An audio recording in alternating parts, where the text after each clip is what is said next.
Cockpit to ground, put the chocks on. Cockpit to ground, connect ground power.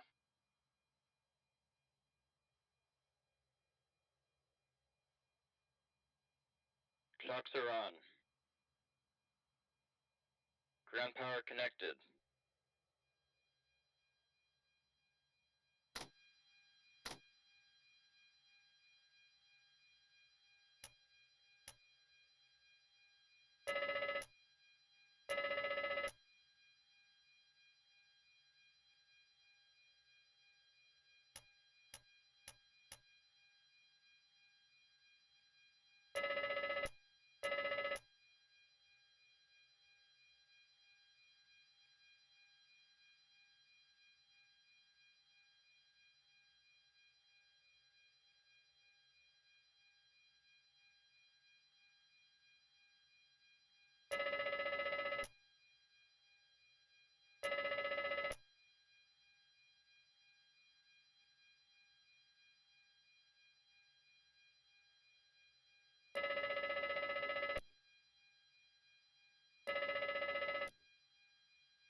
All right, folks, sorry about that. I just realized I had a muted mic. Good morning, good morning. Thank you, Downwind Sim. Yeah, the loose nut behind the wheel that's still rusty in this plane. Well, he forgot to turn the mic on. He had a drop mic situation.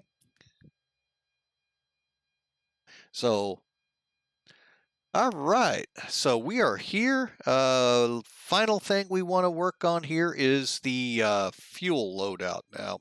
And then we'll start talking flight here. So we're looking at approximately 3,900 miles.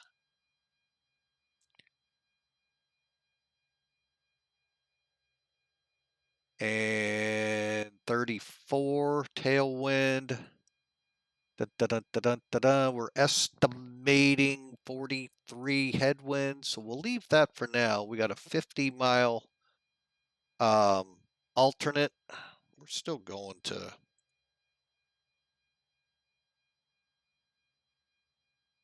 Hang on a second. I just realized I missed one thing. It's amazing. Only one thing I missed. Uh-oh. Oh, that helps to click the right one.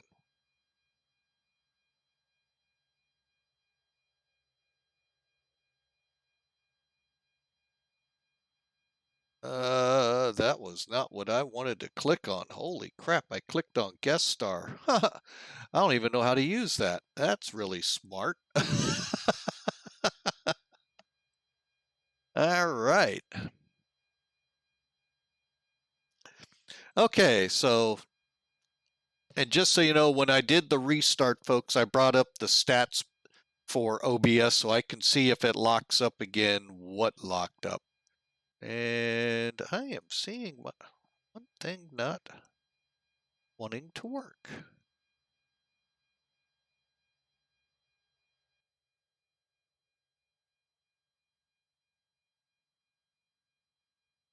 Okay, so why is that not wanting to play nicely?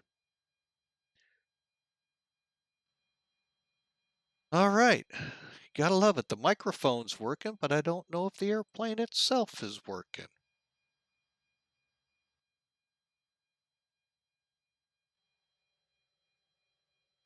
Well, we'll go with it. We'll see what happens. Oh boy.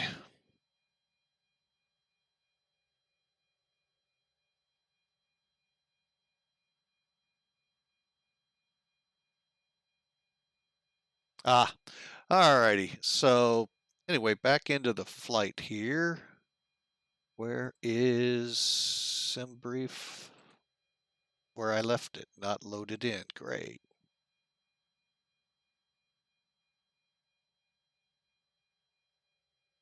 Oh, come on, SimBrief. Oh, there we go. Finally. Hate doing things in a hurry, folks, because I know I'm going to forget things. All right, so we need 264,000 pounds.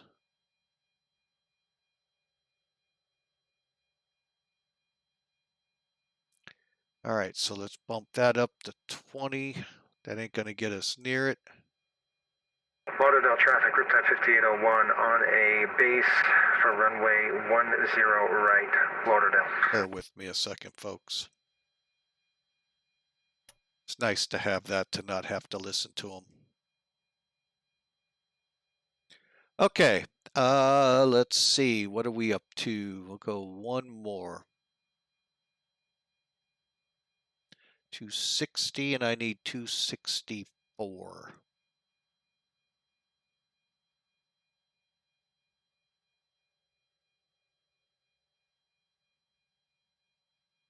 That'll work.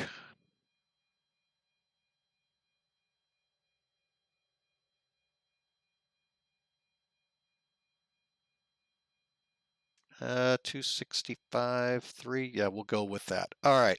So basically, what we got, folks, is a 3,900 mile flight, and all of this is just calculating. It's not loading.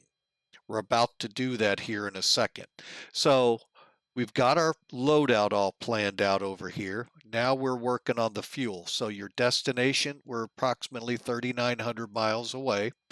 We're going to go no higher than 34, and we're looking, it says tailwind. So what I figured out is go below it. We don't have a tailwind. We have a headwind. We're looking at an average of 283 of 43. The distance to Kenai is roughly 50 miles, and we're going to run with a contingency of 10% plus 20 minutes of fuel. So we got about 265,000 pounds we're going to be loading into the beast, into the beastie. And if you want to see the loadout, there's what it looks like.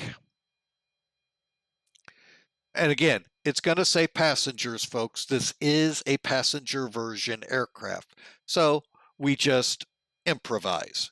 A lot of people have forgotten that art of improv.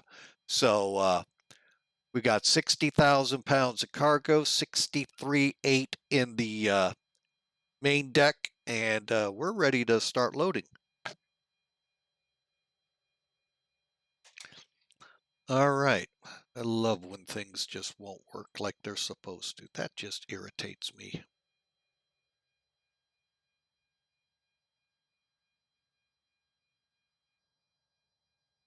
Just won't do it today. All right. Well, hopefully, like I said, when the airplane gets going, you'll hear all the background noise.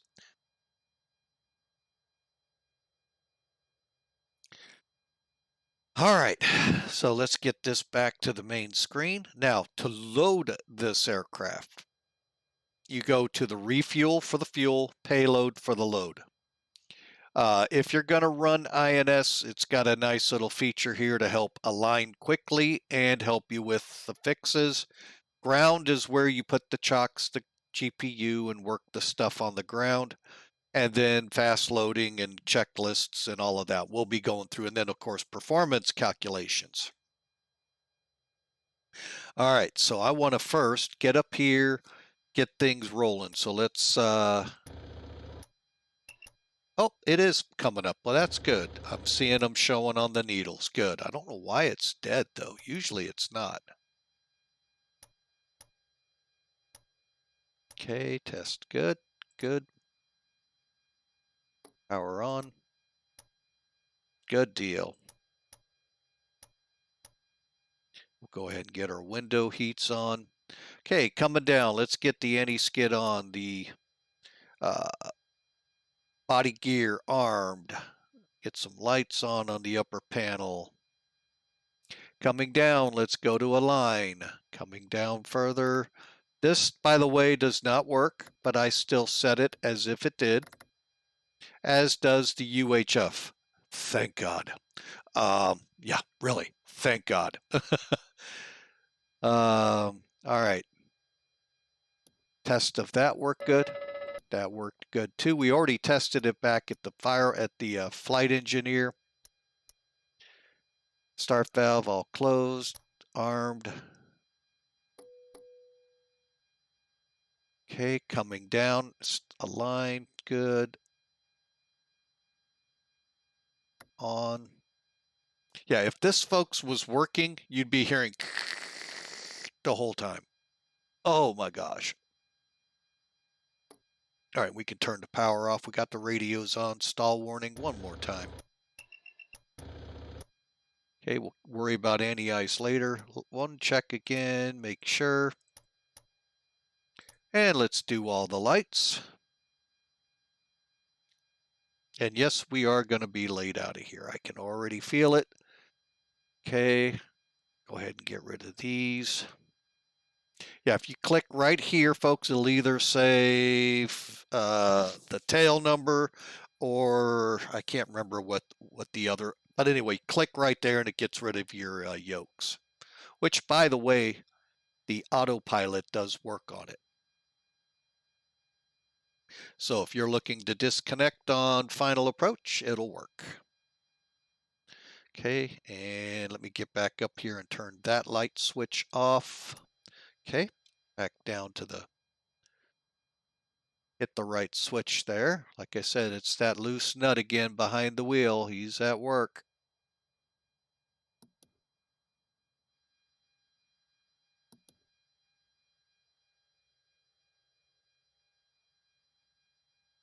And the good thing is, from all of I've seen so far, we should be daylight the whole way. So we shouldn't have a night arrival in there if I can get us out of here on within a reasonable amount of on time. Okay, and we'll check all the lights here real quick. Okay, turn that switch off. And we are ready to go. I'm going to go ahead and start loading the peeps in. All right, again, use the load sheet. What that does is it puts your numbers here, and that's what you're going to board. Now, if we were in a super hurry, which I could do if I want, I could click instant board and load. We got to still load the FMS up, and we still got to go through check. Well, you know what? We'll just do it. We just put 290 people on crew of 16 and 60,000 in it. Now, I do this with fuel, though. I do the instant. I did this once, and the fuel ended up in all the wrong places. So, using the load sheet, boom. And folks, the aircraft's loaded.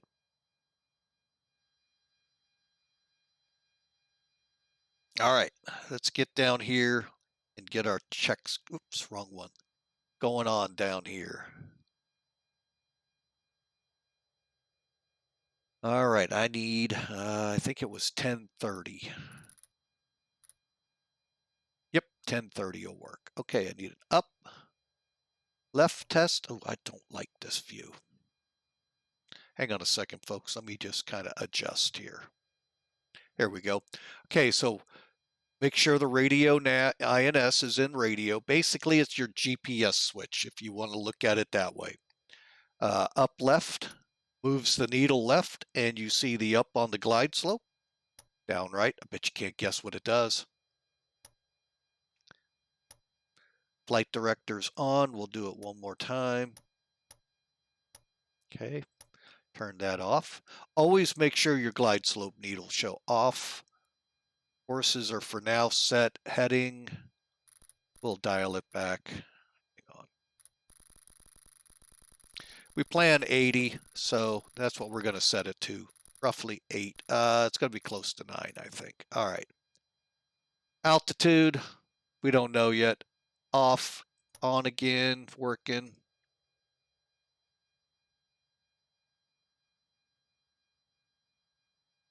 Hang on, let's back up a little so we can get a better view. Again, the radio nav's off. We'll do an up left here. Oh, got to have it on the right frequency. Sorry about that, folks. Okay, there's our left up.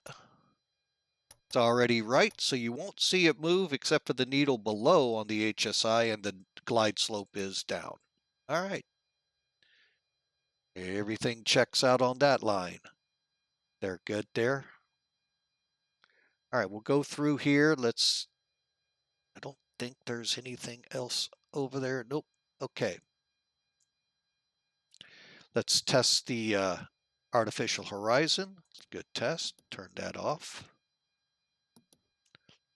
Coming across, we could, if you wanted, set your altimeter. And I'm going to go ahead and do that. SkyVector says we are 3016.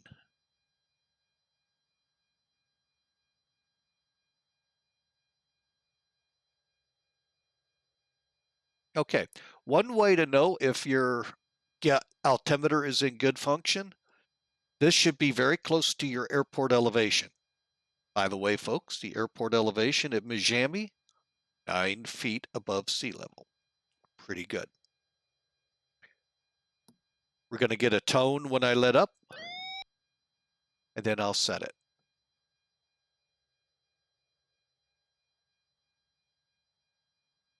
Okay.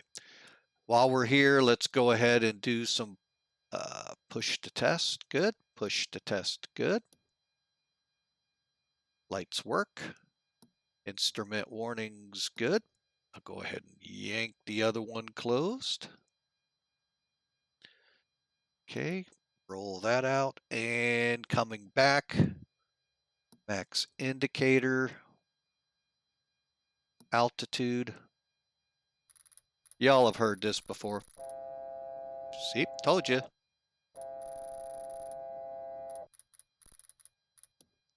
Okay, here's one. If you've followed Flying with Mike very often, you heard all of these. Pull up, glide slope, glide slope. Pull up, glide slope, glide slope. Okay, the next one is just going to light up an idiot light down here for the rusty loose nut behind the wheel. All right, and then we'll just kind of press on over to here. Same thing, push to test. Push to test. Let me get back over here and get the flashing one over here. Now, I think we have to set it. Oh no, it sets. This one it does set, okay. We'll do a quick check of that. Now, when we push test on the radar altimeter, no tone on the first officer. And you can see it's already set. All the way back over to the other side. Next level, we're just checking to make sure all our guards are in, and they are. And then we got one more row before we hit that FMS, and that is to turn the radar screen on. Not the radar. The screen is the only thing we're turning on, and we'll set it for 50 in scan. It's warming up that thing called a CRT. You youngsters out there may not know what a CRT, cathode ray tube. Yeah. I'm just going to leave it at that. Yes, I did save us that. And yep, that is correct. And next page.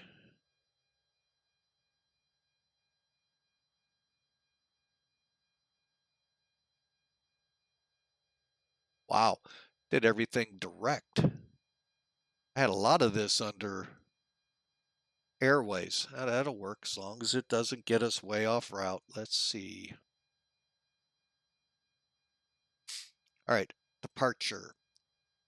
Let me just make sure they aren't doing any shenanigans here.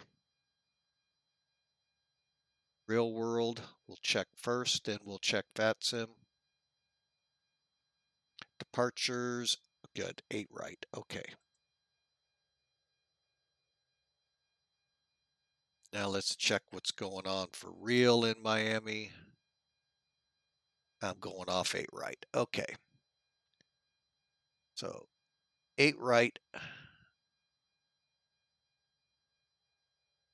Great, Miami isn't on it. Okay, now I see why.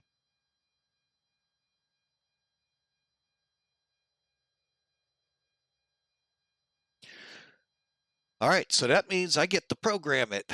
Gotta love it. Okay, climb. Initial climb. 28,000.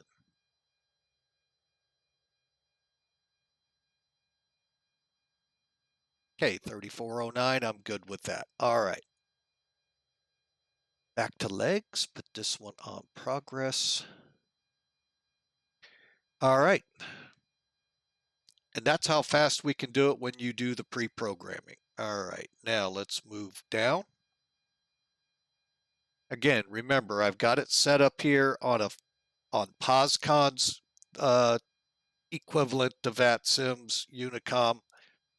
Let's get this turned on, this over to here, and we'll be up 5 for now, and everything else is good.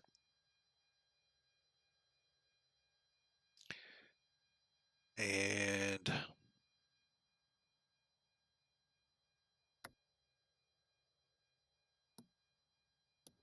okay, doing a test of the EPR system. Basically, folks, this is your auto throttle.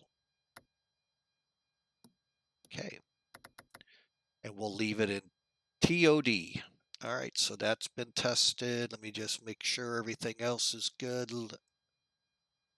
All right, and down to, yep. All right, we are just about ready to go, folks. Look at all those planes waiting on us.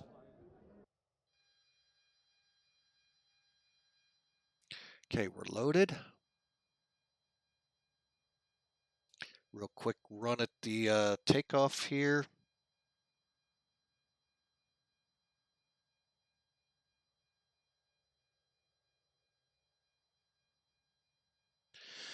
All right, so takeoff runway is going to be 10,000. First off, let's load from the sheet. Runway is not too short. Which one are you showing me on?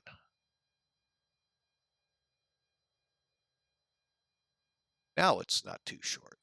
Okay. 10,500 feet. Elevation 9er. Runway heading 92. We have a slope, doesn't say. Dry. Temperature 24.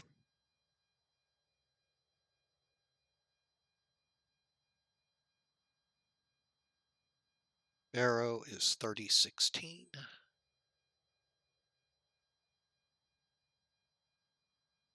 And today's wind is 350 at 5.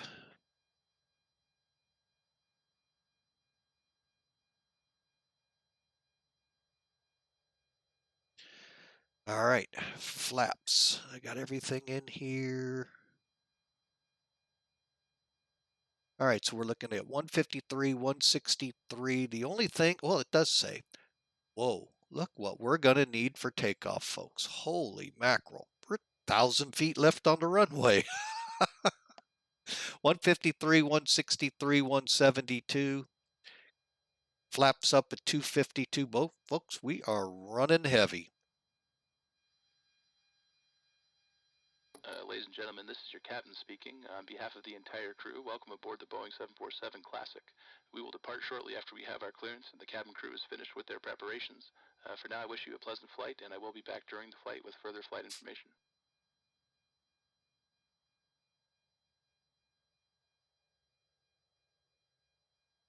Okay. All right. Let's get that APU running. Waiting for the door out. And it's open. And there it goes.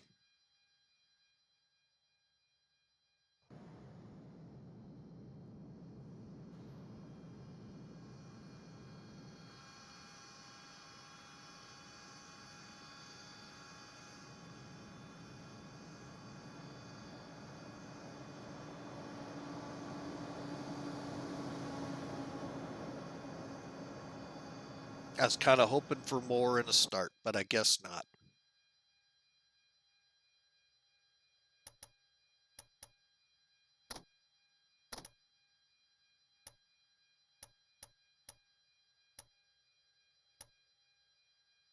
Getting the galley power on, trim air on.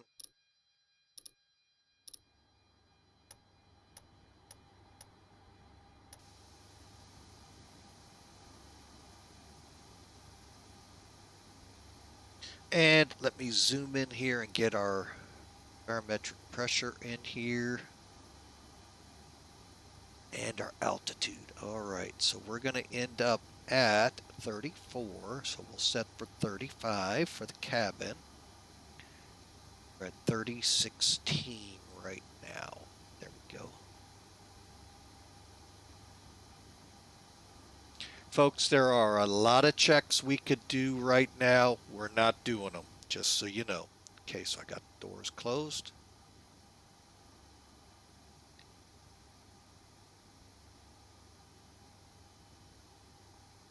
All right, let's start it. Before start checklist, please. Gear lever and lights.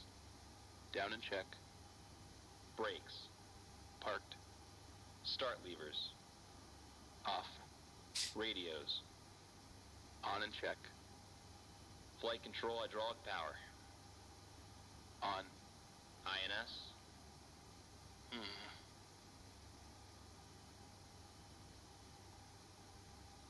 INS? Wait a minute. Hang on a second. I know I moved them to nav. Oh, no, I didn't. Check in nav. Compasses. Slaved. Window heat. On. Seatbelts and no smoking. On. Emergency lights. Armed. Exterior lights. And we're going to skip that one because I didn't turn those back on. Reason being, it also wants the beacon. Flight instruments. Check. Altimeters and clocks. 1, 0, 2, 1. Set and cross check. Radio INS switches. Radio. Radar and transponder. Standby. Indicator lights. Check. Engine and wing anti-ice. Off. Stall warning. Check. Mach airspeed warning. Check. Auto brakes. Check and off. Body gear steering. Arm. Anti-skid. On. Autopilot and flight director. Hold on. Something tells me I left the flight director on. I sure did. Check and off. Takeoff warning. Damn. Check. Auto flight enunciators. Check. This one may go off. GPWS. Check. Good. Instrument warning. Check. Flight director computer selectors. Check. Instrument source selectors. Normal. Reserve brake valve. Closed. Spoilers. Down. Static selectors. Normal. Oxygen mask and regulator. Check and emergency off. Brake pressure. Check. Stabilizer trim. Check and on. Rudder and aileron trim. Check. Checklist completed. Okay. Wow. I just happened to look up at my OBS stats, and boy, I'm missing frames. 1,353 skip frames in the 1269 range. Holy mackerel, what the heck is going on? Hope it's just not because of this plane, because I normally never see any numbers there. Holy mackerel.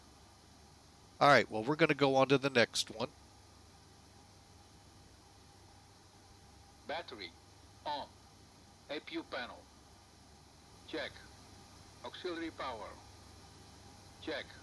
Engine oil quantity. Check. Fuel quantity. 265,254 pounds.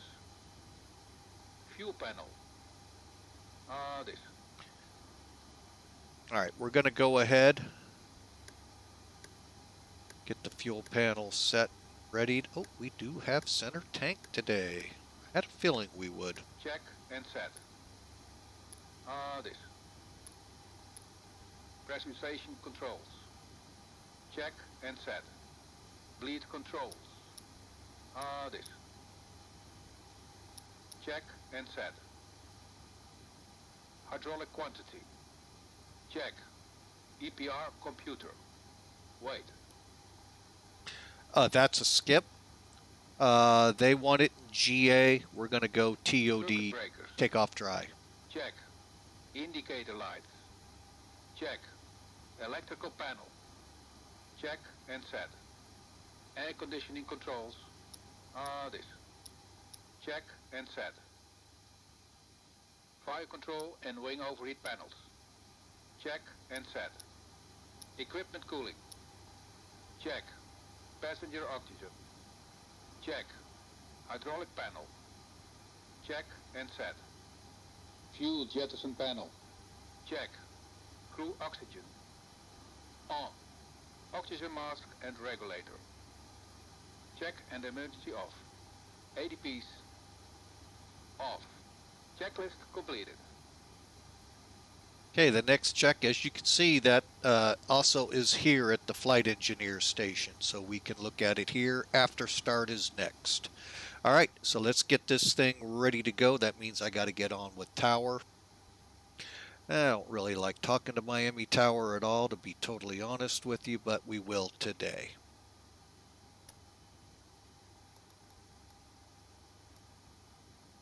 $18,300.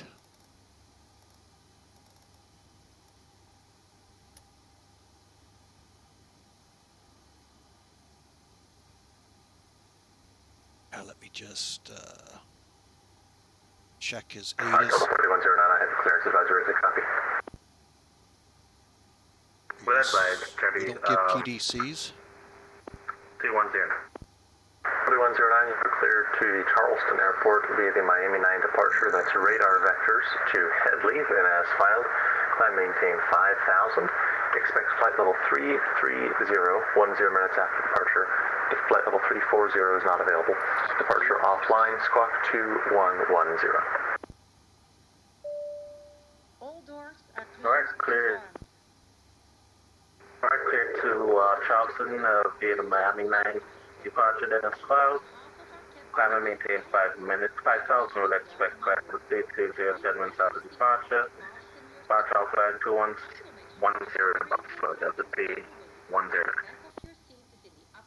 4109, read back correct. Push and start your discretion. Calling for taxi. Expect it right. Roger, we'll call it ready. P10. Sign illuminates. You must fasten your seatbelts. Insert the metal fittings one into the other and tighten by pulling. Miami Tower, FedEx 811 Heavy, FedEx ramp, west clearance to Anchorage is filed. We recommend that FedEx 811 Heavy, Miami Tower. Good morning. You're cleared to the Anchorage Airport with the Bongos 3 departure. Bongos transition, then as filed. Climb maintain 5,000. Expect flight level 280, 10 minutes after departure. Departure offline, squawk 2340. please ask the flight attendant to reseat you. There are several emergency. Okay, understand, cleared via Bongos. I thought I filed Miami 9, but that's okay. 5,000 initially, 28,000, 10 minutes after, 2340 in the box. Will guide you towards the exit. Doors can be opened by moving the handle in the direction of the arrow. Each door is equipped with an inflatable slide, which may also I be did go out, fixed didn't I? and used to raft. In the event of a decompression, oxygen mask will appear automatically in front of you. To start the flow of oxygen, pull the mask towards you. Place the mask over nose and mouth. Oh, I gotta do it this way. I hate them when they do this. Does not inflate, oxygen is flowing to the mask. There we go. Traveling with children or someone who Not sure if you heard me or not there. Cleared Bongos departure, 5,000 initially, 28,000, 10 minutes after, and 2340's in the box. We got Bravo. FedEx 811 Heavy, there we go. I heard you that time. Thank you. Read that correct. Push and start your discretion. Calling for taxi. Expect 8 right. Copy. We'll call for taxi, 8 right. FedEx 811 Heavy. A life vest is located under your seat or between the armrests. All right. When Well, instructed, I still plan to fly it, so... Well, actually, I can put Bongos in here. Ay, ay, ay. Does Bongos work with this? 1153, if you're ready to go, you can keep rolling. Wind 350 at 5. Arn out to Jumbo, runway 8 right, clear for takeoff.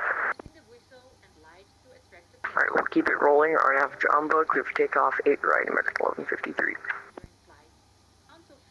Bear with me a second, folks. Let me see if Bongos will get me where I... Whoa. Oh, that's why. Electronic cigarettes. Tampering with smoke detectors located in the left reach is prohibited by law. You will find this and all the other safety procedures. All right. Located in the seat pocket in front of you. We advise you to read the card before takeoff. If you have any questions, please don't hesitate to ask one of our crew members. We wish you all a pleasant flight.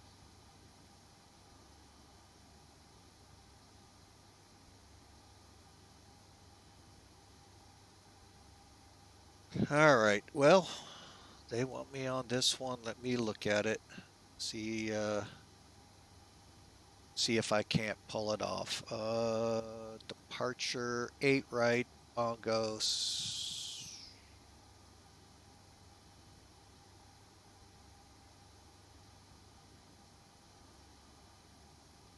And execute. Let's see what that did to my legs. Oh, it just makes them look horrible. Oh, I'm sorry. We're talking flight plan legs. Sorry, folks. I got distracted there. All right. We're going to set that in there, and we'll fly it as best we can. I'm going to still try to pop the Miami 9. So hang on a second here. We got to go up here.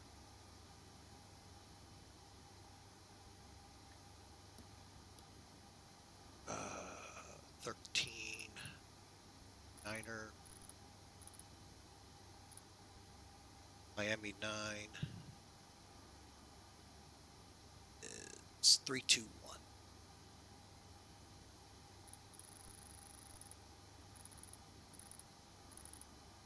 Probably would be a good thing. You know what? I am just going to stick to the, we'll just fly that. Because you know what? I got a lot going on. No, we're not going to. We'll keep it as a how to get back, but that's about as Miami far. Tower, So UPS reloaded. 2990. We're in a rush. Do you have any other SIDs that we can use besides Hurricane 3? Our nav data seems to be still up to date. UPS 2990 Heavy, roger. How about radar vectors direct Hurricane? We'll do radar vectors direct Hurricane, and then we got smelts, and then the rest is pretty much okay. UPS 2990, amendment to your clearance. You're clear to the Anchorage Airport via the Miami 9 departure, radar vectors Hurricane, then direct smells, then as filed. Wait. Alright, we'll follow your lead and we'll do as filed. How about that? I'll accept that. Sounds good, man. Thanks a lot. Number Tower Delta 3109, ready for taxi. 3109, runway 8 right, taxi via Mike. Right, via Mike. Delta 3109. Oh, it did file it. Oh, I know why. Okay. Dang it. I hate when that happens. Oh, well. I'm just getting on with the airline. Oh.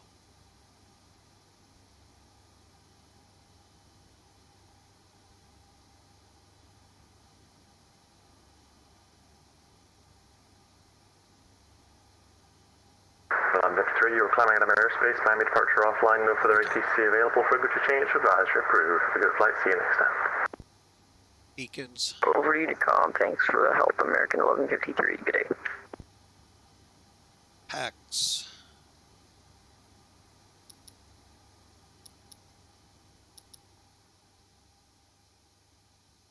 Pushback.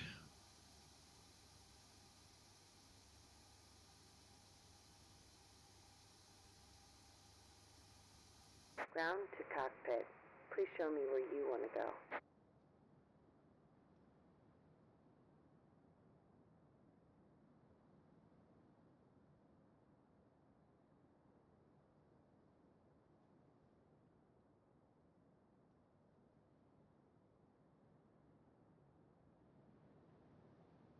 Ground to cockpit. Tow is driving up. All right, folks, we are, believe it or not, only about 10 minutes late after all of that. Let's take a look out here, see who's all here, who's all gone. Just little old me. Oh, I'm so lonely. All right, we're ready to roll. That's all that matters. Here comes the tug. As soon as she hooks up, we'll be pushing back. Runway heading again was 92. Okay.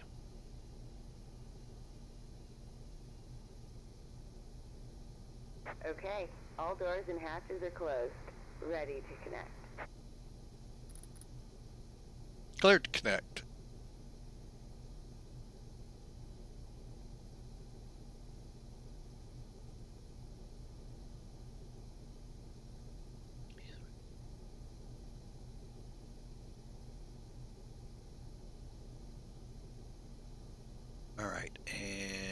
let's flip-flop.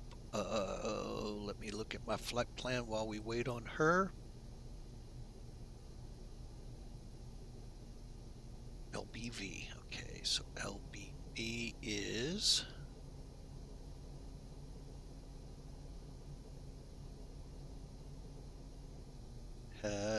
Lee County. So connected and bypass pin inserted. Release parking brake.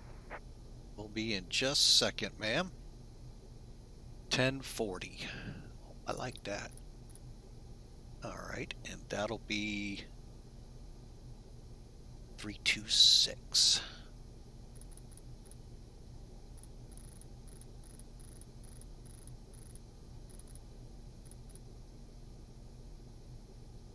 All right, so we are ready. Let's make sure everything's clear behind us before I release us.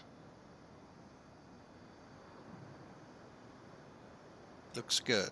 All right, pushing back.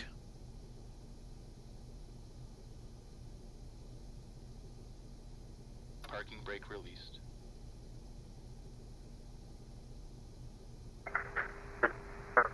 On radio check. JetBlue 2321 Miami Tower, slightly broken, but other than that, clear. You know what I forgot to let go of? Cockpit to ground. 2321, full established LS8, right? JetBlue 2321, welcome back. Altimeter 3017. Wind variable at 4, runway 8 right, clear to land. Starting pushback. Shots removed. Clear. JetBlue 2321. Connected.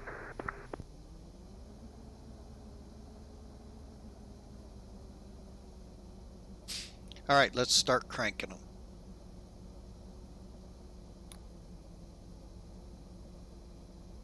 Ready to start the engines. Ready for engine start. All right, what I like to do is kind of set things up so I can see them as I'm doing them. I'm going to be using, hopefully, system 1 here. A little bit down. Miami Tower, good day. 110 on the RLS, 8 right, 9 miles. Start of valve open. 1861 Miami Tower, good evening. Miami altimeter 3017. Wind variable at 4, runway 8 right, clear to land number 2, 4 miles, being a JetBlue A320. Clear to land number 2 after the JetBlue A320 American 1861. 20% and 2. There we go. I was going to say, what is taking so Fuel long? on. Light up. Okay. Starter off.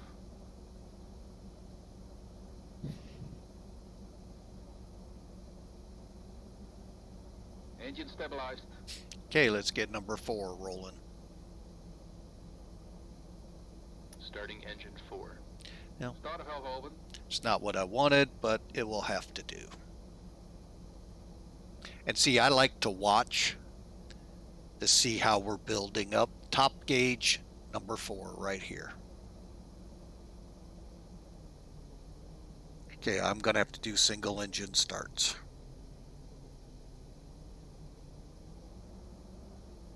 %, and 2.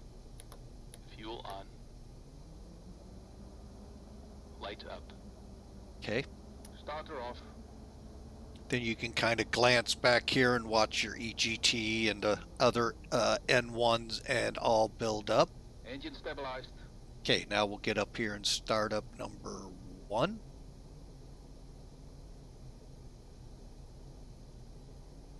Starting engine 1.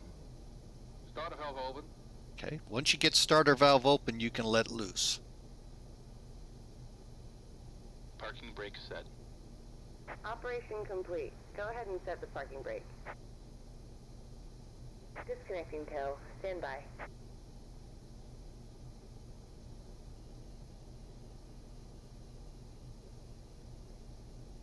%, and 2.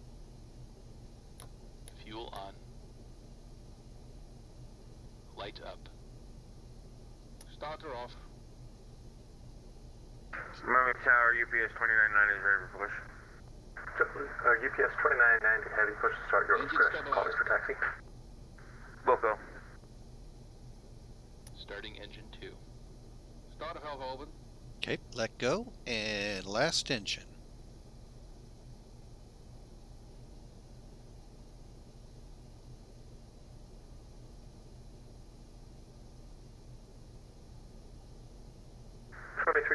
Welcome to Miami. Safe parking. Tow is disconnected and bypass bin has been removed. Hand signal on the right. We'll see you next time. And have a safe Bypass ride. 2221. Fuel on.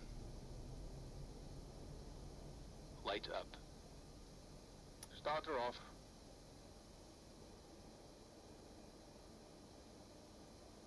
Okay, just waiting to see the pins. Show me the Engine pins. stabilized.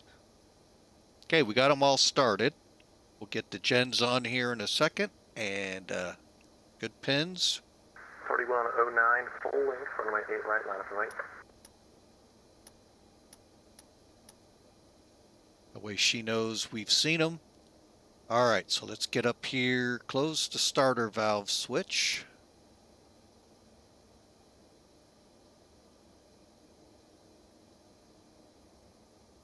And let's get over here, close our...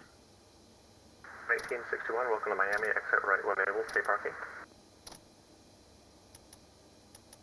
Okay.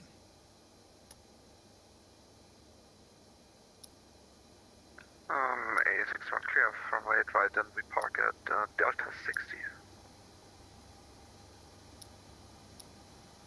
Okay, we're all set there. It's going to be on the north side of the terminal or the south side. I'm not seeing Delta 60 on my map. Second, please, American 961.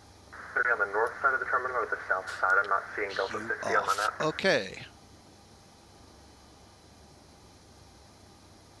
Start switches. Oh, it's on the south side of the Conquest Delta. Brake pressure, start engine, Packs, packs, November, whiskey. door warnings. Taxi to Gateway November, whiskey, American 961. 2109, copy. If not, it will After stop. Checklist. Flight recorder. On. Start switch. Delta 31, Beacon lights. shot, 8 right. On. Brake pressure. 4109, runway 8 right, line up right. Checked. Start labels. 8 right, Delta 31. Idle detent. Engine and the eyes. Off. Electrical panel. Check. Back valves. Open. Dual warning lights. Out. Hydraulic panel. Check. Flight recorder. On. After start checklist completed.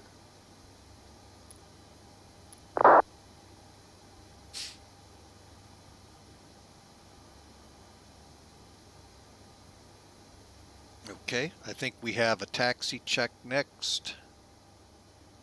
Okay, flaps. Okay, Flaps stabilizer. Check my stabilizer. Check my stabilizer again. 5.2.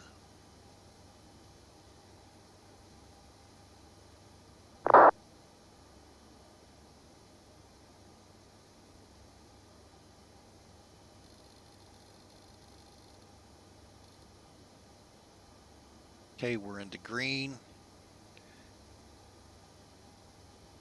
Oh wait, what's our pitch? Pitch 12, okay.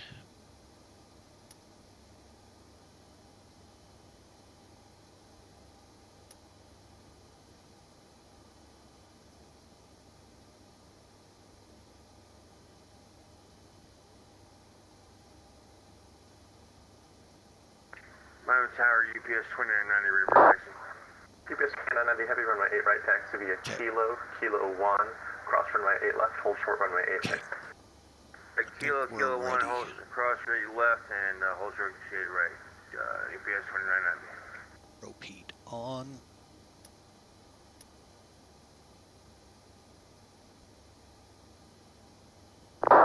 Okay. 2109, wind variable at 4, fly runway heading, runway 8 right, clear for takeoff. Runway heading, clear to takeoff, Taxi checklist, please. Flaps. Flaps 20. Flaps 20. Takeoff data. EPR and airspeed bugs. Set and cross check. Stabilizer trim. set in green band. Probe heat. On. Flight controls. Hold on.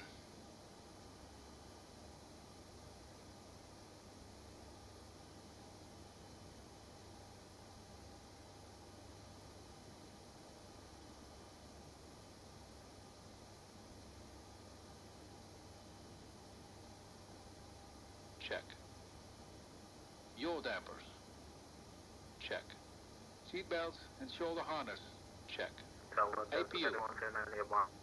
Off. Fuel heat. Off. Totalizer. So 2321, cross runway 8 right at Lima 9, Flight any taxi HQ to and Mike 9. pilot panels.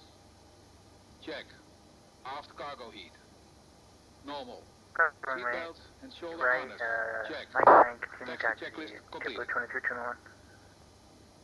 4109, you're coming out of my airspace, no further ATC available, fix to change advisory approved.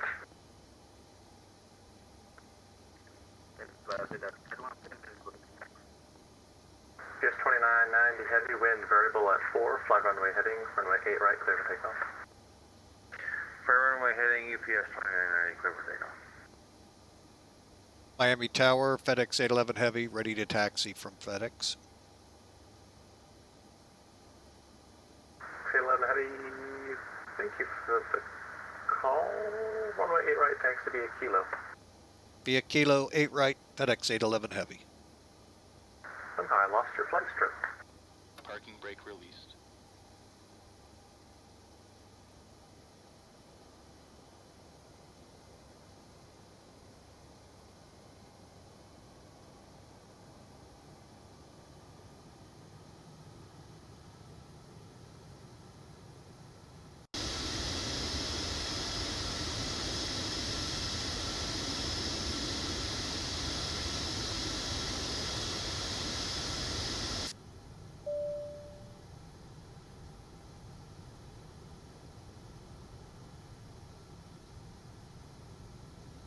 Cabin ready.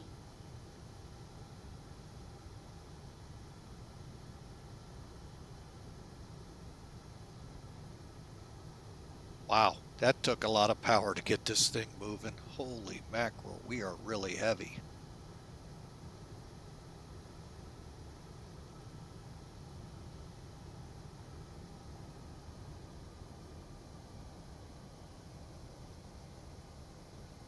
FedEx 811 heavy at Kilo 1, cross runway 8 left, runway 8 right, line up for me. Copy, cross 8 left, line up and wait on 8 right, FedEx 811.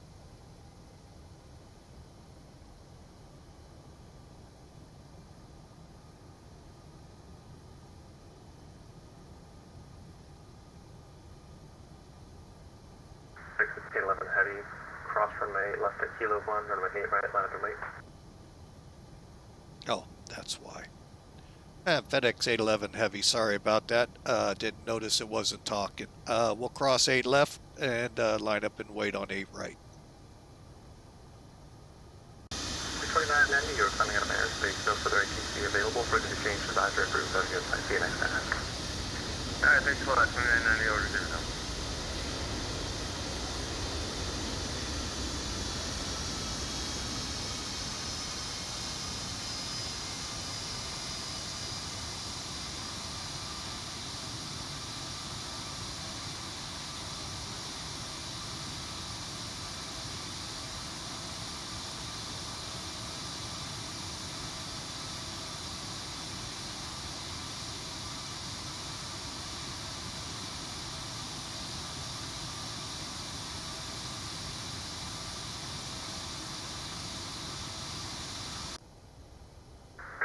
Heavy wind, variable at 4, RNAV sea salt, runway 8 right, clear for takeoff.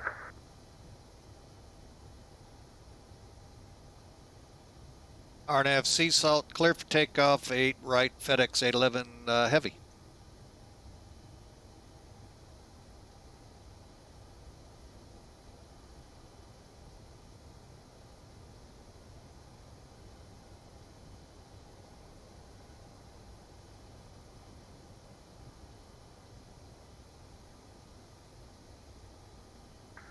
Miami Tower, November 4929 Hotel, checking in Boeing 737 at gate 60. 4929 Hotel, Miami Tower, good morning. Good morning, sir. I have information, Charlie, and I was requesting a VFR departure direct GPS over to Fort Myers. 4929 Hotel, Roger, thank you. The top altitude for VFR today is 16,500. Can you accept the 16,500? Yeah, 16,500 is okay for 4929 Hotel.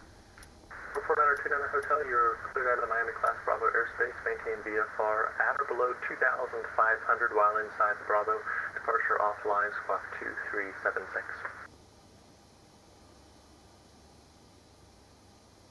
Flight cleared through VFR, say at or below 2,500 on departure. Through the Bravo airspace, departure frequency offline, and squawking 2370 in the box for 4929 Hotel. 4929 Hotel, that'll be 2376, 2376 on the squawk. 2376 on the squawk for 29 Hotel. 4929 Hotel, read that correct. Push and start your discretion. Call me for taxi. Spectate right. Spectate right, we'll call 29 Hotel. So 29 Hotel, just for the record, regarding that 2,500, I have to give you that by policy, but since there's no departure controller on, you're welcome to climb as much as you want after I hand you off. Okay, I'll stay down there. I like to get the view as I'm departing. There you go.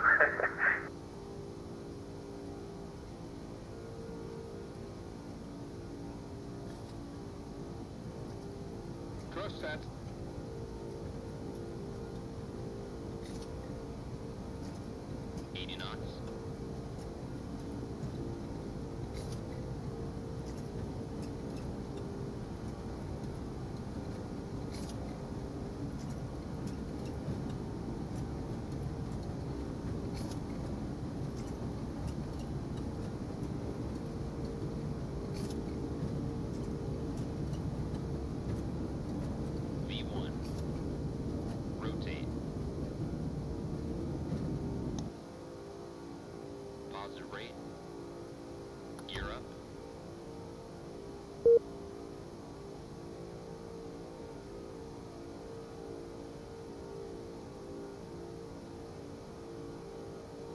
That's great. We got disconnected from VATSIM. Gears up. We'll get back on here in a minute, folks.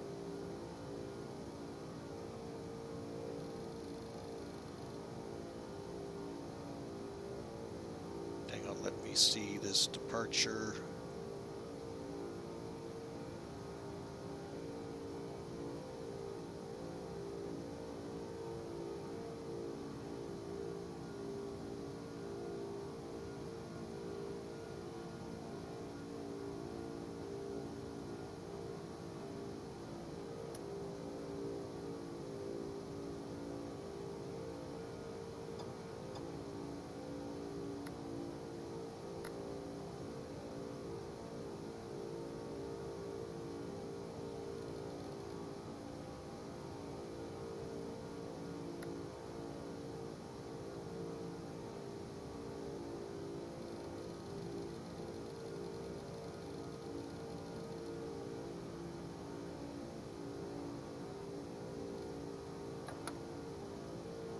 Flaps 10.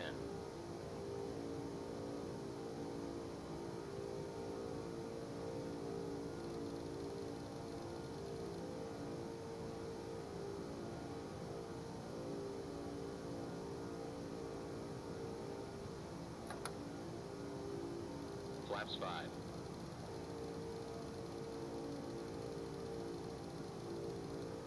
And Tower, FedEx 811's back with you. We got disconnected because of frame rates. FedEx 811, welcome back. No problem. You're coming out of airspace. No further ATC available. For change to advisory approved. Have a good flight. See you next time. Over to advisory, FedEx 811. Thanks for the ATC. Sorry about that. You're good. Have a good day.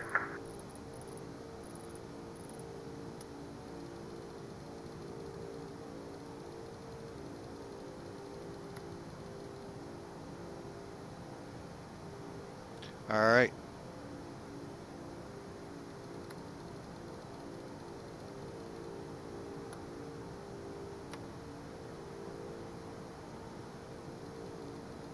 Getting caught up here real quick, folks.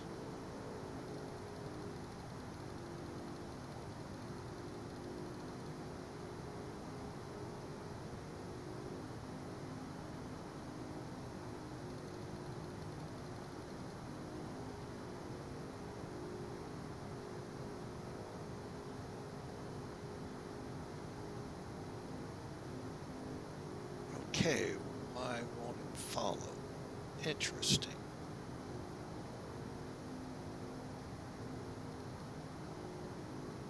And Miami Tower, 4929 Hotel has a quick question for you, sir. Sure, go ahead. The person's departing IFR out of Miami, heading over to Fort Myers. Is there a certain departure route that you guys like to fly over there? I was having trouble pulling up my router. If you're IFR, there is technically yes. If you're VFR, though, it really doesn't matter. I can send you a route if that'd be helpful for you. If you could send me a route, I just want to take a look at it. Sure. After takeoff checklist. Gear lever. Off. Landing and logo lights. Hold on. 1000 level off. Roger, on our hotel, the route that I just sent there in chat is the required route for IFR over to Fort Myers. Okay, I'm taking a look at that now, thanks.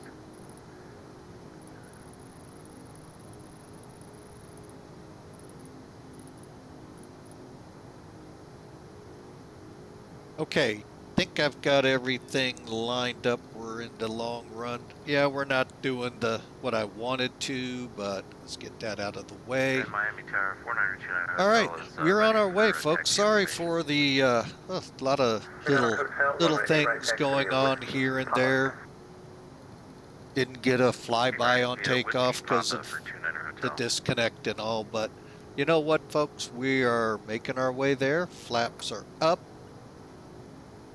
And as soon as we clear 10,000, oh yeah, we need to skip. Ignition. Check. Seatbelts and no smoking sign. Check. Back valves. Open. Fuel heat. Wait. Auto.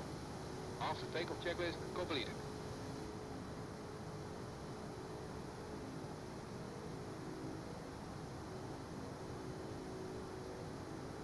Okay, that's all for now. 8,000 through.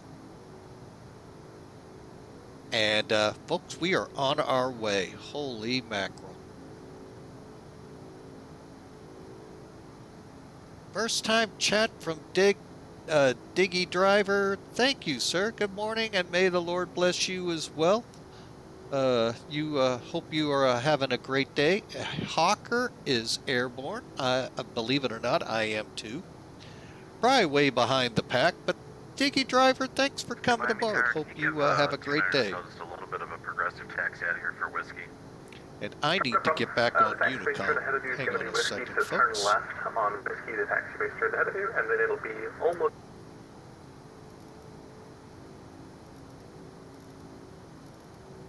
It's just a frequency I like to have in here just because it looks kind of neat. 1, 2, 3, 4, 5.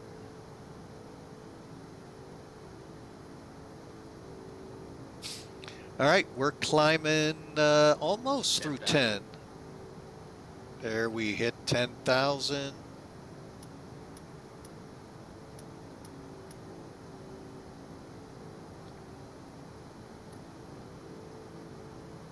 Cabin crew, take your seats.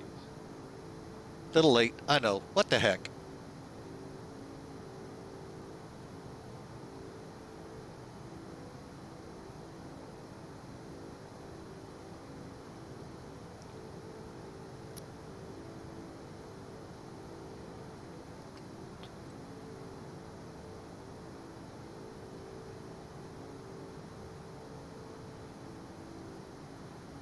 It is, well, it's my Santa event.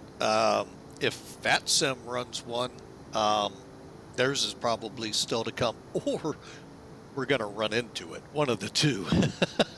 I'm just doing a channel appreciation flight to Anchorage, ushering in the Felis 747 on X-Plane 12. And still rusty, but I don't know, folks.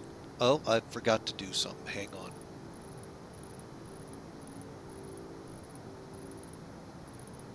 I think it was like 312. What was our optimal? 332.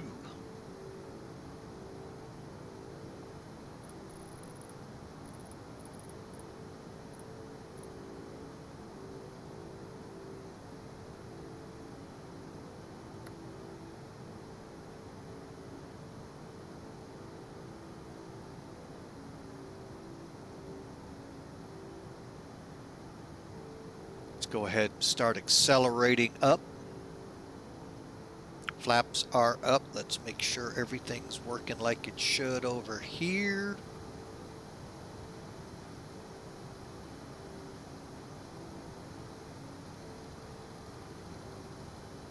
Okay.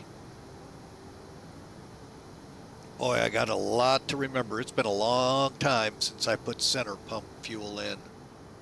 Whew, it's going to be a fun flight, folks. We're still not accelerating. Oh my goodness.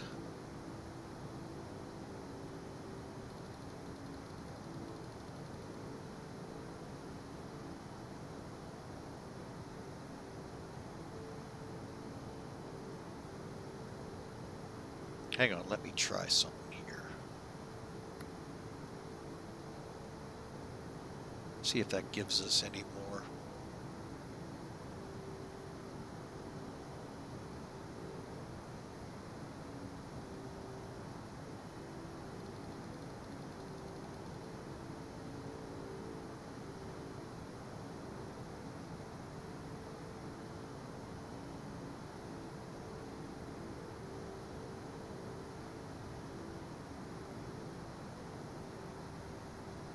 Okay.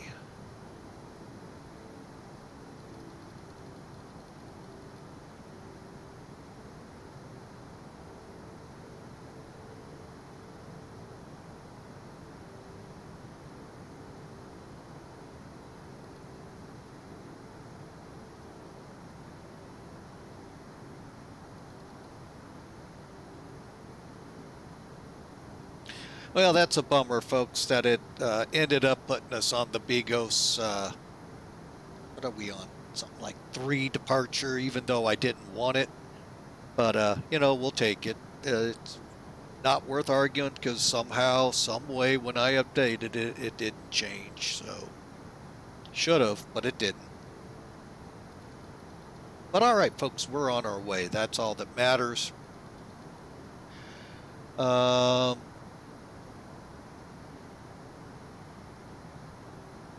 Well, technically it's a cargo flight, but you know what? There's still a galley behind us in that upper deck. So, plus workout area and some sleeping quarters. So, you know, wasn't too bad of a gig for them.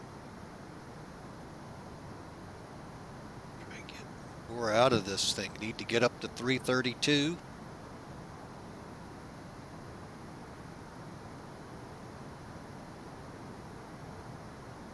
Shoot, we're going to be through 18,000 before it makes it.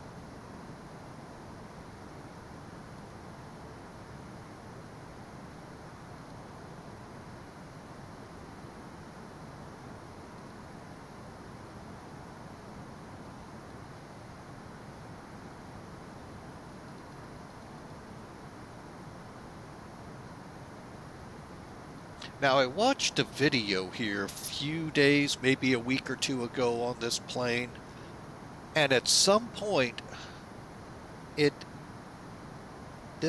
something became not usable, and I never caught what that was.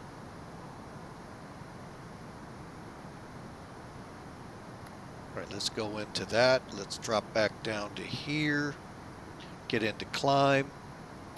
Save a little bit of go-go juice, shall we? Knock this down one.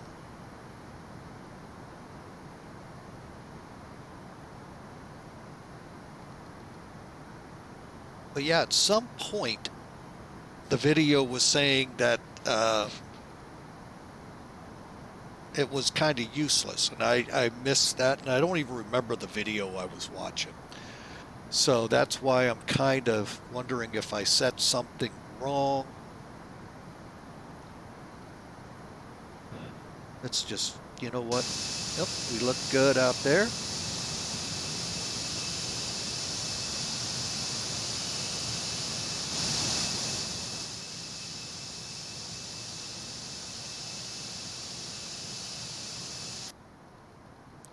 And there we go, folks. We're on our way. Let me help y'all out and how much further we have to go. Where are you hiding?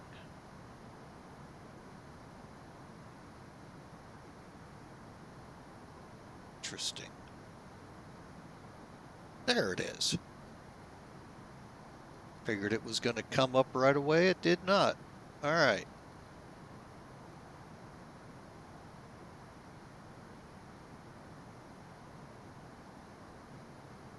All right, folks, I know we didn't do a pre-flight. We didn't do a lot of things that I'm notorious for in doing here, but you know what? We're in the air, and we got a long way to go and a short time to get there.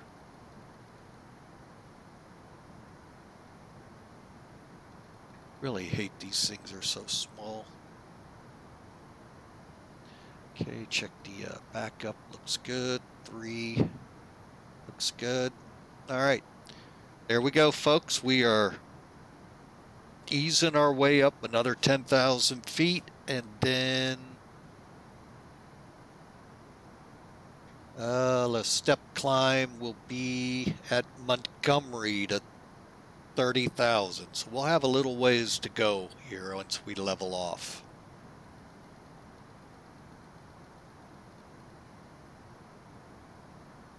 So, all right, INS, altitude selects on and showing. We're in dual. Okay. INS on that side. This side's still free and clear. Good deal. We're on our way, folks.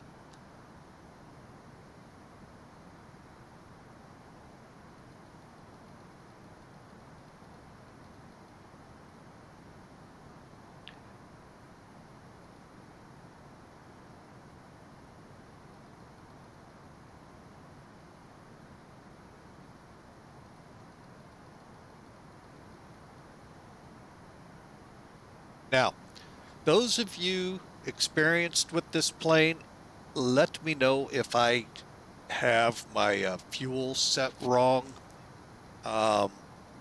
Once we empty out this tank, I think I have everything set right. But we're going to find out here in a minute. So, actually, oh, excuse me. I think I need to turn on my scavenge pump.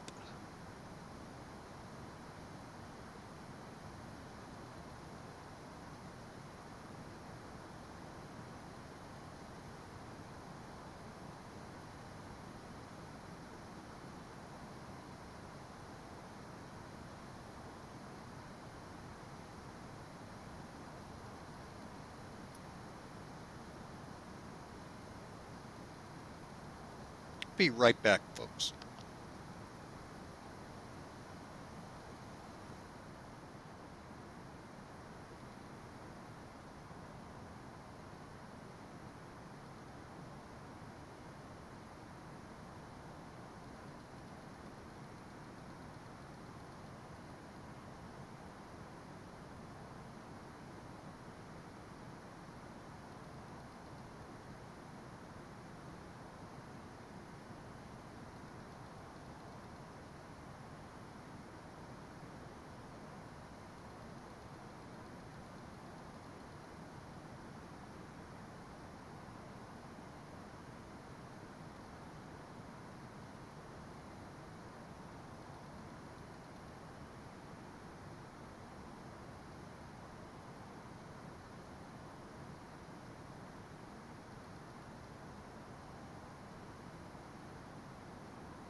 All right, folks. Sorry for that. Had a couple things running in the background that I had to get taken care of here in the house, and we are now back.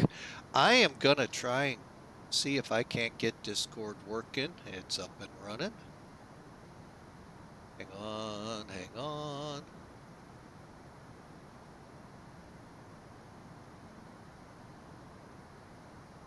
All right, let me pop in here and see what's happening.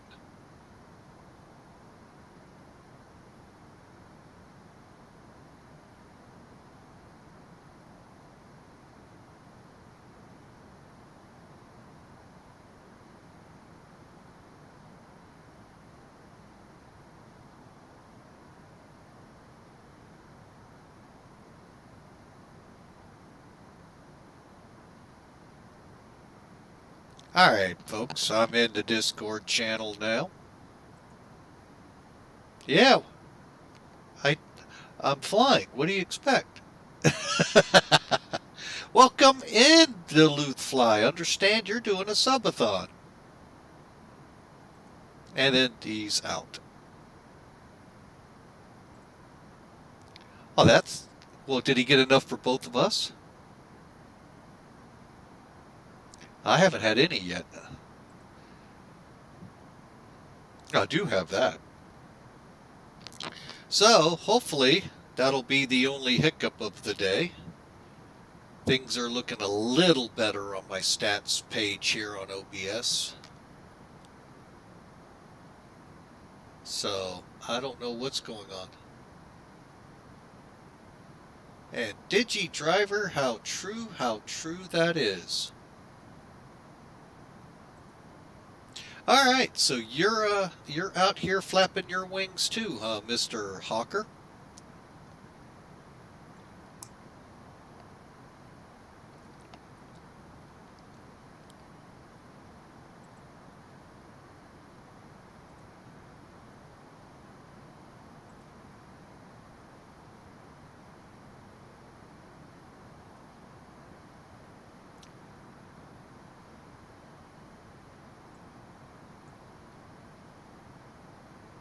Well, you're the one that offered it up.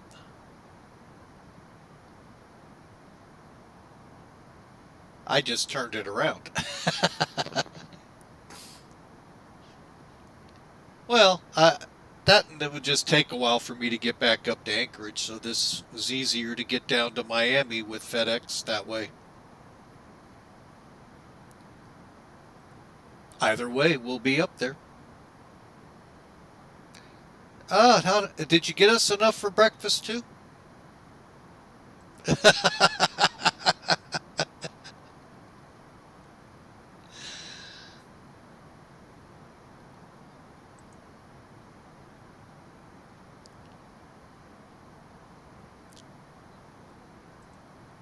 You know, it has. Here and there and everywhere.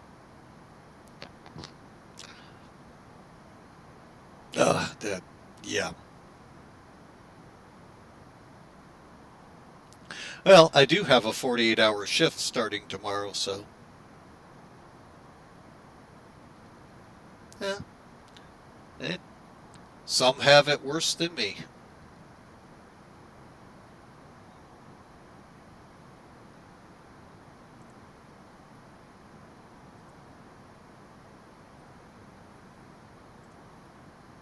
Let me do something here so I can see my chat room better.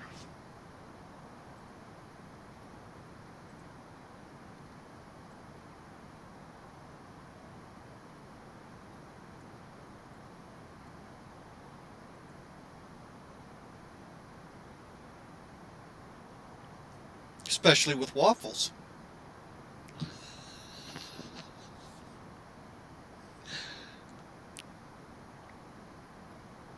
Maple syrup.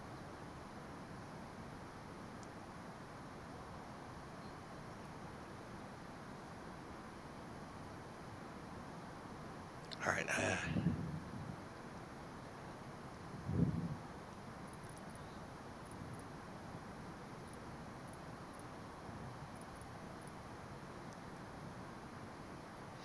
Well, hopefully OBS will hold together for me too, because yeah, it's yellowing now on frame rates too.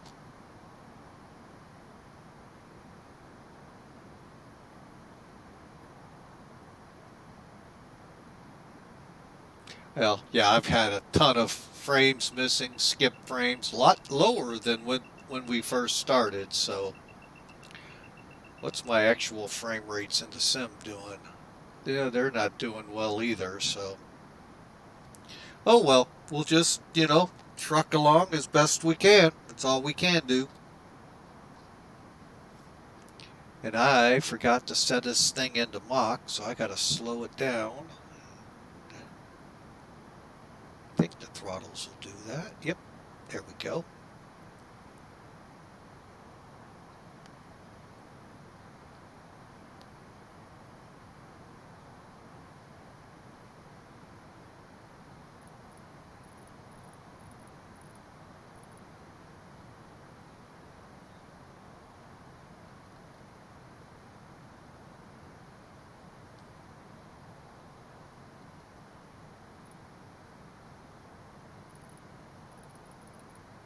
Oh, you're the one that took off right ahead of me, I think. Okay. Hang on, I'm trying. It takes so long to get to 47 with all those checklists. No, I'm in a 747 and it's got a lot of checklists. I highly recommend this, folks. Just right now trying to get my speed set.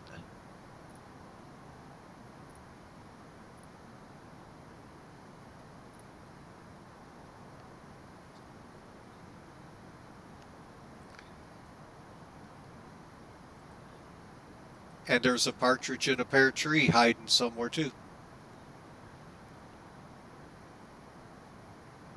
Alright, come on down here, plane. I need you at Mach 85, not Mach 1.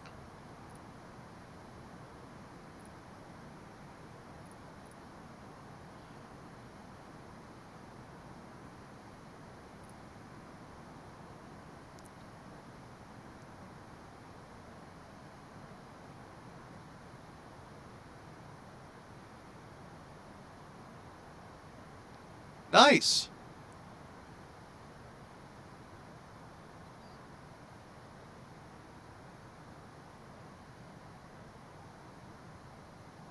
Come on, airplane.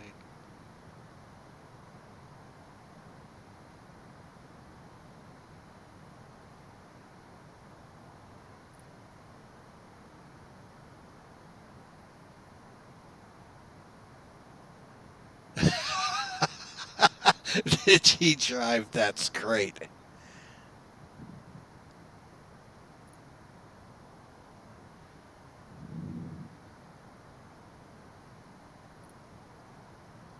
He should be. I've got Discord turned on.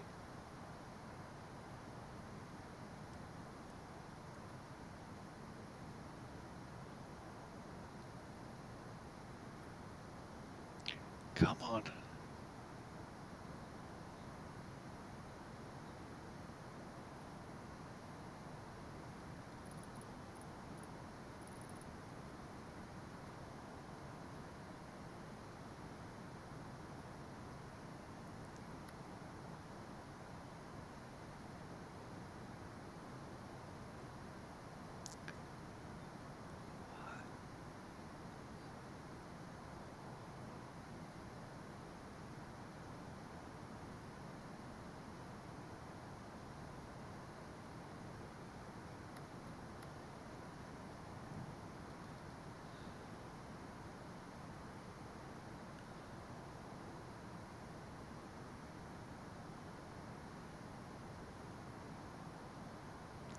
Alright, why will you? There you go, speeding up. Keep going, airplane.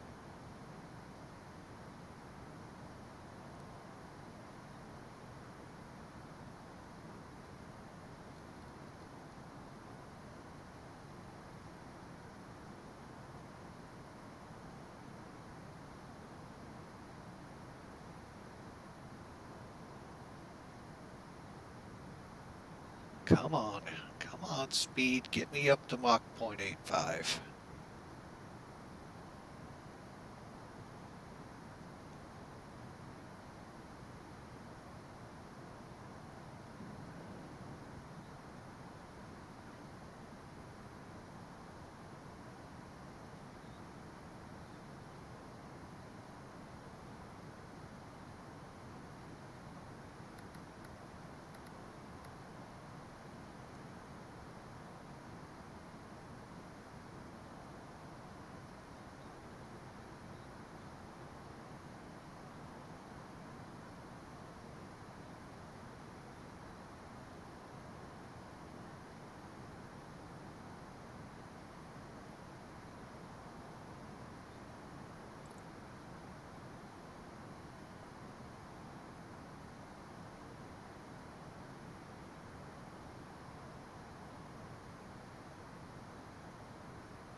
Nope, not yet. Oh, I see what I did wrong. Okay.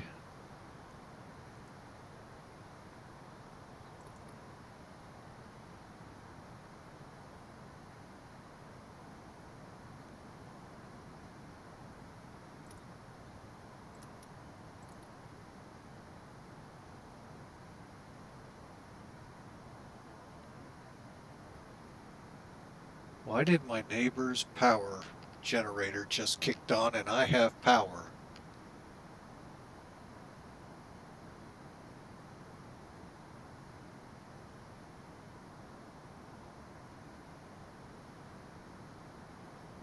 Okay, come on, airplane. I would just like to be able to put it in Mach and go.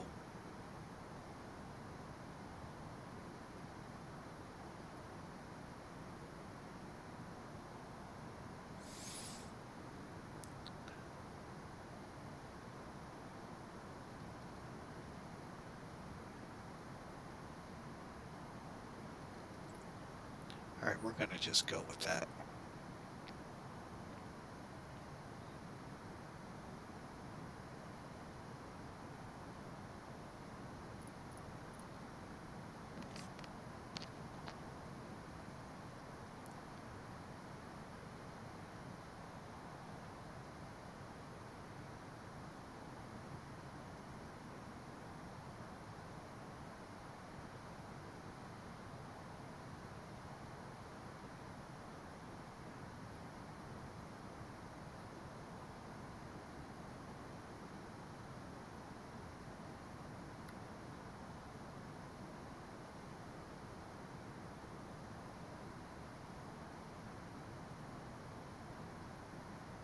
I can't even keep my Mach speed at 8.5. That's what's...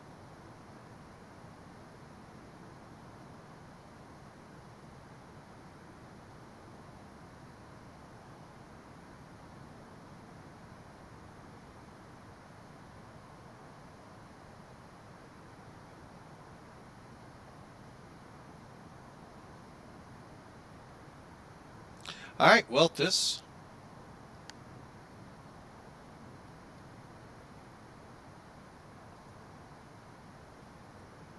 I know I got plenty of it.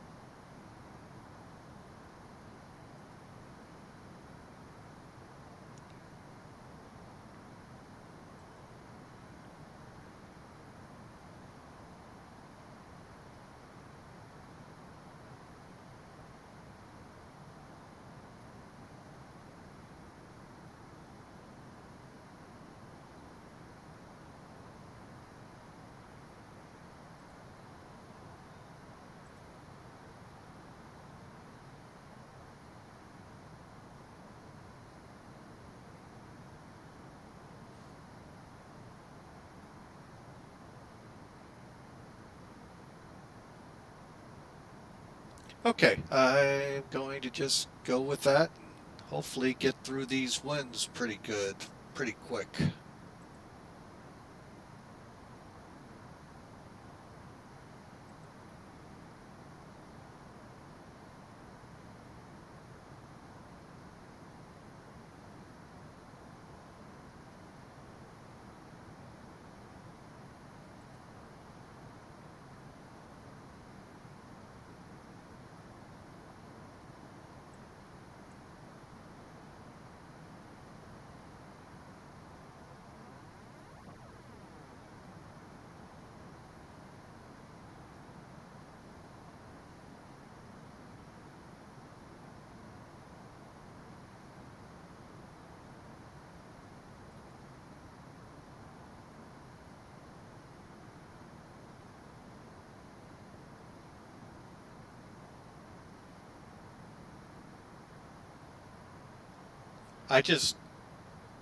My head hurts when I bang the wall with it.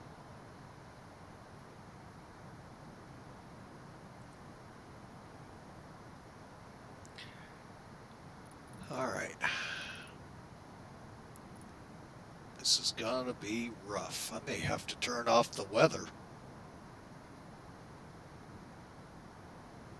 Yeah, I may have to turn the weather off. I can't get this thing to stabilize.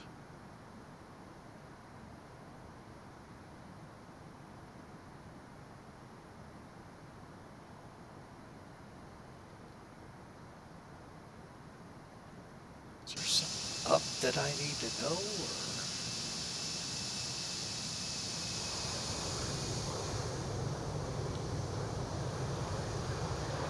Nope, nothing going there. Okay.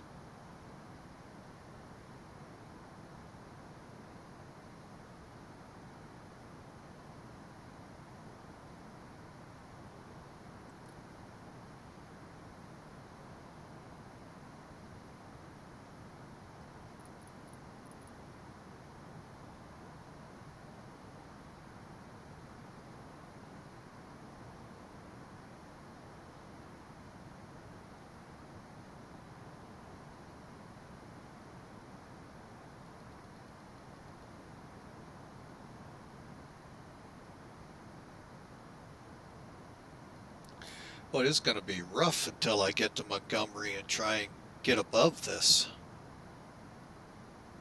Even EPR isn't helping.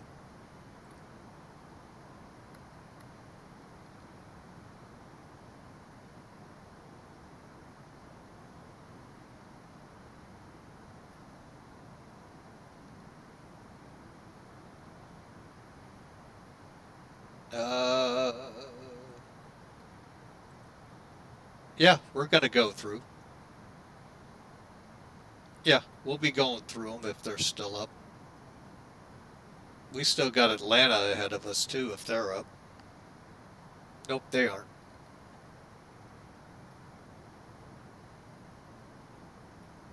We got to go through Atlanta to get to Memphis. But Atlanta is not available yet.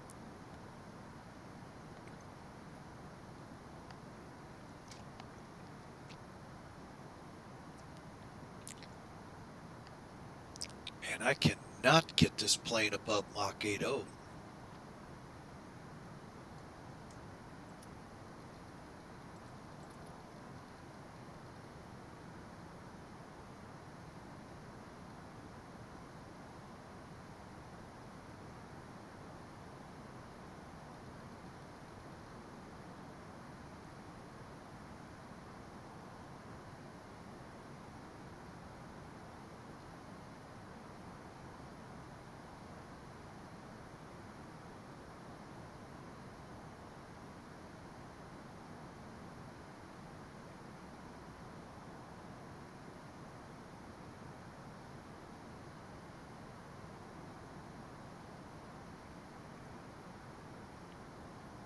Yep.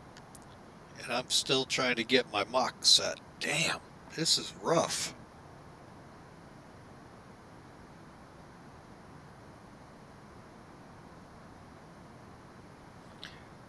And the wind.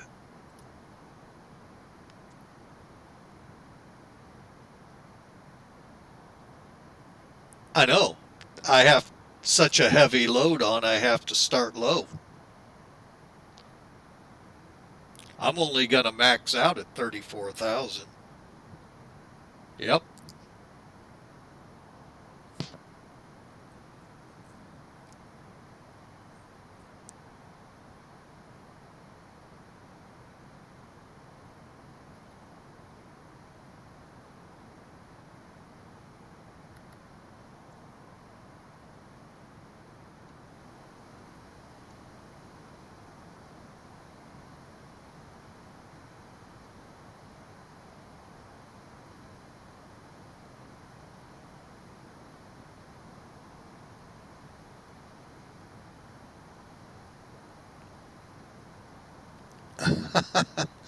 Oh, we're going to run into some moderate turbulence over Iowa.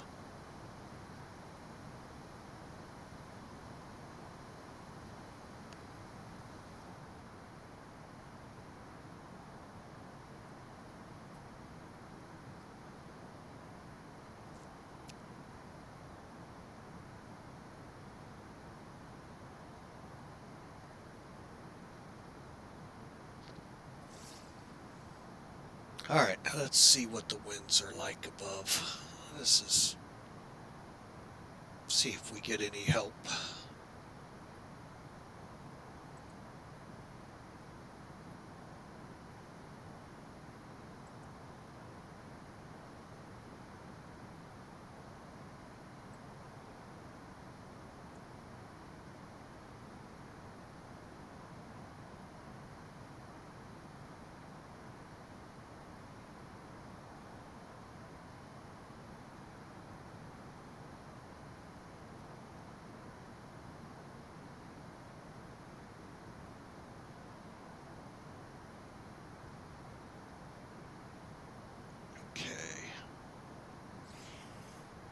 Oh, I don't think I'm getting any help at 30,000.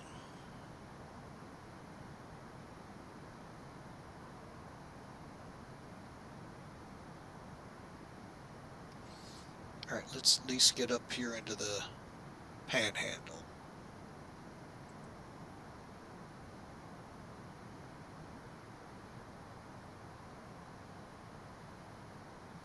Go for it. That's my call sign with FedEx Express Virtual. Yep.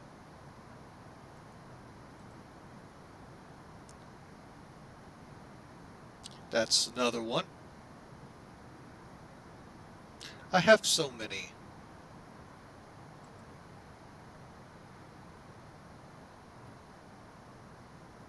Three. Unless I'm flying under one of their flights, then I'll take their flight number.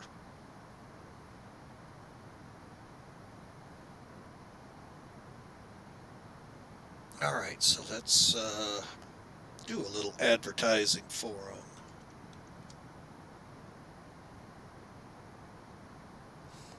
All right, so yeah, folks, over here on Flying with Mike, if you're looking for a FedEx kind of flight with a bunch of great guys, FedEx Express Virtual, I gave you a link to them. Check them out. They actually have pretty good stuff. They've got an outstanding acres program to use with it. Pretty much start, stop, you're done. Oh yeah, and file your flight. Pretty tough workings of their acres system. So give them a try.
All right, who do we have here? Digi, you have a great day as well. Great having you on the channel, and I enjoy those flights from Louisville or Memphis. We're flying over Memphis here shortly, so you have a great day. We'll be up here for about 8 hours. As I hear the moans and groans from the other pilots. Actually, 7 hours and 12 minutes, so actually we're doing a little better than that.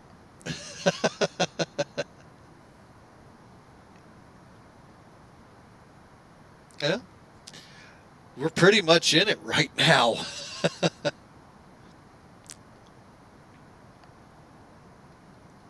All right, let's see here.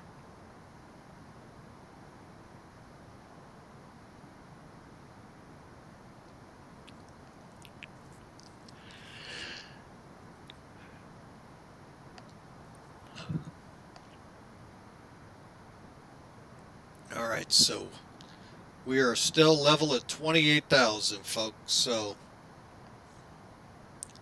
man, you got to love long hauling in a 7.4 sometimes.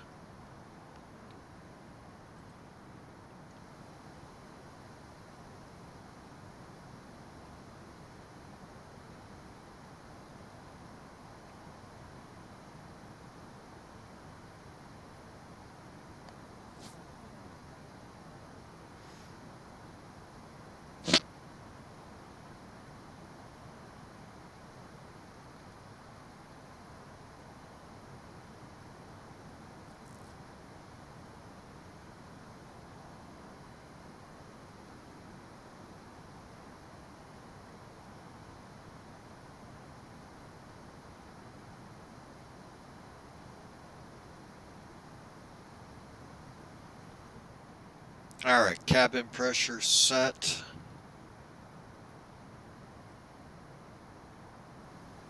Packs are still on.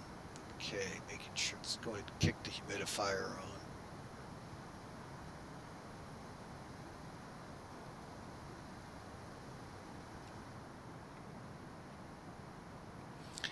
All right, we're about an hour into it here, flying away. Uh-oh.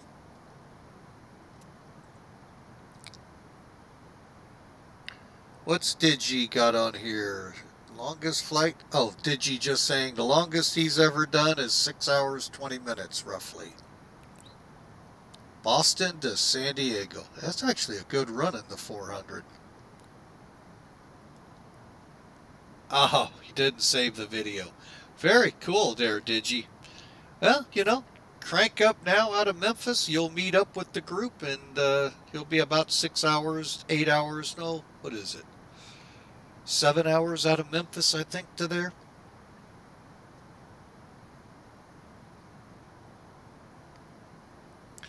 I'd have to go in and check with FedEx Express.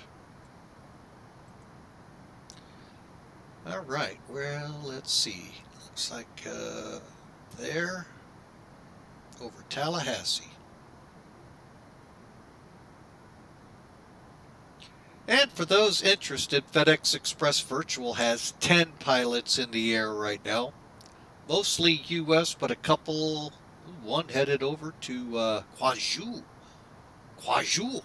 from Honolulu.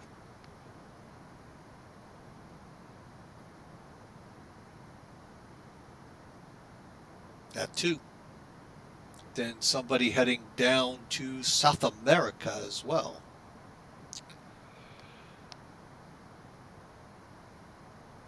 So, and then of course, our little group headed up to Anchorage. And you know what? I think it's time we, I don't even think I've seen it kicking out yet.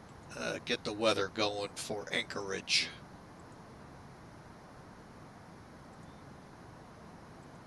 At least 2 or 3 times.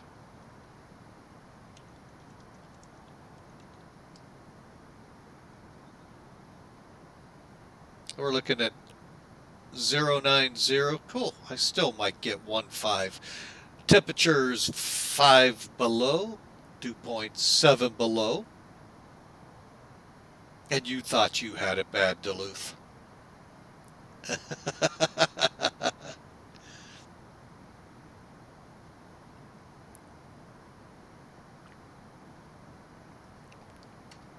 And that's on the Fahrenheit scale, folks. What I read off was the Celsius.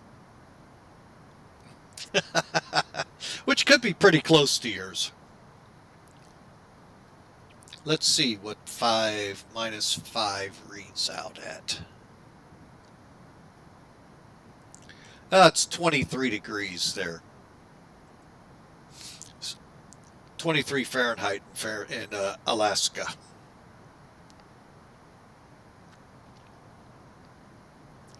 Yeah, I got a little conversion that I have here that I can pull up quick.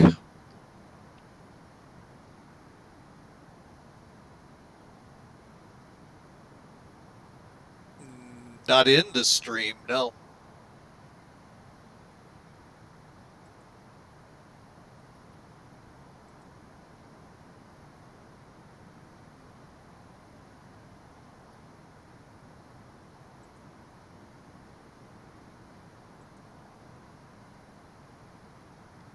Where do I get the Pikachu gift from?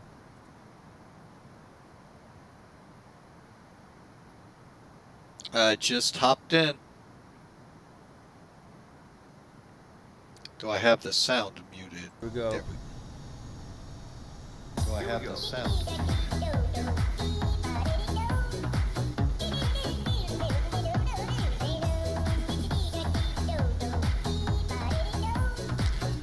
Very interesting. That's it. Very interesting.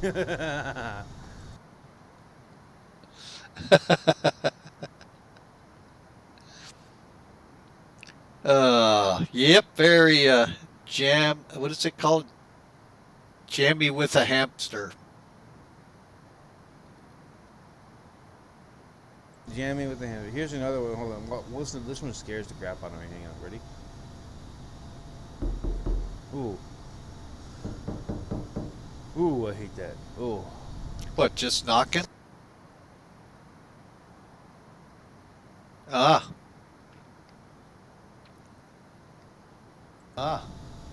And then here, I forget what this one is. Hang on. Over there yet? Over there yet? Over there yet? I like that. I forgot about that one.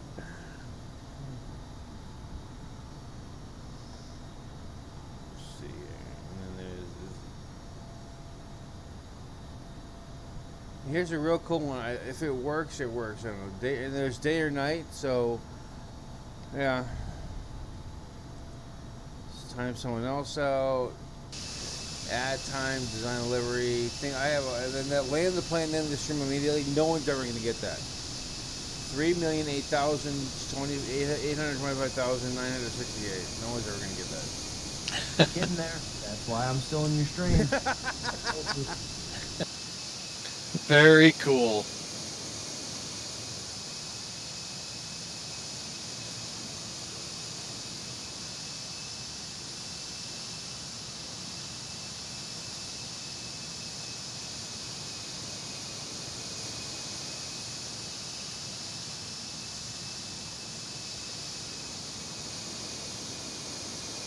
Not me.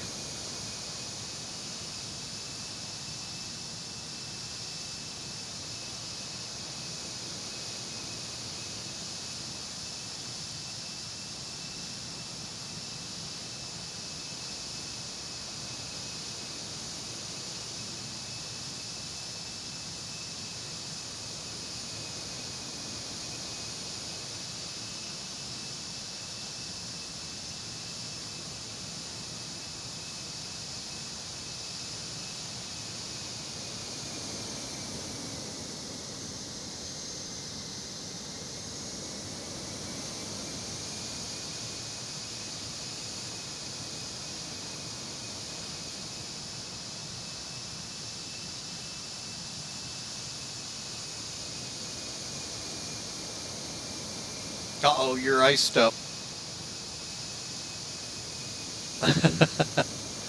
You leave it on all the time. Dependo on the plane.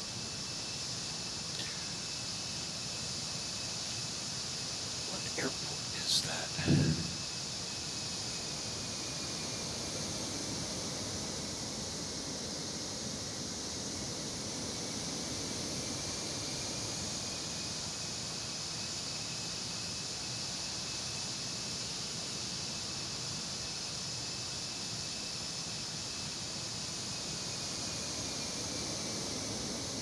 Same with fire trucks crossing a runway while one's rolling down it.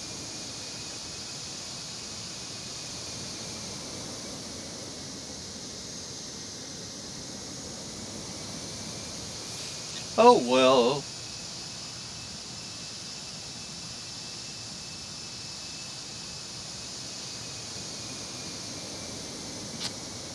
Nope. Well, shouldn't get on the runway when cleared to take off.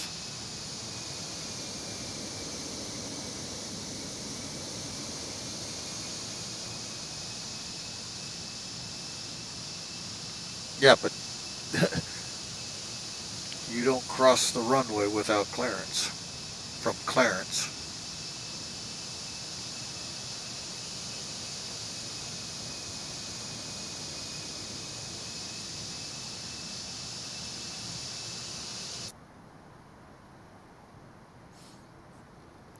we still can't get up to 0.85. Well, maybe it could very well be because of how low I am.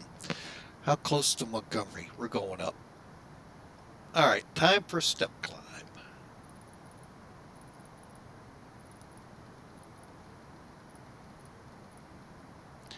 That could be what my problem is.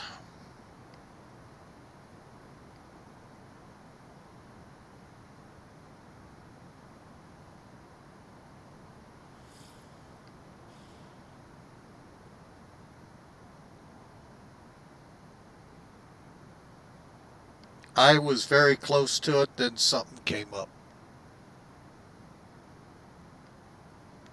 I was very close, but I would have gotten the 8 o'clock, but actually I was pretty close to starting at 8, but then it locked up on me.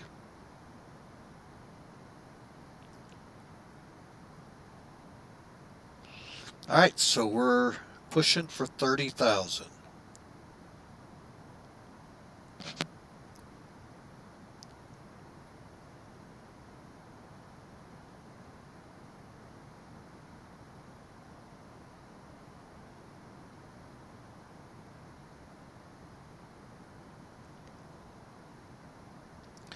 Let's see if that does any better.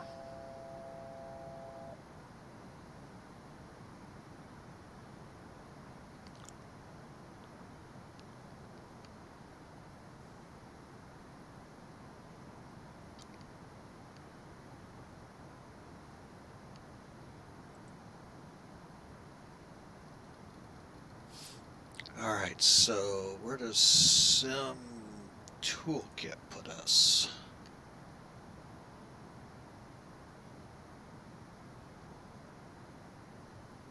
Oh, getting ready to go over a little batch of rain.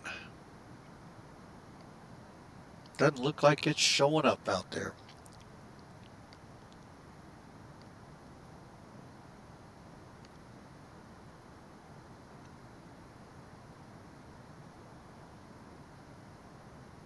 Okay, there's 30,000.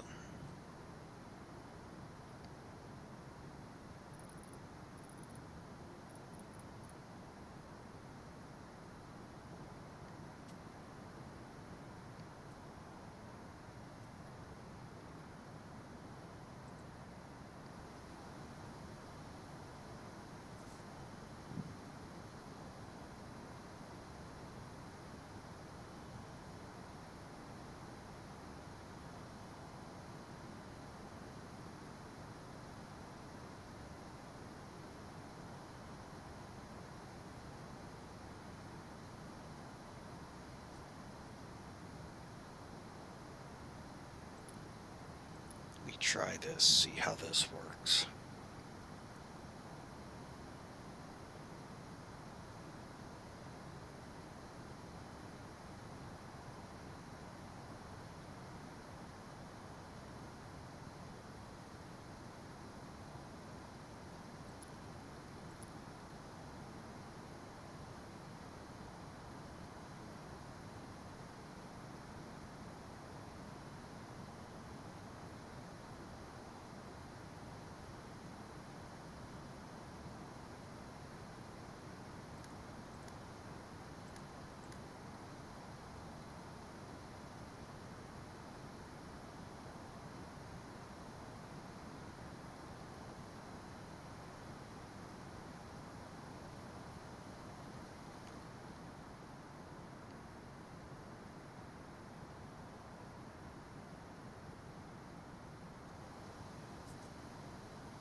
Okay, I think I got that figured out.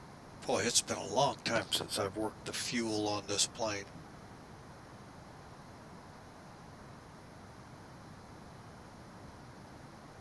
Well, I gotta...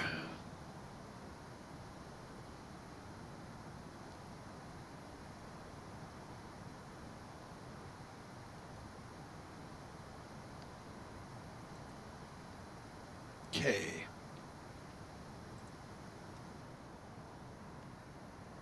Good thing is all engines still going. We're now at 30,000.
Yeah, I'm still here. Sure, as long as we keep the language in check. Otherwise, I'll hit the mute button.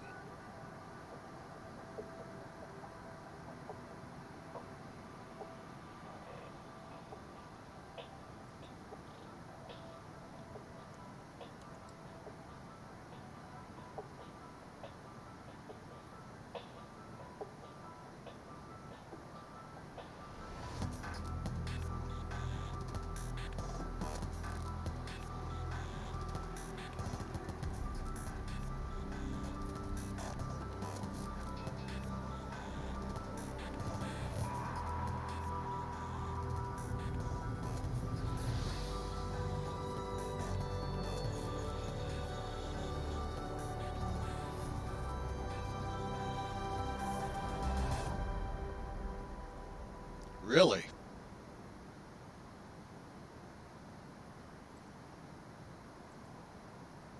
Good deal.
I'm flying to 747-200. Yes.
Yeah, these winds are really, really kicking us.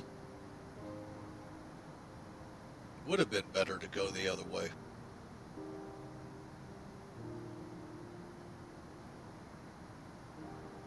Yep, we're going to be coming off VATSIM if...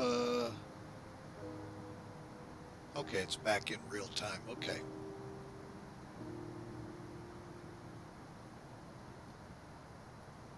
Yeah, this plane is a bit of a frame rate hog, it looks like. Don't remember that in 11, but who knows?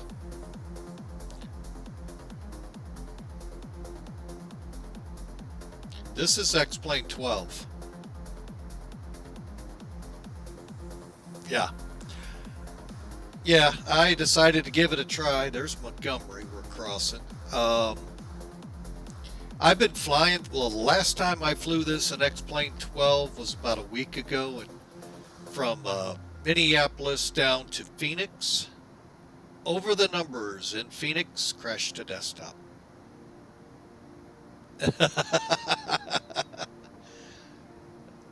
Yeah, and the stream is still available.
Okay.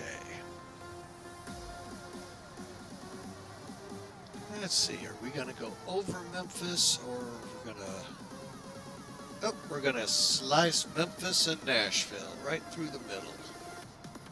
Yep, we're going to go in between, but we'll be in Memphis territory, so.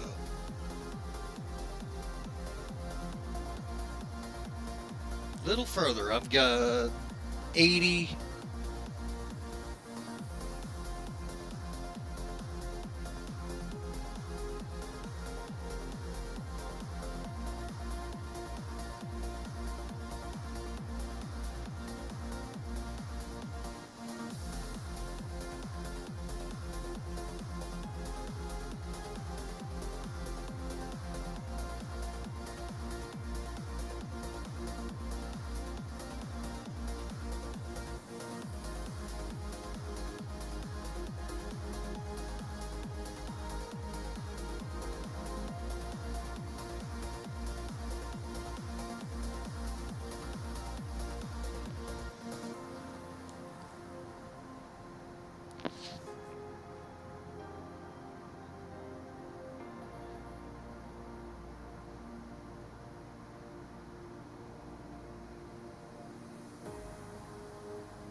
Spaceman, welcome in.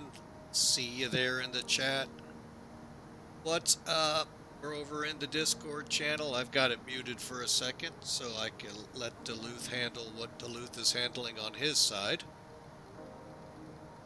Oh, you're fine. But welcome in, Spaceman.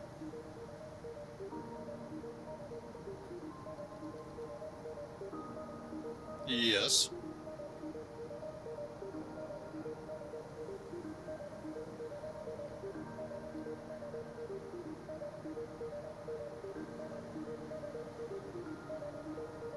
I offer free candy.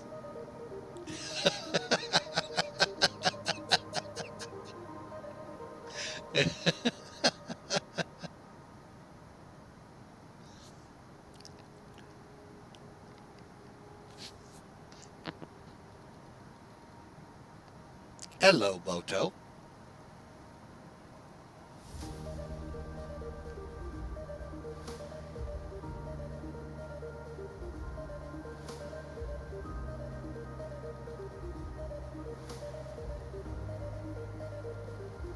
Nice.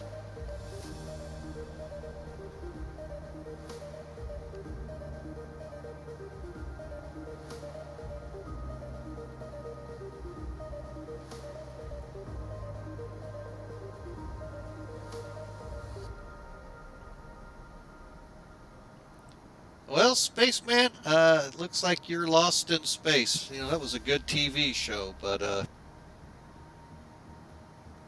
I've got coming in on our chat here in my stream. Apparently, Spaceman and Steve have gone missing in Star Citizen and embarking on a quest to find him. Well, let's see. How was the line in Lost in Space? Will Rogers?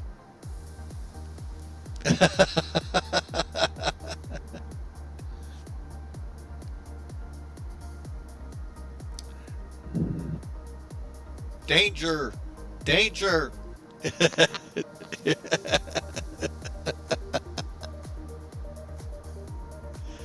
That's why you shouldn't play in space there, Spaceman. It's safer with feet on the ground.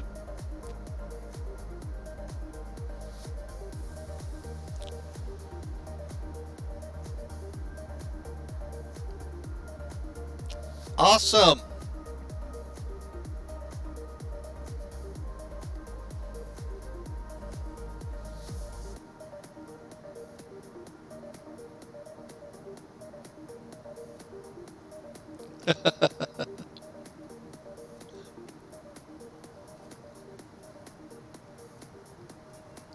All right, where is my next step up at?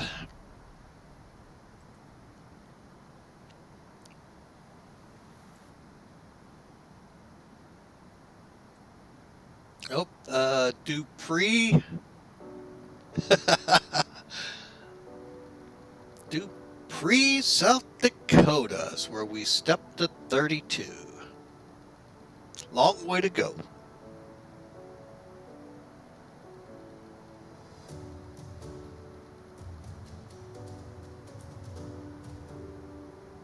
All right, there's...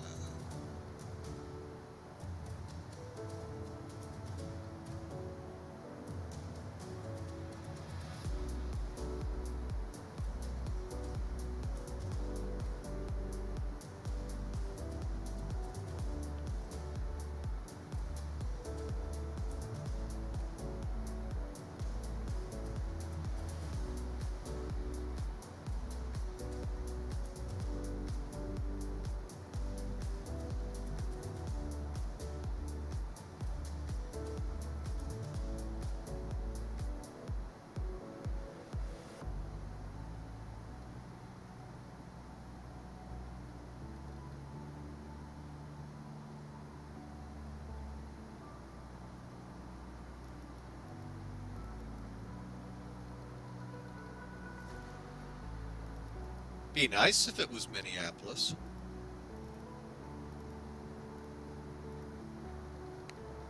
$33,650.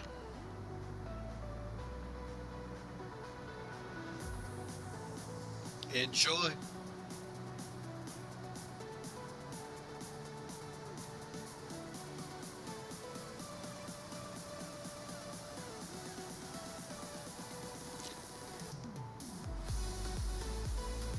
I still got 25 miles to Birmingham.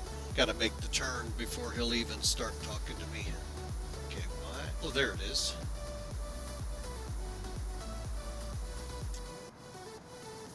We're getting close to my favorite approach into Anchorage.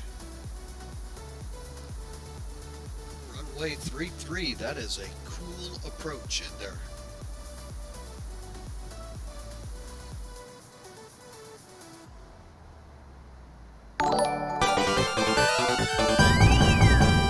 Spunky Squirrel 164, welcome in. Thanks for the follow. We sure appreciate you being on board with Flying with Mike.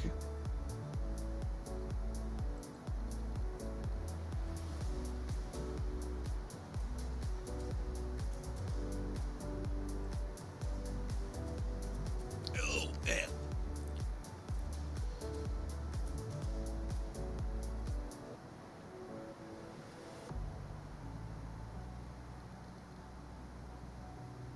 So you're going to fire an Atlas missile, huh, Spaceman? I think I can outrun it. If you're lost in space, I know for sure I can outrun it.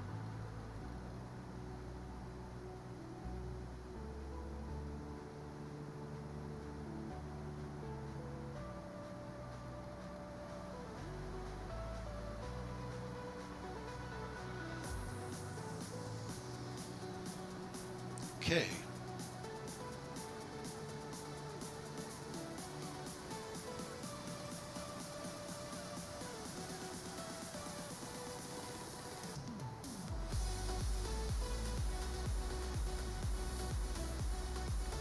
Oh. Nice. Welcome in. All right. Got a little more fuel to scavenge off that center tank.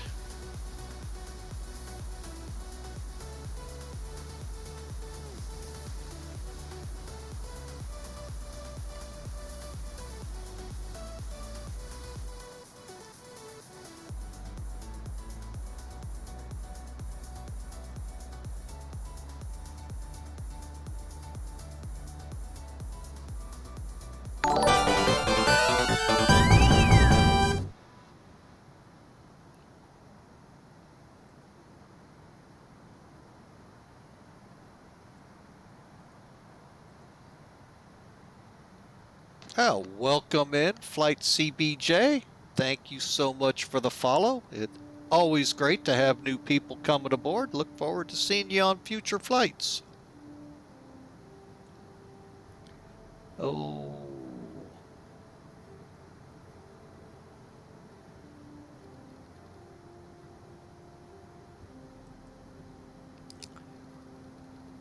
All right, let's see here. Everything seems okay.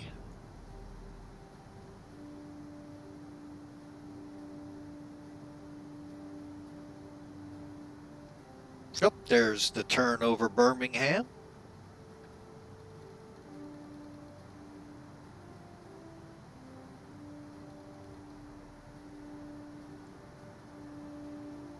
Why not? Let's bring up the Avatab.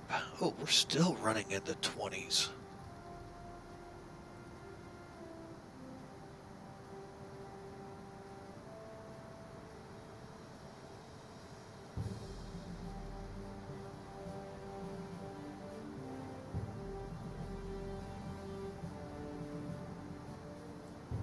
There we go. Avatab set up.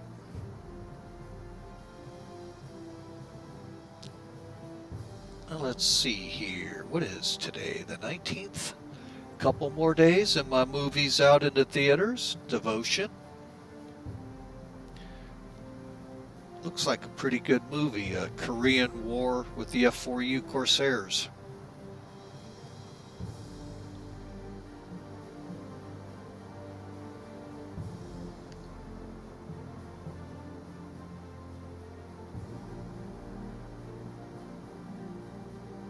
push the button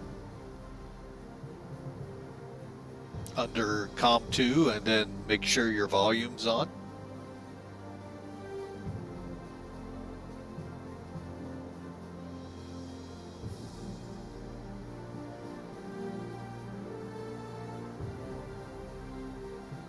Yeah, Spaceman, it really does look good. I can't wait to see that movie.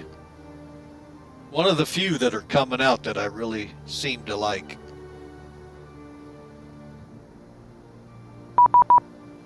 Oh, now Memphis wants to talk to me. So I'm going to come off Discord. I'm just going to mute my mic so that way I don't interrupt.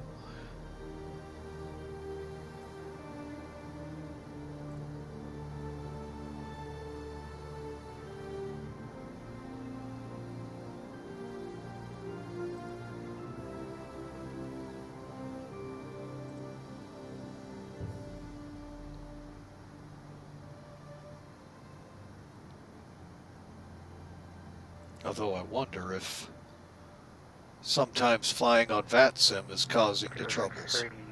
33 Memphis Center, Squawk 1551. Unreadable, say again, KLM 633. KLM 1, correction 633, Squawk 1551. Recycle 1551, KLM 633. Memphis Center, FedEx 811 Heavy with you. We're level at flight level 300, about 19 miles northwest of Birmingham. Block. Next 811 Memphis Center, Squawk 1550. Southwest 690, just maintain your present heading, then you can get to the Memphis airport. Alright, roger.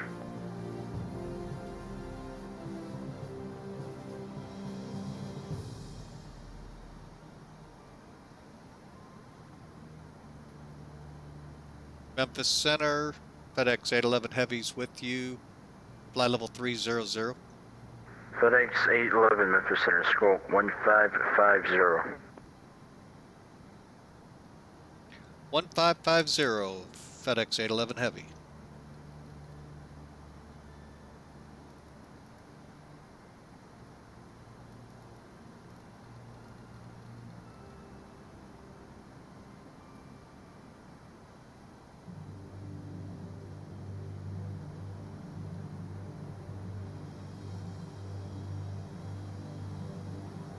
FedEx 2034, 15 miles from McKee, turn right heading 330, maintain 3000 till establishing the localizing clear dialis for May 36 right approach.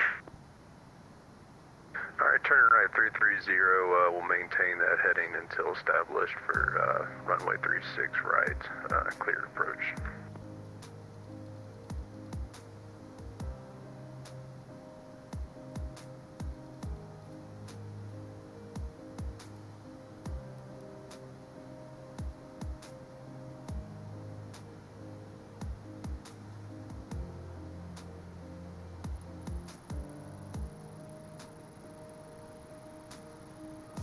Number 1 for Alpha Delta, runway 4 left, clear to land. The wind is 3006 knots. 4 left and clear to land. 17.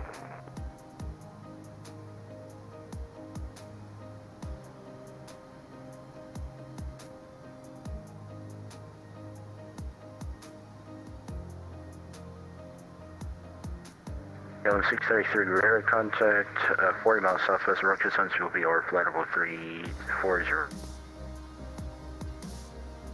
KLM 811, radar contact, 35 mile northwest of Weekend VOR, flight level 2, correction 300.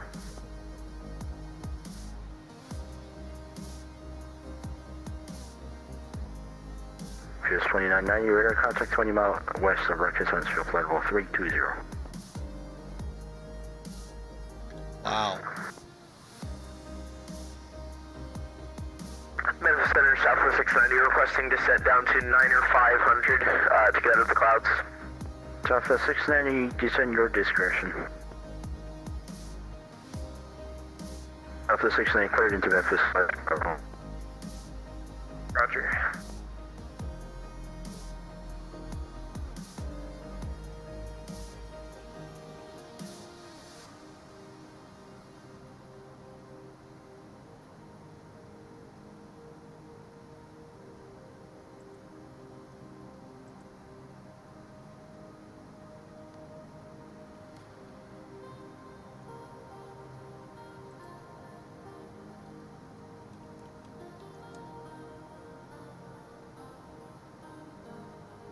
You out of fuel?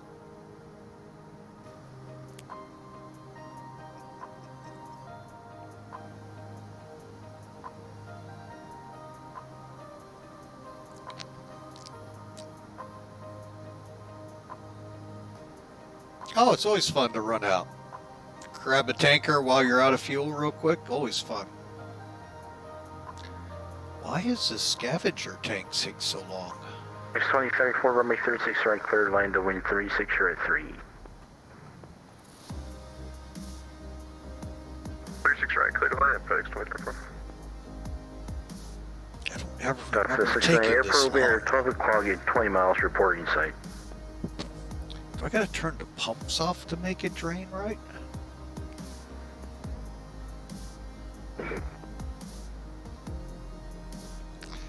Yep. Number 1 for Alpha Delta, welcome to Memphis, welcome to Little Rock. Say parking. We're going to the center FBO there.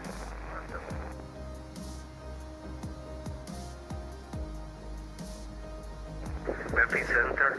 1 for Alpha Delta. 6 test radio. Roger.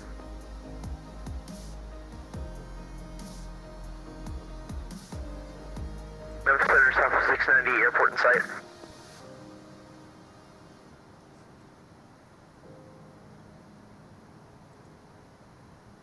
Southwest 690, roger, enter right down into runway 36 right. Right downwind to 36 right for Southwest 690. Alright, folks. Well, takes them forever to acknowledge us when we put our squawk codes in.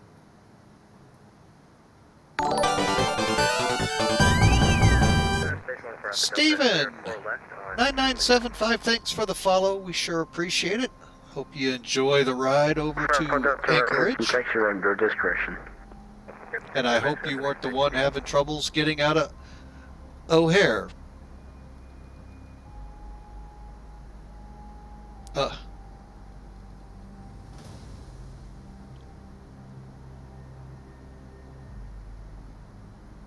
Oh no, first time chat out of him as well.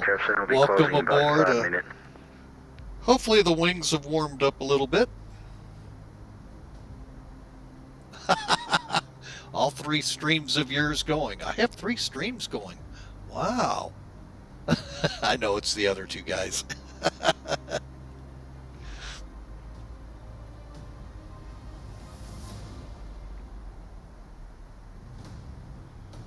Yeah.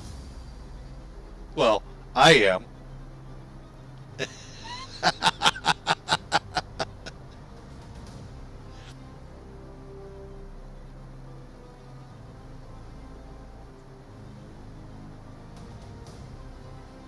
Yeah. Oh yeah. Yep.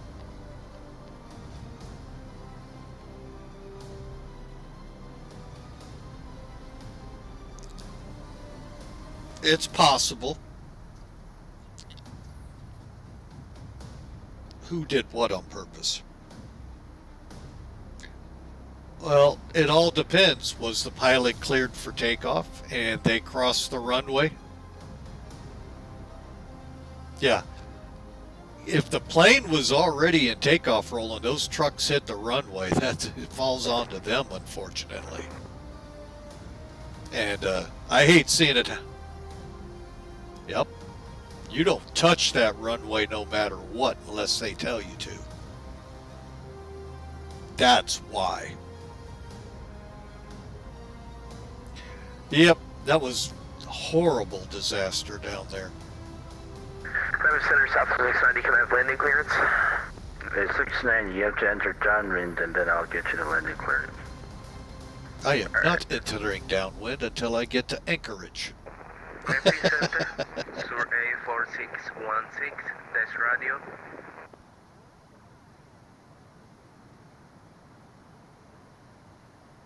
I see a runway in front of me, but I'm assuming that's not 36 right. That is runway 27. The road 36 right is on the left side of that.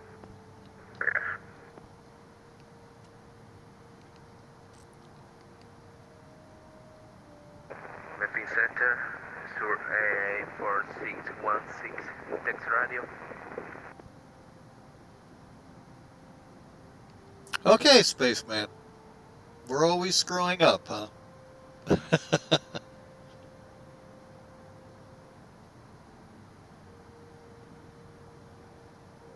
Yeah, Southwest 690, turn to the south so that you can enter the downwind for 36 right. You're turning downwind for runway 18 left there. Right downwind or left downwind? Right downwind, you're currently entering the left downwind for 18 left. Turn to the south.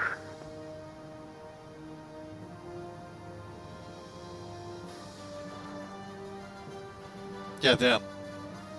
X-34, welcome Memphis, turn left unable. Left enabled, 34.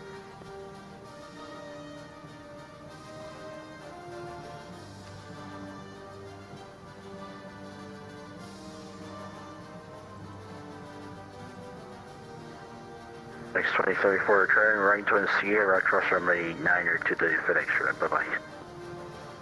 Turn right for Sierra and then crossing 9 over to the ramp for FedEx 2034. Thanks for the help, see ya.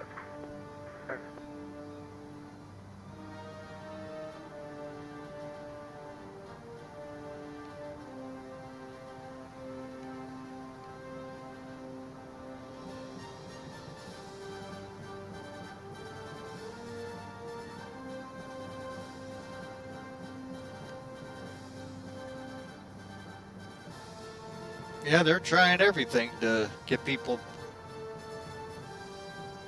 I mean, the flying is back up, but still, I don't think back up pre. What are we up to now? Triple demic levels, whatever they try to call it now.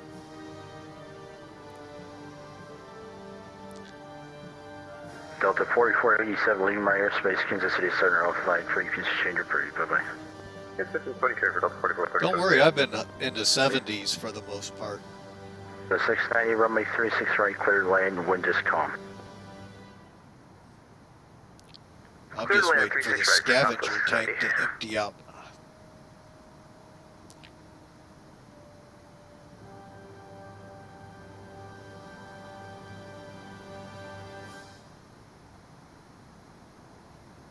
KLM 602, I'm closing now, monitoring you call 2.8, bye-bye. 2.8, right, thank you, KLM 603. American 1108, monitoring you call 2.8, I'm closing. Roger, over to the dark side, 1108. Thanks for the service, we'll see you. Memphis Center, GPS 2990, Cowboys traffic, where are you going to come? Have a great night. Bye-bye. KLM 633, can monitor you come 2.8.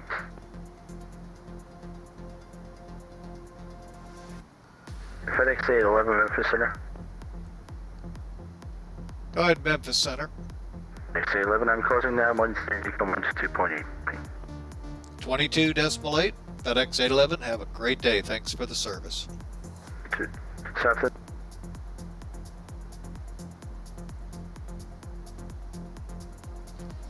There, missed it.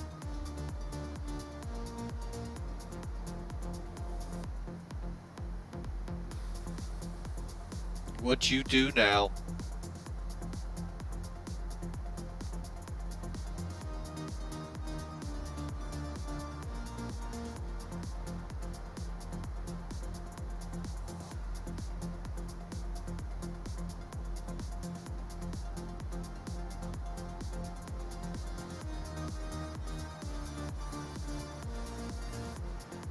All right, let's see if I can do this while flying.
Alright, so that's all set up now.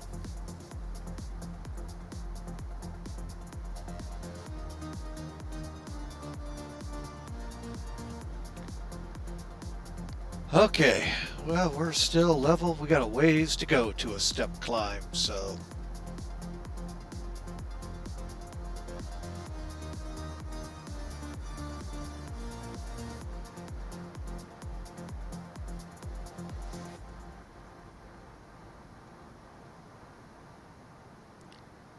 Alright, so...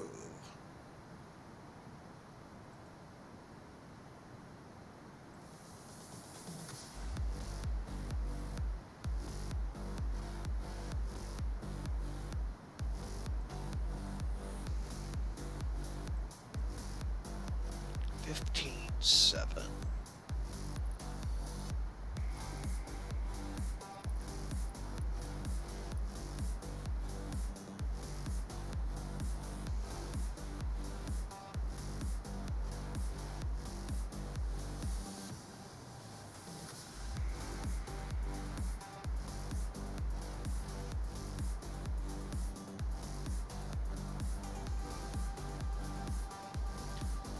Okay, where?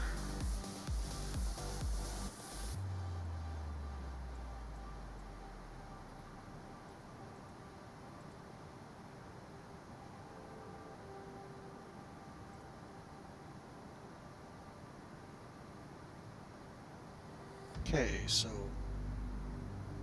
passing right in between Nashville and Memphis now, headed up to Farmington, Missouri.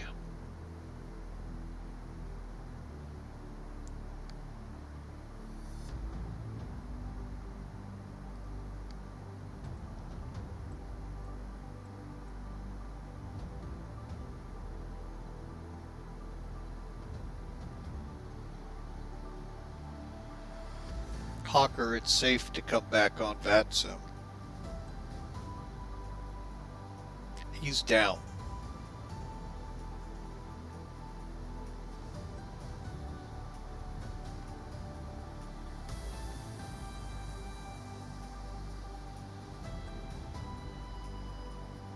Yep, they're not showing.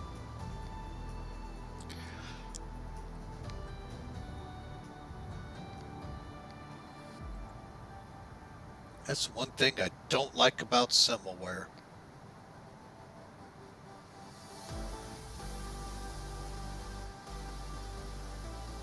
Man, I'm about to overtake Duluth. You're way over there and I'm over here. You guys are flying.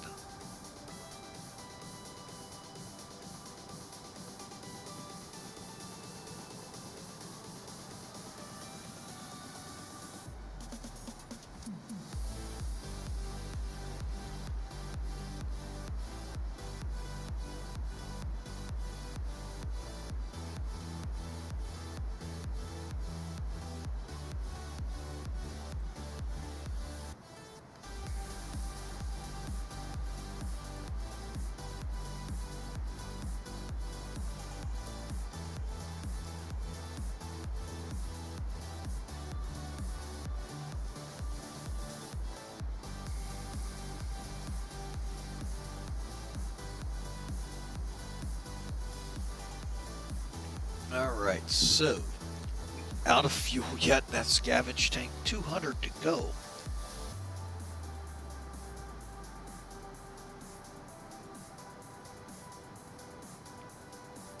Oh well. Get outside.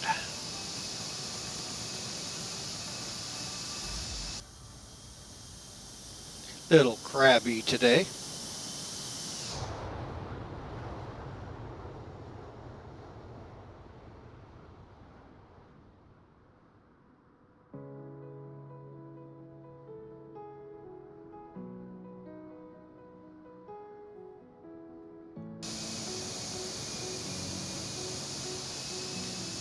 Hawker speed.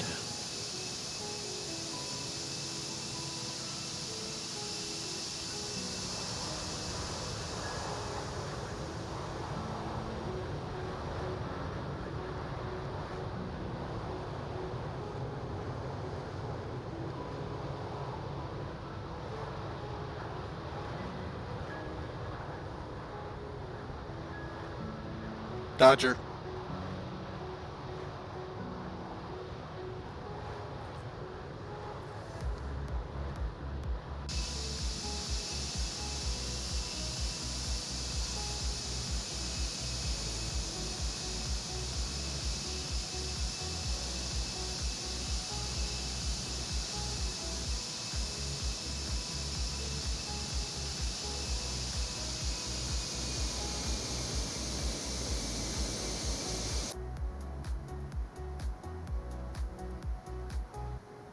Well, I'm slowly getting closer to 0.85.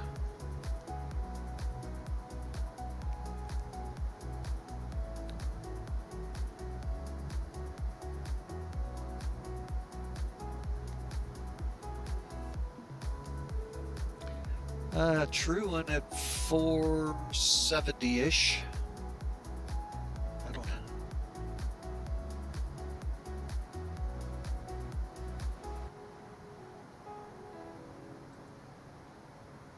Got a 58 knot headwind, crosswind. Holy mackerel. 126? 252 at 135.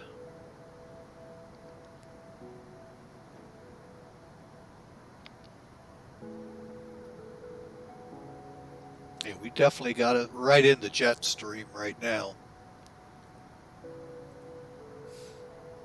All right.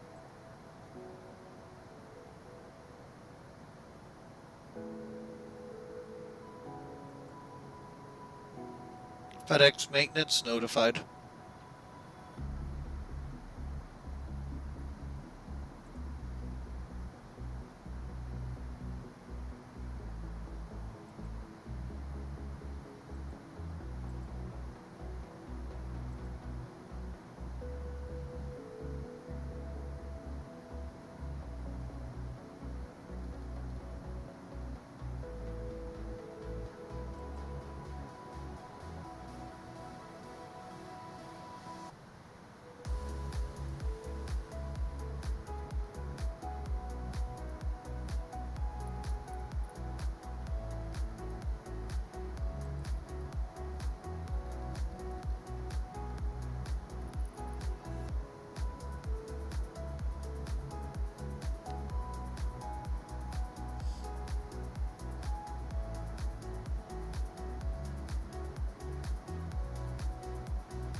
Now let's see, how far from St. Louis are we?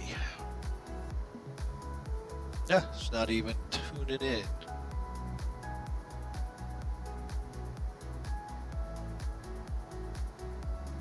Still got 112 to Farmington, so that's probably why. Huh.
Yeah.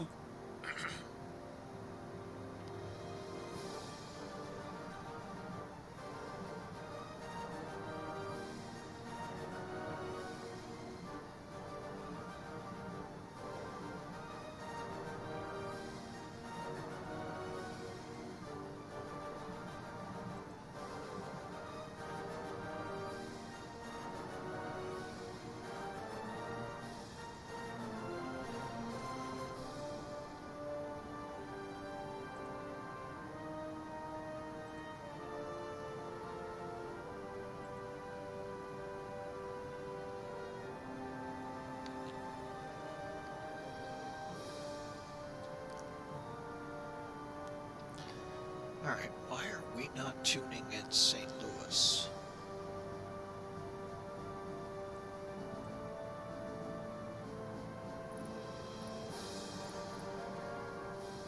Oh, we got Walnut Ridge.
There's one for you, Hawker. ExecJet, you'd like that.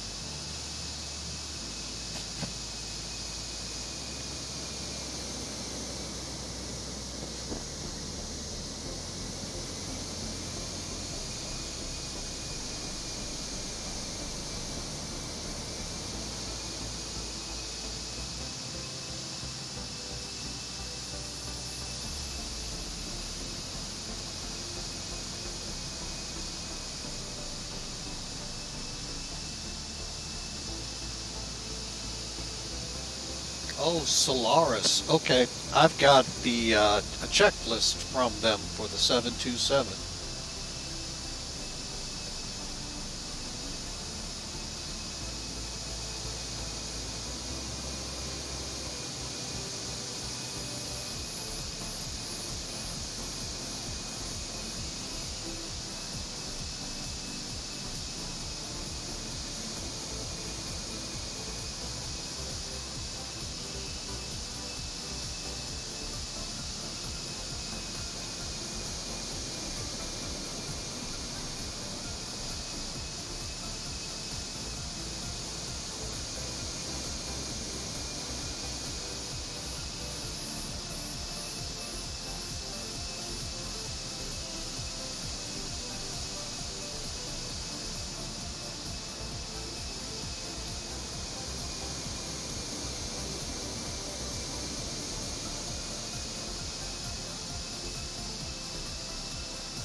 Oh, hang on a second, I was...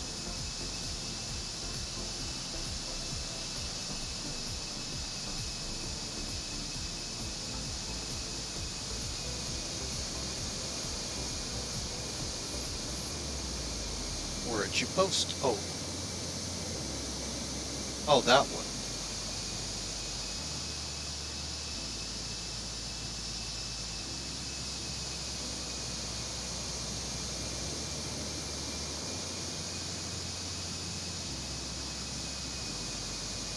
Wow.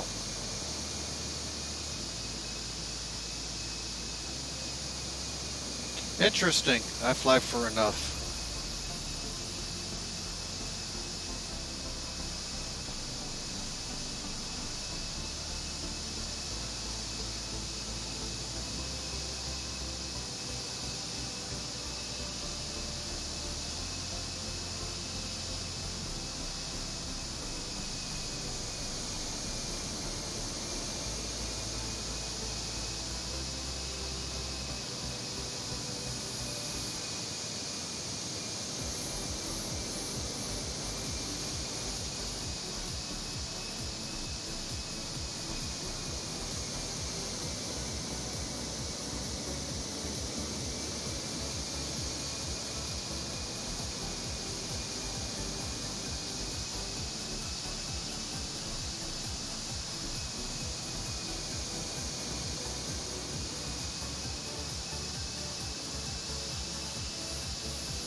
Oh, great.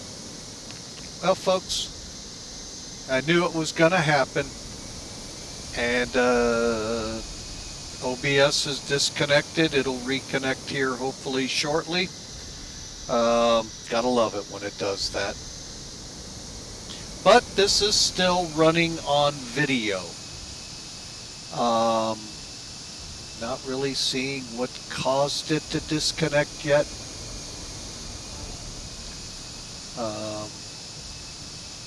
Just a lot of frames dropped and missed and skipped.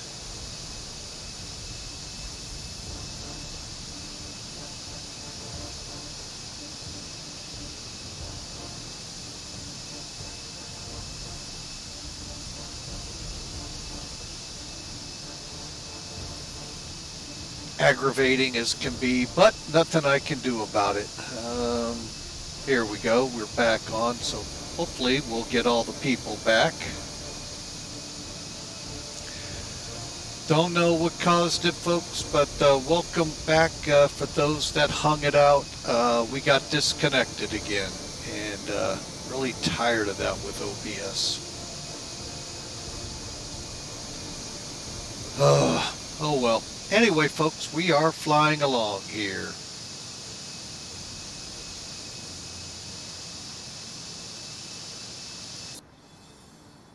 Actually had to disconnect from VATSIM as well. Alright, let's try all the reconnects, see what's going on here. Yeah, we totally disconnected from OBS. Don't get it. Although the flight continues on recording. So what you miss, folks, you can catch by coming back and watching the video. It'll be posted hopefully in a couple of days. It's going to take a while to get this one up there to YouTube.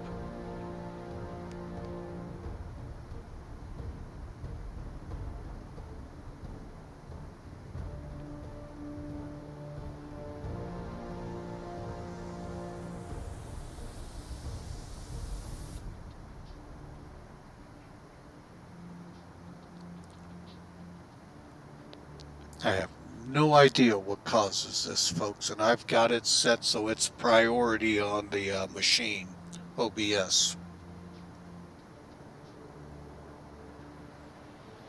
Oh well.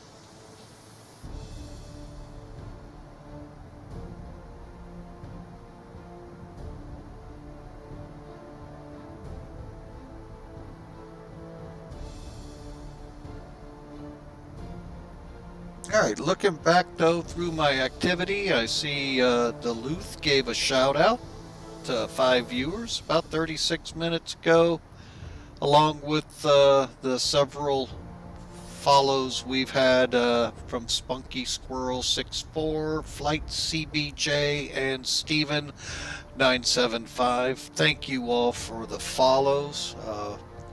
Hopefully OBS will start calming itself back down, but who knows? Who really knows? Well, the airplane's getting closer and closer to 0.85 at the same time. We still got 100 pounds in the center tank. Try this, see if that makes it go quicker. Can't hurt anything.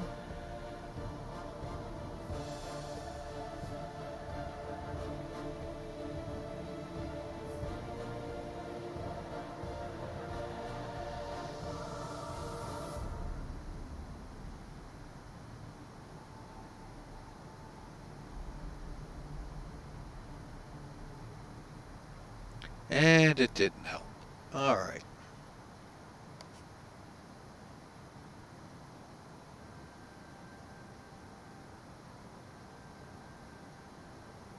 At the rate the scavenger pump's working to get that last 2,000 pounds out, geez, I'll be ready to go in to tank the engine to each of the pumps. Wow.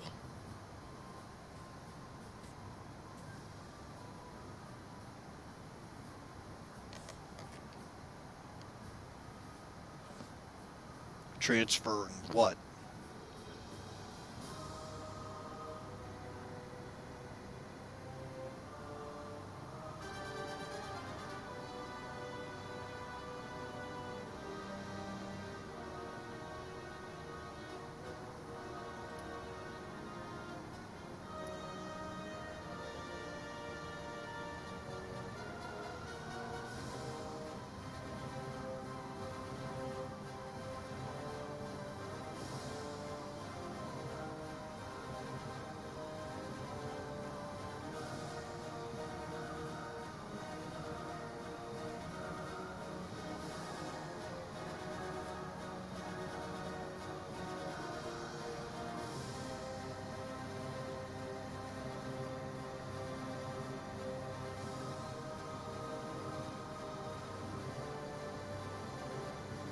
Yeah, I don't know how to make that scavenger tank go any faster. I remember in past versions I'd be by 80,000. That tank would be emptied out. Not Felis, by the way. Different 747-200s.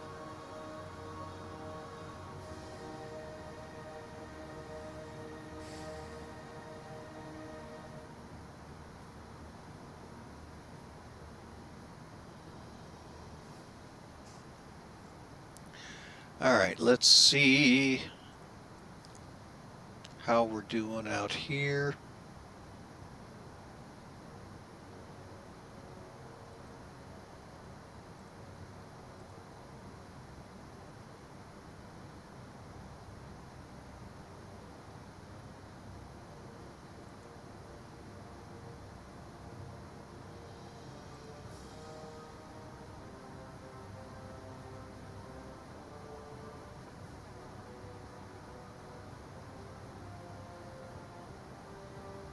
All right, so again, folks, my apologies for OBS disconnecting. I have no idea where the hit is coming from other than potentially the aircraft we're flying.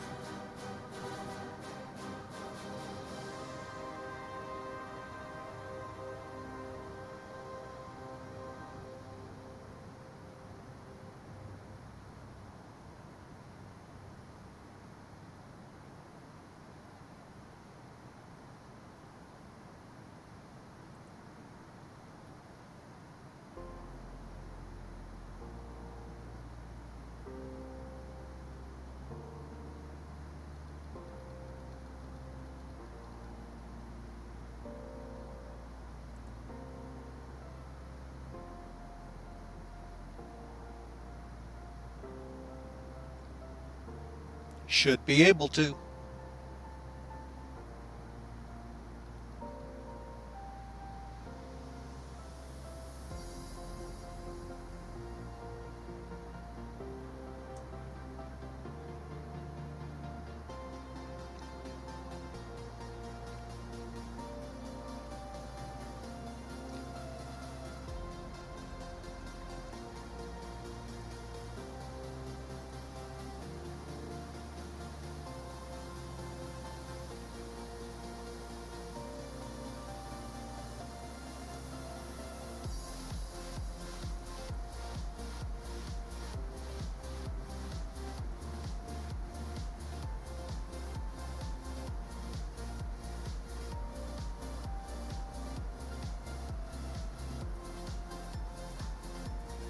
All right, well, we're getting closer.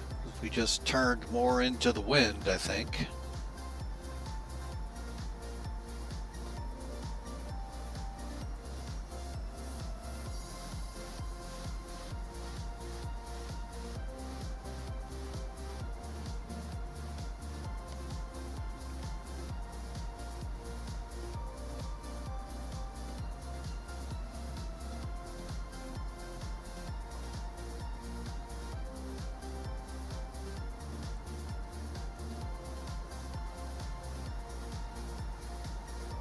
All right, I don't think we're getting that extra 100 pounds out, so we're shutting it down. All right, so let's work now to get these tanks. I think if I do this and this,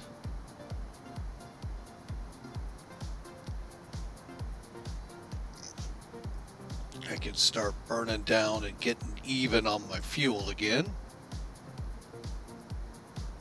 Let's make sure.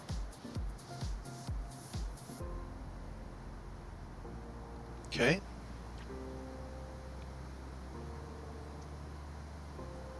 Balance out my fuel here.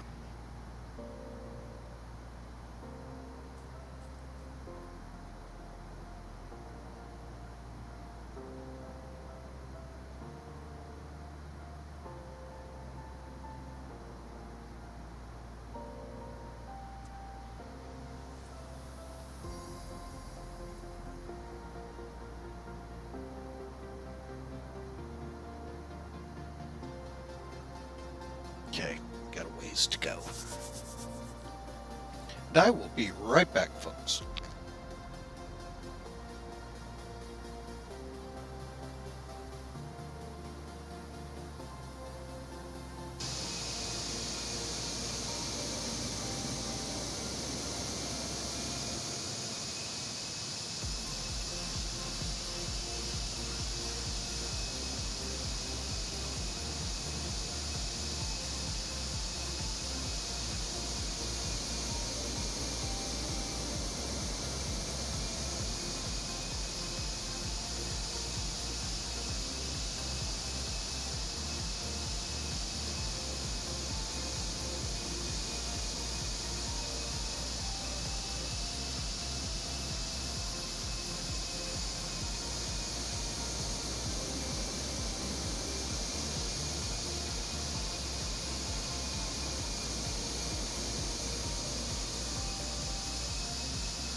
All right, folks, I'm back with y'all.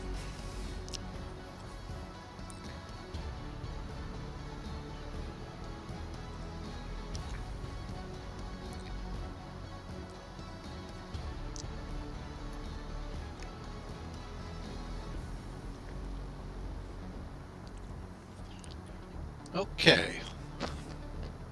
Had to run to the galley real quick, get some food.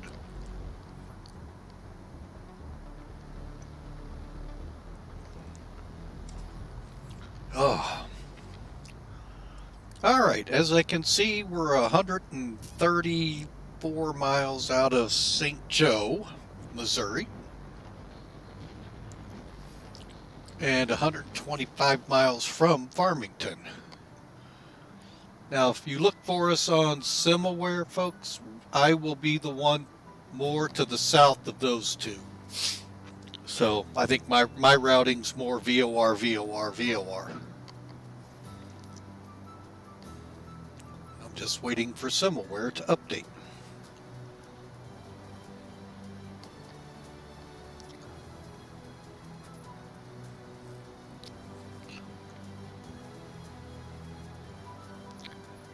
Go. Yeah, they're pushing more northerly of my track, so I'm going to be heading to St. Joe and then up towards Sioux Falls.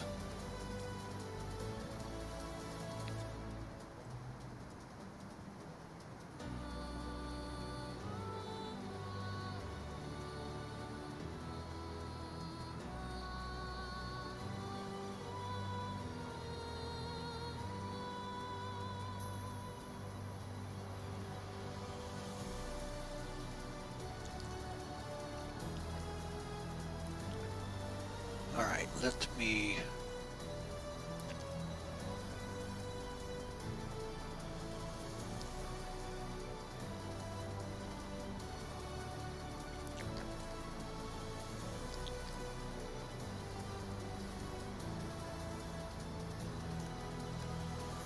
I had a feeling I let that go too long.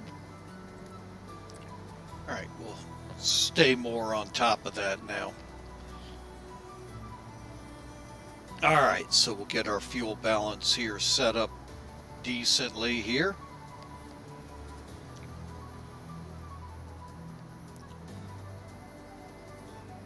So I hope y'all are having a great Saturday. Hope your weekends are going well. For those flying, thank you. We love that. That's the big mission here at Flying with Mike. Get people out of the chair and flying, be it in the sim or the best, flying a real airplane.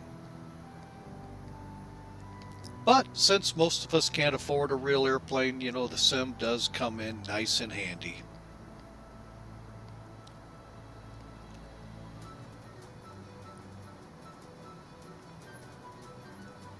You. All right, so we got 114 there. Dupree is...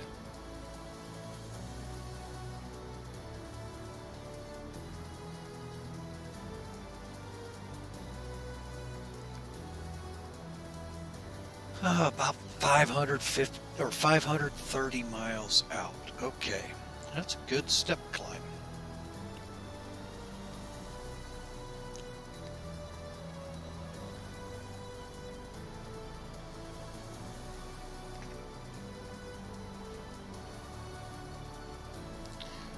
Bounce back here. About 4 to go. Okay.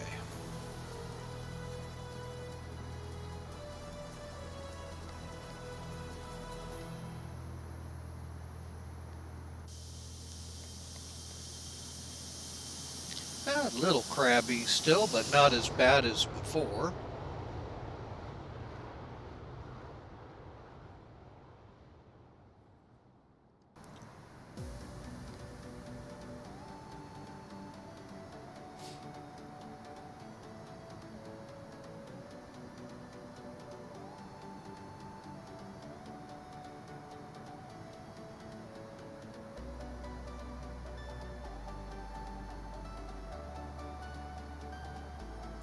use my standby altimeter like it is.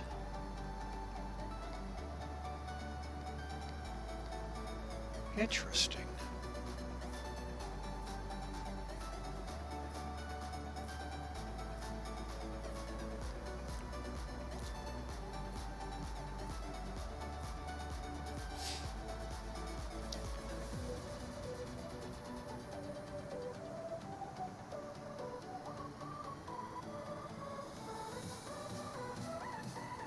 Well, at least we're back up into 30s on the frame rates out here in the middle of nowhere. Kind of curious what frame rates are going to be like when we get into Alaska with this and Canada.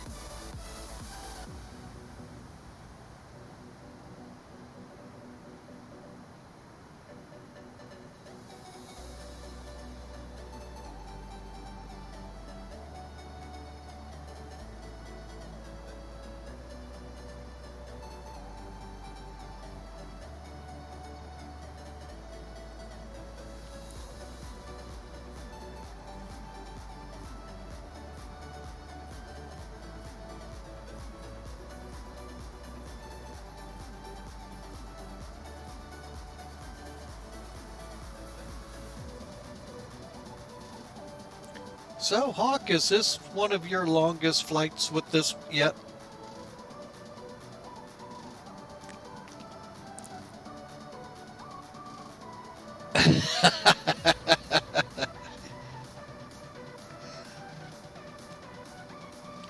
Yep. Ooh, look at all that moisture ahead of us.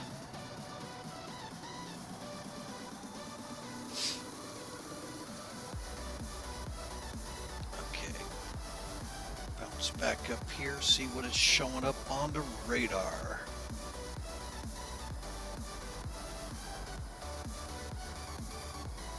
Huh? What do you mean?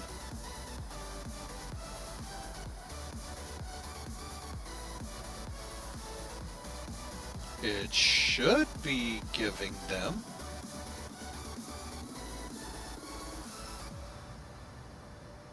Unless they change something on me.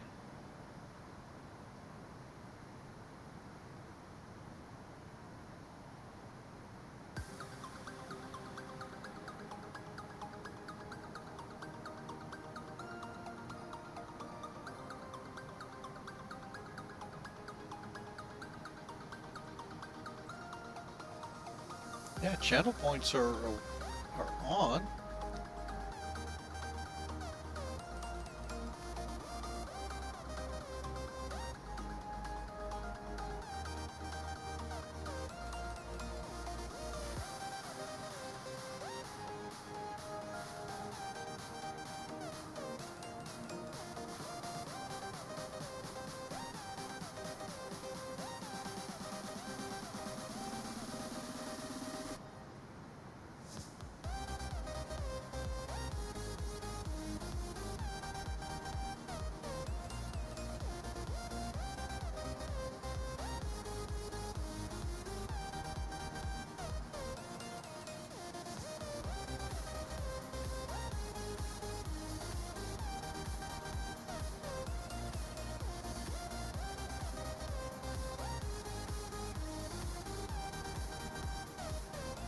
Yeah, I don't know why you're not getting channel points.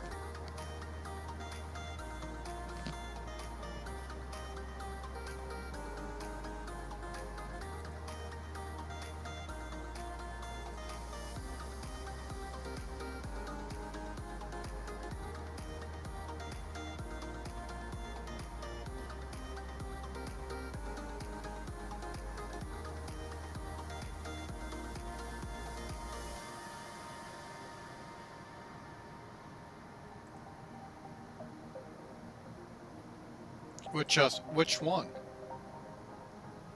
Tolus has been doing great. Getting ready to bring the A320 into the stream here. Who knows? Maybe next week. I don't know. I couldn't fly the one flight with it because of all the problems relating to the funeral and all.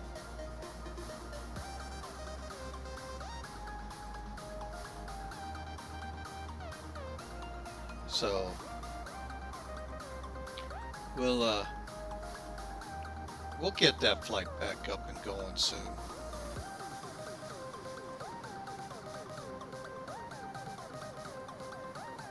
But thanks, and to everyone who put condolences out when I had to cancel that. I do appreciate it. Now I can't find where. Well, there they are.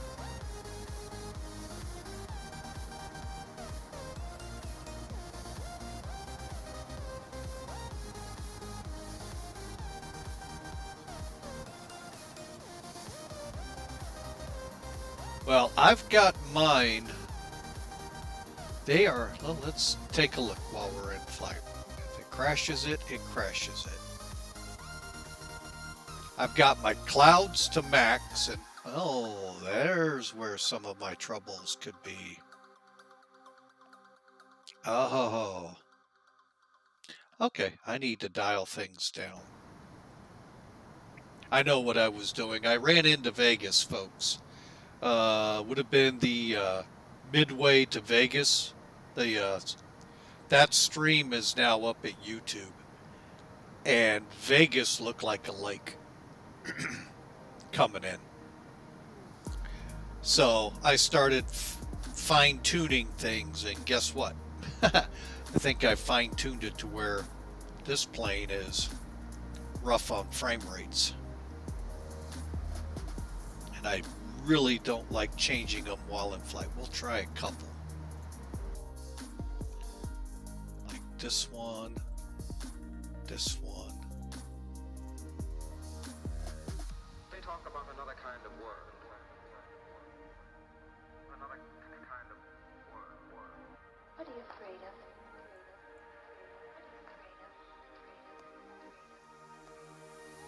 I'm lost in old ways. I'm not afraid.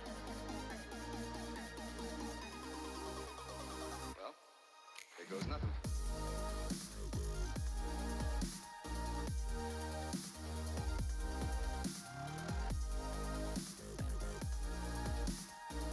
All right, here we go. Yep, we're gonna see how that does. Oh, dropped them. That's not good.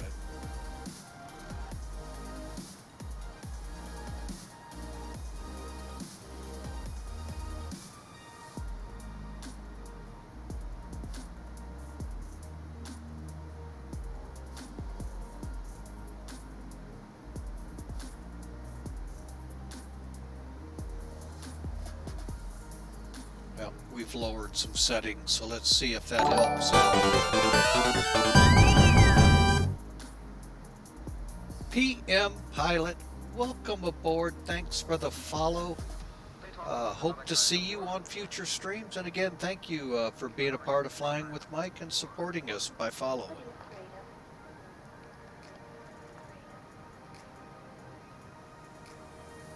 I'm lost in old ways. I'm not afraid. Okay, seem to have been doing better frame rate wise the other way.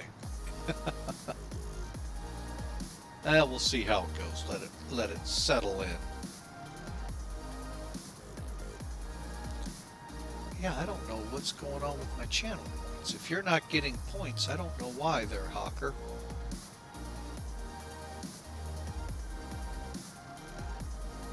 Shouldn't be. I've got them turned on.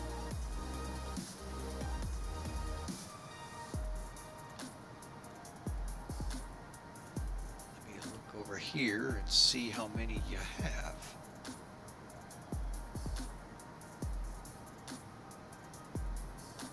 I just got to remember where I find that user management.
I'm staying quiet.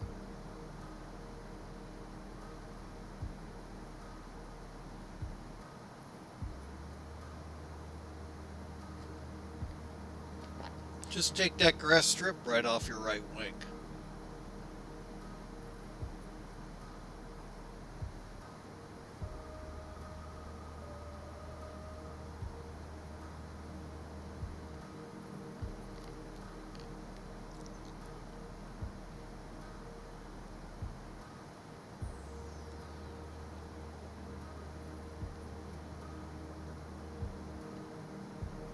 Omaha.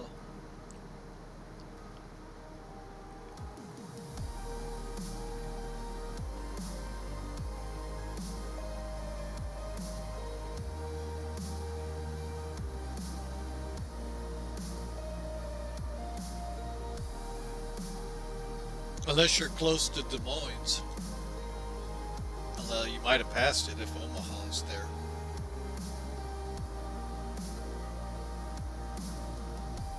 See, I told you that grass strip. Sorry for those that live in Des Moines that I offended your airport that badly. Well, that is a grass strip.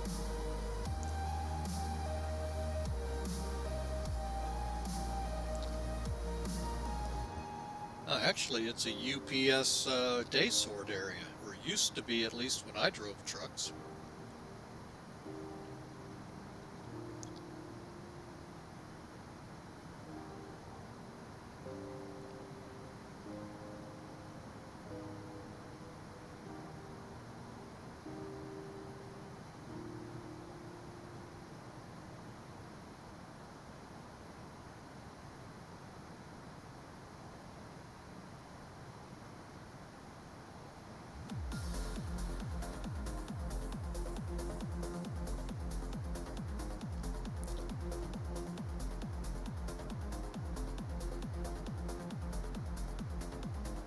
That's Des Moines.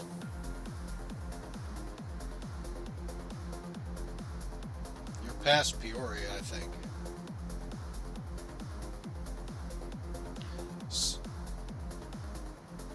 That sounds like, oh, come on, I used to work at it.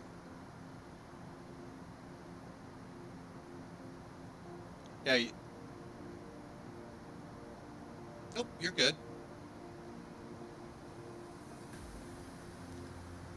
He's going down.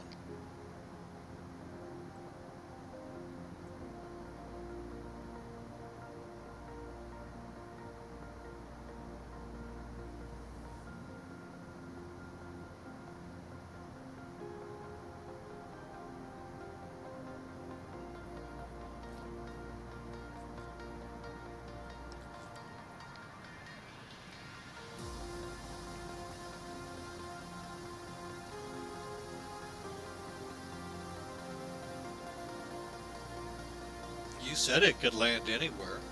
I'm pretty sure it can land on a cornfield. Oh, you didn't say anything about taking off.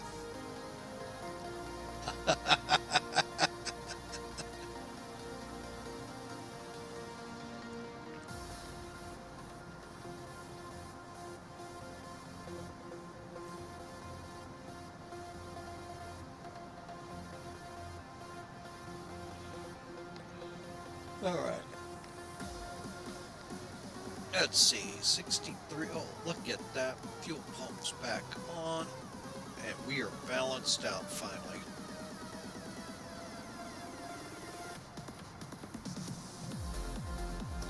Yes, I am. Getting ready to go in between Lincoln and Omaha as I cross O'Neill. Actually, I'm about to cross St. Joseph, Missouri.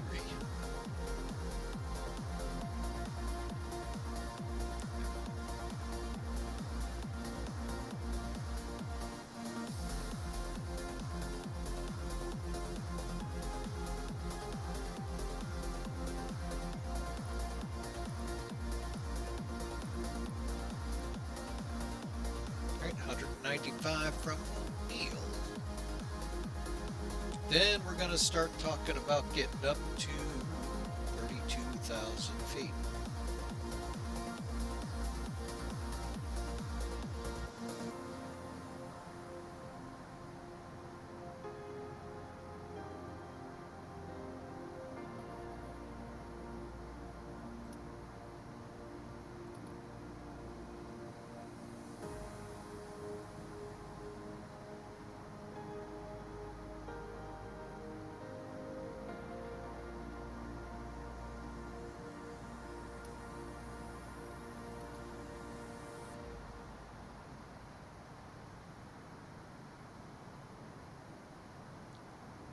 Uh,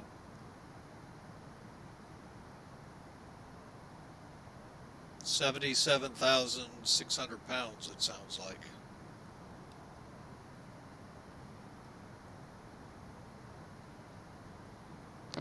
You shouldn't have needed to stop to refuel, but, I mean, but I think you could probably make it. There's plenty of airports up that way. Some ice, some green, some water.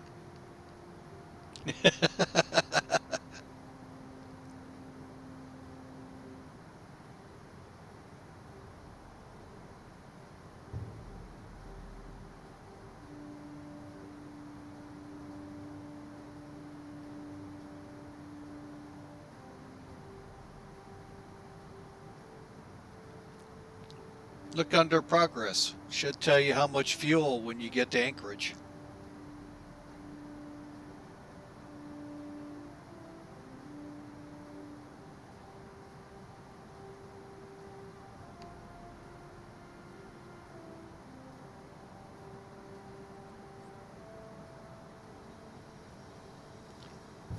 Click progress.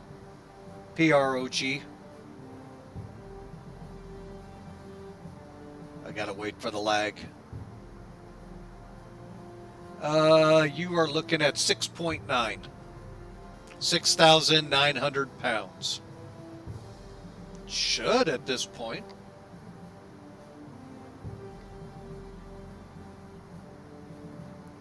No problem.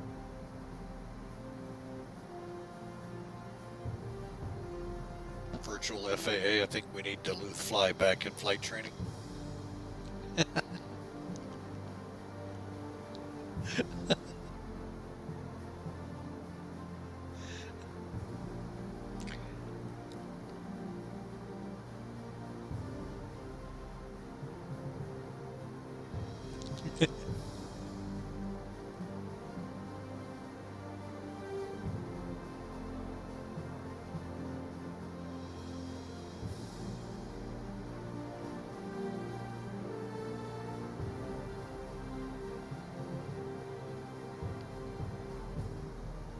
Now, here's the fun plane to fly. You should be in mine. I have no idea of knowing if I'm going to make it or not by my FMC. I have to do it the old-fashioned way. I should be fine.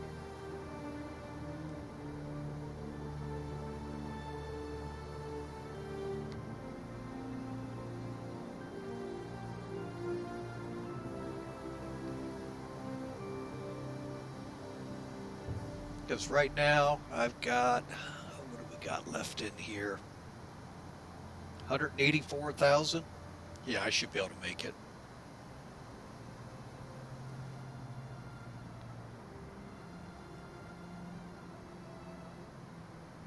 Brakes. Got to have wheels down for the brakes to work, and concrete under the wheels. And hydraulic pressure if you have engines off. Or hope they have EMAS at the end.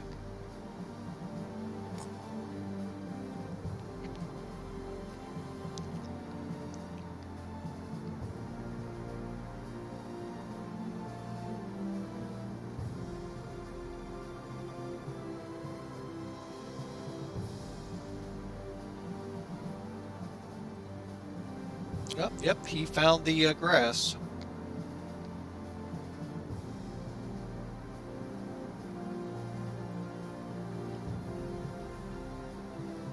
Lands on a 4-lane highway. Good man.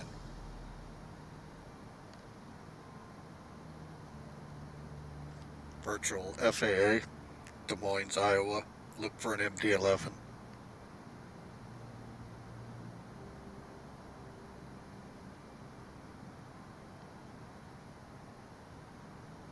You probably took the short runway there.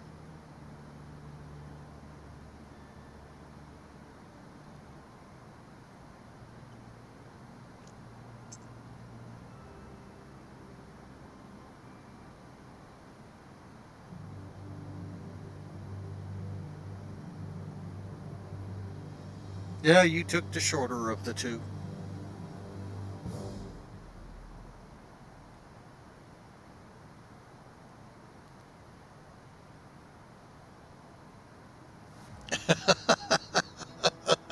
Looks like you're running to me. Oh, there comes a truck at you. Yep, there you go.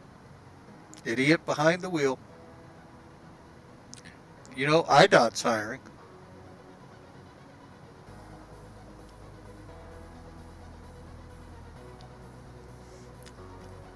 Well, depends. If you're in Iowa or Illinois, they're both IDOT.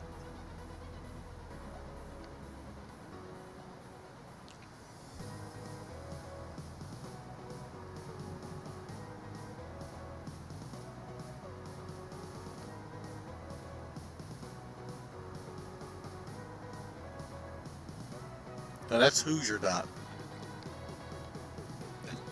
I don't know. I'm sure it's IDOT too. Or NDOT, one of the two.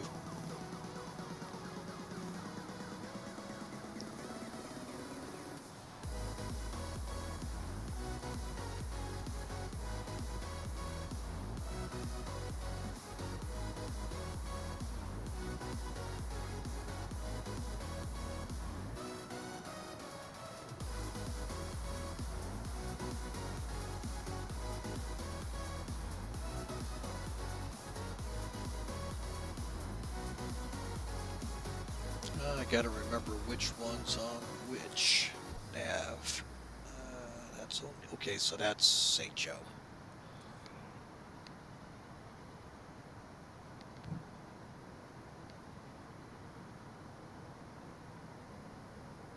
Alright, so we're 139 miles down from O'Neill.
Yep, Hawker is still stuck in the mud.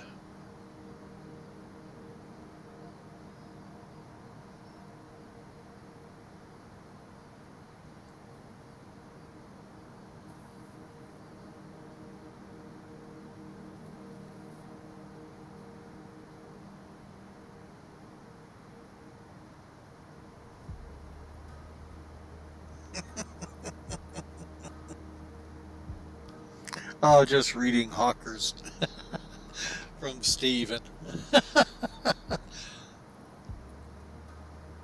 Sound angry. My bad. I would be too, ending up in Des Moines. Even though I worked out of there for about a year. Yeah, I ran Emory Worldwide Air Freight. In a truck to Dayton, Ohio, to the main hub.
Duluth, which 767 are you flying?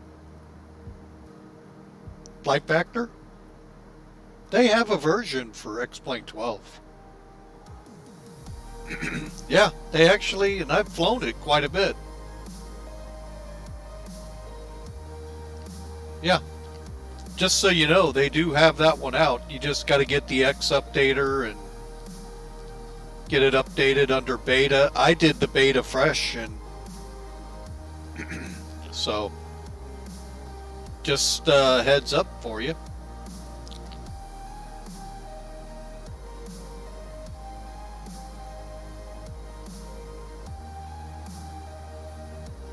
Yeah, there's still a lot of airplanes out there to get updated to 12, but like the 727, which I am really wishing they would.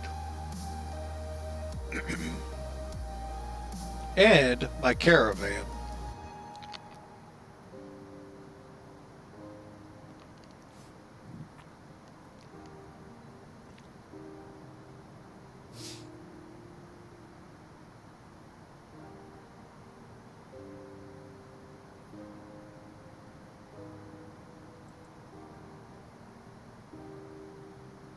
Yep. Yeah, he was pushing me.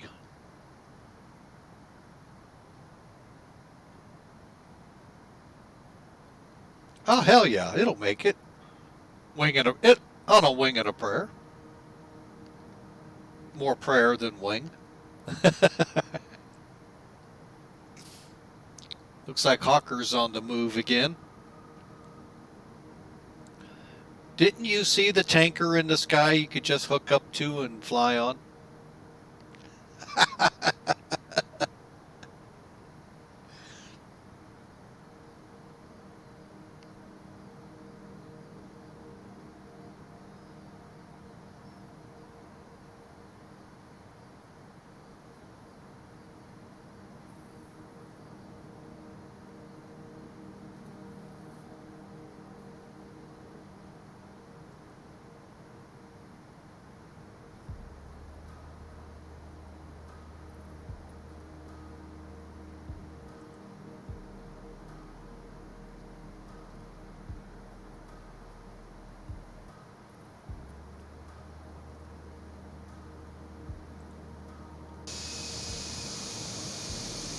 (747-2).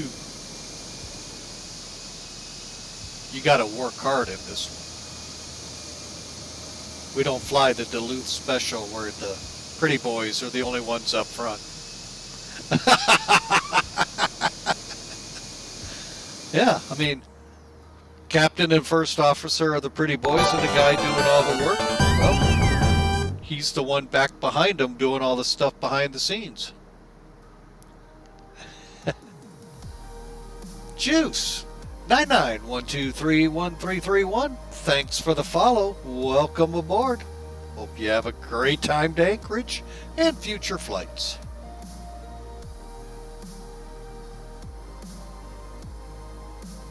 I'm still trying to go ahead. Oh. All right, I'm going to put this out to all the streams. This aircraft, Federal Express with Federal Express back in those days.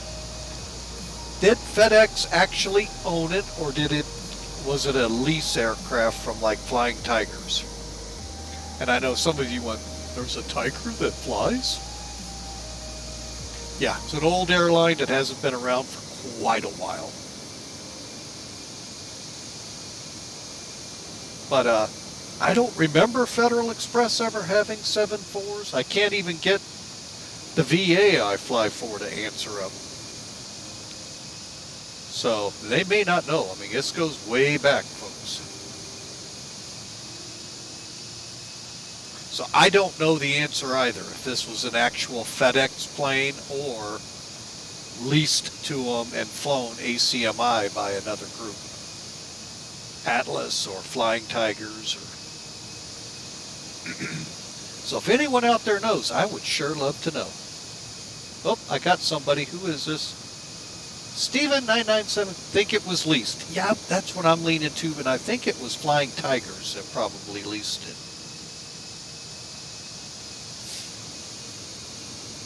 Yeah, I don't know the answer. I'm going to go head back over to my FedEx channel and see if anyone has ever chimed in on it. I doubt it. Because they may not know either. Yet I think a couple of them actually work for the company.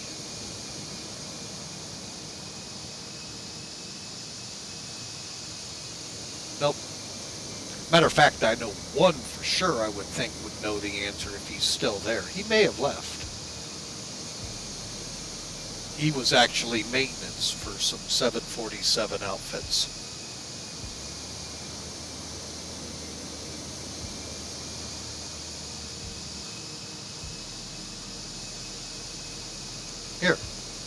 turn on your screen, you'll get to see one.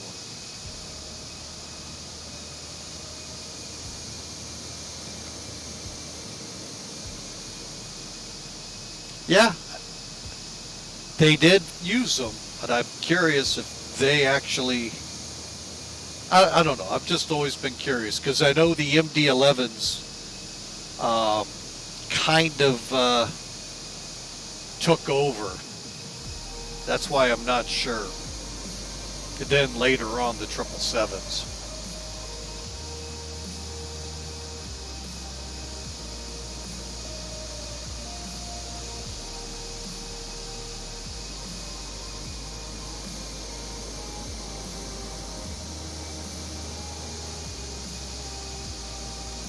That is why they have this thing called a checklist.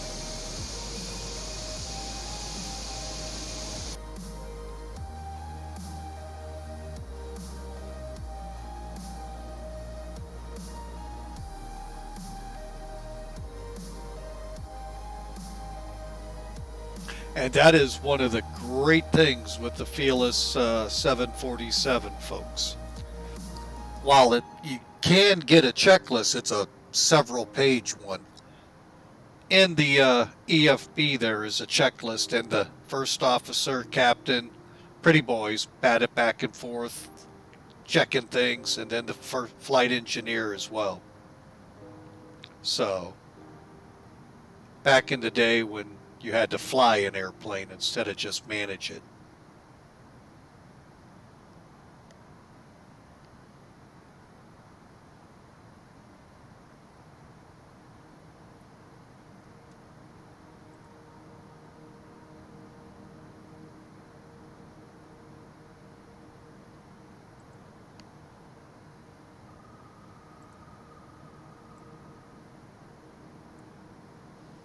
All right, so we are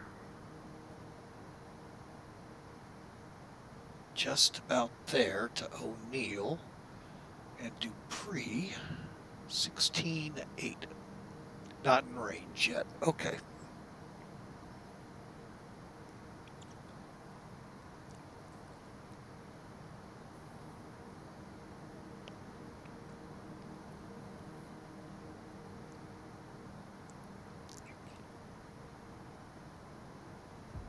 Geez, I only wait till 20% to hit the fuel. See why it belongs in the trash can?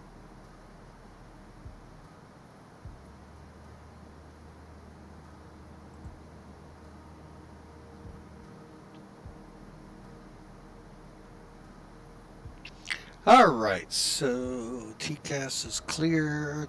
Don't see anybody up on VATSIM up here.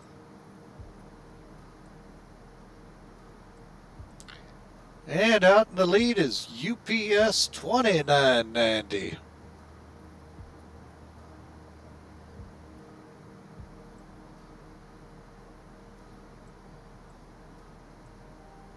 You light them burners off, you better be careful. Might want to have that parachute on.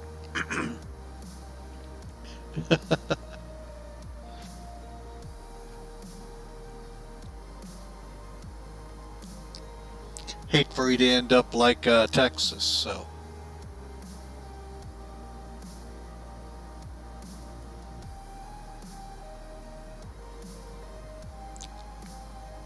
Alright, as soon as we round the corner in Dupree, I'm going up to 32,000. Let's see if I can get a decent wind chart here.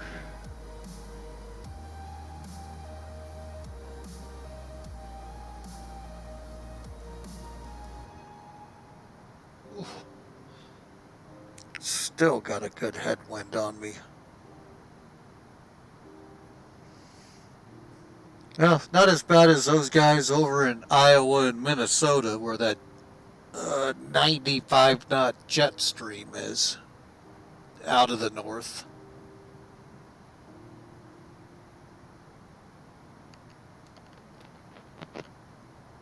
Holy mackerel. I might wait till Dupree. Holy mackerel. Yeah, it looks like it might be snowing in your neighborhood there, Duluth.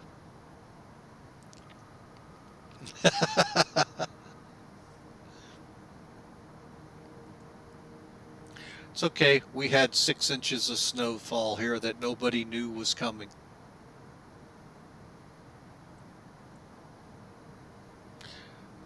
True. I heard they're getting hammered.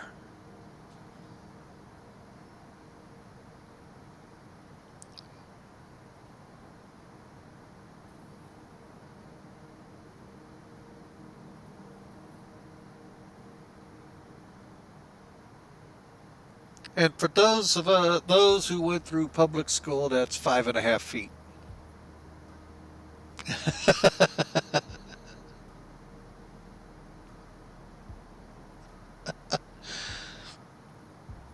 They were just talking on the news, the largest 24-hour snowfall, and it was only like 6.5 feet, and I'm like, that can't be right. Because Buffalo, Syracuse, and Rochester, they measure it in the feet when it snows. It's not inches, it's by the foot. Heck, even Duluth does that too.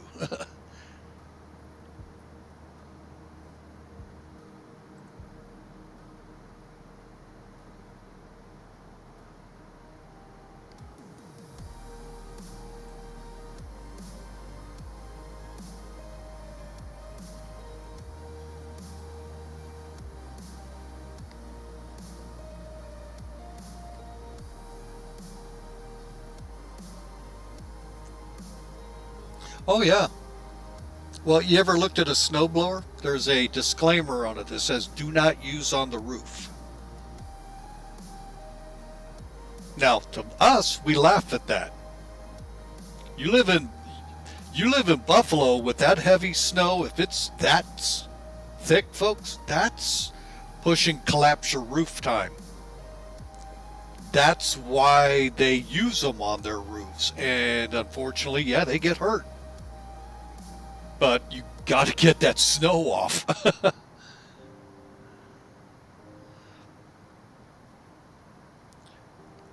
Yeah, because when I was on the road, some radio station was doing stupid disclaimers. And that was one that came up and people were laughing. And then, why would they, and all of a sudden someone called in and said, have you ever had snow 5.5 feet deep on your roof that's wet? Think the weight, folks. They stopped laughing real quick when they realized, holy crap, it happens. And unfortunately, yeah, people do stupid things. But it happens.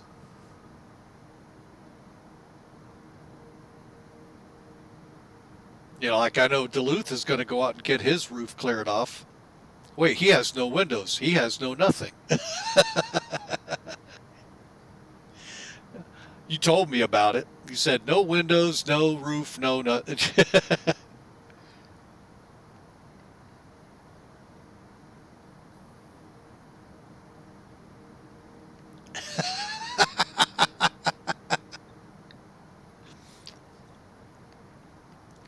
But that's because the snow is so deep.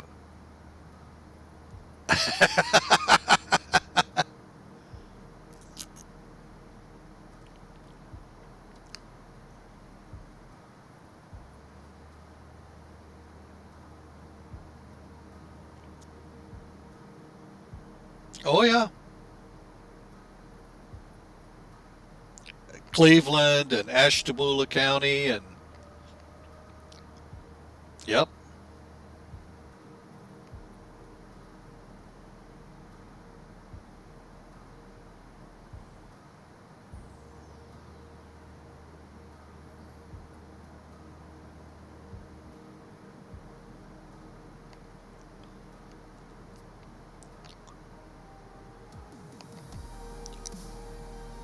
Lake effect. Oh, the nor'easter startup.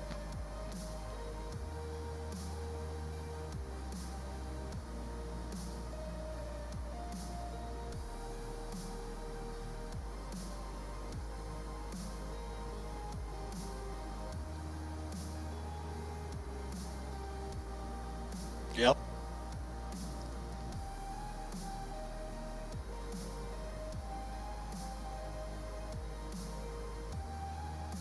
And they lose them.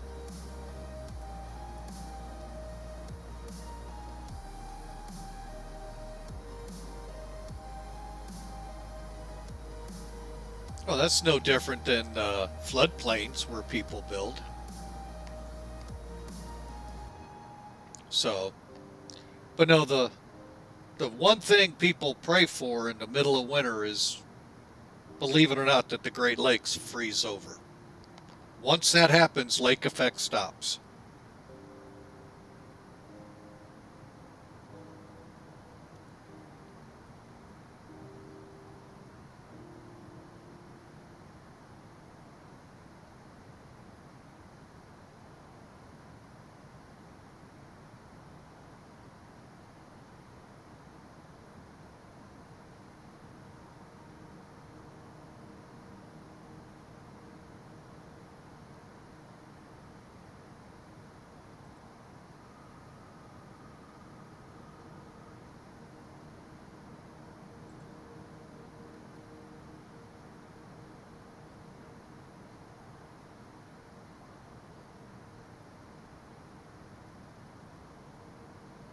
Oh, yeah.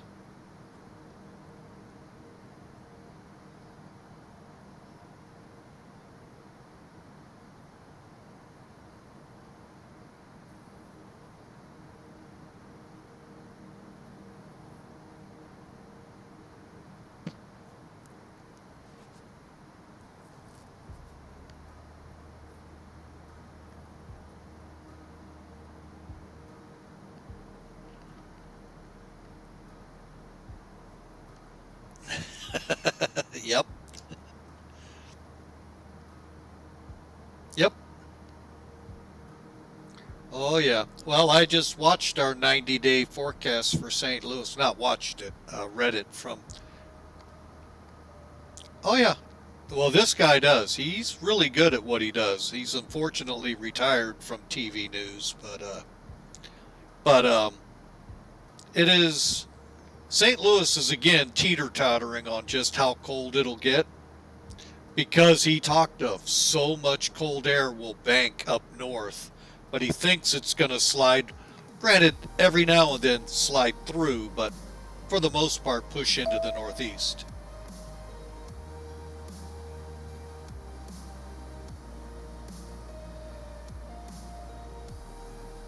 So yeah, I got that message too. Chicago and Fort Worth are up now. They're behind us in the mirrors.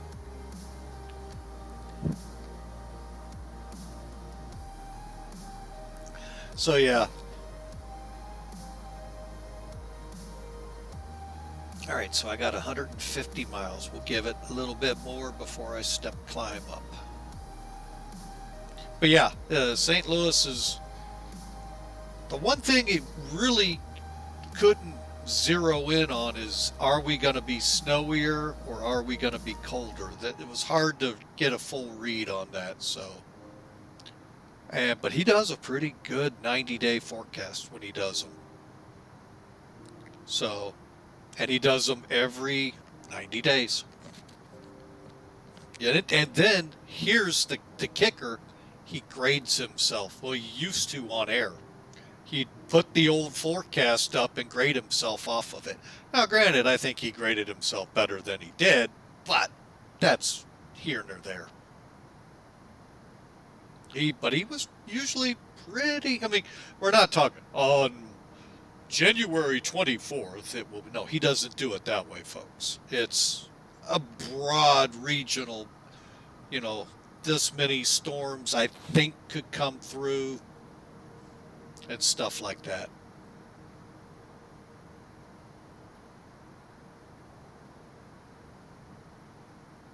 I think it's still out. I'm sure you could go to a newsstand and you'll find one.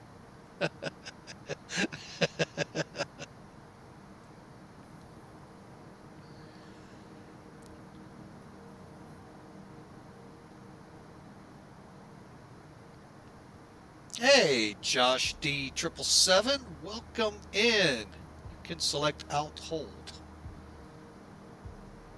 Alt Hold? Why do I want to hold my altitude? Getting ready to step climb.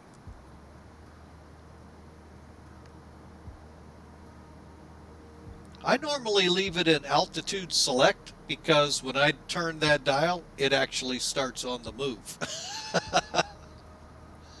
Up or down, especially on descent. Which I'm actually shocked. I'm at 0.85 right now. How long have I been fighting to get to there, Duluth?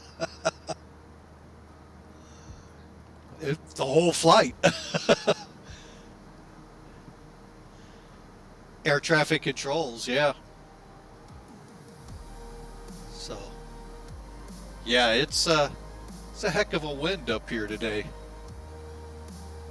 All right, so Dupree is in North Dakota? Huh. Or did I thought it was South Dakota. That's what I get for thinking. I made that right turn and left in Albuquerque and should have done a left.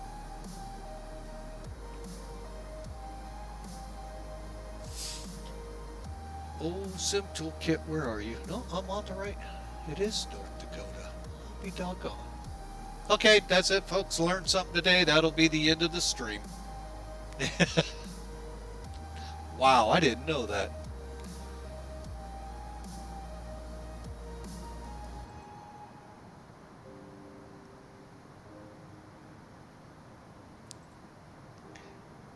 Well, 4 hours and 45 minutes. Uh-oh. I thought I heard crash trucks rolling again.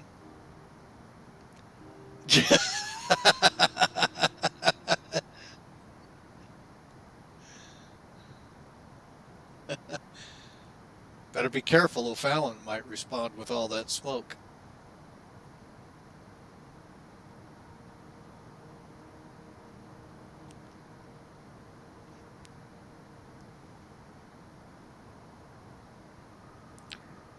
Oh, man.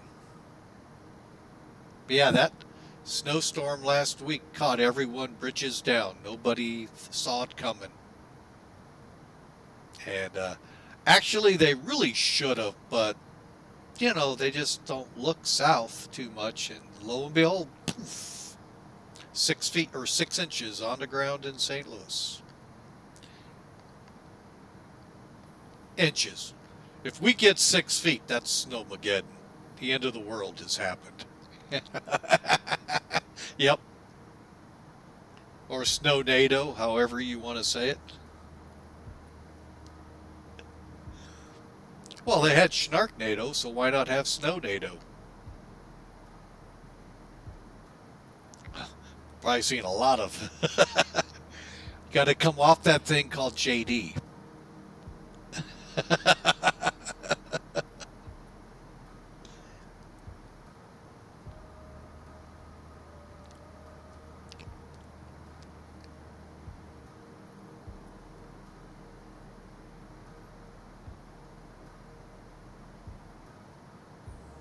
Yep. Yeah, I've seen them. Seen Firenados.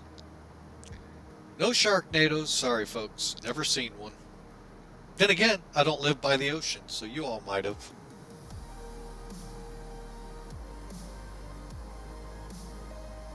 There you go.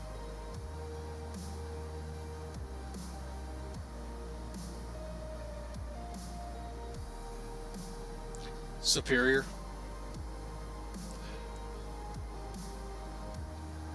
No, it'd be warmer.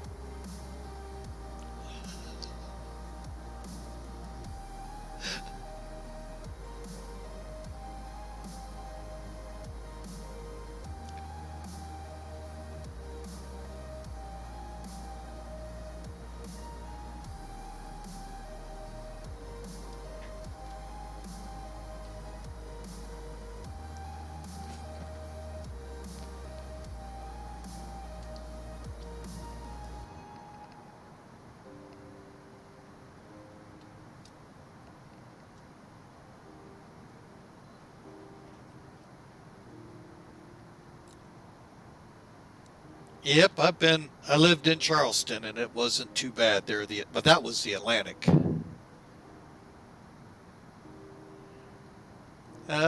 Received a message. Oh, what message?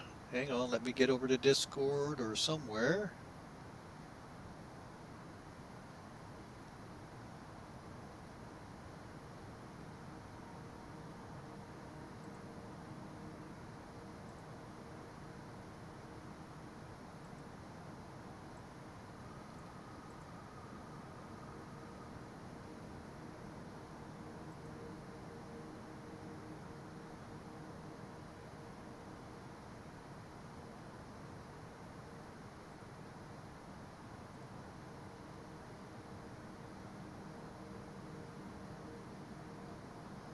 Oh, it is. Oh, standard ups. Oh, for me to hit altitude hold at altitude. Oh, didn't know that. Let me pop this out again. Yep, that's 2 streams I can end now. Bank that up. There we go. Yeah, oh. Yeah, usually what I do in the 742, at least works really good for me, is I leave it in out select. It holds 30, but when I move the dial up for the step climb that I'm about to do here shortly, it just goes right away and I don't have to switch into VS. But I guess that's what I'm supposed to do.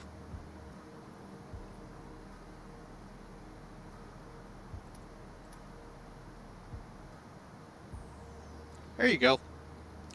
We'll give it a try. See what happens. I may be surprised. Although it takes it off my display here. That I don't like.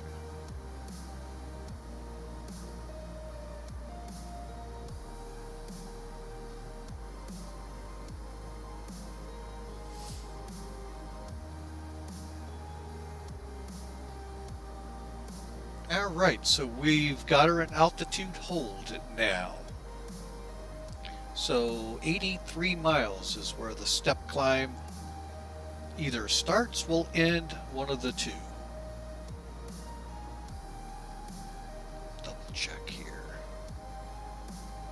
Yeah, Dupree 32YXJ. Why do I know that one?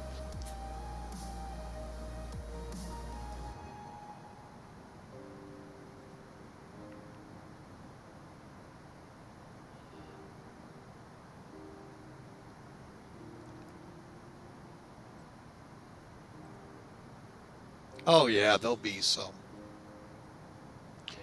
I probably will pass. Oh look, Hawker's in the air. Yep, another loose nut behind the wheel.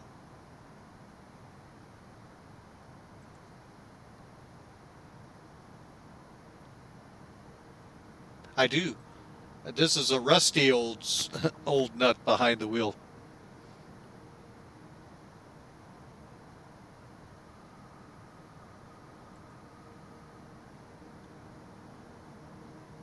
I know nothing about it, so. That would be a plane I'd have to learn.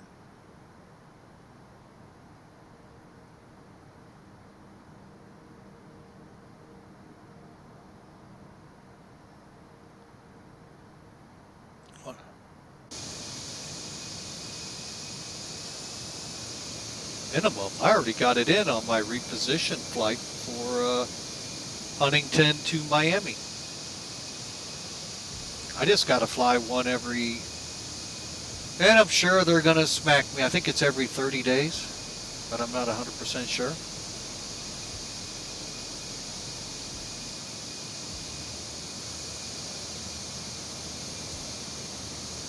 Anchorage to Frankfurt? Well, that's only 9 hours, I think. I think it's possible, but we'll kind of play that one out by ear.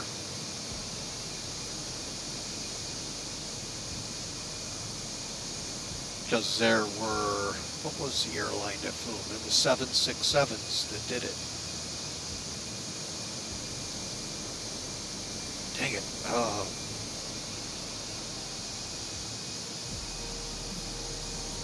German Wings? No. Can't remember the name of the airline that used to do it. I think they still do it in the summer.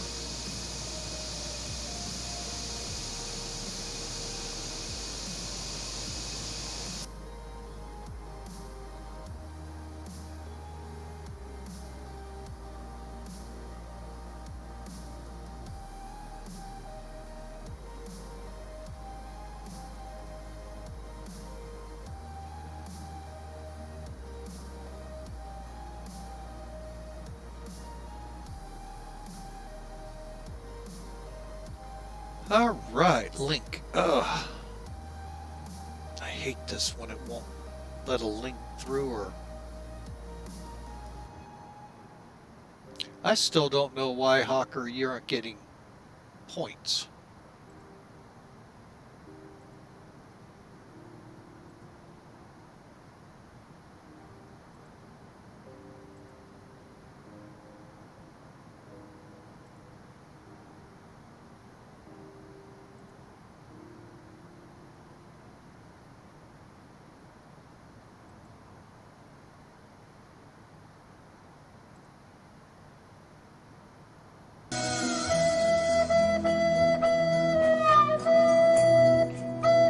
Heck, I can't even find what everybody has anymore.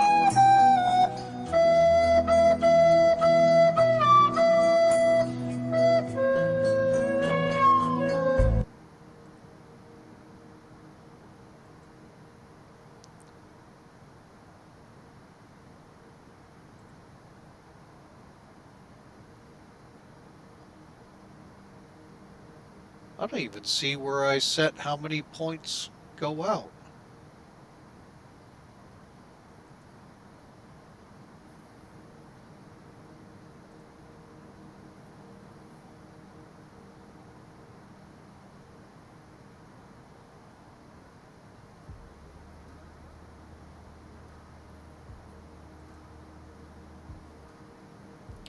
Alright, let's fire up Streamlabs.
I cannot figure this out where I see everyone's totals.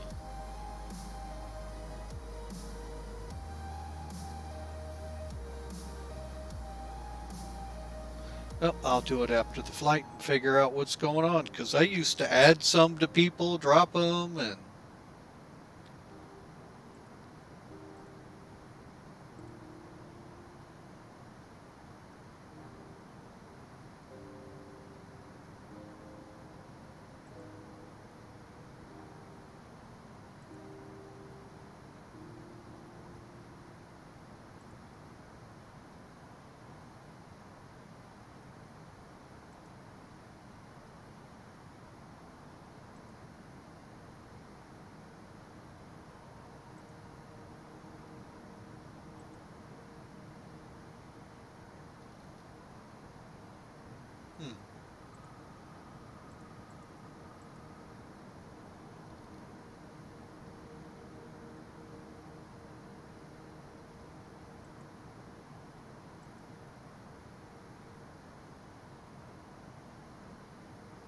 Well, I see where you redeemed 500 points, so hopefully it took 500 away from you. All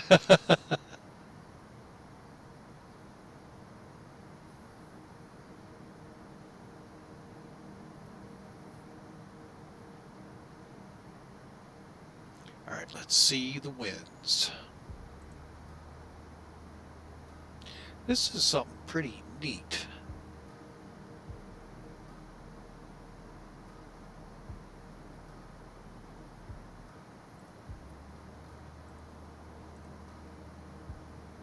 .348 at 71, and we're going to be turning.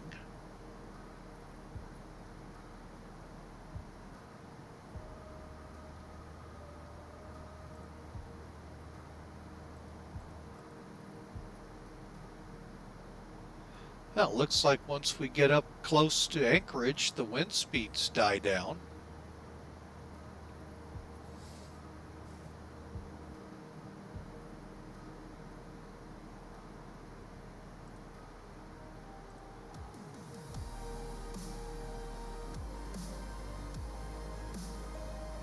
All right, we got 1,852 to go, 4 hours to go. All right, I'm going to go ahead and start my step climb.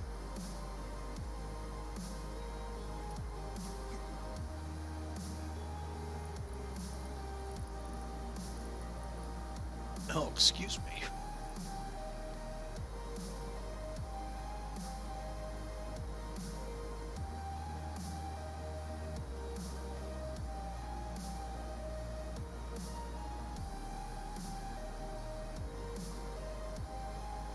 All right, on we go up to 32,000.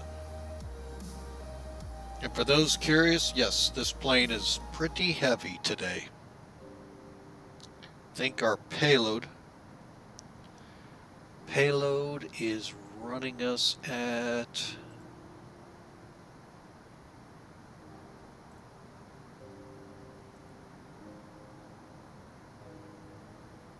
about 124,200 pounds, so pretty good load on it today.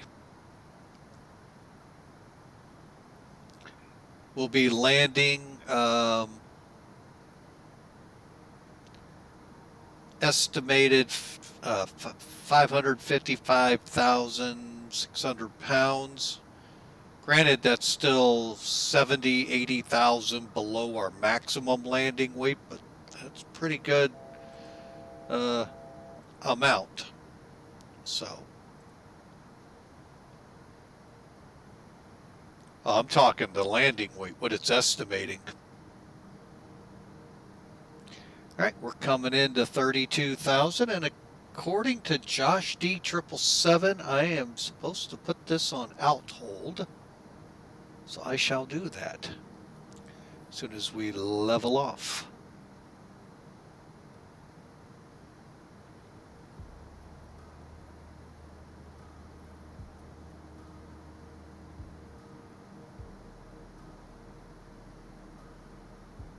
Okay, we are 5 miles from Dupree. Next up,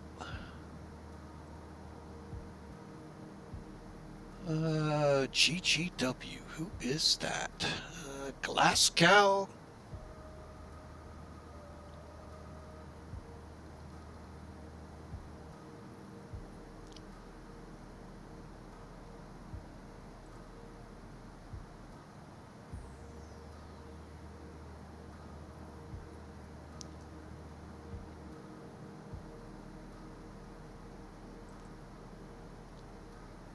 I second that. 1435.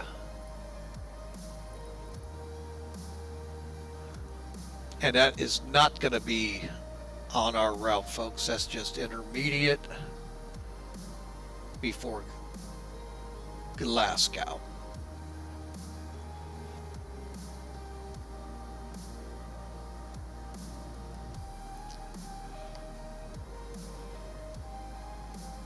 The only bad thing here, folks, at 32,000 feet, I don't think, unless we got thunderstorms in the area, this kind of cloud would be here.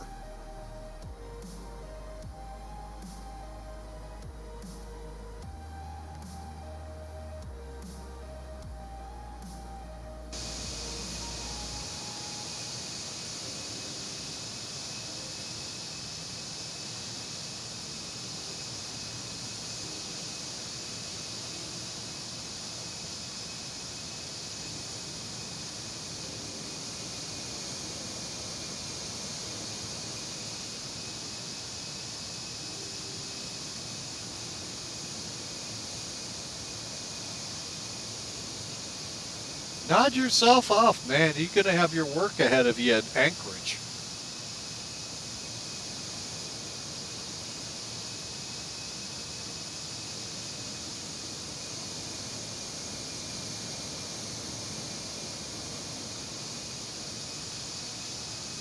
Probably, I'm still hoping to get the 1.5s, or 1.5, I should say. Yeah, that's what I'm scheduled for. Although, if you ever want to have fun,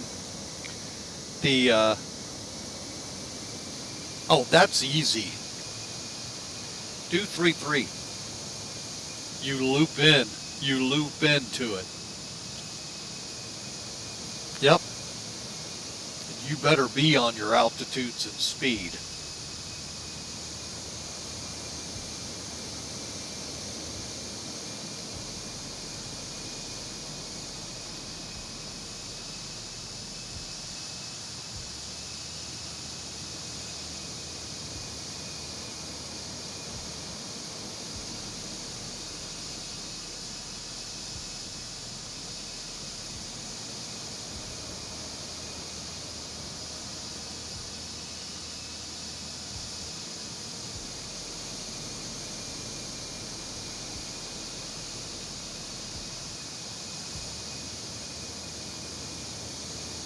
Well, we're getting closer to y'all's altitude. We're at 32 now.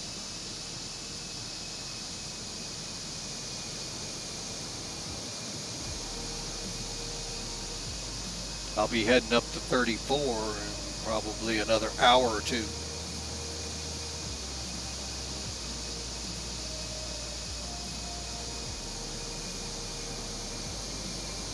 Very cool.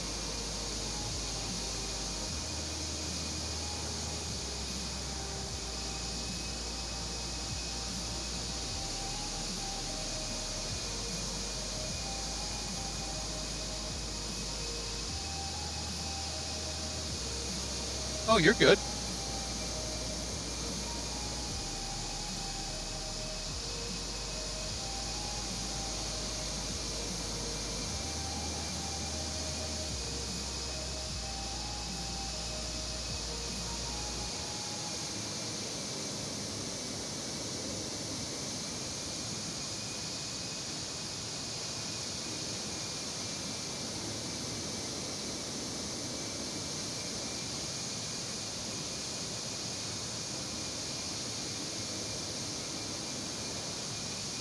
Sometimes I wish FedEx would go back to this paint scheme.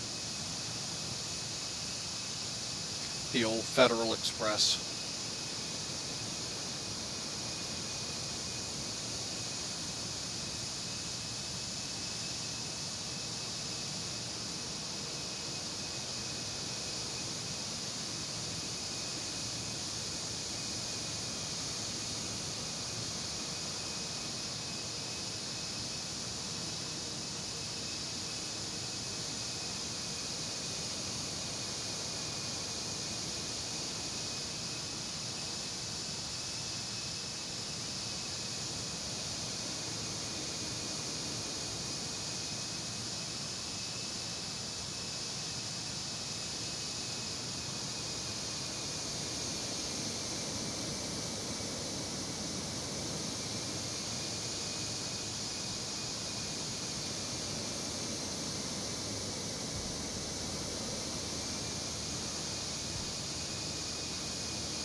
Alright, let's see where they haven't. SimAware is still unaware of where it's at.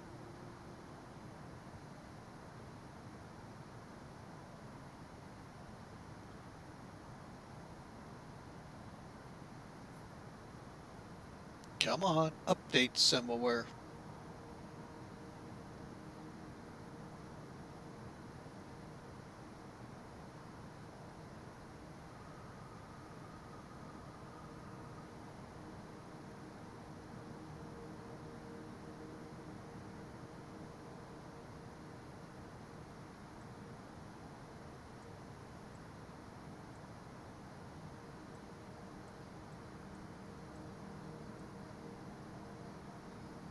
Definitely looks like a pretty good storm just past Anchorage.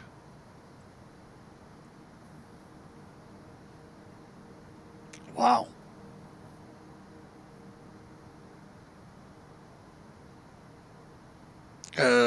Just past Valdez. So it's on it's Anchorage right now is still looking pretty good. For now.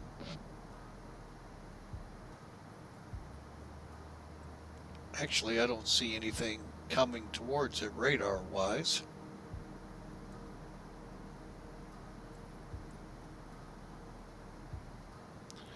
Boy, Hawker is definitely falling behind.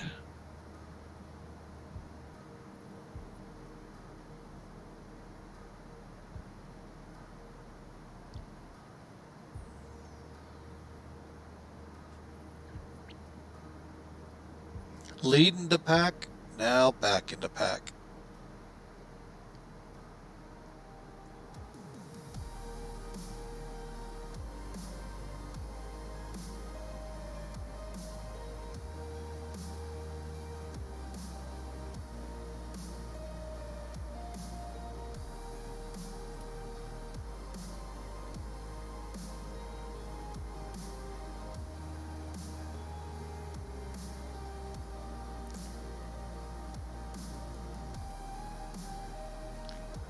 So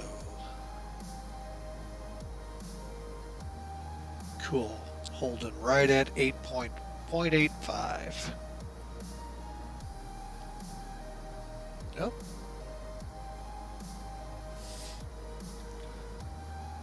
The US is starting to wake up ATC wise.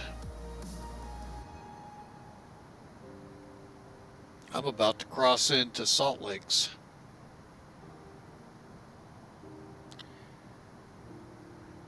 Yeah, you won't. I will. You'll stay probably in Minneapolis. I'm getting ready to cross in.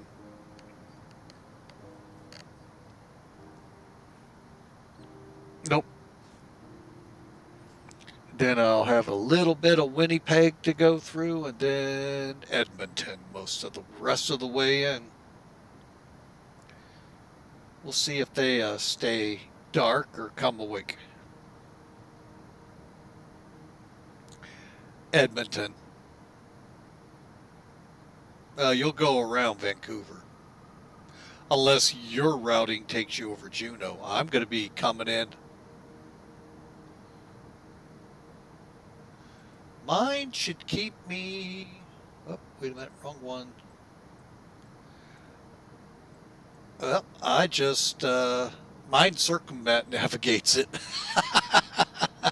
So if you guys are north of mine, don't worry about it.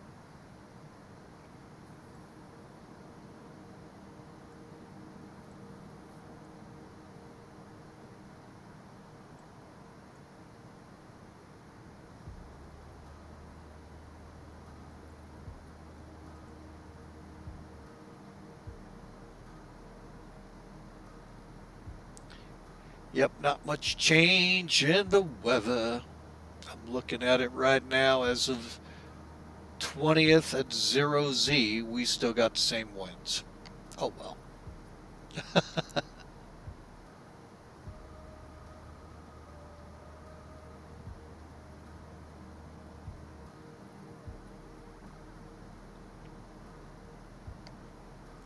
Oh, Denver's come up. How close am I to Denver? Probably not at all.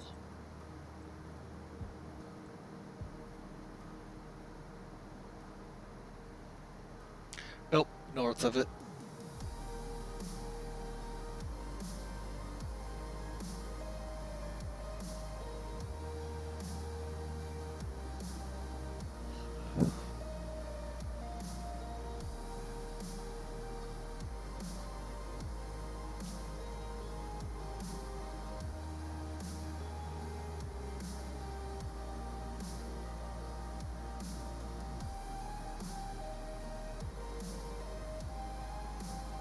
Actually, it doesn't look too bad around Buffalo right now. Well, yeah, they're still getting hit.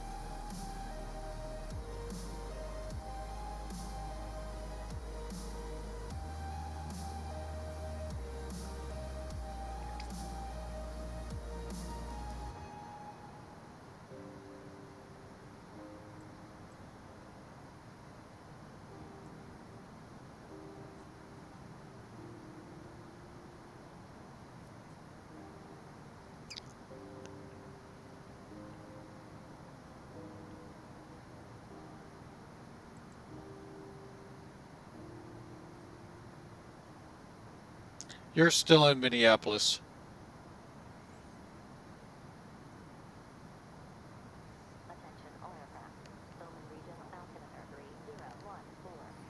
Yeah, I'm crossing into Salt Lake right now.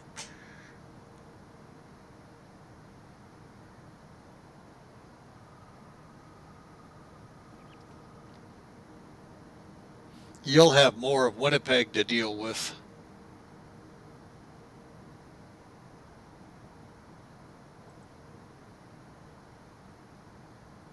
Never know.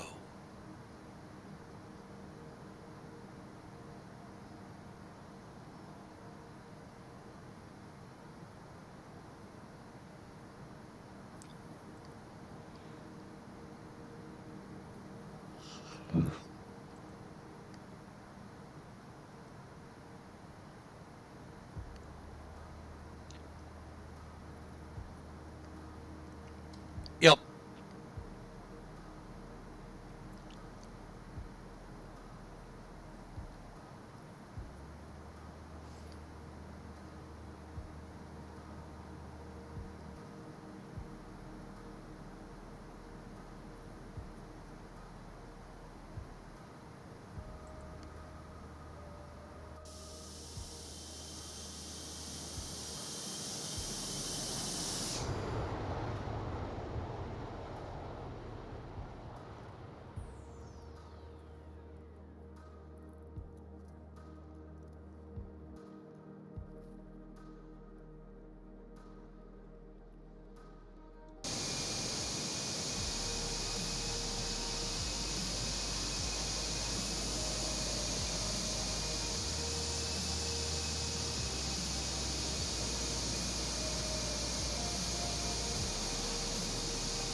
Yeah, before the where I had to restart OBS, what I was trying to show off on this plane, folks, when I was sitting on the ground in Miami in a really windy day, you could hear the engine spinning and clanking like we hear at Mid-America when they're out there. And I was like, holy mackerel, they've actually got that built in. That was pretty good. You could see the blades still spinning.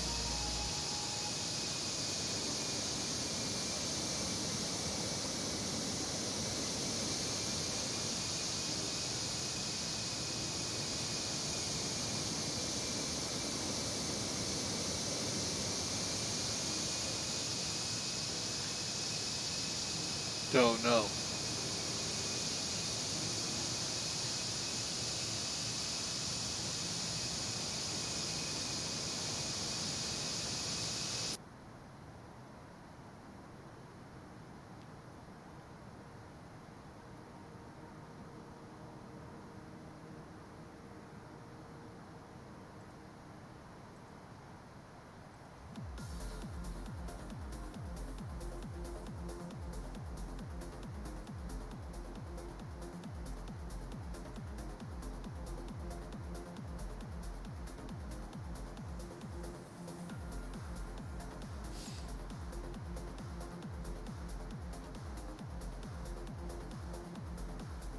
Yo. Go raid the fridge.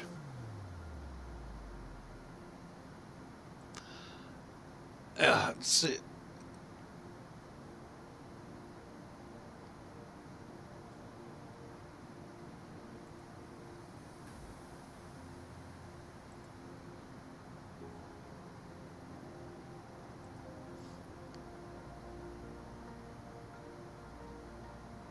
As I say, if you want me to deliver it, it's going to take about 9 hours.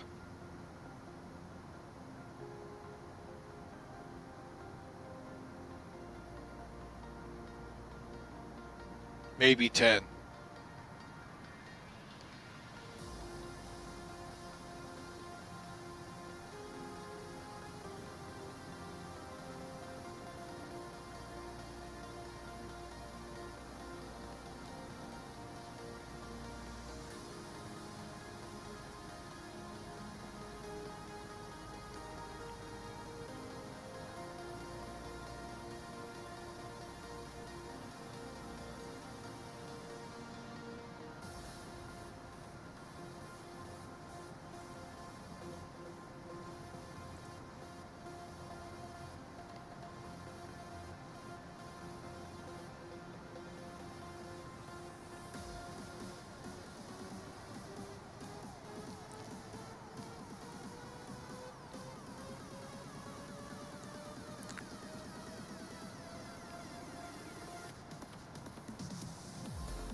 We should have flown to Citation 10.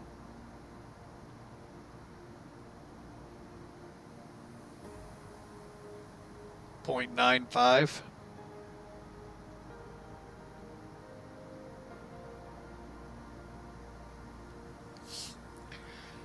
Haven't given that one a try yet. Get over here and check my fuel panel, though.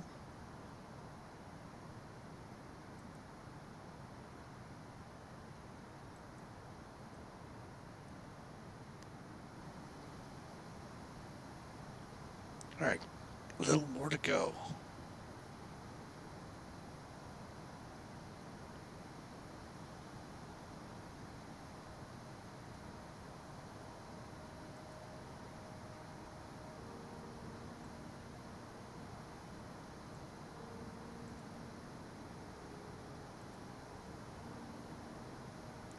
All right, so I got 20,000 pounds, and we'll shift it.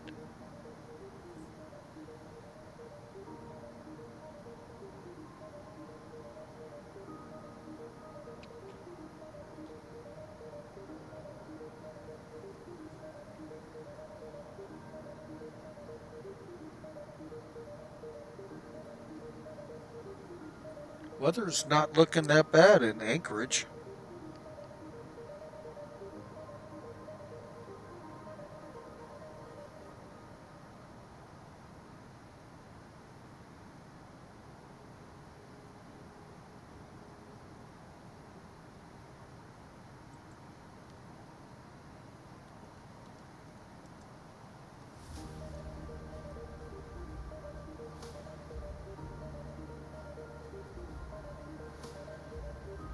Still 050 at 6.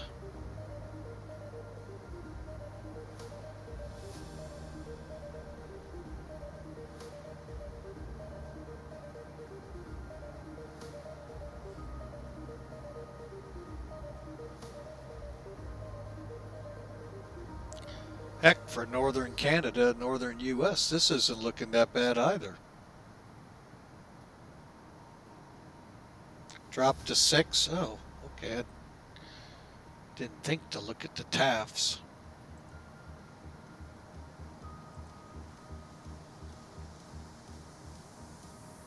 Let's see, TAF.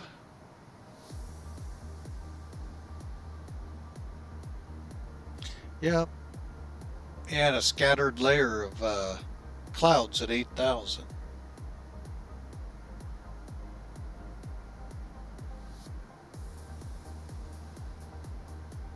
Becoming broken. Oh. No, probably won't be. No, we won't be on a 2100Z tomorrow. So, freezing rain. We'll pass on that.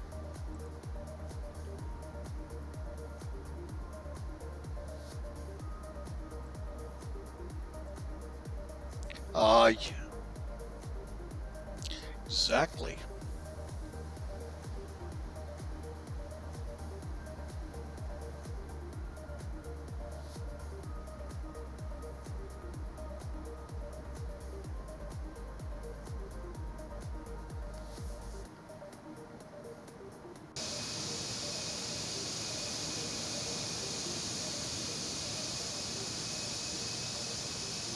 I'm hoping the sun stays up, but now I'm starting to wonder.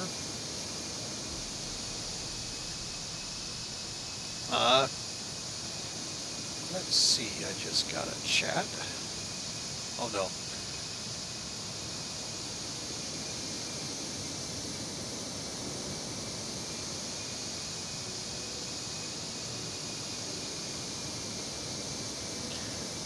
I do know a site I can use. Hiatus.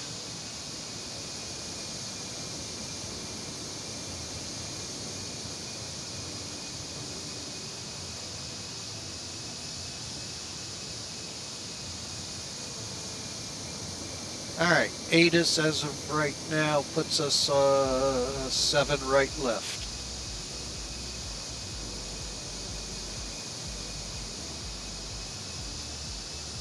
Long way away still.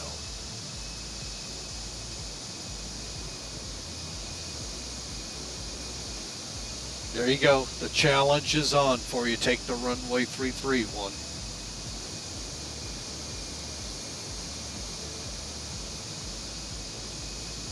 Look at the bright side. It's a short taxi to the FedEx and UPS ramps.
Go to Harley Benton, whoever said about instruments.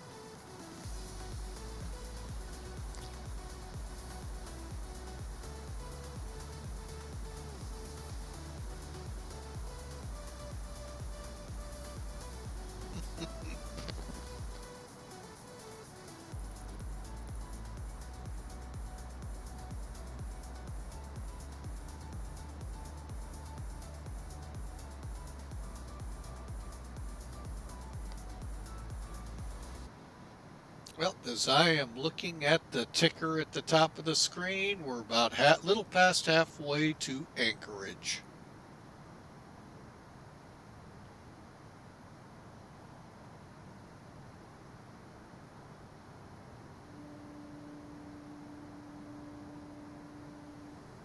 And Sim Toolkit reads out at just under 4 hours.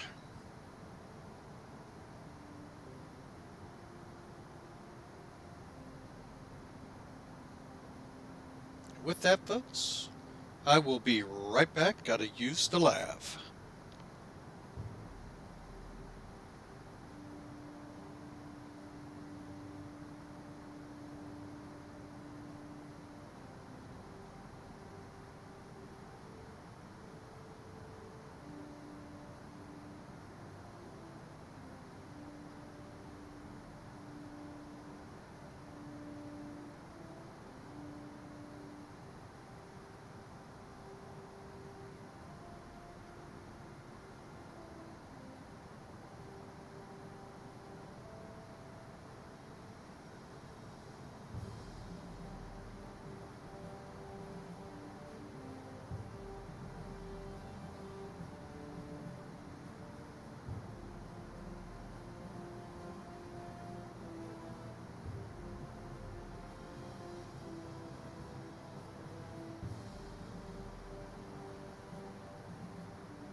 All right, folks, I'm back.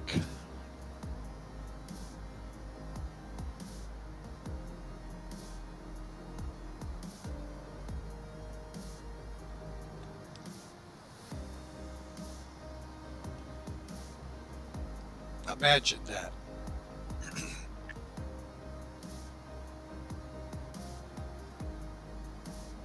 Yeah, I'm going to have to find one similar for this. I know there was a video, but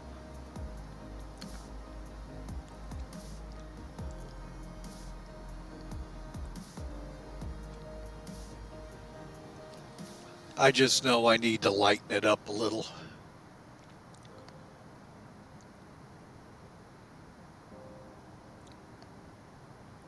But it's gonna make it. Speaking of which, let's check our fuel levels. Okay, still got some time.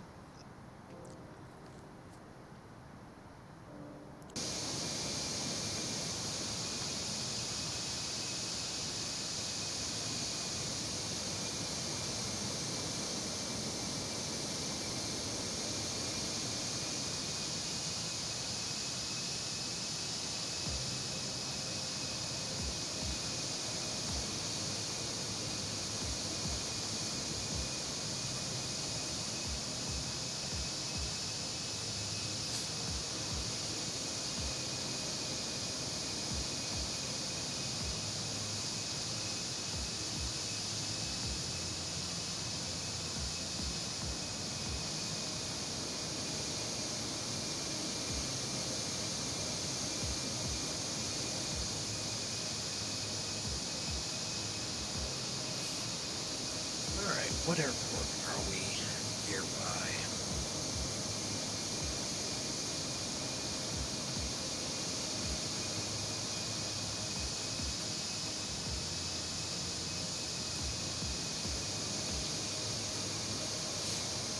All right, who's next on the list? Oh.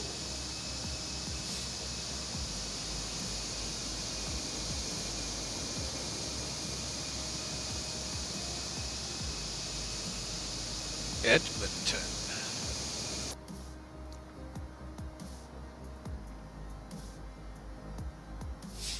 They are 117.6.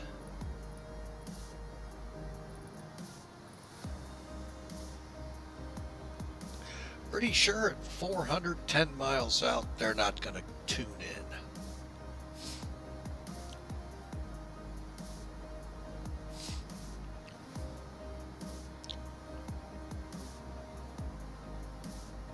You know, that's the one thing this doesn't show is ground speed.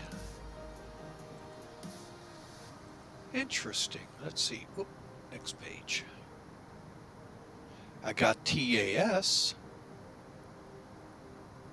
but no ground speed.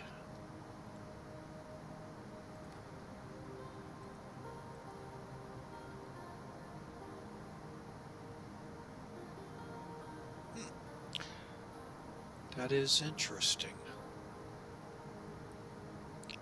Usually it does. I mean, when you're using the FMC, usually on page 2, the ground speed comes up.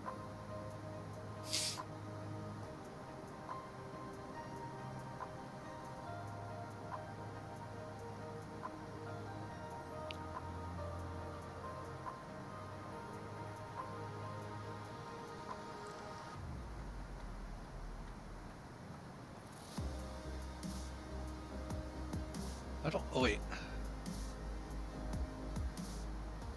I think my ground speed here is 431.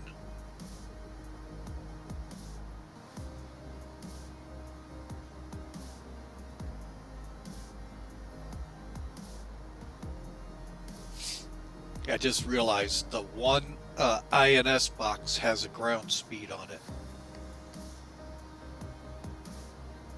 So yeah, I can use that.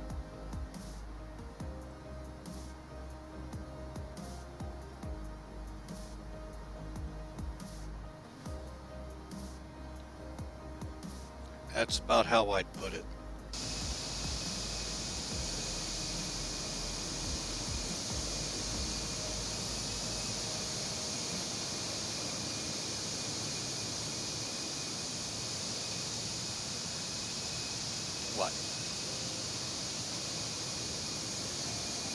Why not?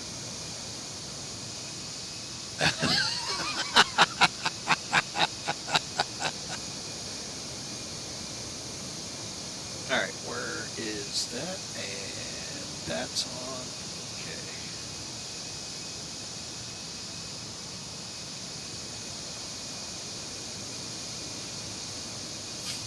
Oh, I'm still in Salt Lake airspace. I thought Glasgow was up in Winnipeg or Edmonton. Oh, wow.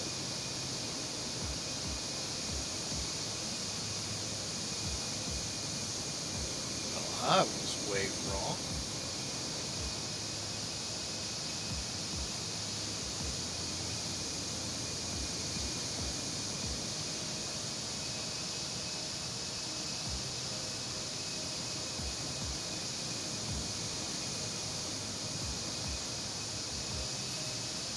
All right.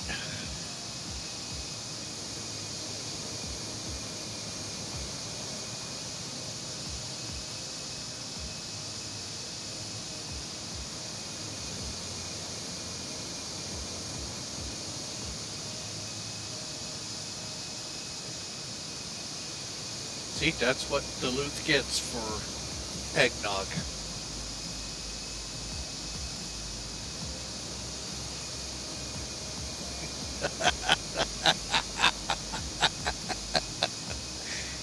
Hey, hey.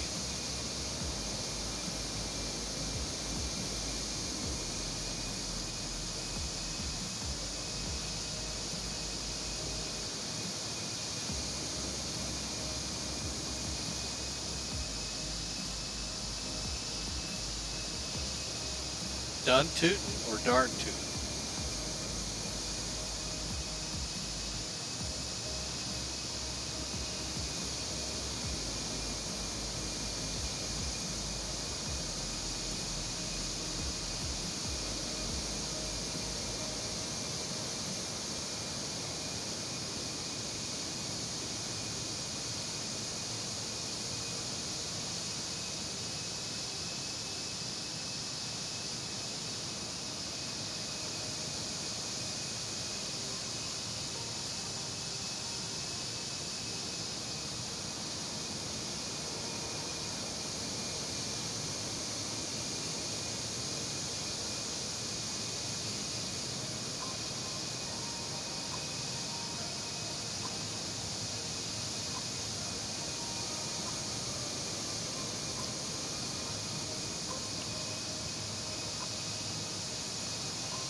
Yep.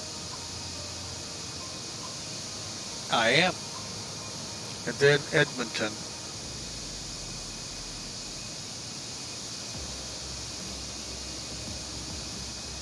Because you took the other route.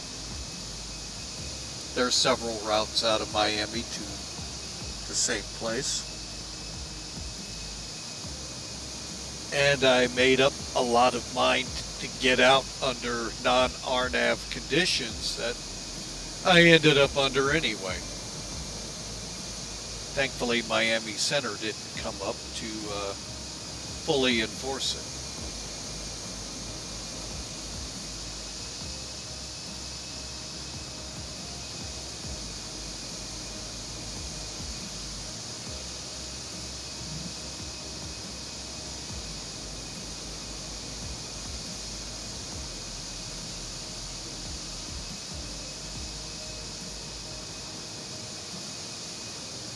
However, I think both of our, I haven't looked at what your route is. I got it.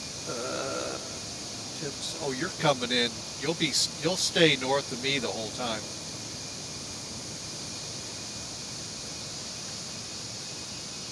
And Hawker will just be airport hopping all the way.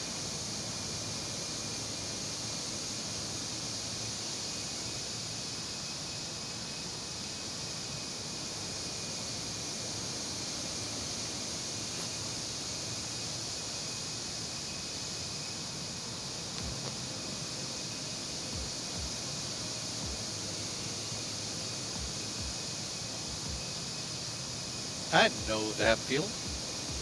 I know that feeling.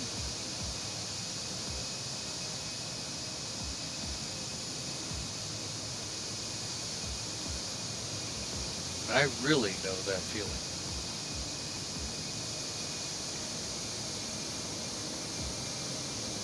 Matter of fact, I want to say that Phoenix run, I got disconnected 3 different times in 3 hours. That's why I keep it running and record as well, so that way uninterrupted.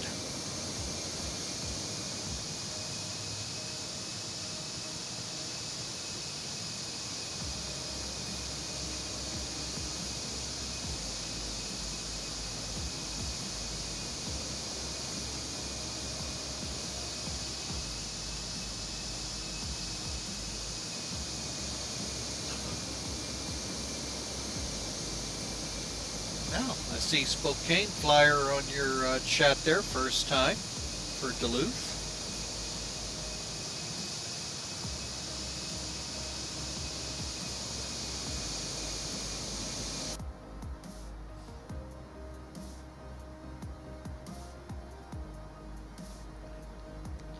No problem. Know the feeling. I gotta keep remembering to pop mine out so I can see it.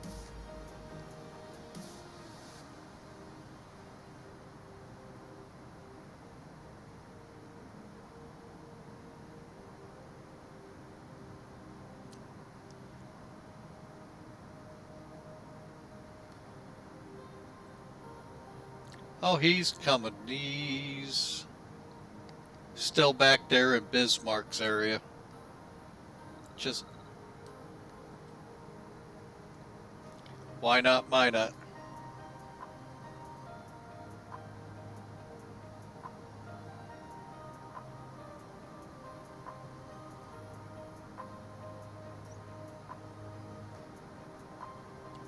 Well, either way, it wouldn't have mattered. It's still the same length.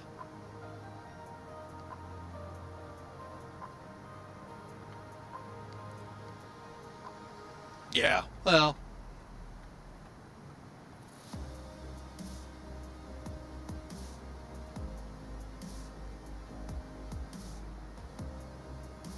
And, let's see. Progress. Page 2. 50 knot, 58, 60 mile an hour.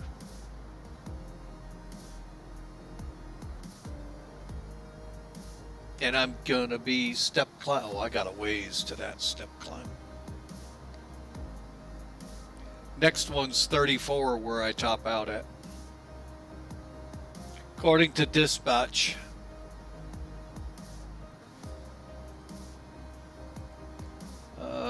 Let's see, I've got 300,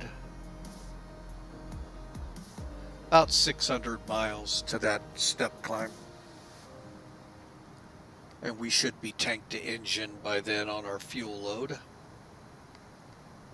Yep, we got a little ways to go.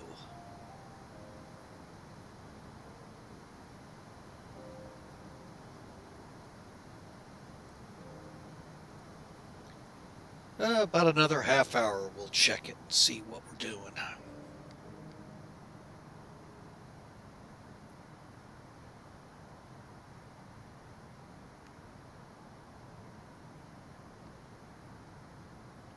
But hopefully, with me being up in Anchorage, Thronda will release the Caravan for X-Plane 12, and I'll be able to fly it up here. I don't know. I've got it for X-Plane 11. It's a really nice model of the Caravan. But problem is, it's just not for X-Plane 12. I'd love to fly it up here.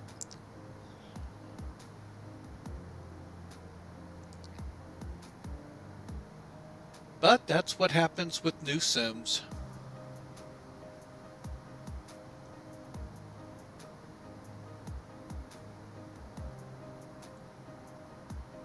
Still not 100% guaranteed mine'll My system is truly up to the task of X-Plane 12.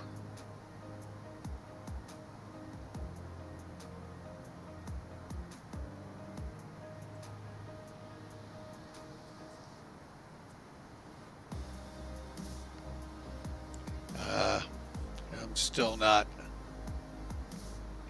100% on mine. I don't know what settings need to be tweaked, maybe on the card itself. But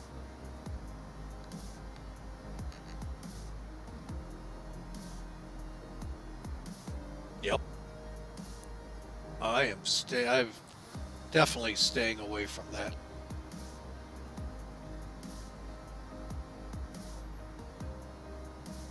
I mean, I liked flying in it, but I couldn't employ the A10 into anything worthwhile. Other than the gun, that was it. And I'm not going to. And I'd love to fly the Herc, but nope, not going to. Nope. I had too many blue screens in the past with it, and too many problems here and there that... And now that I'm hearing Hawker having that new... Sorry, spaceman. You'll need another guinea pig, person to fly.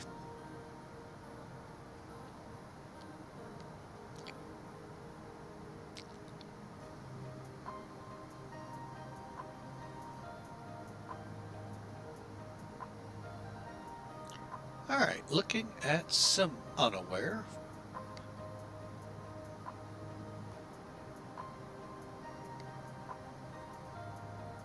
You know, Hawker, you can always put that time Excel to work.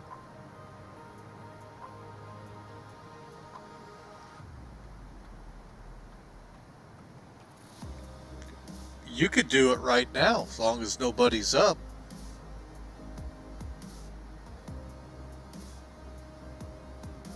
And they're not gonna ask you questions because you're not in their airspace.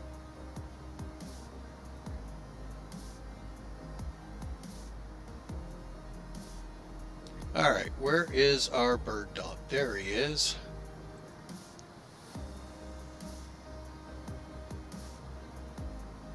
Our A330 is off Fort McMurray. Ooh, that's a neat place to go into, man. I used to love going into there at FSX.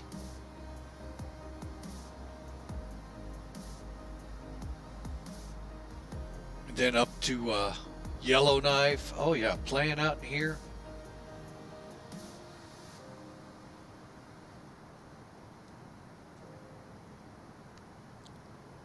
Ah, the Buffalo Wild Wings.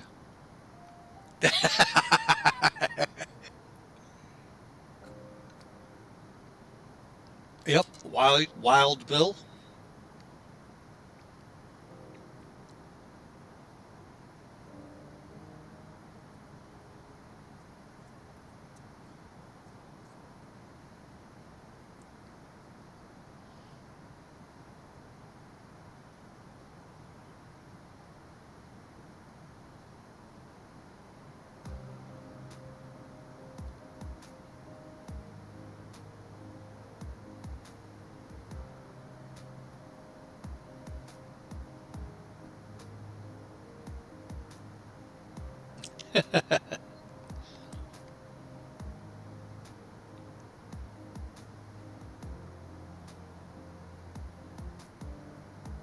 And then they airdropped it over your house?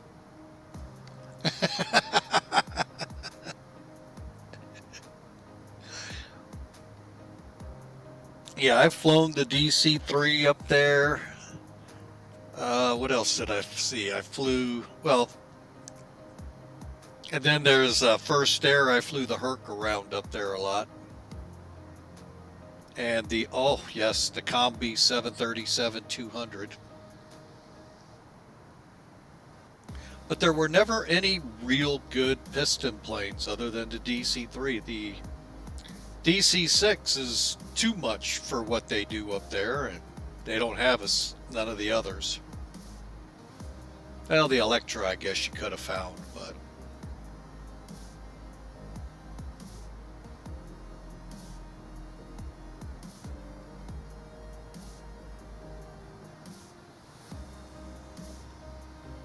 Yeah, Yellowknife was fun. I did do the DC-3 to Hayward once. That's actually kind of fun. Short. That's a Hawker flight, except it's a tail dragger. I think we lost him on VATSIM again.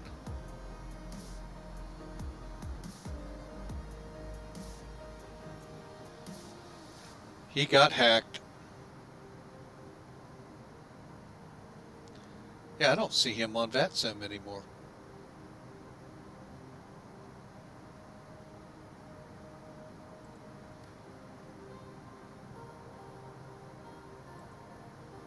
Oh, but that would explain.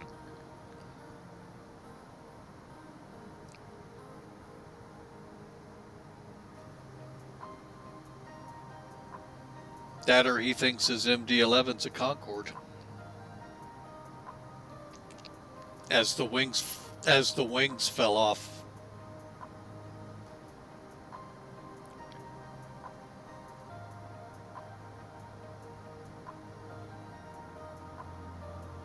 Man, look at these clouds up ahead.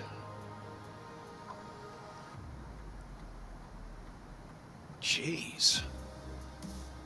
Yeah, but the only way you would see stuff like this at this altitude is thunderstorms.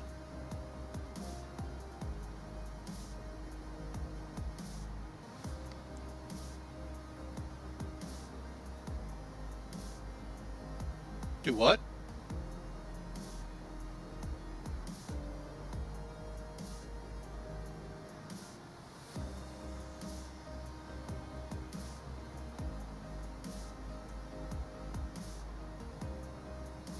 Well, thank you for helping to fund Flying with Mike.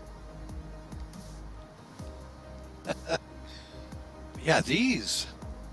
I mean, we're in Cirrus territory, not Cumula territory. That's the only thing I've never liked about weather engines.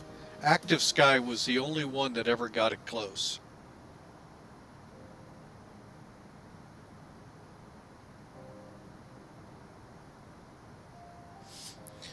But you gotta pay a fortune for it, so, and it's no longer available for X-Plane, so hopefully they come back for 12.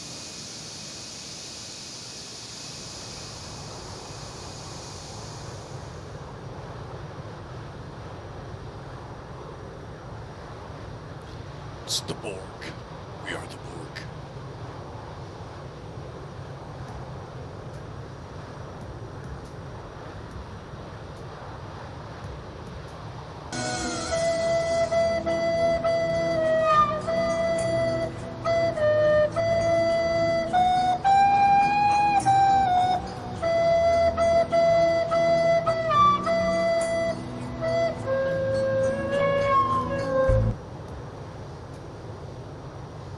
Still haven't learned how to play that instrument.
his name is John C.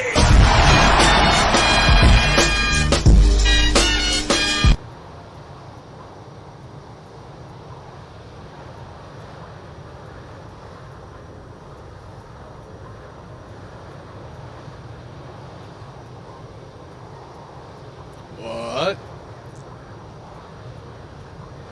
Huh? You want to be again? Haven't seen you around in a while.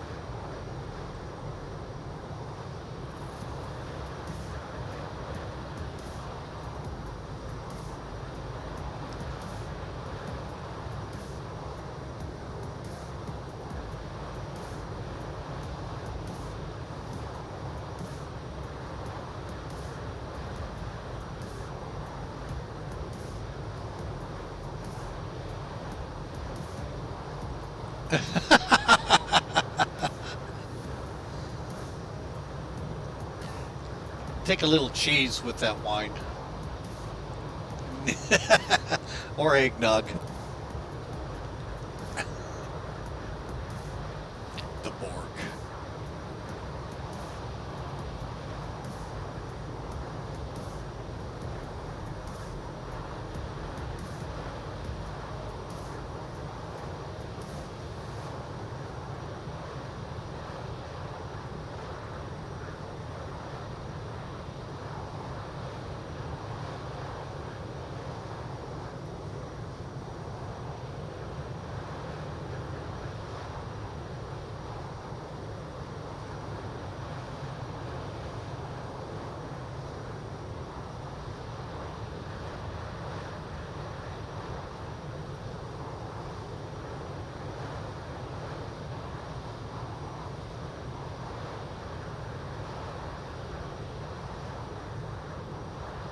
Probably did, because the one for Stream Elements I built up.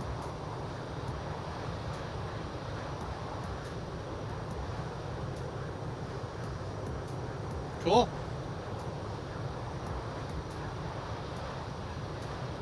Here we go, into the Borg.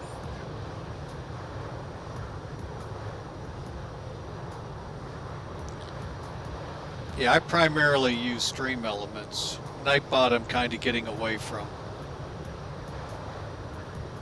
So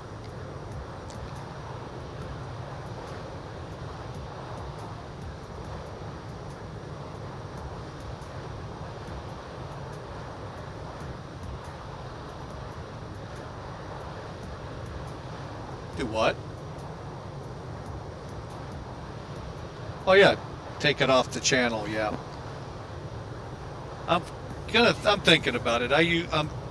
Streamlabs has a lot of stuff that I use outside commands and timers, but Nightbot I don't really use much of.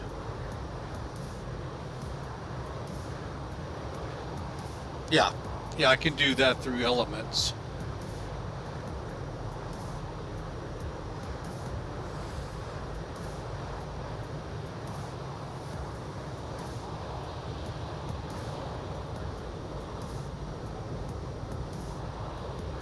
Comes the Borg.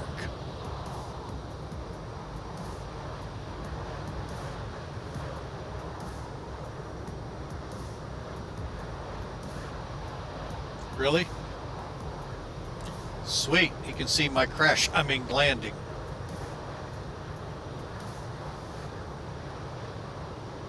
Or crash to desktop if it's not been fixed. Still can't believe it did that over the numbers.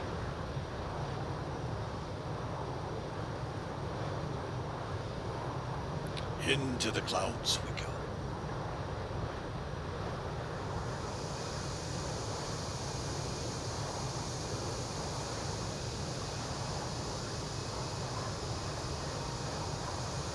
Oh my, oh my.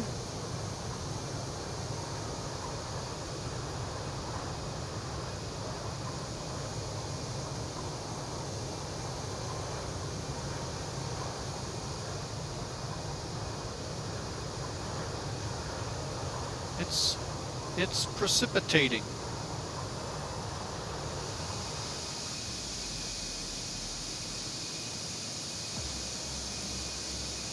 It is.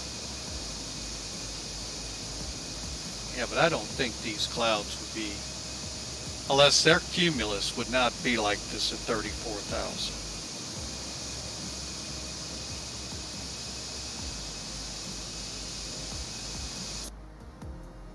I wonder if I ought to kick on some ice. I think I will.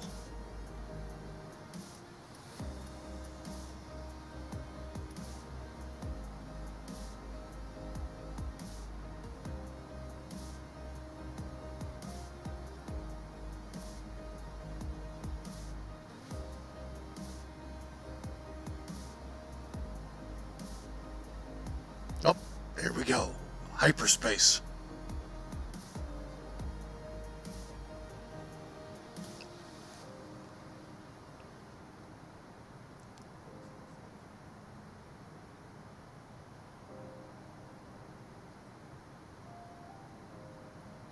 No, that would be what Trash 11s do.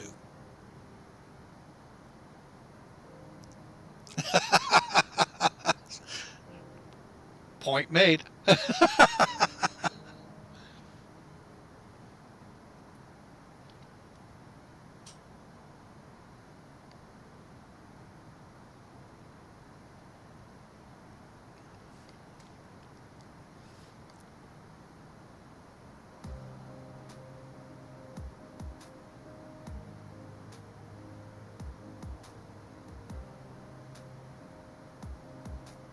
The clouds are disintegrating as I come close to them.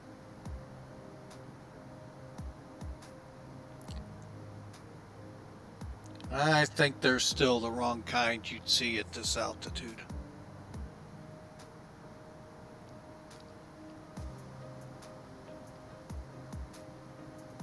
Yeah, Edmonton's not up though, unless I don't see them because of my chat window. Oh.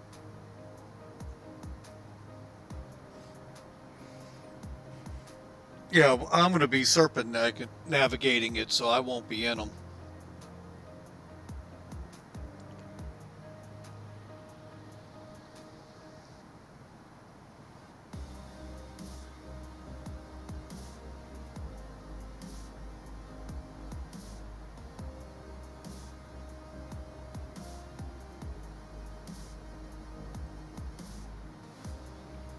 He's pushing buttons right now.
Should I go in now and say, divert?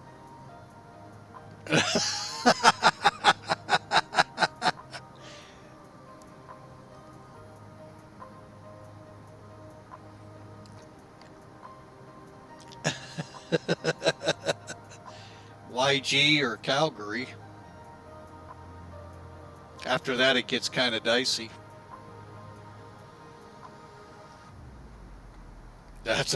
That's a haul. But you got the fuel for it.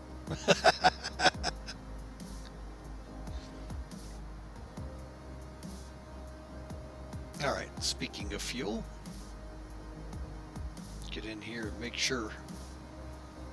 36, okay, so a little more to go.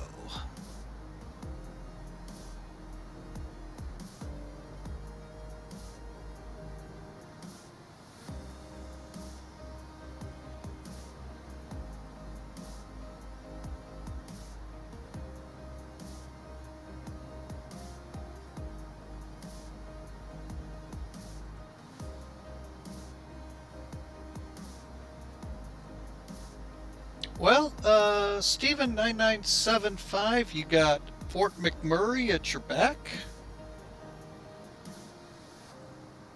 I'm trying to think what else is up in that area.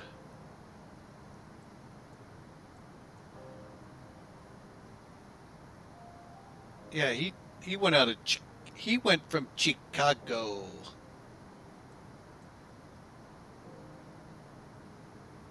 Yeah, from Fort McMurray, you got High Level, you got Fort Smith, Fort Chippewan, Fort Nelson,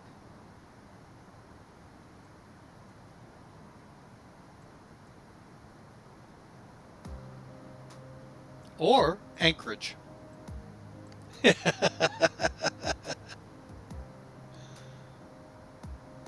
You got stuff in your area there, sir.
Thank you, Mike. You did? Cool. So I didn't start any on that one.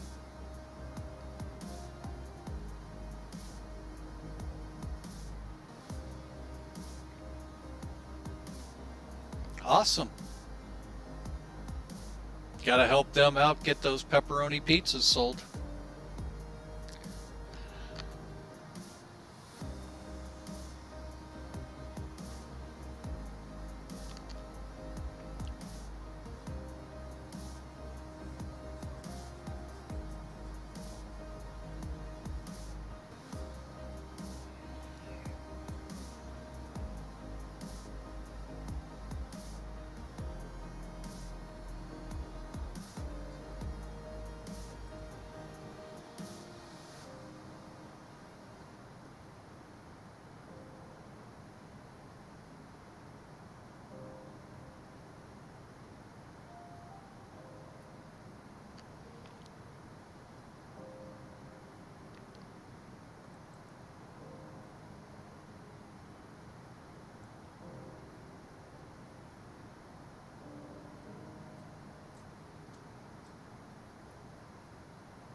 Think he's in the eggnog.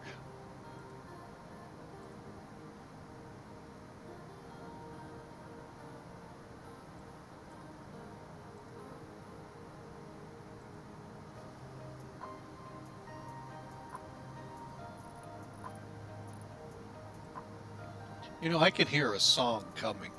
I need eggnog.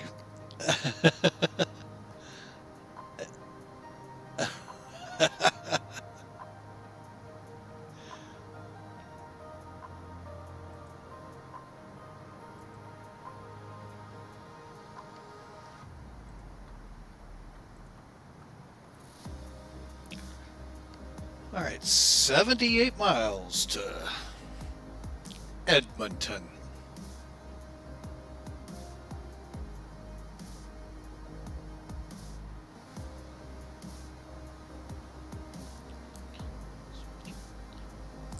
All right, just about ready to turn those pumps back on.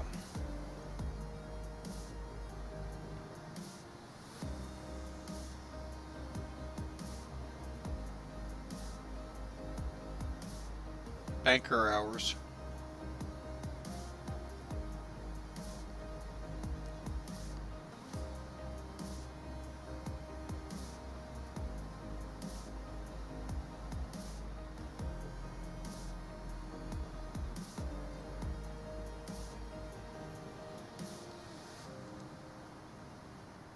All right, 3 to go.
Yeah.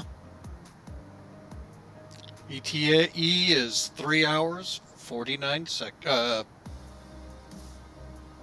2 hours, 58 now.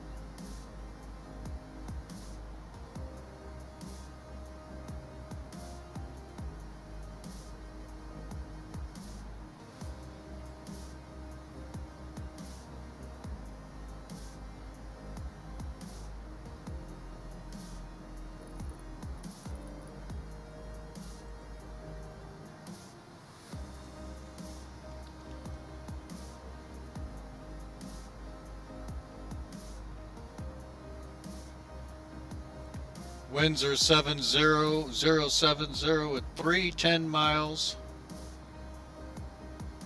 and still cold.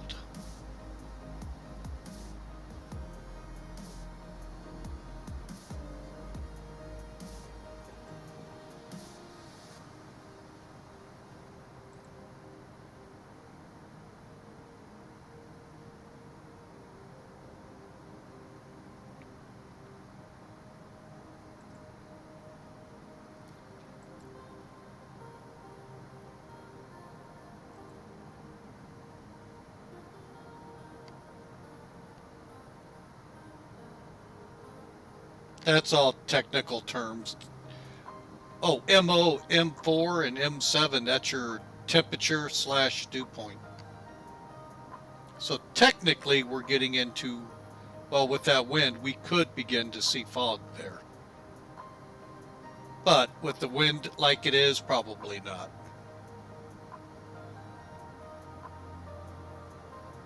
And it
no, because you need eggnog. We know.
What, you ran some commercials?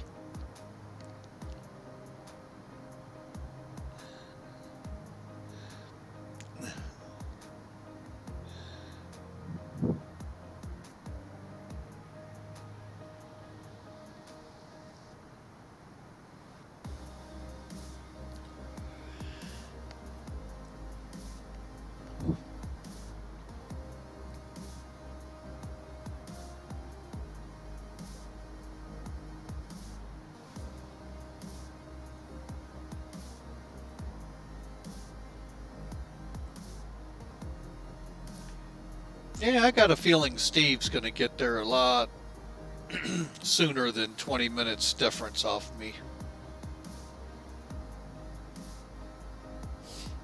Oh yeah, he was getting airborne as we were, I think, coming through Memphis. So he got a good jump, which is cool. He gets the good parking spots.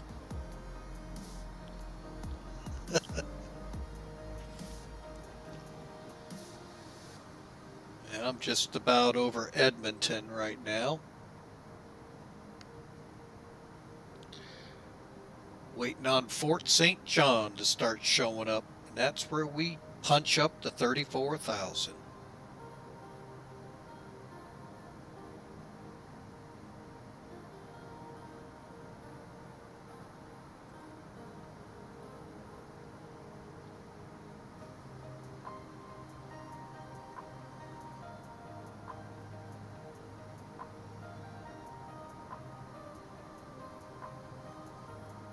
He's door dashing eggnog.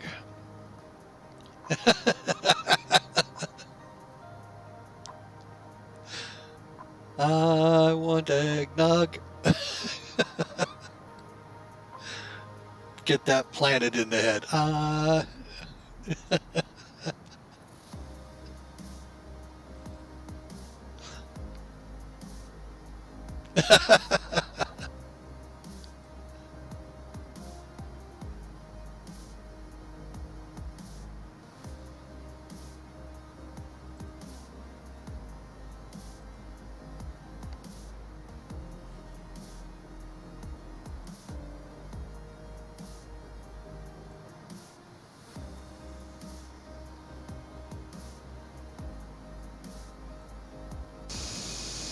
think the Borg's ahead of me again.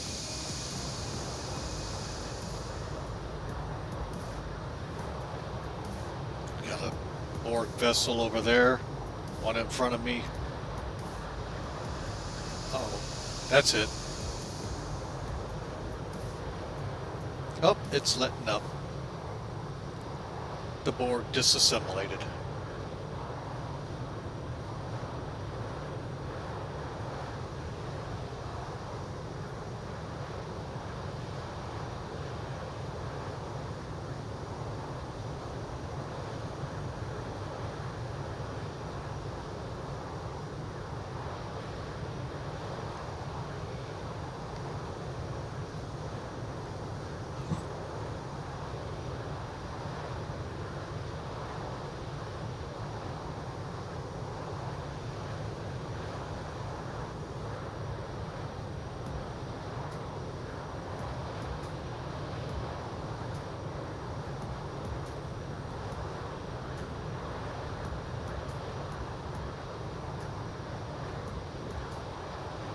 No, I just keep it family friendly here.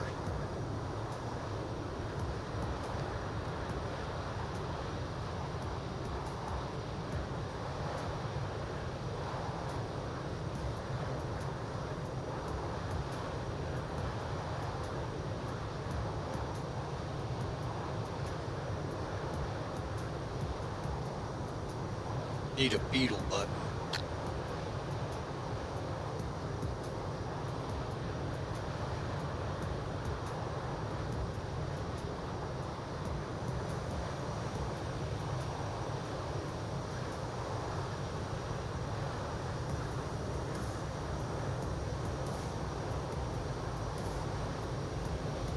Don't look at me, I don't like this stuff. I want eggnog.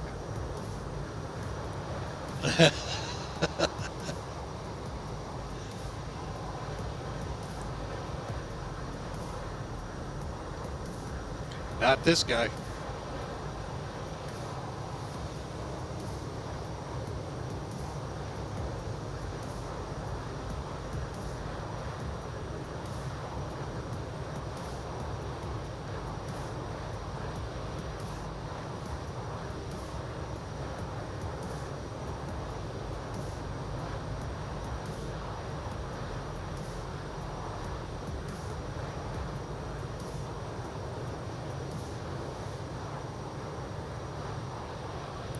And your answer was yes, dear.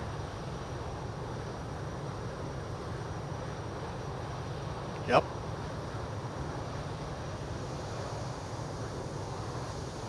Got the battle scars to prove it.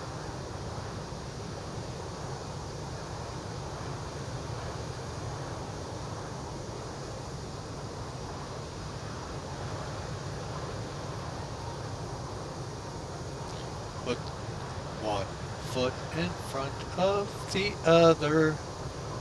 Soon you'll be wanting eggnog.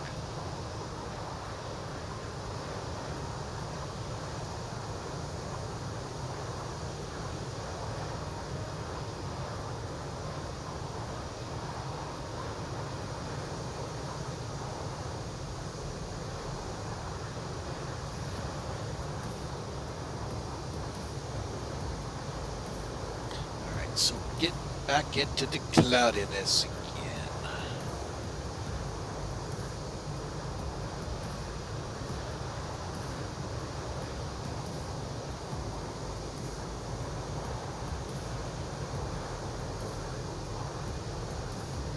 Yeah, pretty much.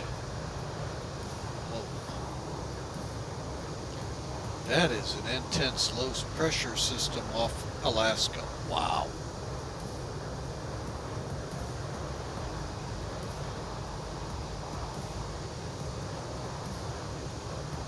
Oh, OBS just disconnected.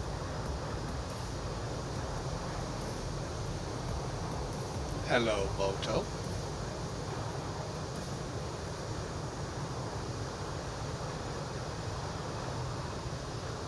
Yep. So, OBS is slowly working its way back up.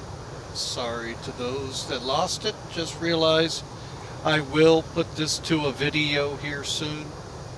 It'll be up on YouTube so you won't miss anything. But OBS is now successfully reconnected.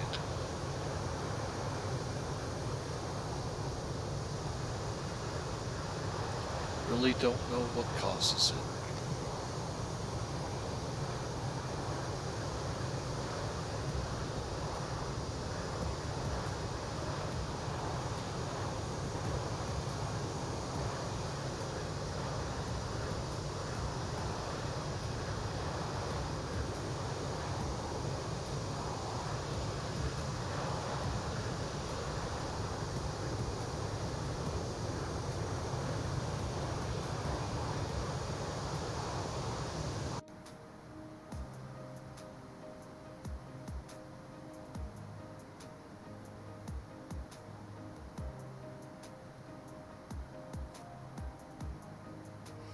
So to those rejoining the Flying with Mike channel, my apologies for the disconnect.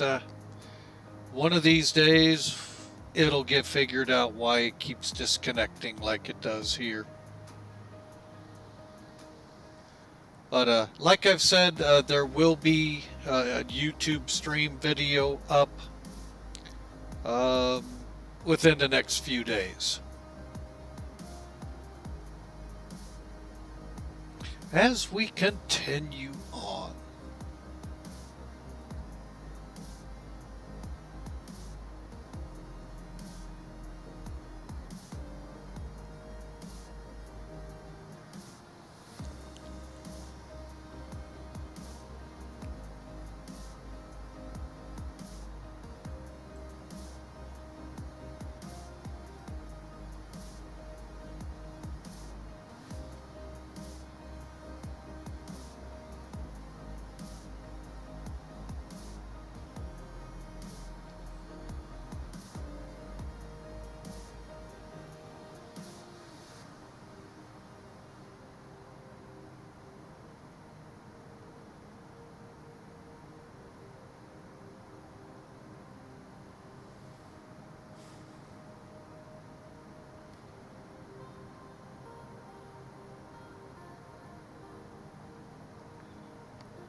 Let's see here. 2.5 hours to go.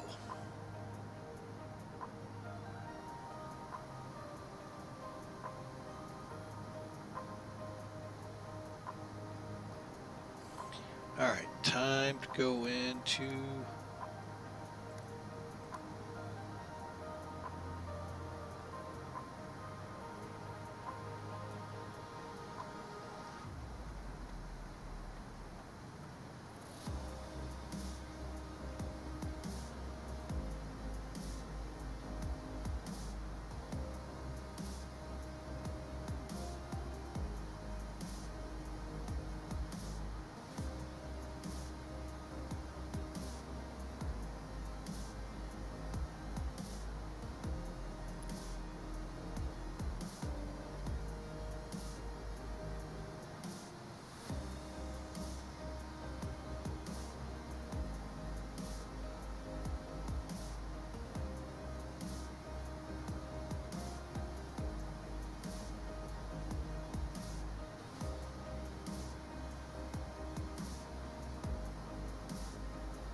all right, so we're set now. Tank the engine for the last 2.5 hours.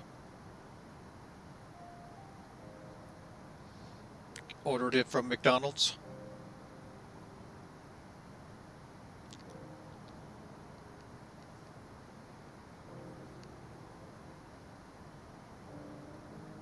Very cool. Could have got a McFlurry.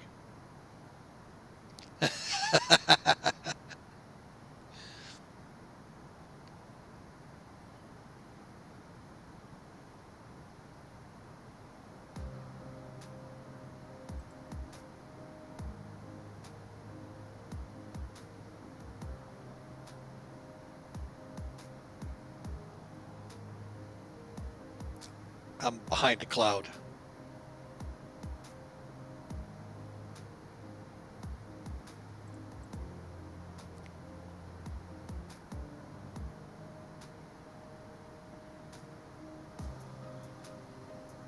Right there.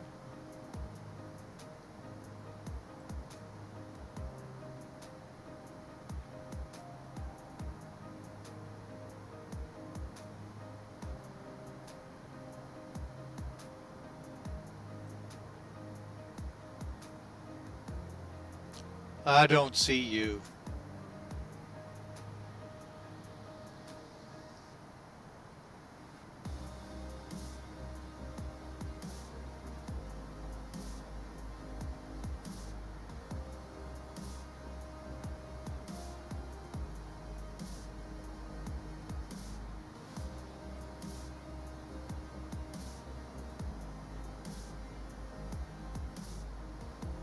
$22.90.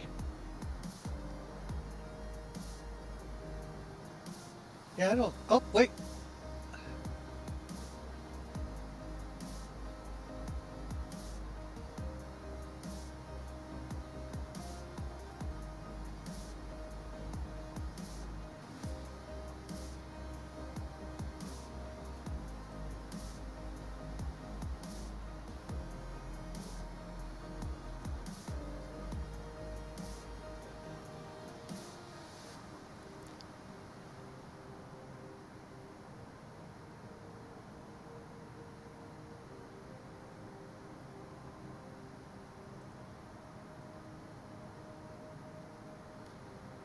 Shouldn't, but yeah, I can't pull.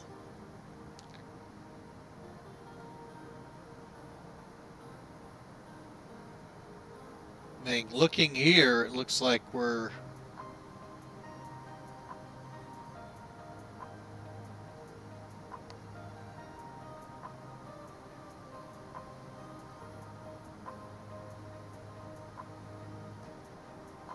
I don't even have you on TCAS. You know what? Let's see. Did I? Nope, I don't have you on TCAS.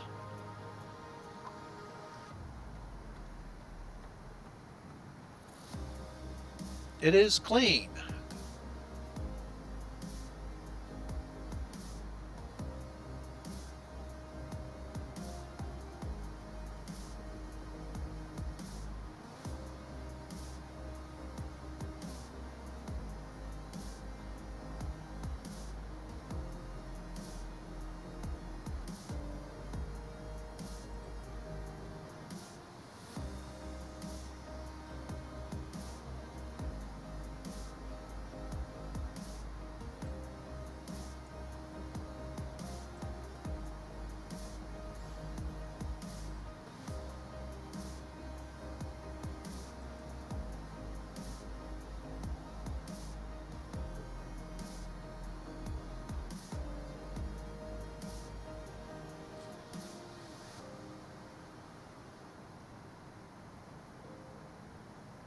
That's weird. I can't set the range on that.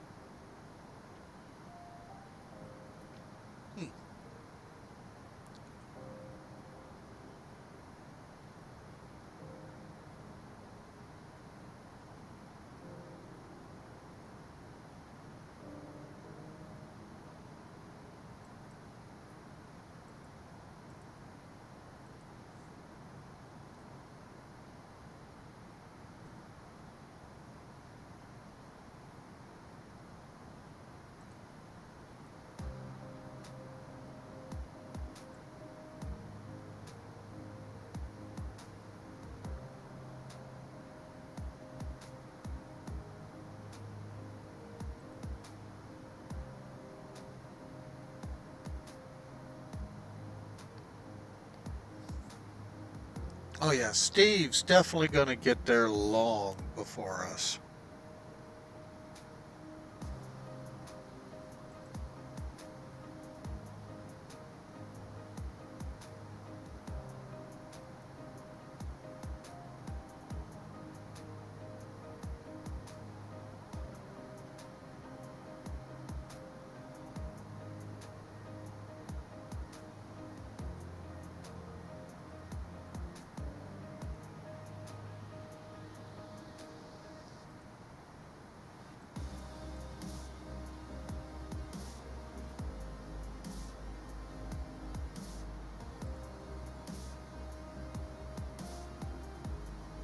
I wish I don't know what I'm doing.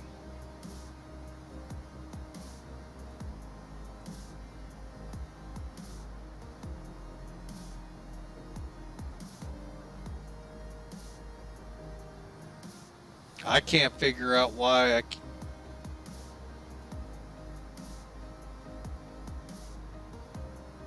I don't know how that's not possible.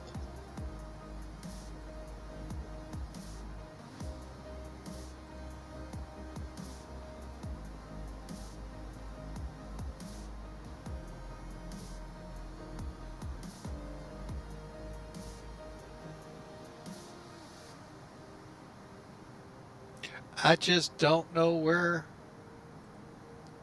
that is here. This channel points is turned on.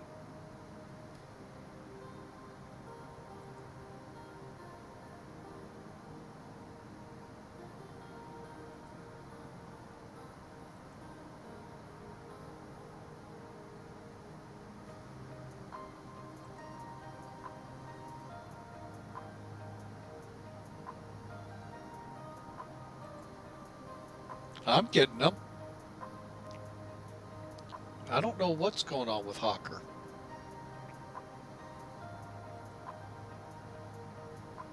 Heck, I can't even go in and see how many he has. And I'm not sure where that is hiding in here.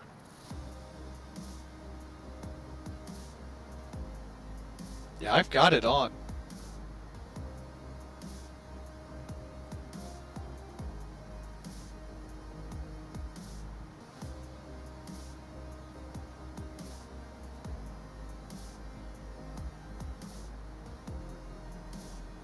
I used to be able to go in and see what y'all had and add and delete, but I can't seem to find that anywhere.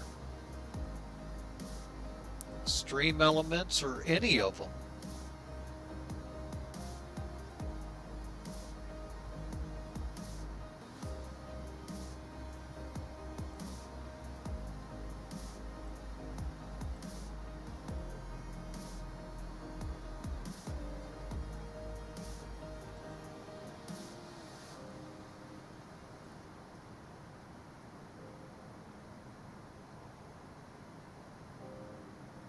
CC7 Island B, go well.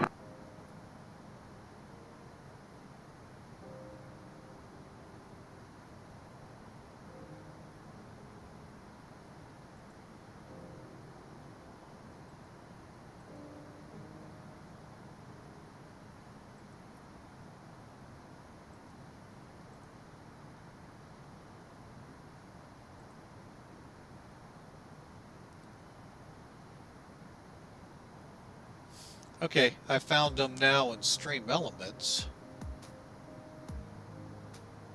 Hawker, I show you at 51,900.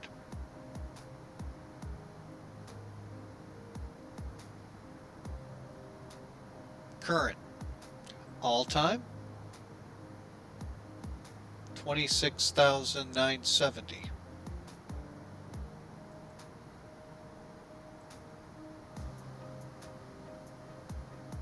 That's through Stream Elements.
Yeah, I just don't know where that's hiding.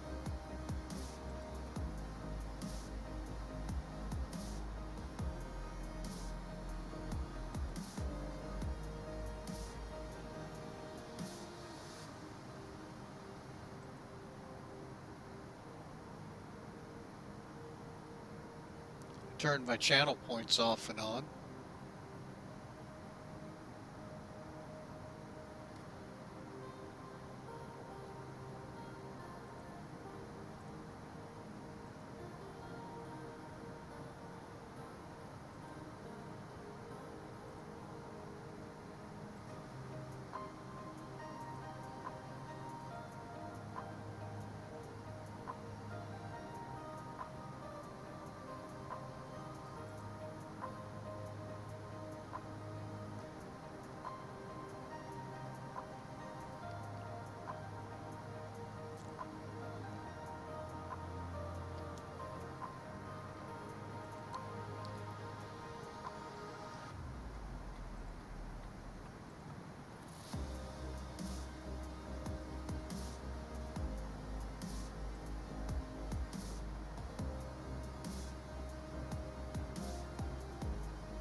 Okay, so you said loyal settings.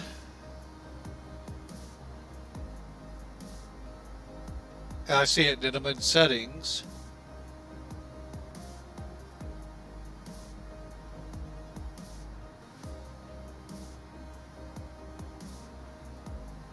Says enabled.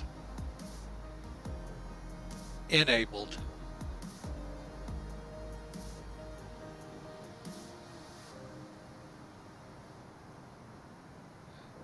I just have points right now, but here, let's do this.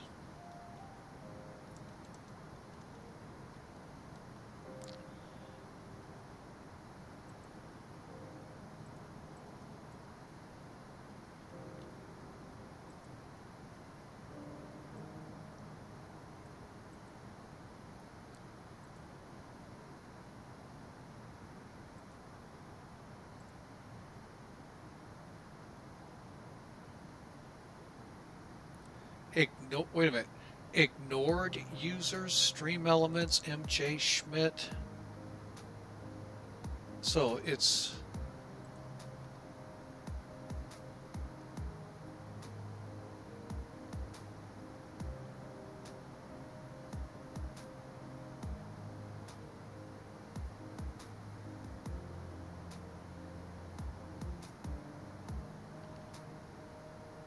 wonder if I can use spaces for the currency name.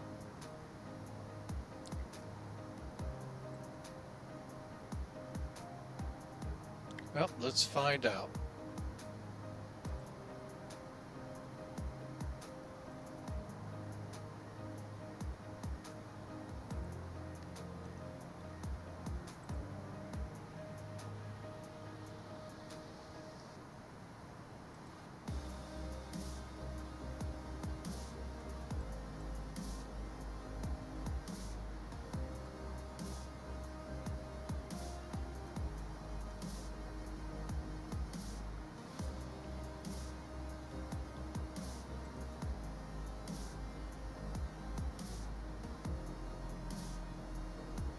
Yeah. Yeah.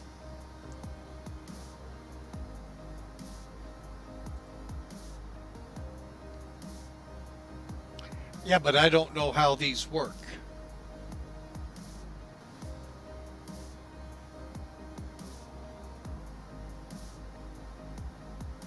Yeah, like roulette. What's that do?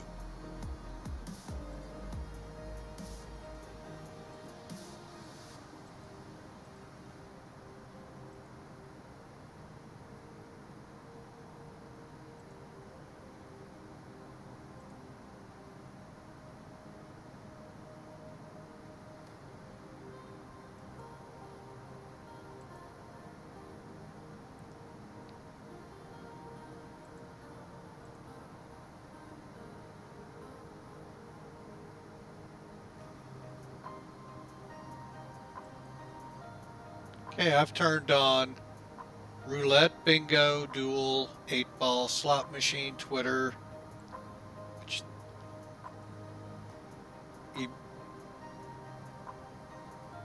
Oh, the tweets will come in from the twits. Got it. Tweets from the twits. Okay.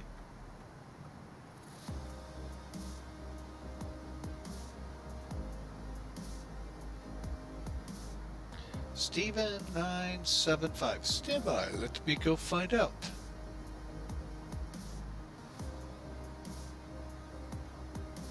There is no easy way to search this.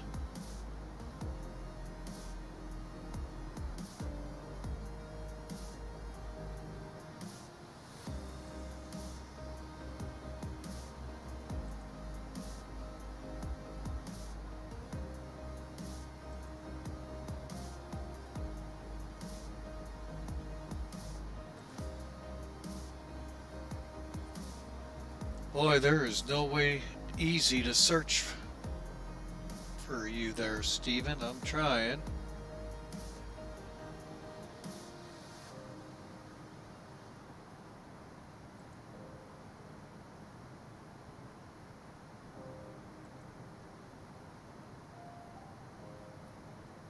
And I'll bet you I passed it once.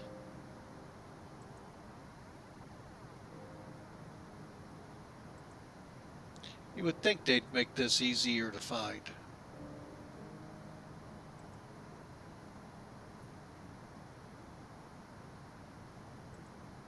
Whoop, whoop, whoop.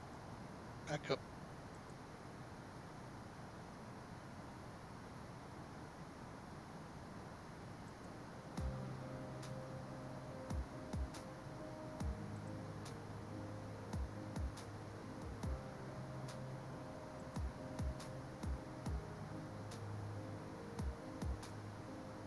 Man, I wish there was an easy way to search this leaderboard.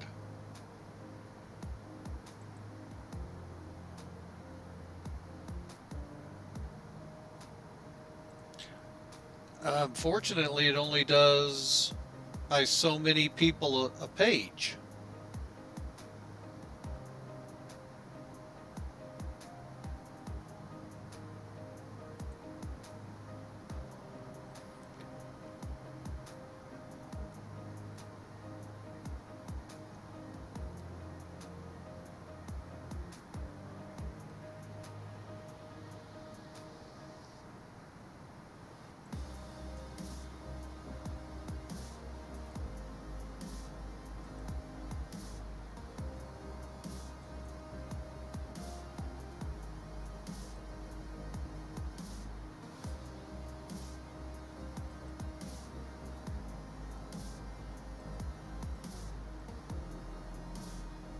Yeah, this isn't an easy. I don't like this.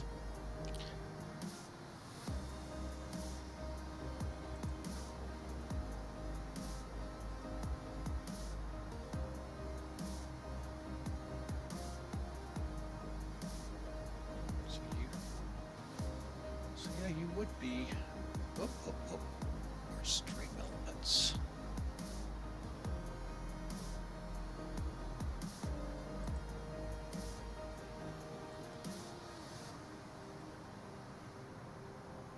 That's wild, I can't. Here, let's do it this way.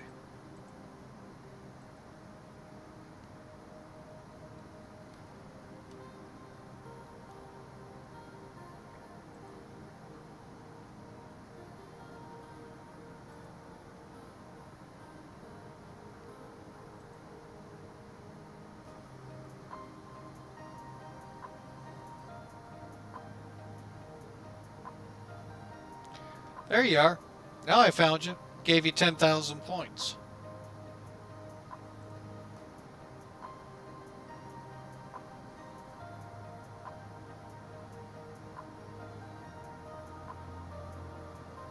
Hawker should be looking at close to 53,000.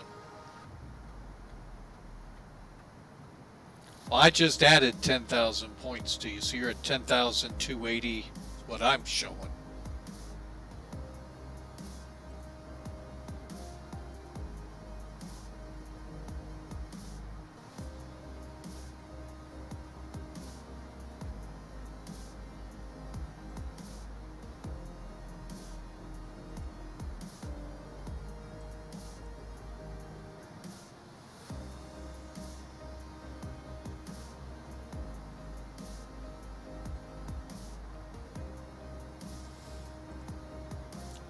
Well, hopefully you all haven't been hammered by ads here of late. I've been snoozing them every time they come up.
Hello.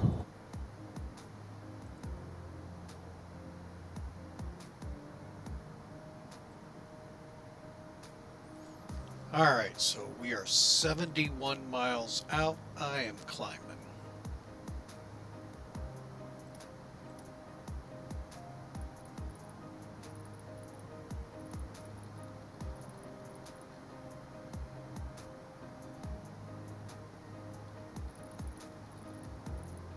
All right, there's that. And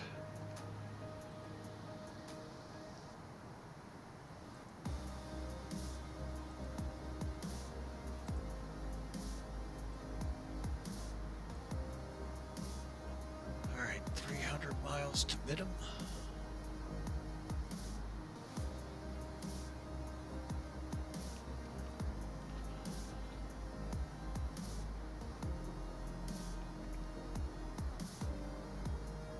Can't be that bad.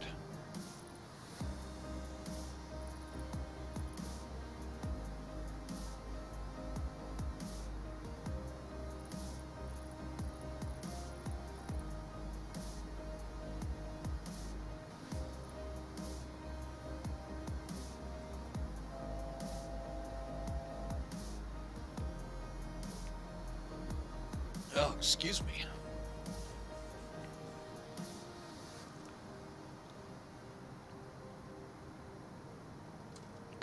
And I will be right back. Got a phone call.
All right, gents and Duluth, I'm back.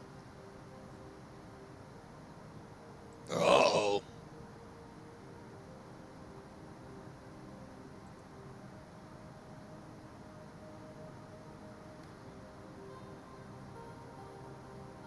Josh D777's down in live streams. I wonder why he's not up here. Oh, I bet you I know why. I think I know why.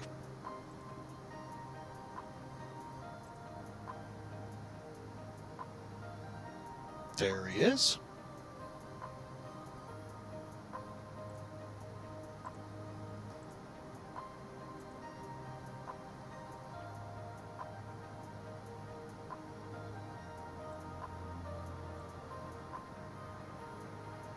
Welcome to the party, Josh D777. He's muted out too.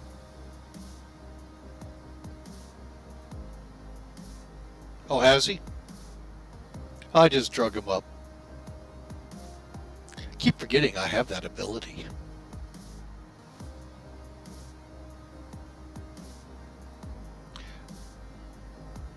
Yep. All right, well, we got that. Other than that, I don't know why this thing ain't working right.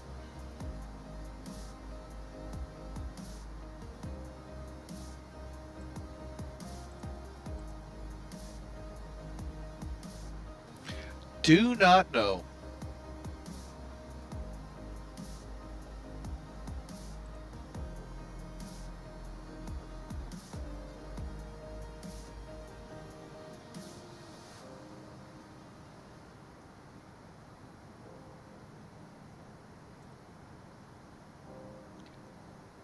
Looks like Duluth is sleeping again.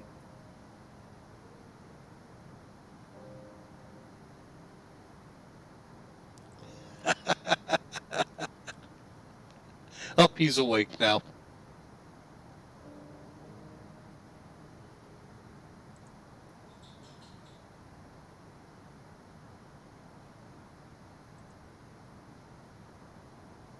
All right.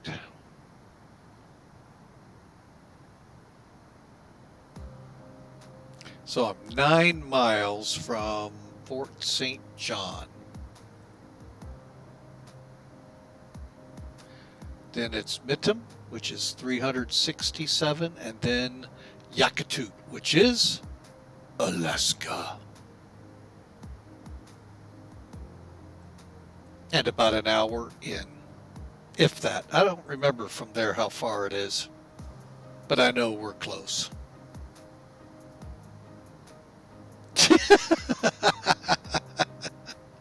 Well, if you do, you do. It stinks when you've gone this far, though. I know that.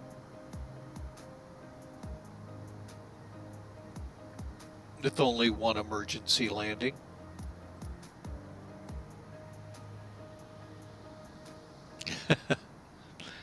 Well, we're about 6 hours and 15 minutes in. I think it took me a little bit to get that timer going.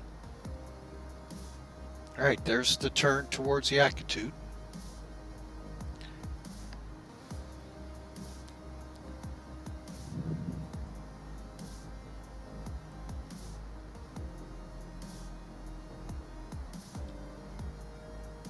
I still show click here to reload. Up, it's back.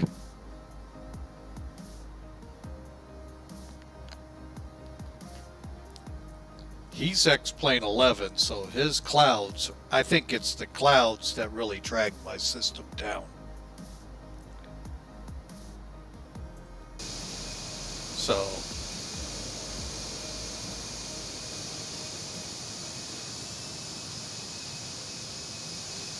up, stream offline.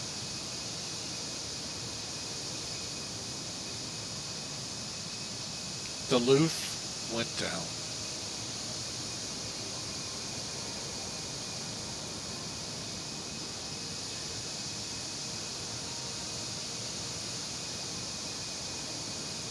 So I wonder if I turn that setting down if that helps.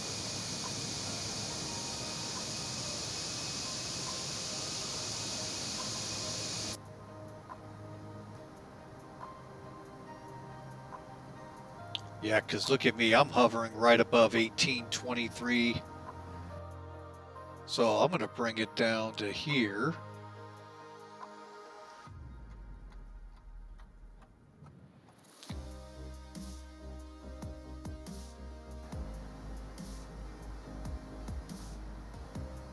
Now let's see how that goes.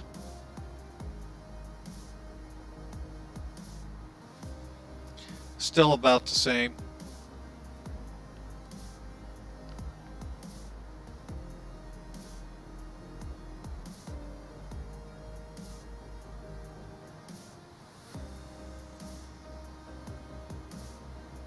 Nope, I can't.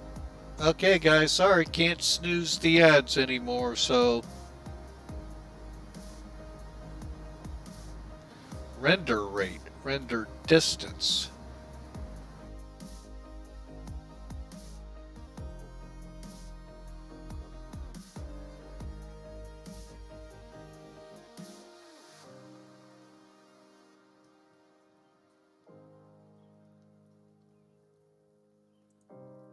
Well, let's try that. Ruh-roh. Don't kill my system.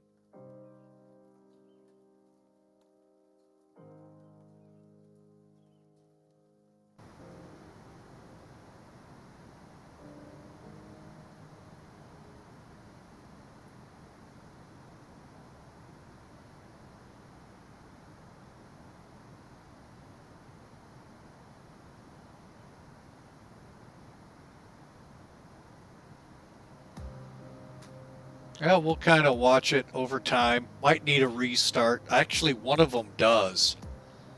I forget which one. That might be that one, so. I mean, it's punching a little higher. We'll just kind of watch it. It's the clouds and the render that's getting me.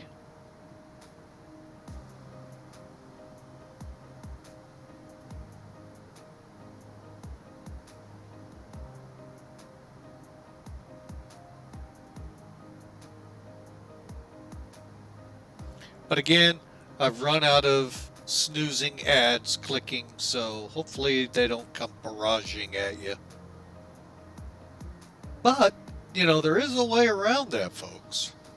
That little button that says subscribe, that's one way. Well, that is the way. I should say one way. But that's your call. That is your call, folks. I do not require that here.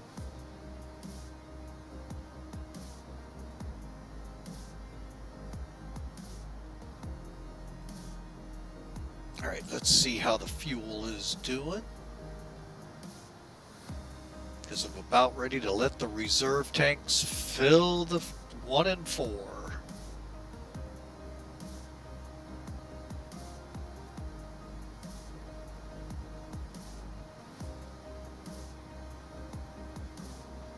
Go a little further. Get over to Yak and then we'll start flowing the fuel.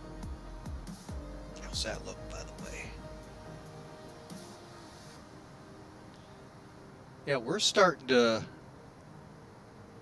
cruise along quite nicely.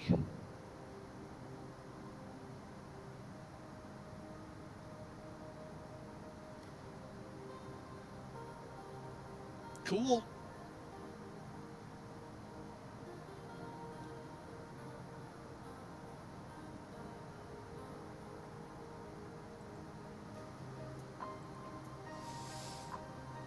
All right, let's see here. Page 2. And we still got a, well, the headwind at least is back down a little.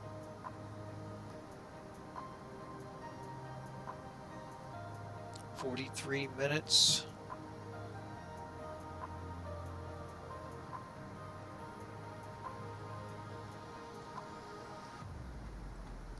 All right, so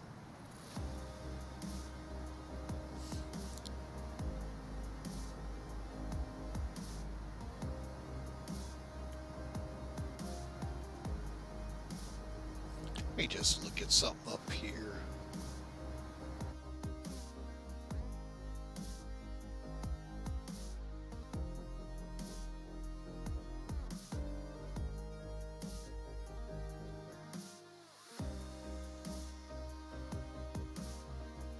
There was one setting I thought I saw that you gotta restart the sim on. Can't remember which one, but anyway. We'll see how that comes about here as we hit this cloud patch here.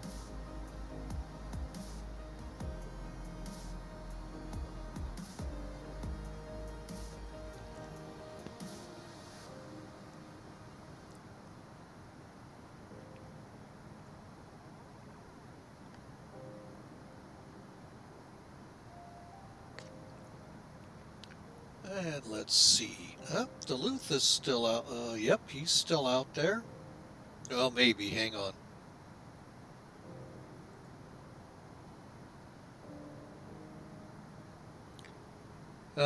Duluth is gone. Sorry, folks. We have lost one of our flyers. Hawker is still out there. We're tracking about 449 across the ground. Steve is, well, we're catching him a little. It might turn into about a 20-minute difference. We'll see.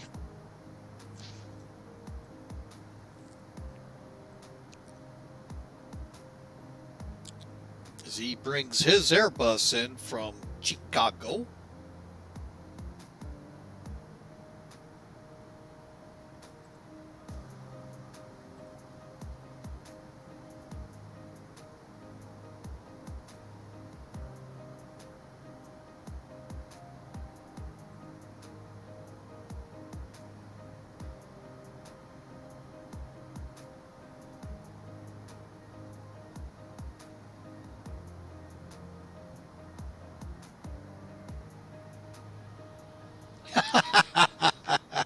Cheated a little, huh?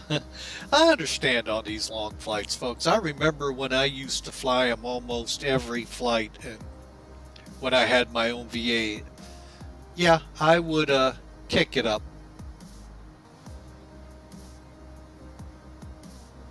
The heck?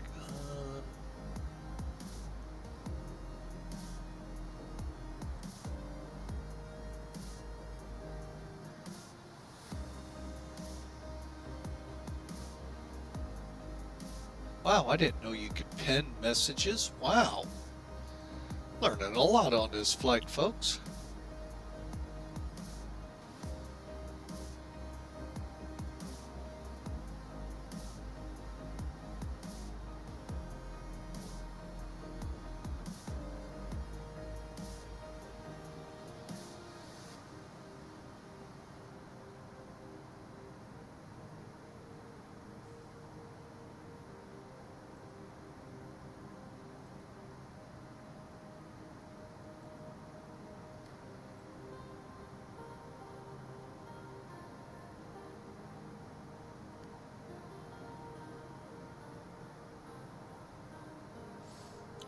Ooh, we're into clouds again. Let's see how this is doing.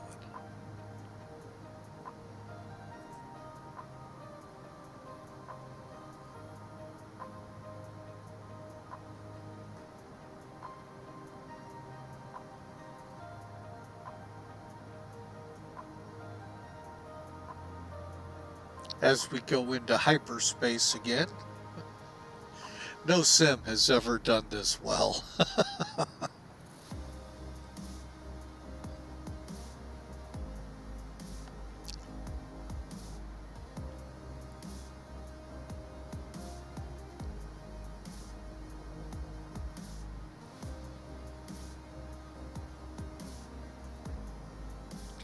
Although it was quite hilarious, I got into precipitation like this in the caravan. You know, looking like you're at hyperspace in a caravan, that just, it's just wrong. So, but anyway. Oh, this is a rather large cloud bank.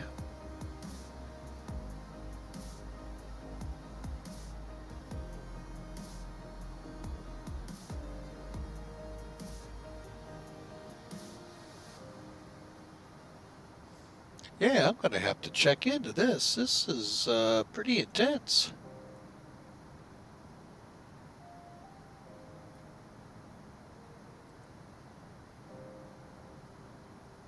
Well, no reports of icing here. Here we come out of it. We're starting through the tops.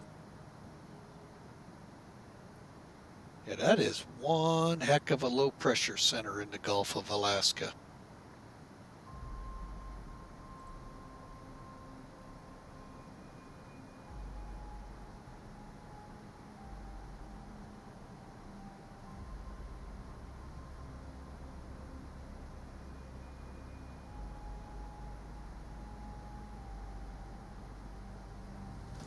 To what? Hey, it's working! And it's funny because I called it cups of coffee.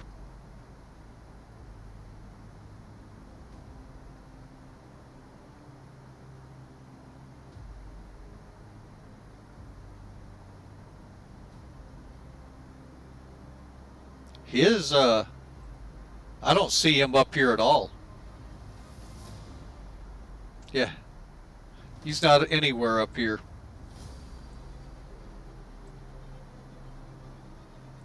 Rajo.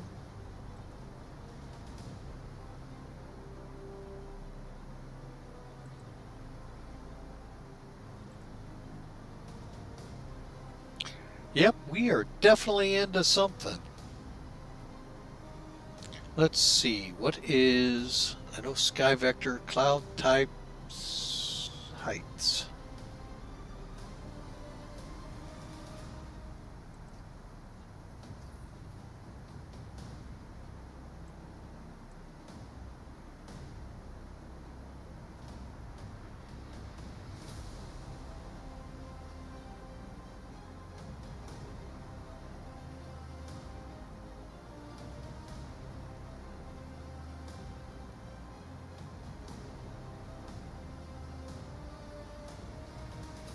Guess we're got clouds here at 34,000. I just find that hard to believe.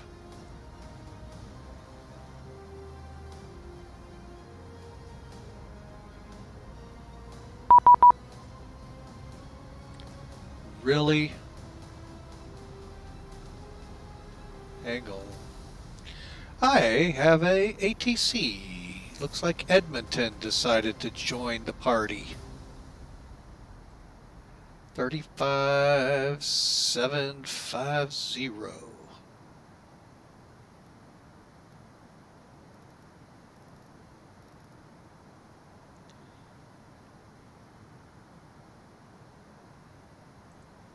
Oop, I did not mean to click on him.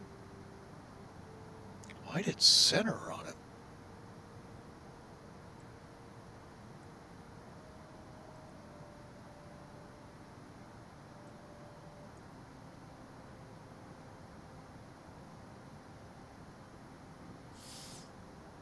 All right. 35750.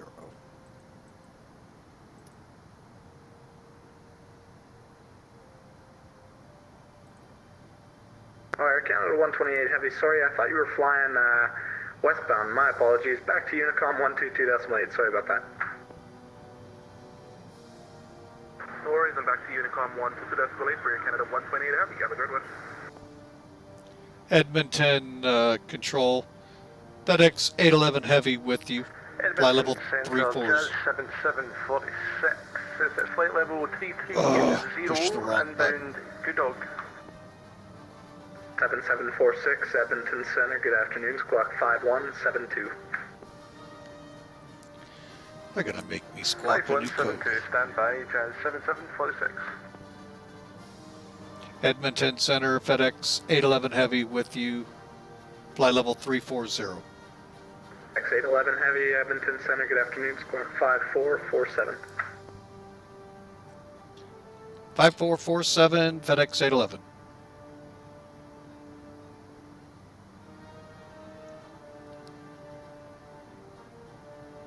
Seven 746 identified.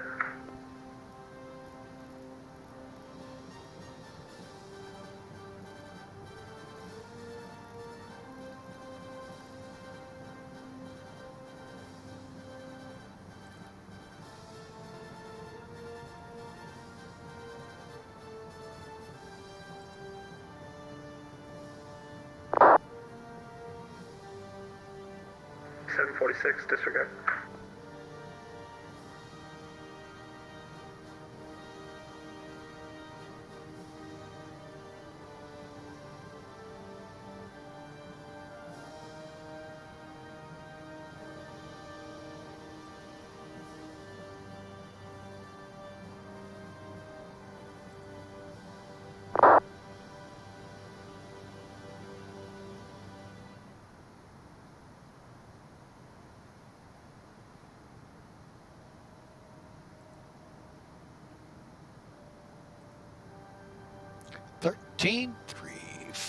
It'll be a while, but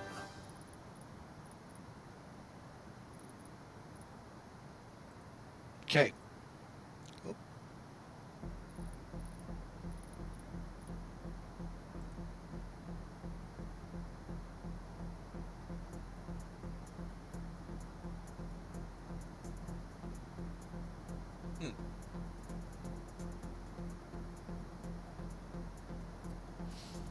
Wonder why he hasn't identified me.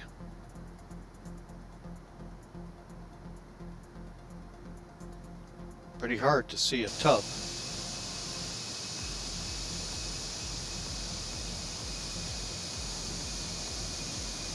That looks spectacular. Time to take a picture.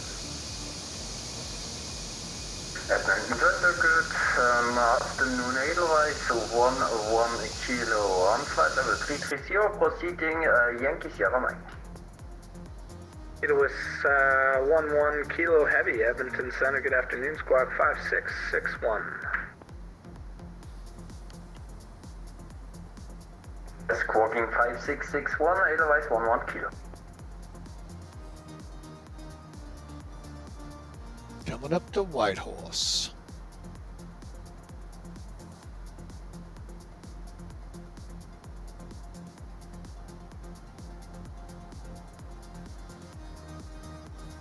Oh no, Steve is coming up to Whitehorse. I'm a long way away from Whitehorse.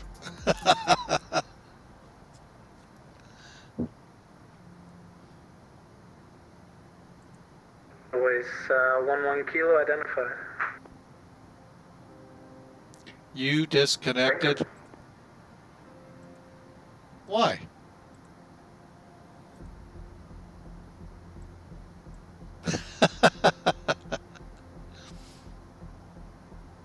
Sure you do.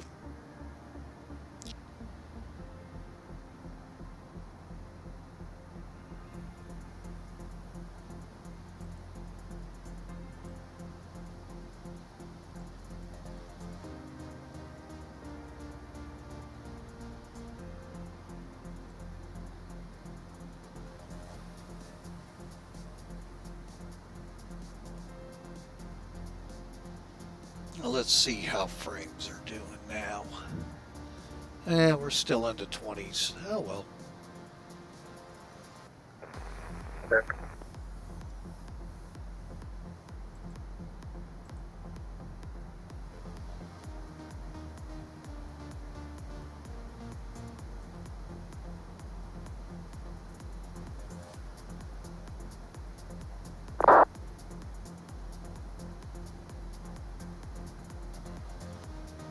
You still hear me now?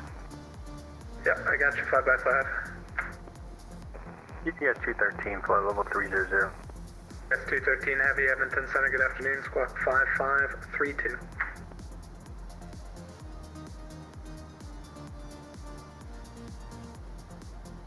My 532 for the squawk, UPS 213 Heavy. All right, folks. S213 Heavy identified. Good news. 1 hour, 44 minutes out. Might want to start talking about the arrival. Right now, I am still hanging on to the hope, hanging on to the prayer of 1-5, but I don't think it's going to happen.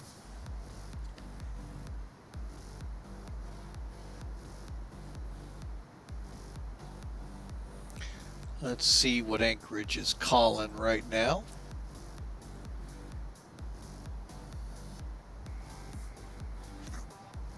PANC, the 2053 ATIS.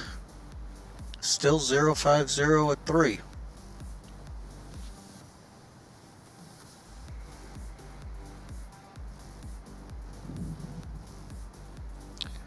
Seven right, 7 left are 555s, and 33 is 555 as well. So, however, that don't mean anything. Wet, dry, snow covered. What are we doing out there with giving us friction readings?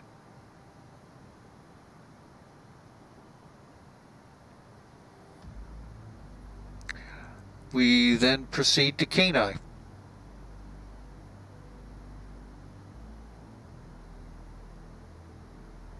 Oh, I'm not worried about it. I'm just,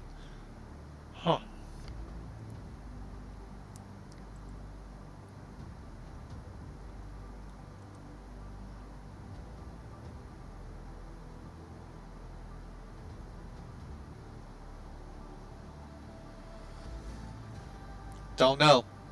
But the RCAM ain't telling me nothing here other than it's fine.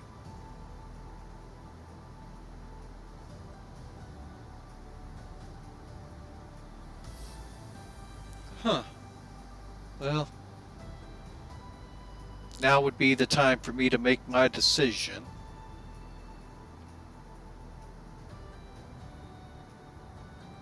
No. As to which runway.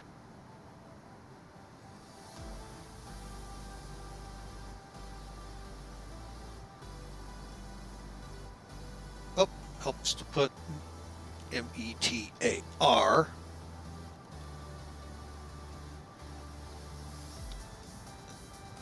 (1953) has it at 100.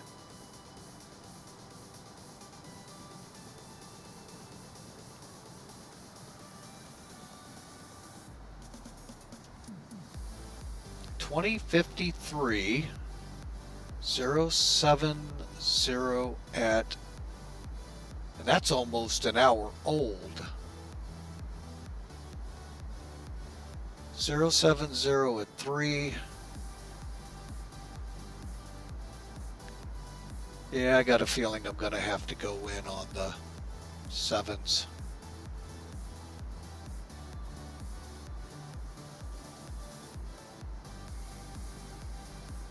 Yeah, I just like the 15s because you just come off and make a little shorter taxi. Not much, but a little.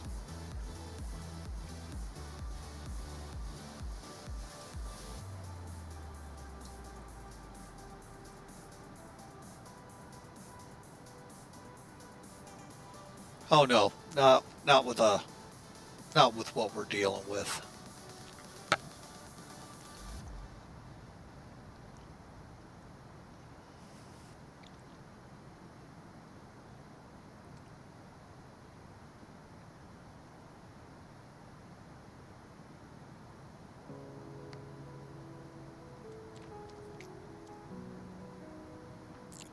Plus, if I come in on the 15s, I mean, granted, if I can land and hold short of the 7s, that allows both runways to be used, one for landing, one for takeoff.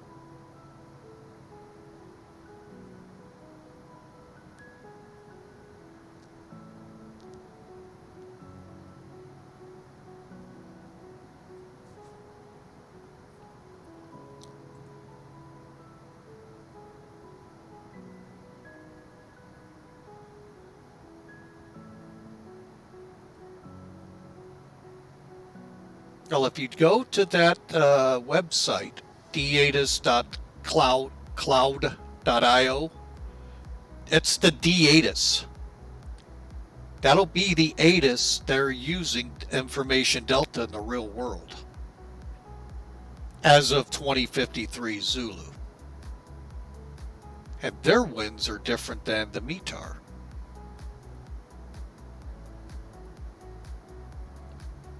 Look on my site, you'll see, or just hit !D8s and then go to that link.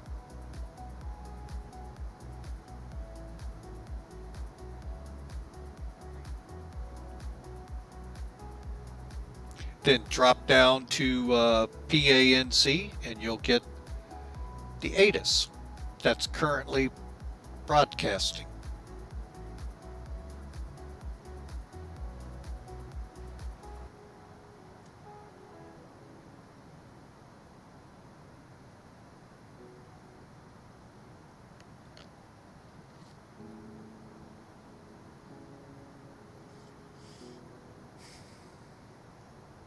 Okay.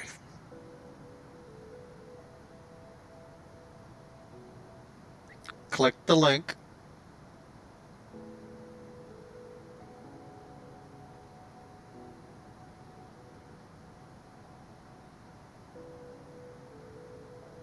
Yeah, just click the link.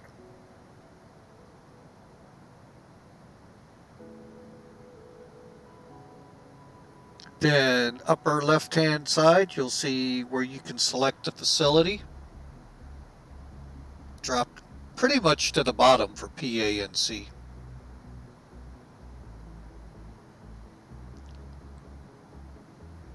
And when you see D-ATIS, uh-oh, Hawker's stream cut out.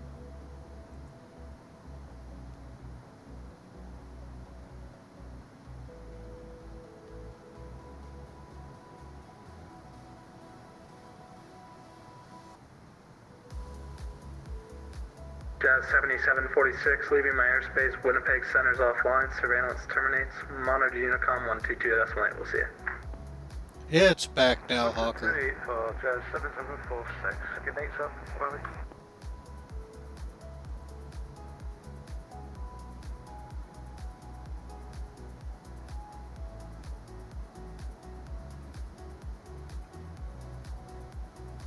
Right now.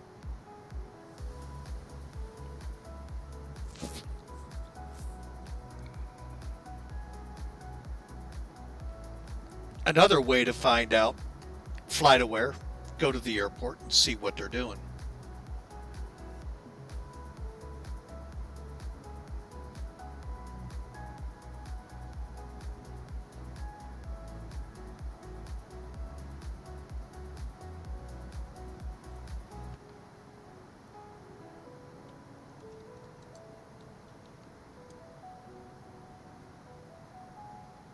There we got 2053. Still different, although we should be getting a new METAR here soon.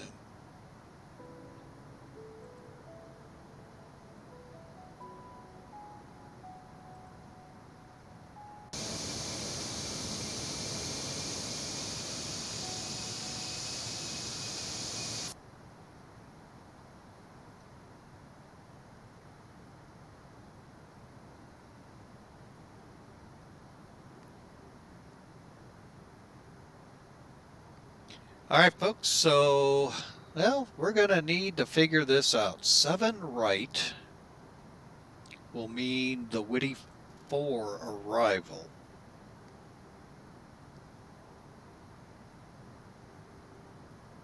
Luis, 11 kilo heavy traffic at your 2 to 3 o'clock, 50 miles is a 737, 1,000 below, passing right to left. We have the traffic inside, thank you. Otherwise 11 kilo. Just be advised, I have no contact with that traffic. He is Nordo. Nordo. That's an in-flight emergency. Actually on Takeoff, so it's okay for us. Otherwise 11 kilo.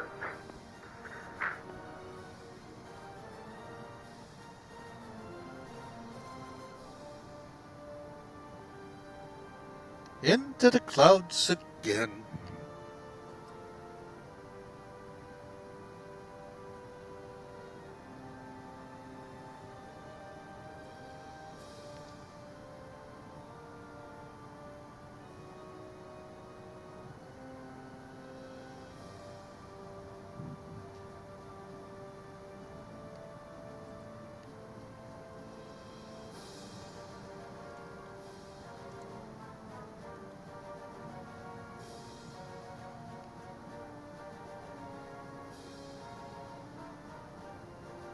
All right, 070.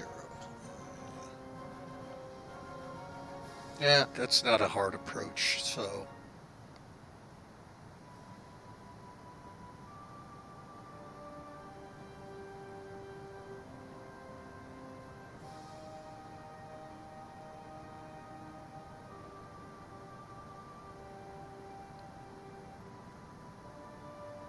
Well, play roulette on the chat room. Don't know how it works, but I've turned it all on.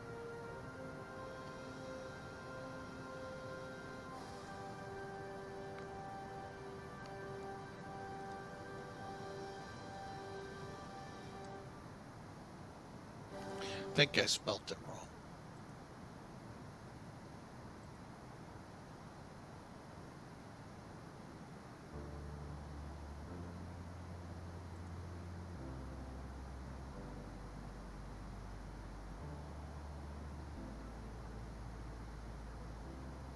Oh, I actually spelt it right.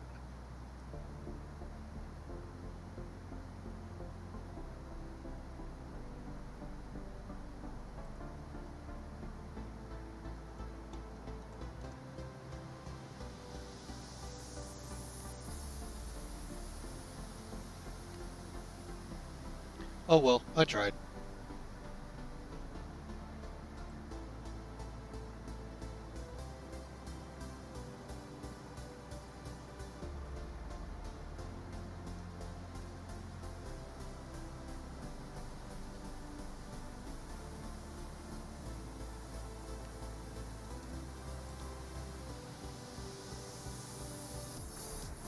Attention Center, UPS 213 Heavy would like to request descent.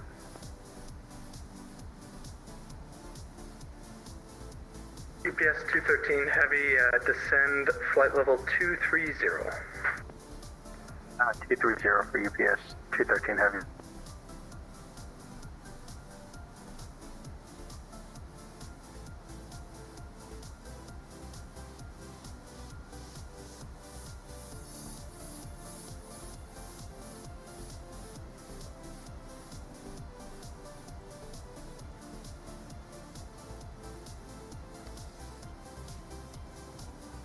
Well, I think I'm getting close to Midcomb.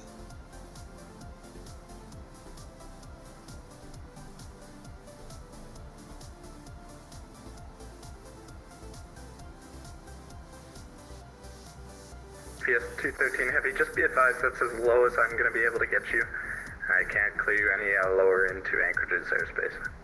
It is also at 410 miles from your position.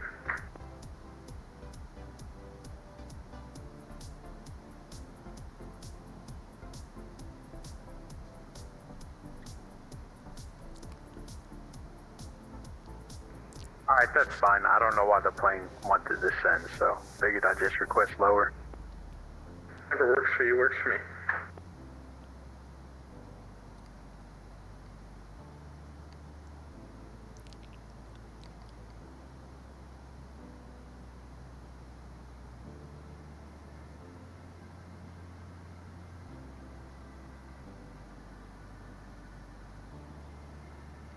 All right, I still got a little bit of time to decide what runway.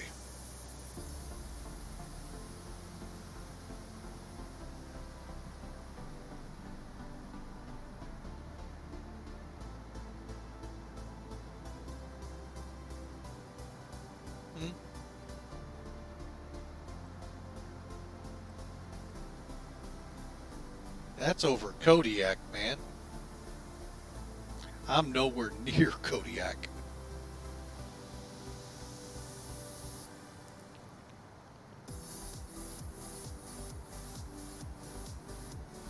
Yeah, the F-19 is going in there.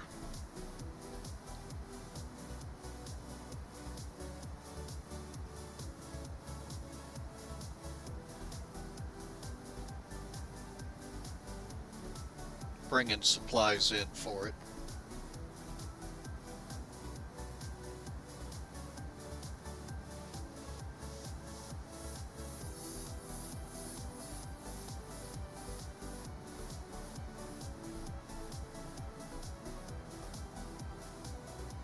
No, I'm more as to how I'm going to set up my approach.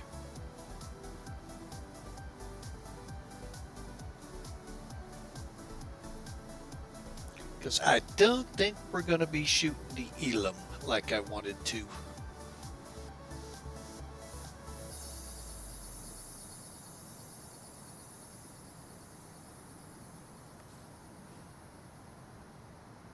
Oh, now that looks freaky. There, the clouds come into shape better.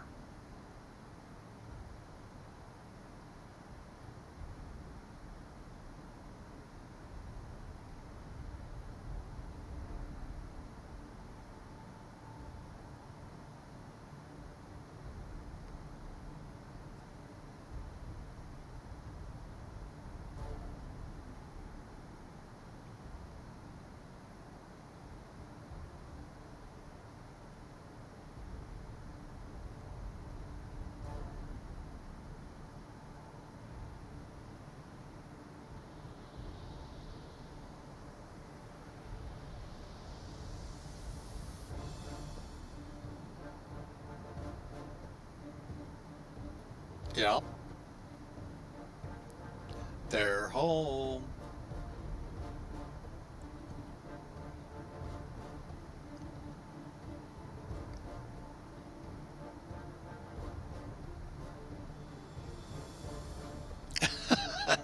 Good luck.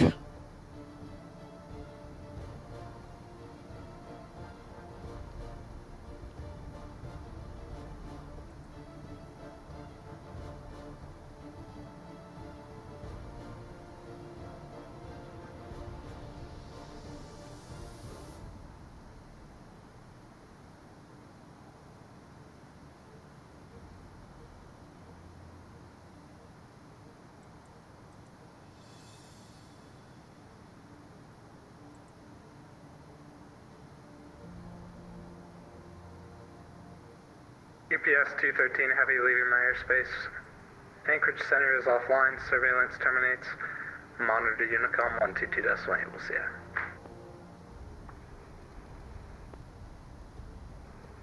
Tom for UPS 213 Heavy. Have a good one.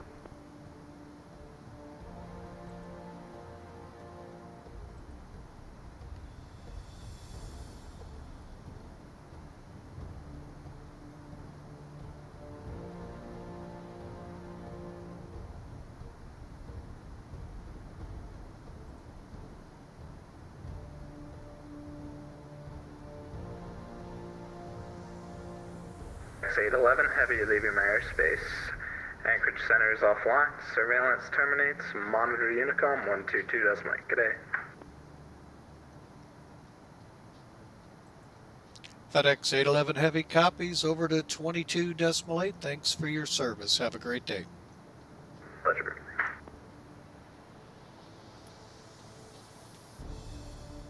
All right, now we're off that. Let's figure this out now.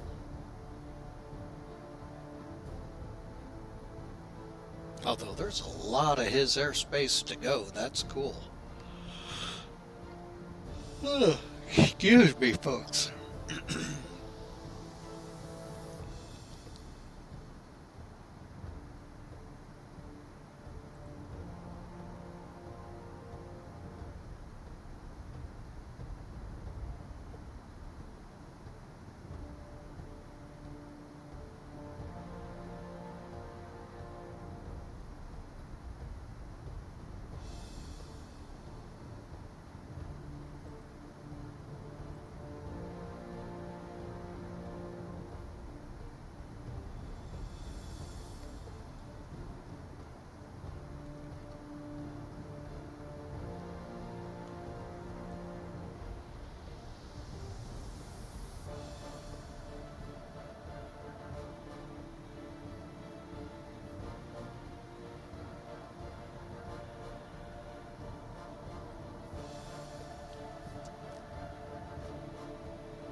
I like that. That's good there, Hawk.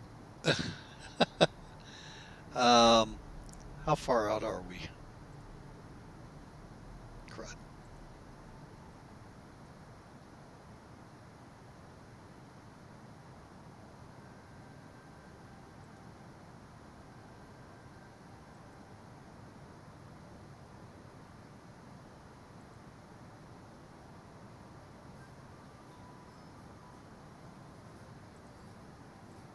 We only have an hour and 20 minutes from my point.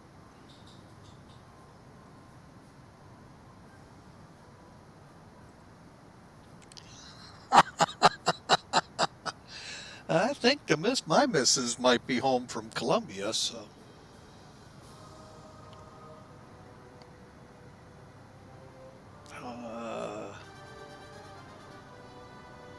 Take a look down here.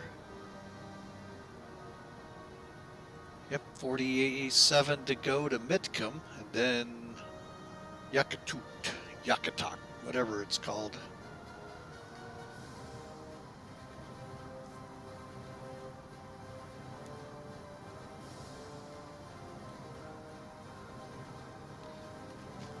Oh, excuse me.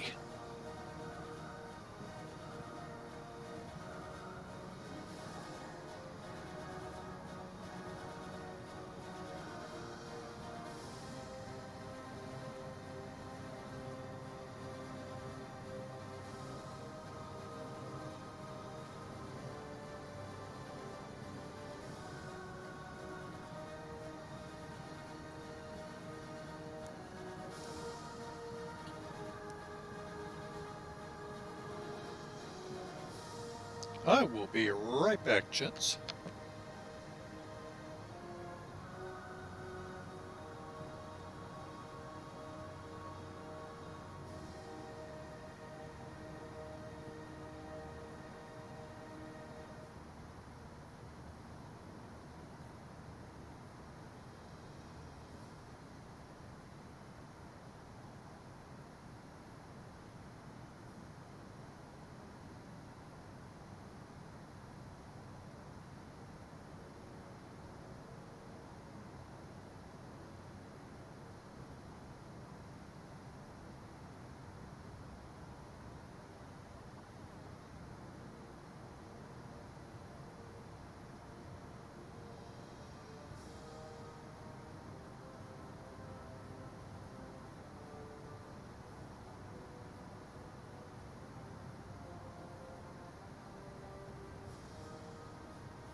Alright, folks, we're back. And the Borg is ahead of me again. Actually, it looks better this time.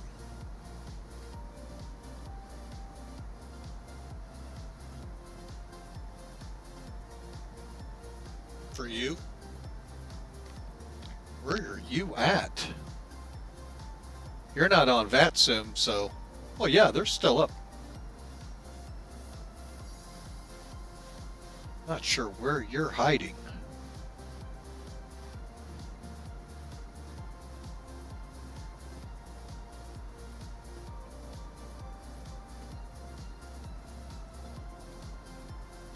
Don't you have Sim Toolkit running? Because I'd at least see your blue dot if you were in there, but...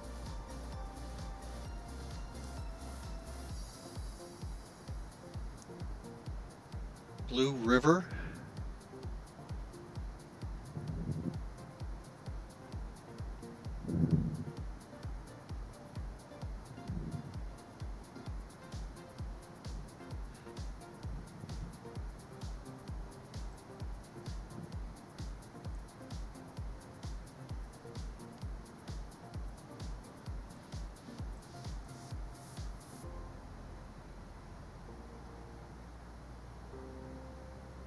Oh, you're on the top there. You're following Steve's route now.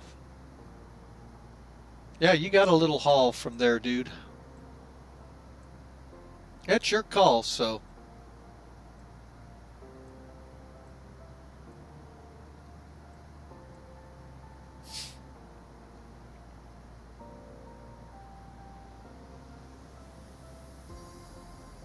And you always have the option, you know, to accelerate.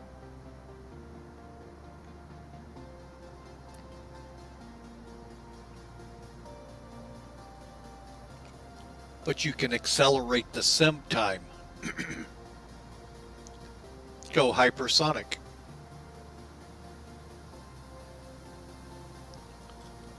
All right, let's get over here and check fuel. Ah!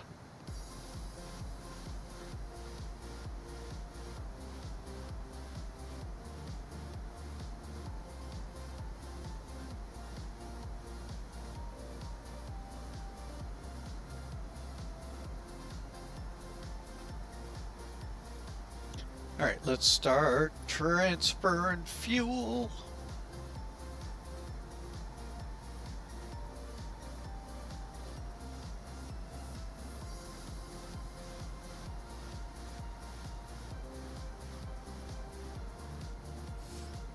All right, so we're transferring fuel in now, folks. So we're in the last phase of fuel management on this. Now we just gotta figure out our arrival. 107 miles to Yak, and we're not picking that up yet? What?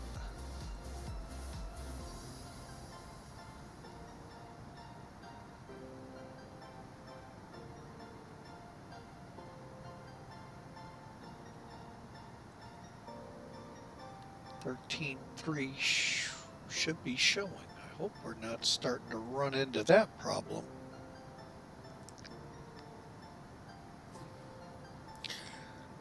All right, let's find out. Which one's this? Sisters 14-0.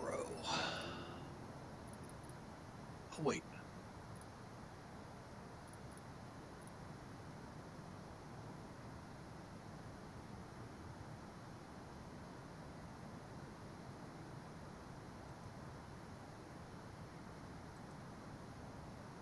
Well, it's showing on the dials. Why am I not getting DME off of it?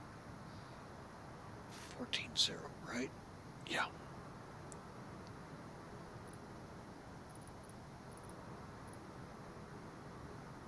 Okay, good. That is working.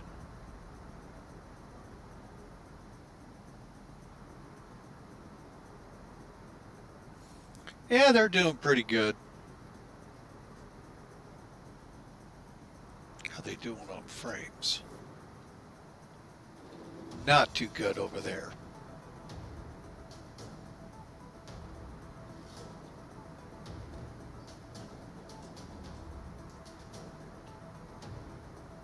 Oh, the missus is home.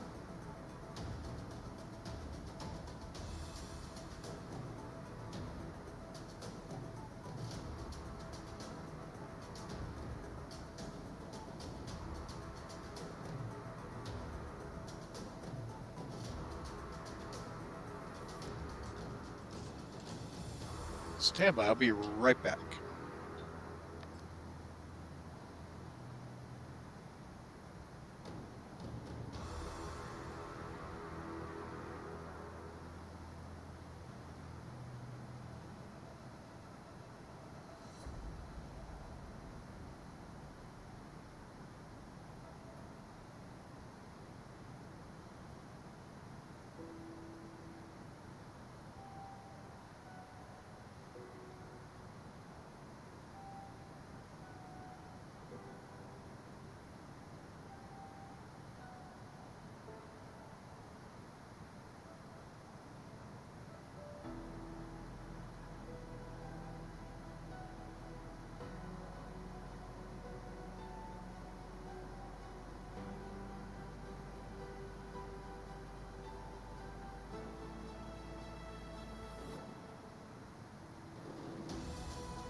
All right, folks, we're back. 70 miles. All right.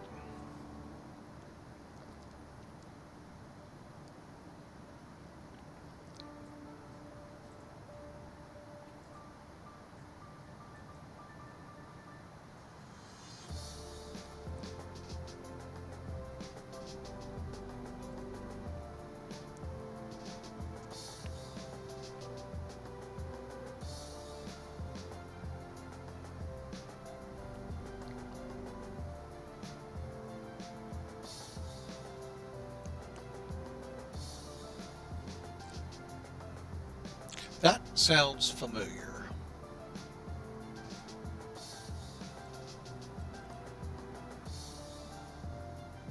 That's Watson Lake.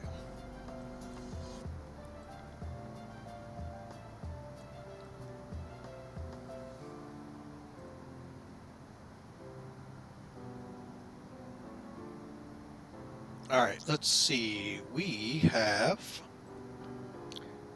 1 hour 7 to go. Whoa. That looked really funky.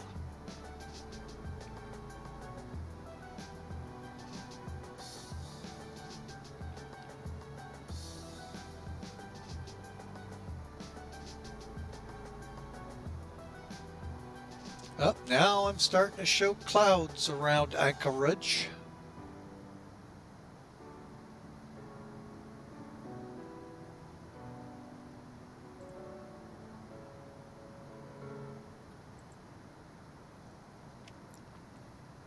Yeah, we'll just bite the bullet, do 7s.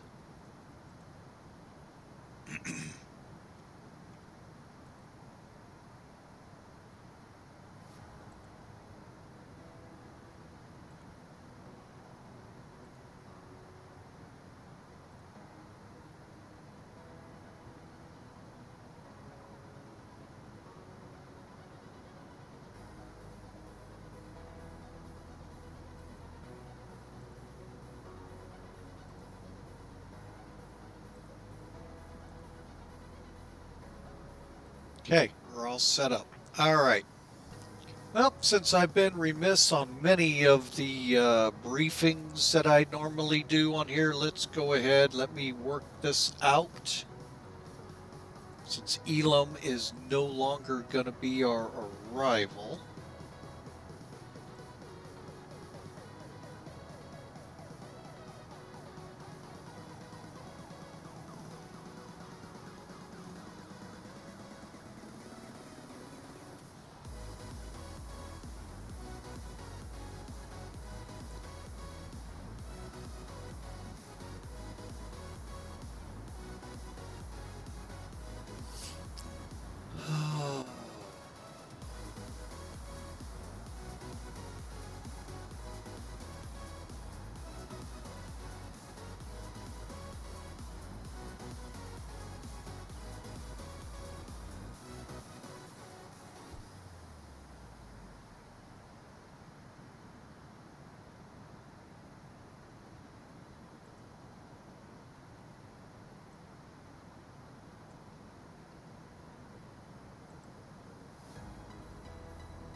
Okay, so we got that on here. Now let's see, did it add it? All right, let's come here.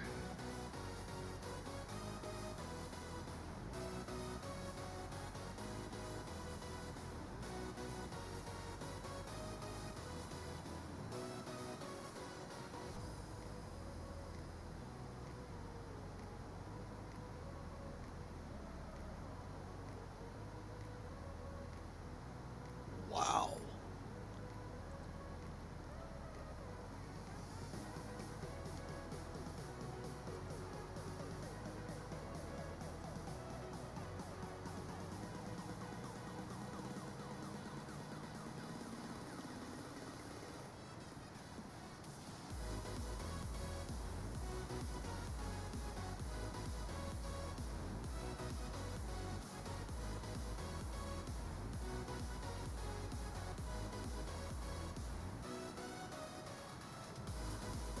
Okay, now we're looking better.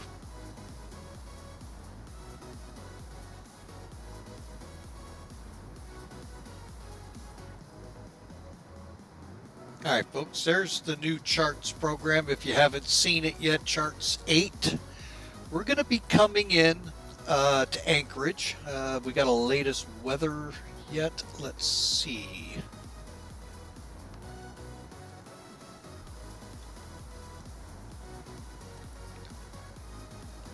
All right, so we're still looking as of 2053, 0703, 10 miles and some clouds, ceiling at 10,000.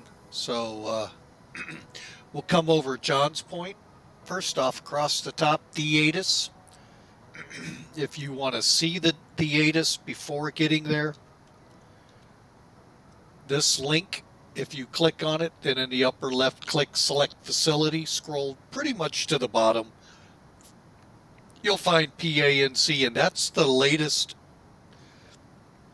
Kind of give you a ballpark what's going on before you get to the real one. Basically, it's what was in effect at that time. So, but anyway, we're going to come over John's Point to Whitty, and we're going to be below or at or above 16,000 at Whitty. Gale between 12 and 15,000, slow above 8,000, silty above 5,400, Andy at or below 5,000 and 210 on the speed. And then we're going to kind of watch what we're doing so we can swing in to grab the ILS. All right, pretty simple standard information. 151 is our airport elevation. Transition, of course, 18,000. And technically, this aircraft would not fly this. There was one prior to this that would. I think it was like the Yeska something. And but Yeska is now set up for something totally different. So, but yeah, that's how we'll come in. You know what? I do not have the chart for 7 right. Let's pull that up real quick. 7 left, 7 right. Boom. Now, you can see, I'll get them both, because we could have a 7 right Cat 2 arrival. Doubtful by the way things look, but it's possible.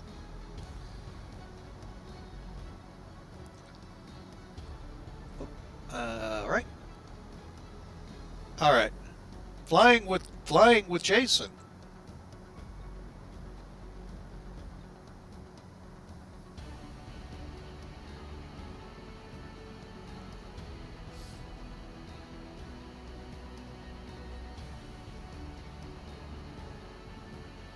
Sounds like a plan, man. It was a great time.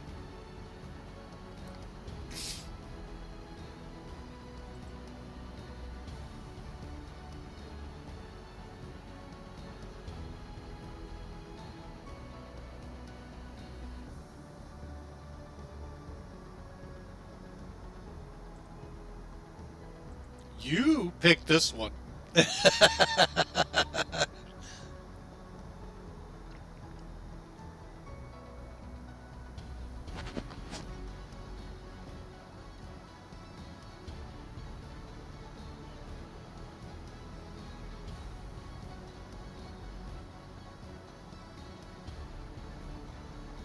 See ya.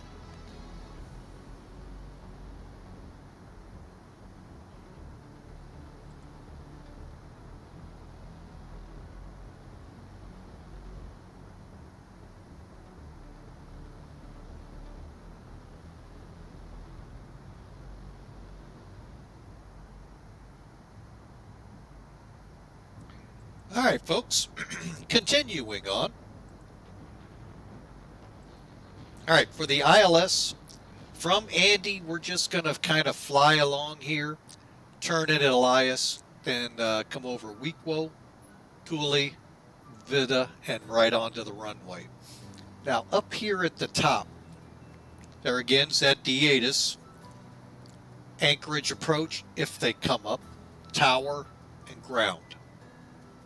Now, for what we'll need to set in on nav 1, There's our frequency. It's identified IANC 111.3. Final approach 074 Thule, which is right over the island here, 1,600 feet on the glide slope. Now our decision altitude, and I am going to make sure we get that set. I'm going to set it just a little high, but it's for 200 feet. Missed approach, pretty much out to Jokup and hold. Again, there's our approach. We're going to basically come in between Elias and Wewo and then grab the localizer, grab the glide slope, begin our descent. We'll be slowing. We'll get our information here momentarily and continue in as you see on depicted. Altitudes. We're going to descend from, what is it, Advil? Andy, my bad. We'll be at 5,000, we'll drop to 3,000, and then we'll turn in around Wewo and hit the approach. 1,600 feet by Thule. Not sure what speed we'll be running here, but I'm going to guess around 800 feet a minute. ALSIF 2 for our approach lights, Pappy's on the right. Here's the missed approach again. And we are looking at 200 AGL and a half-mile visibility or an RVR of 18 or greater. Unless, and then if we lose the touchdown lights, item 1 plays in with a flight director autopilot and so forth. So there you go, folks. Once we're on the ground, I hate this chart. This is where I hate it because I can't get rid of anything. Let me try something.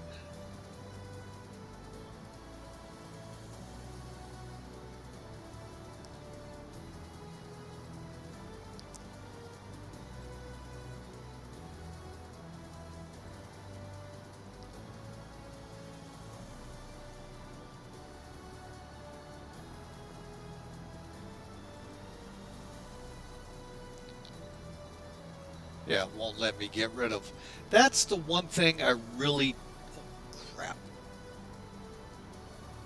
that I hate about this is I can't get it to, it just won't. Oh well, so that's one thing I'm not very, well there we go.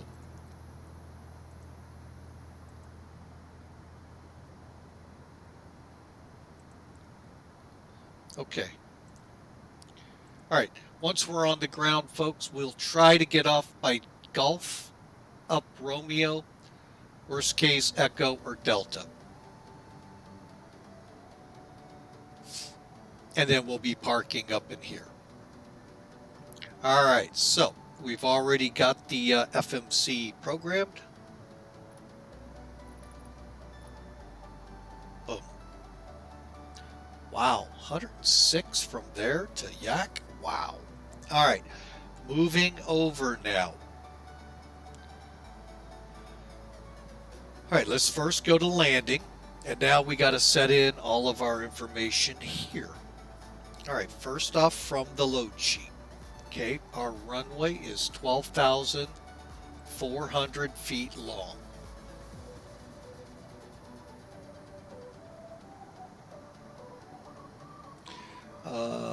Elevation down to 1, call it 200, heading 070. Don't know about the slope. We'll go ahead and let's go damp. I think I saw -5 as our last. Correction, -2. Now you could read from the sim. I'm going from real world.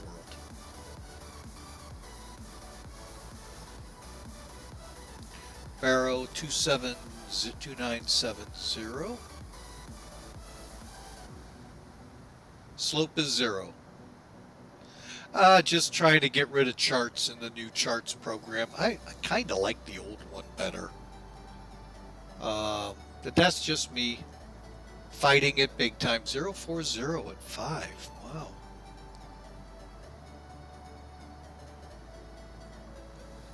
All right, so you can see now. We'll set the speed bugs. We may adjust as we get closer.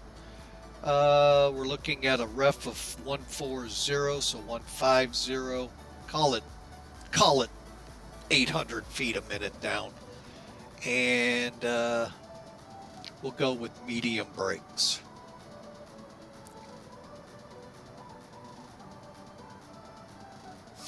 So there we go, folks.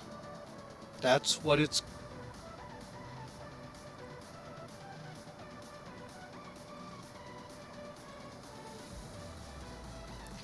There's our landing information. So let's get back out front, see what's going on. Anti-ice is on. And let's get rid of the charts program.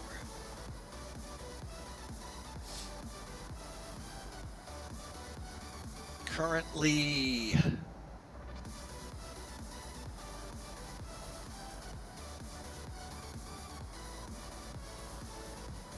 like I said, we're about 80 miles out of Yak. Just want to make sure I pulled up the right freak on that. 13.3, 13.3. All right, John's is 16.7 if memory served. Yep, 16.7.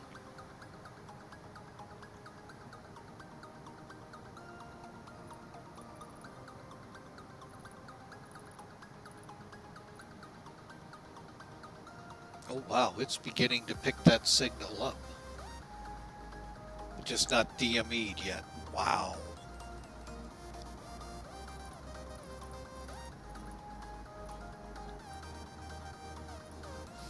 Okay.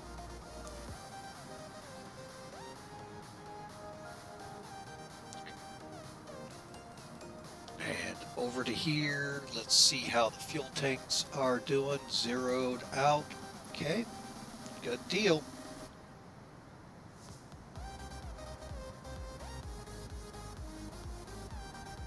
Still don't show anything in Anchorage area, so we are good for arrival, folks, as we skirt along the top of the clouds. That ought to be a pretty good shot.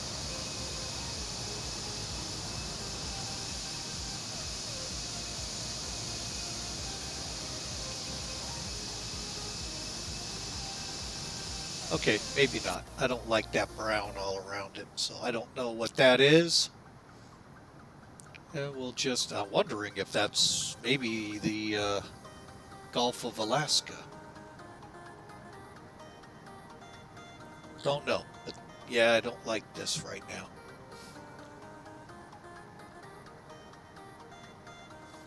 All right, well, you know,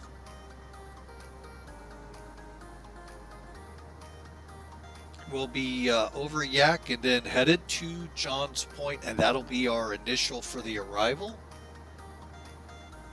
Looking at Sim Toolkit.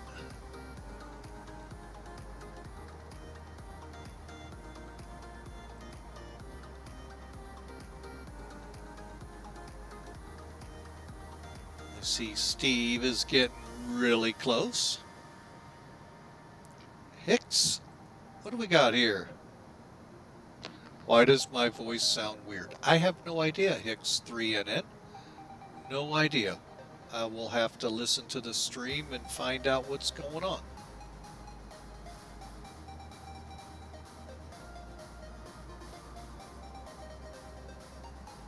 But welcome aboard.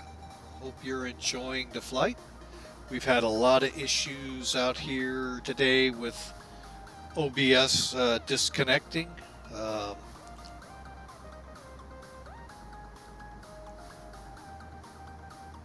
I am on VATSIM. And if you're looking for me, look up towards Alaska around the Yak VOR. I think it's Yakutat Airport. I don't ever get that airport pronounced right.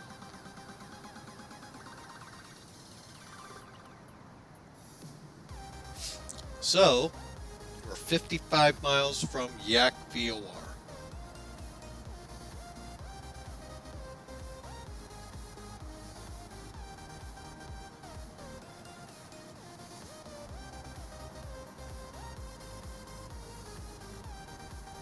See how frame rates are going, because this would be a good point for them to kind of begin to bottom out.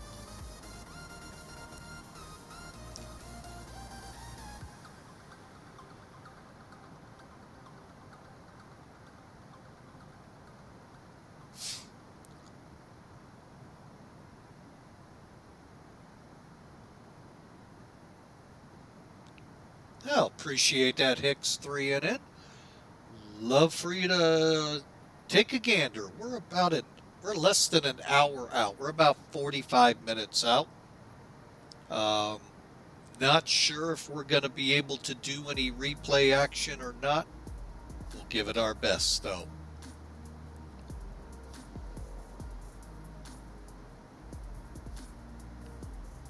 And Steve is getting ever so much closer to Anchorage.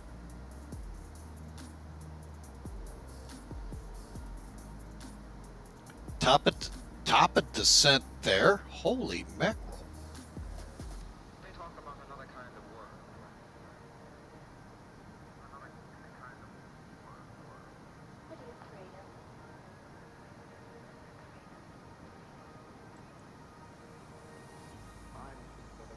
Wow, you got in nice and close. Airbus falling from the sky.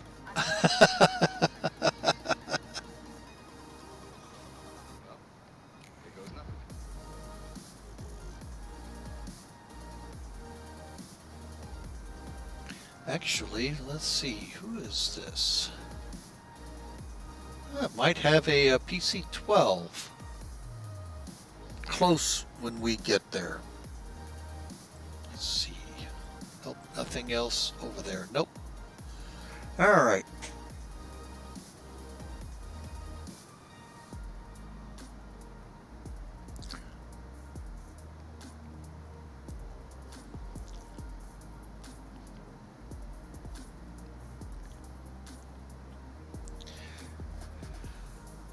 All right, folks.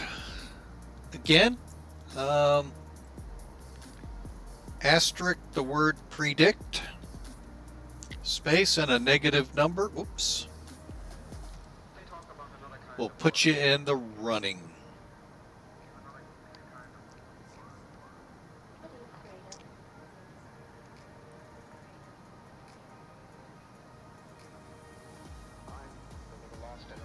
Let y'all see what we have in the air for you. And this is the culmination, folks, of about 8 hours of flying.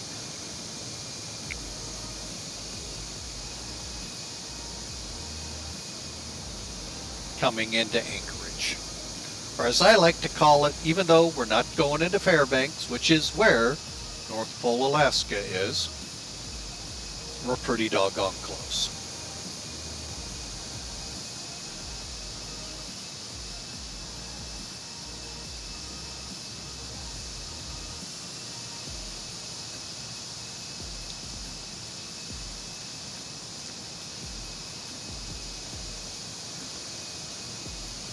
So far it has, yes sir. X-Plane 12 has done a great job there, Stephen.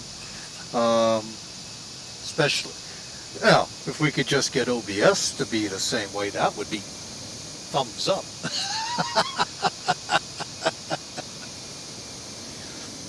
Oh man. Let's check our fuel. Oh yeah, we're looking good for the arrival. Okay, cool. All right, so yeah, we've been 7.5 hours roughly in the air out of Miami, and 16 miles. We begin turning towards Johnstone. I think it's called Johnstone Port or Johnston Point, and Johnstone Point and the start of the Whitty 4 arrival. We planned Elam. Unfortunately, Winds are just not playing good enough to head for the 1.5s, even though they're light. I feel a little more comfortable on the 7s, so we'll go that route. Don't get me wrong, though. I love flying on the 1.5.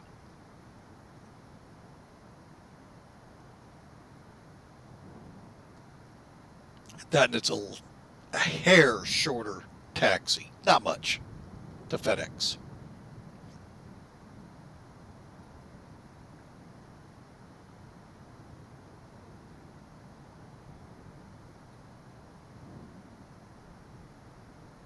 Oh, lost comms. Okay. I'm looking at this witty arrival going, what's going on here? Andy and the ILS? Oh, man.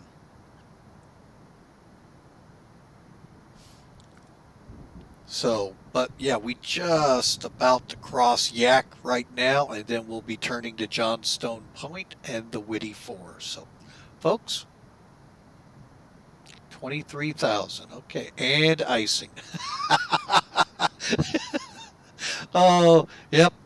You're familiar with icing. Make sure I got everything turned on here. All right, going through. We got the engine ice on.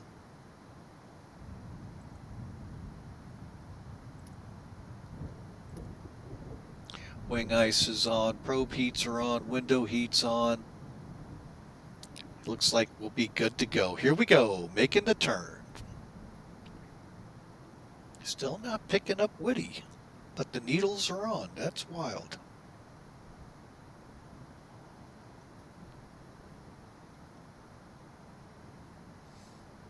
All right, so we're going to be heading...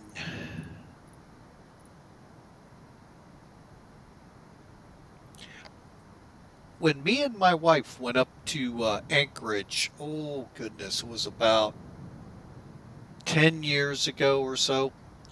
I want to say this is how we came in. We didn't come up over the top. We came around and up the coastline to Witty. I think it was up to, I'm sorry, we took the Elam because I think they were planning the 1.5, but then the winds shifted and they took the arc around to 1.7, or that's what they planned in Alaska Air.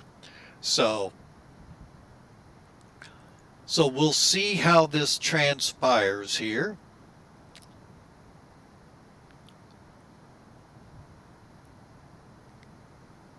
Wait a minute, what's going on here? Why are we not getting...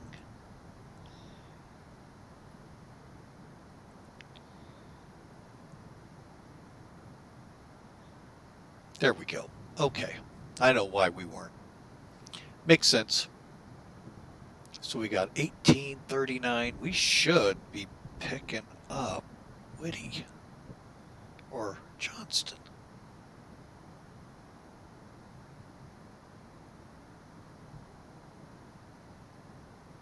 $100 miles. Never mind. No, we won't. That's, wow, longer than I thought it was.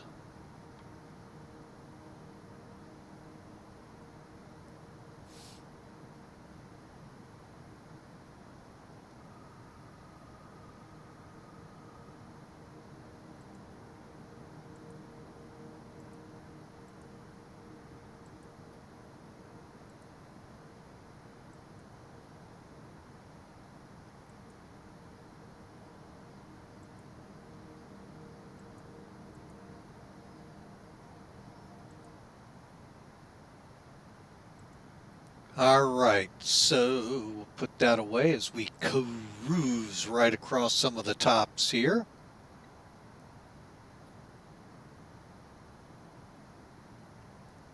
But overall, folks, I hope y'all are having a great Saturday. Hope your weekend goes well. Be thinking of you tomorrow and Monday as I work out at the airport. But I really do hope y'all are thankful, because this is, if you're in the U.S., you know, Thanksgiving this upcoming week. So I really hope you keep that in mind and keep what you're thankful for, because we all have a lot to be thankful for. I know sometimes it seems like, no, we don't, but you really do, folks.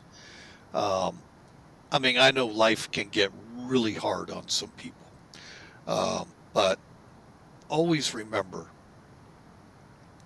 with a thankful heart, you'll have a great season. Don't look for people to give you things. Just be thankful for what you already have.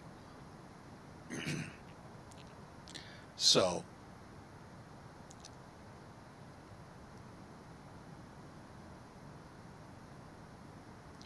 and we are going to start our, there we go, 182 now to Johnston Point. All right.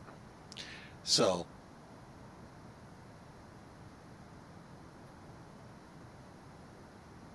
VATSIM traffic is leaving. Oh, leaving on 3-3. Okay. Yeah, the ATIS here, and again, folks, exclamation mark D-ATIS will get you the same thing I'm going to show you. Well, I'm going to go to.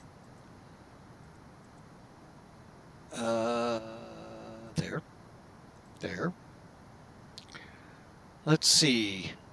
As of 21:53, 1020, 5 knots. Well, we know they're a little better than that. 8,000 ceiling, but approaches in use, landing 7 right, 7 left, departing runway 33, and the frictions are 555 on the 7s, 3 and 33. So everything's good traction-wise on the runways. So, but yeah, the ATIS is showing that they are departing 3-3s. So we're not coming in on the 1-5s as much as I would like to.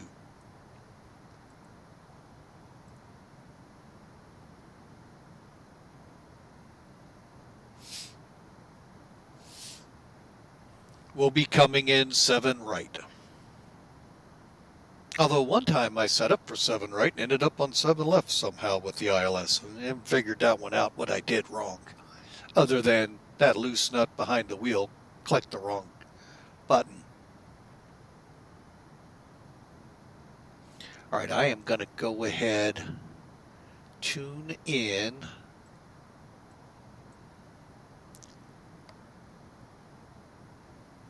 Let's tune in Anchorage for now. Eventually we will set it up so that we're on the ILS. Probably when I get to Whitty.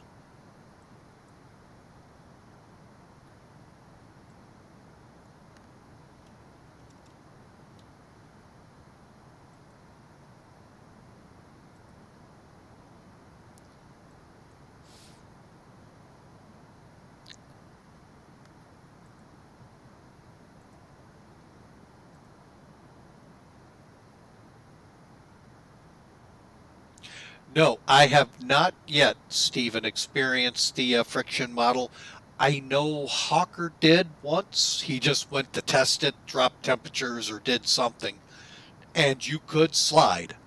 So I don't foresee us having that problem with a 555. This is new territory. Who knows? Now, if it's tied in like Hawker was saying, to where that NOTAM is tied into the sim somehow, ooh, this could get fun. Because I've seen our runway in the neighborhood of 2 and 1. So, well, you're not coming in. So, but a 3 would be interesting to see what it's like out here. So, we're going to find out first winter with it. And this is a really good place to test it out.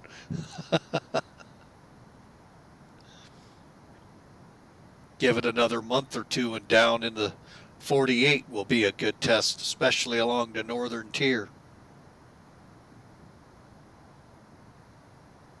So, all right, well, we're scooting along the tops of the clouds right now, heading for top of descent.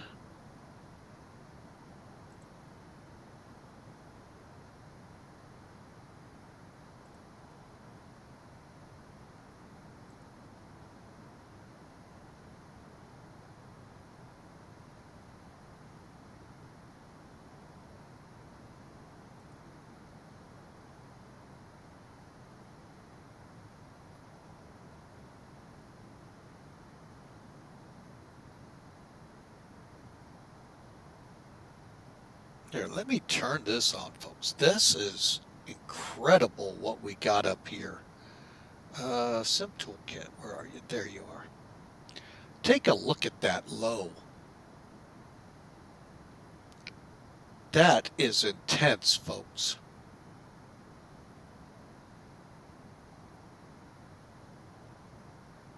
But that, again, that's what you expect up here in the Gulf of Alaska. But still, to see it, I mean, granted, you can only see so far as the radar will show you. And just think, in a couple of days, much of us down in the lower 48 will be seeing whatever this becomes.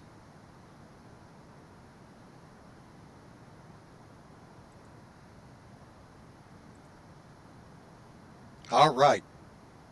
Good luck to you in that landing.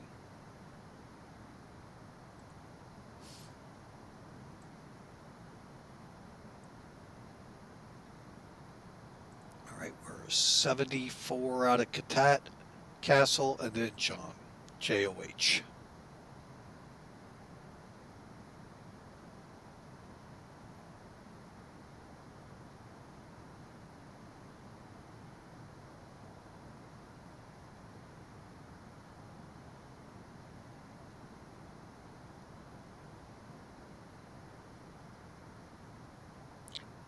And just a quick note here, folks, while we're working in. The 23rd, oh wait a minute, 22nd,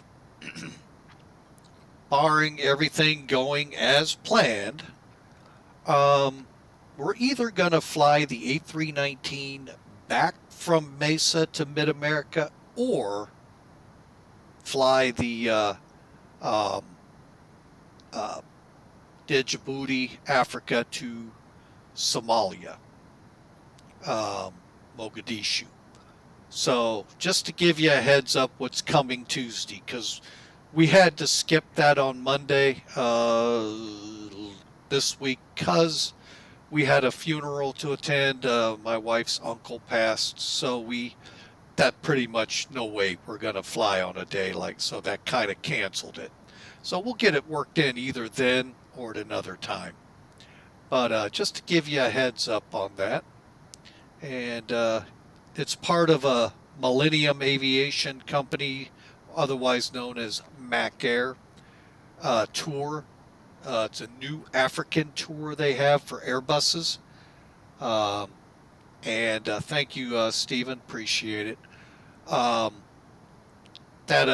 We started. Now, I've been in one for several months, stuck down in Cape Town. So we'll get down at the end of this one back to Johannesburg and wherever it leads from there on the next one. So, but we'll get those going again. Believe me, I want to. And we've now got the Flight Factor A320 available for X-Plane 12. Tolless, of course, has been out for a couple of weeks, maybe a month or two, for X-Plane 12 as well. This, by the way, folks, just became fully available for X-Plane 12. Prior to this, there were still bugs in it. X-Plane 11 has always been fine, obviously. It was X-Plane 12. They weren't fully compatible. Supposedly it is now. We'll find out here in about 30 minutes. So, there you go. And Steve should be getting on the ground here shortly. And we're looking at about 100 miles to top of descent. And that's a ballpark number, folks. I know it's a little past it, but still. Got a long final. Well, if you go out to Elias, it's a 20-mile final, if I remember the chart. 18 miles. So, yeah, it's long. But the amount of traffic that comes in cargo-wise there, folks, combined with Alaska, oh my goodness. So, very busy airport. I believe 3rd or 4th in the world for cargo. First, obviously, well, I don't know, could have changed. But as long as I've known, it's been Memphis. Number 2 was Hong Kong, and then number 3, Anchorage. Again, these numbers could have changed because some airports have come up. Guangzhou, I don't know where they rank, and a couple of others.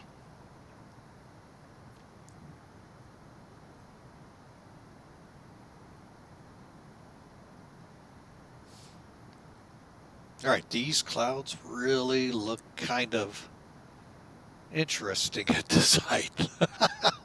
They really do. But again, first generation with the clouds here, X-Plane 12, so 3D clouds.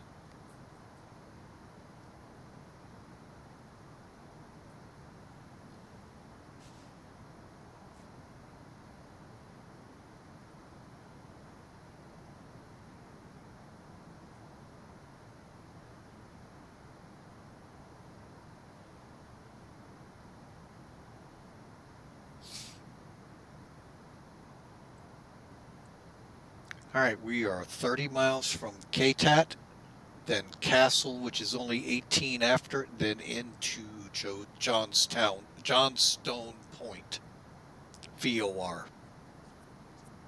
80 miles ahead of us. We're 190 miles right now from Anchorage.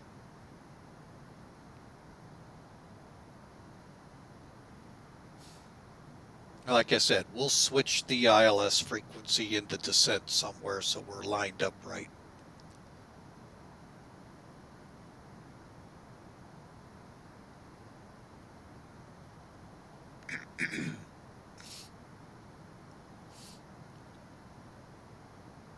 All right, let's take a look here at Simiware.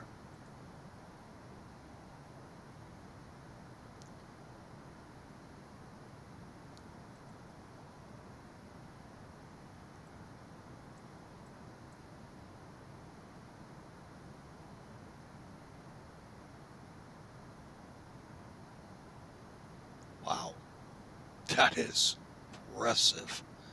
Very impressive even on Simiware.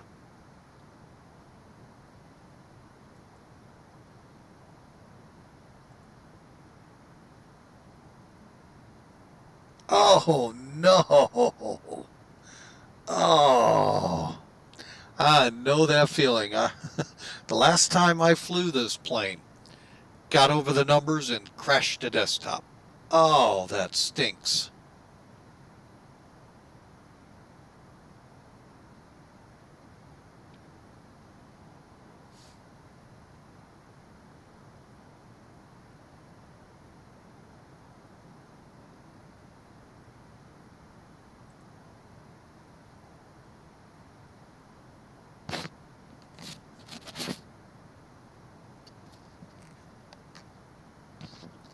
All right. Well, let's see what we can do. We got about 176 to go now to Anchorage.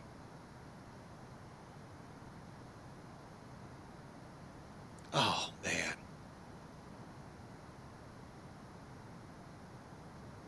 And I mean, this weather, if you look at Simiware, it's like right on the, well, probably right where the mountains are.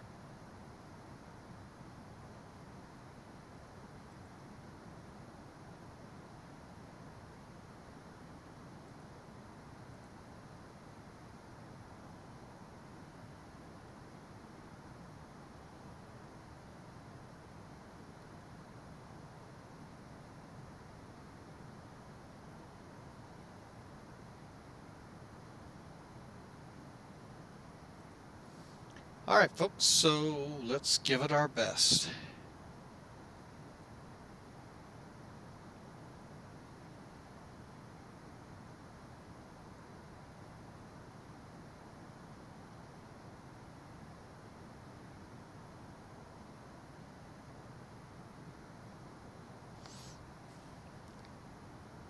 All right, now where is my top of descent? Let me see here.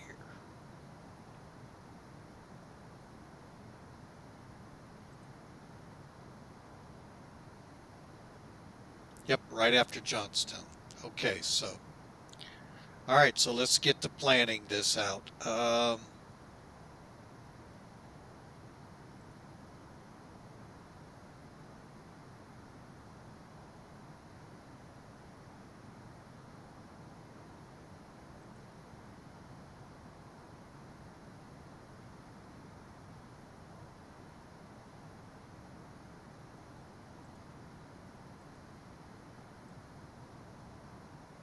All right, so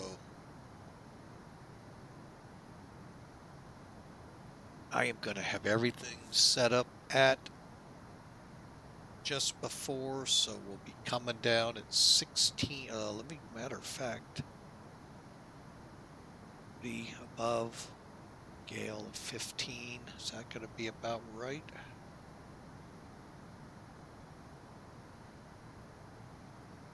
Actually, I'm going to shoot, 12 to 15. Slow. Andy works for me.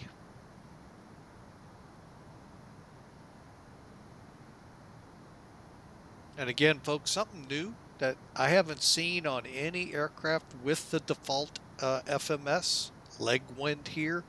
Gives you an idea what you're battling, temperature and winds. Not bad. Tailwind. That doesn't seem right because, well, that would be a tail, yeah.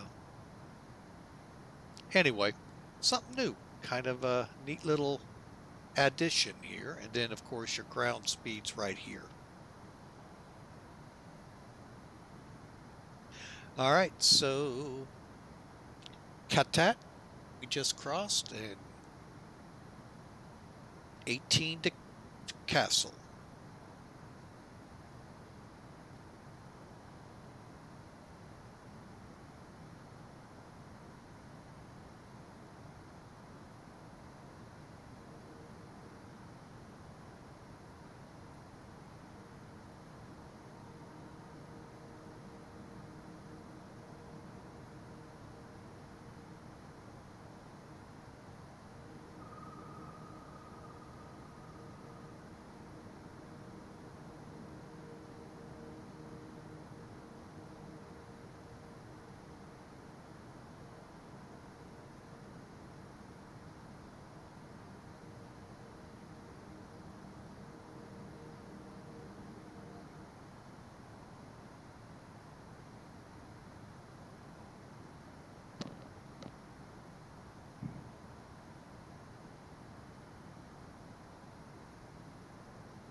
Oh, wait, I think we're heading for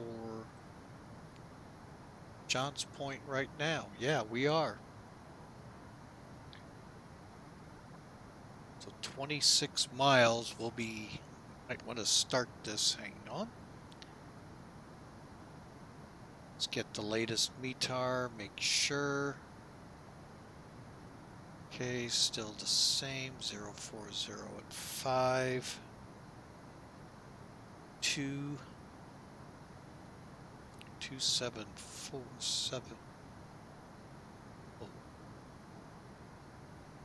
2970.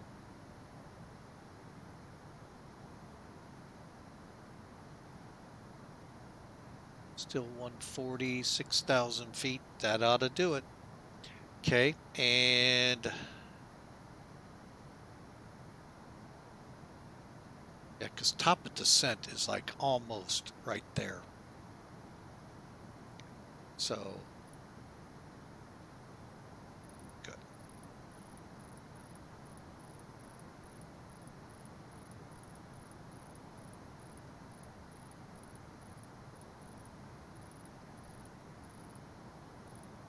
We'll set it for 16, even though it's at or above, then it's 12 to 15 at gale, and then above 18. So we'll see how this all transpires in the descent.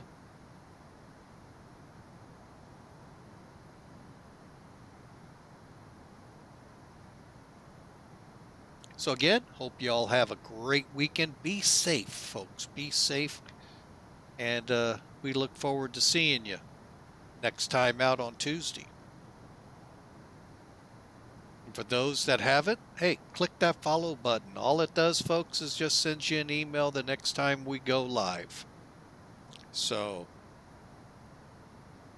That way, you know, when we're back online and you can see some more flying here with Mike. All right, here we come.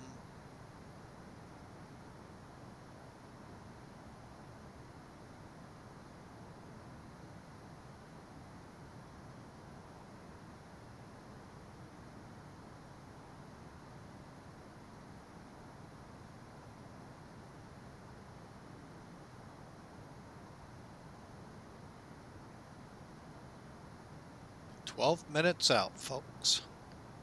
Call it 15.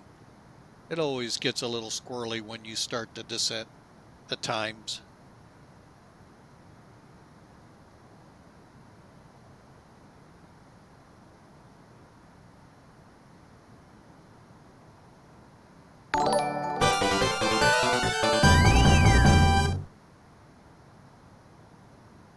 Pilot in Jung, welcome and thanks for the follow. We appreciate it. We look forward to seeing you. Hope you enjoy the remainder of this flight. And just turned. Okay, we are descending.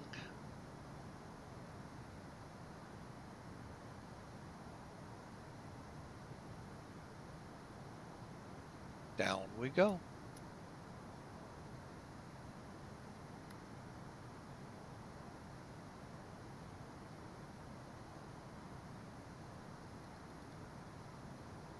Now, one thing I've talked about on previous streams that I don't like about the 727, but I love about this plane, they've got numbers on the inside, so I can set my descent a lot easier than click, click, click, click, click that you have to do in the 727. I love this feature. We'll go ahead and set her up for about 23. Well, welcome in, first time chat. X-Plane 12 has been great. Now with this plane, this is the first time I've flown it when they've said it's fully set up for the X-Plane 12. Prior was in beta, so they said to expect problems, and yeah, we did. Over the numbers would crash to desktop, which stunk. It was a 3-hour flight. Thankfully, not an 8-hour flight like this one. But yeah, it's good. I really enjoy it. Okay, so we're coming down. I'm going to go ahead.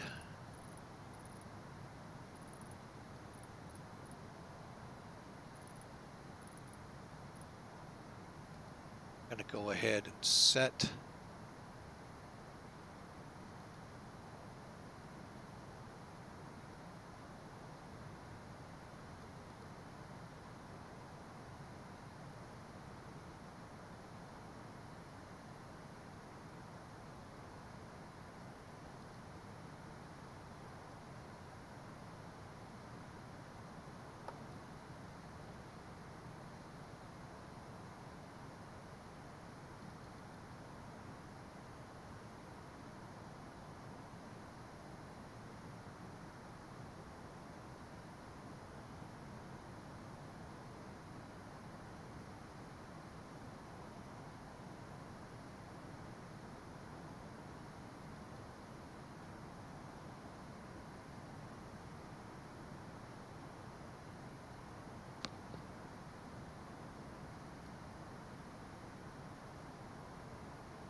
Yeah, I am American. Yes, sir.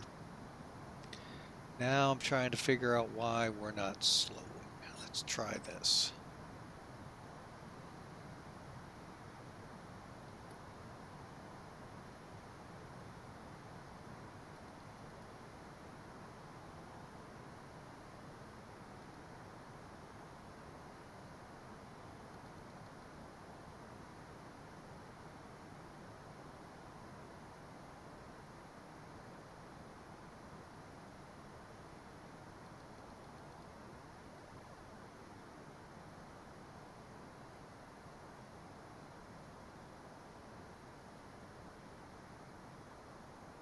Okay, we are through 27.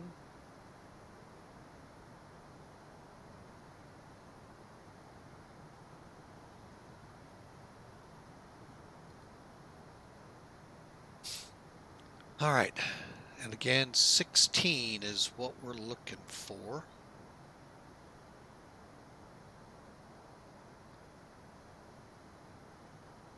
Or at or above 16, so we're doing good.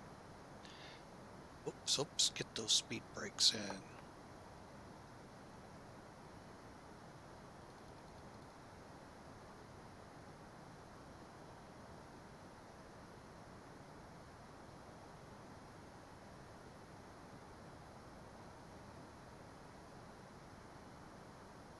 Seat belts, anti-ice, exterior lights, auto brakes. We can do some of this.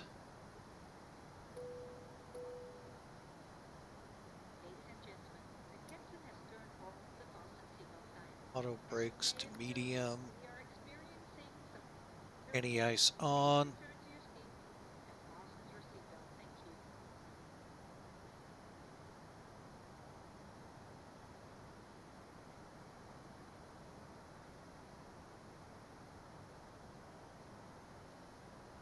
Okay, now we're going down to 12.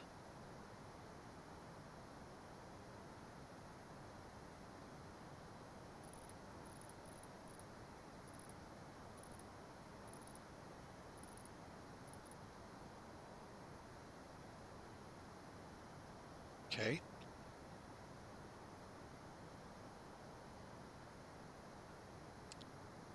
You're Australian. Very cool. Austrian. I'll get it right. Austrian. We actually had a foreign exchange student from Austria several years ago. Very cool. Right out of Vienna. Very cool.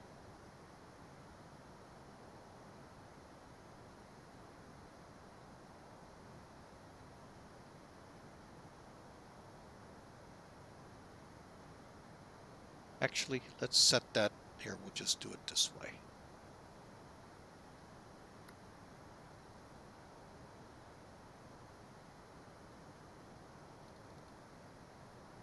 Oh, you're from Vienna. Nice.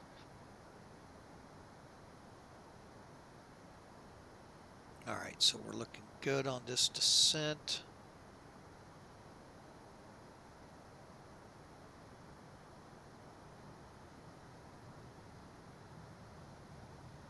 Yeah, she was definitely, you know, it was fun. It's a learning thing for both sides, and she was really great to have. And we also entertained one a year before from Spain. So, yeah, it was just awesome.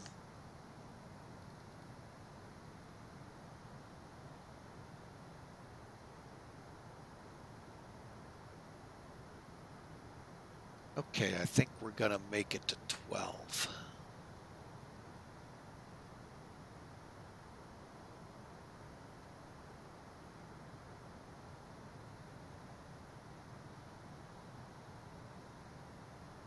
All right, we're looking at, what was it again?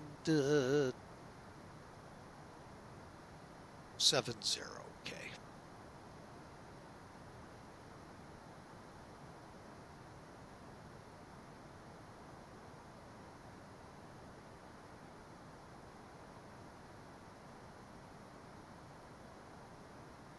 All right, now we're back up on speed, so I'll pull back a little.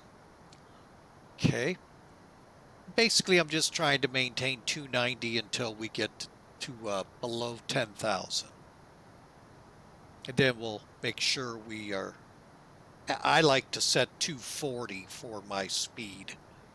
That way, it gives a little bit of leeway between 250, which a lot of ACAR programs start punching error or ticking you off, you know, that you've crossed the 250 barrier. Some even go so far, if you do it for long enough, they'll void your flight. So not cool, especially on an 8 to 10 hour flight. This case 8, but I've had one curtailed, denied. It went on a 10-hour flight. Oh, altimeter. 2970. 2970. And just to make sure we're good over here. Okay, it should have been. All right, so here we go, folks. Coming up to gale, and if we get to gale and we're in the range now, 15 to 12. We'll head on down to 8. And then 5,400, which is I know why, because of the terrain, but it's just kind of weird to see a number like that.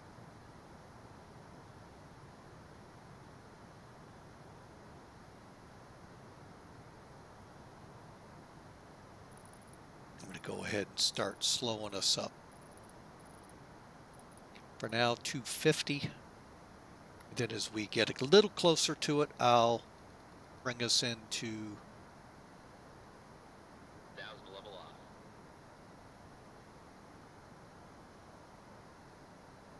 Let's go ahead and dial her down to 8.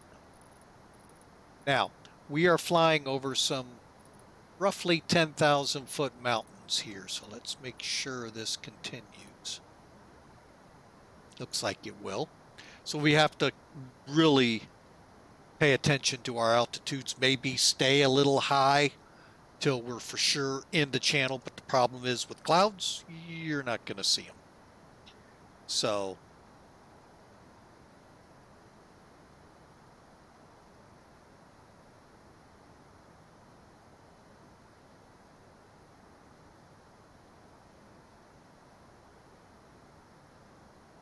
okay, and it is snowing outside the airplane. 747 is one of my favorites. I've always loved the Queen. 11-hour flight. Ooh, Vienna to Tokyo. Oh, and Musfuss. Okay. Oh, yeah. We just had a guy, Steven, coming into Anchorage. Same thing happened. Over the numbers, if not ready to touch down. Yeah. Oh, cool. Be nice to see you there, Steven. We'll see what we can do here. Hopefully we'll be working our way in. Okay, so here we come. 10,000. Okay, let's get some speed brakes.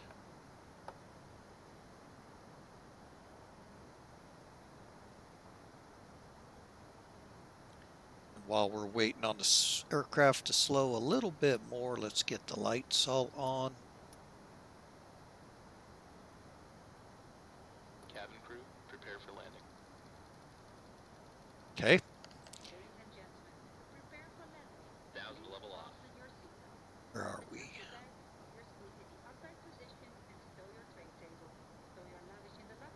Now we'll take it down to 240.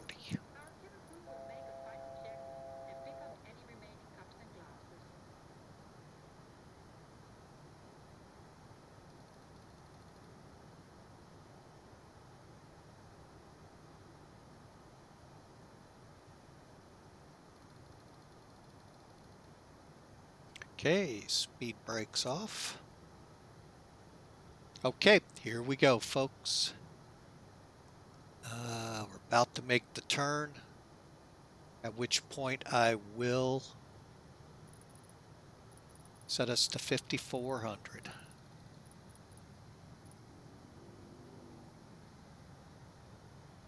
Kind of saw a little bit, I could see through the window there of the terrain out here.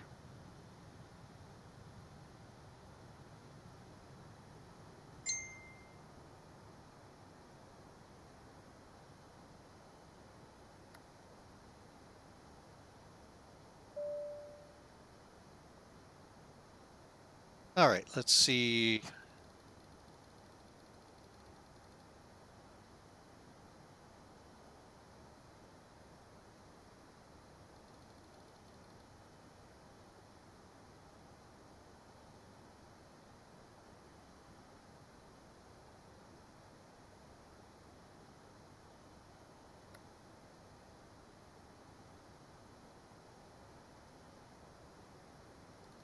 All right.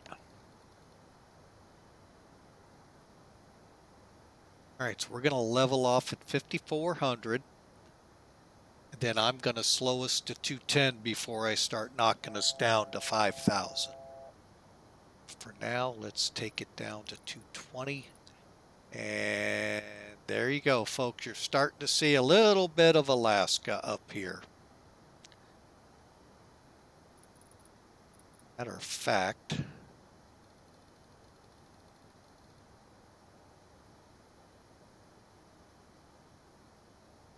so we can start flaps here, okay.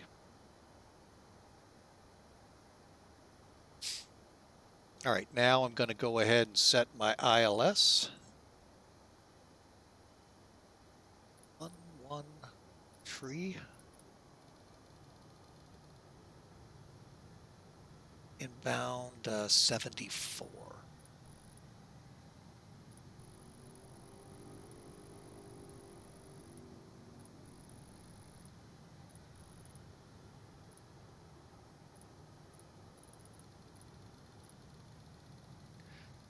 Okay. 1315.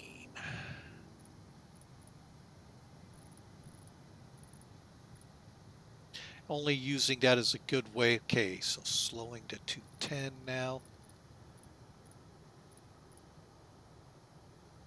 Down to 5,000.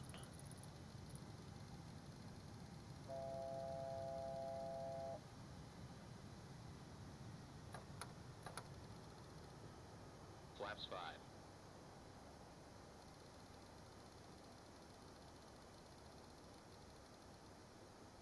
Time to start making the plane dirty. And Woody, that was what? 5,000.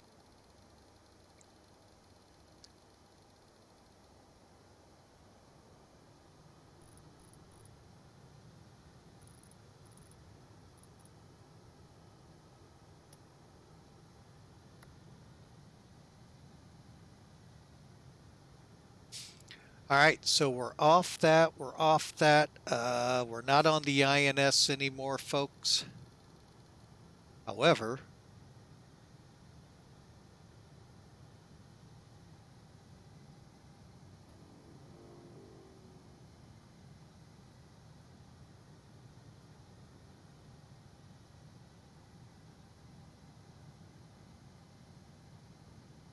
not really sure why the auto throttle isn't holding.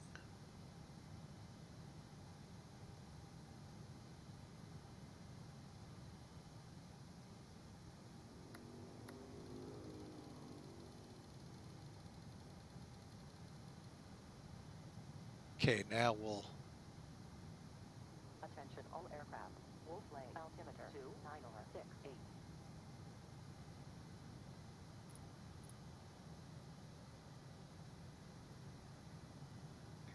All right, so according to this, we're...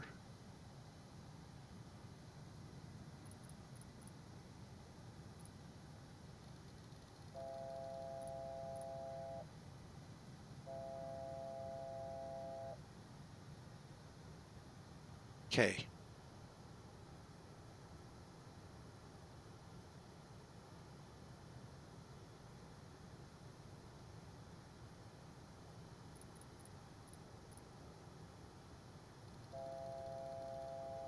Yeah, I had a feeling that's what was going to happen. We're outside the envelope. I thought that's what was going to happen. That just did not seem right at all. What I'll do, folks, is wait for it to get about here, and then I'll start turning in. But I am going to pull the power back because I shouldn't be doing this. It should be pretty well monitored on here.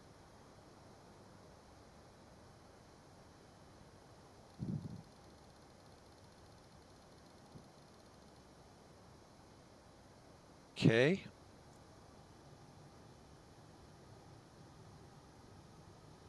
Here we go. See, now I can trust the glide slope. I feel much more comfortable. Because what I'll do is when I start my turn, I'm going to lower to 3,000.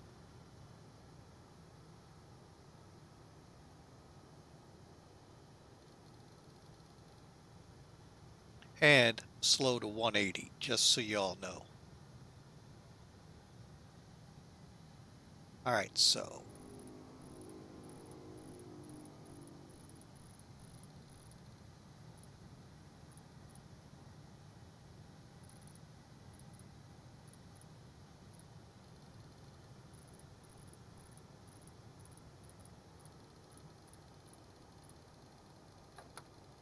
flaps 10. Flaps 10. Last check, lights.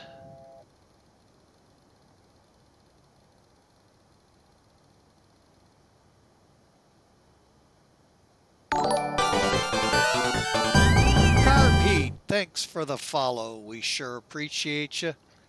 And attention all aircraft. Willow, altimeter 2970. we are about to turn inbound.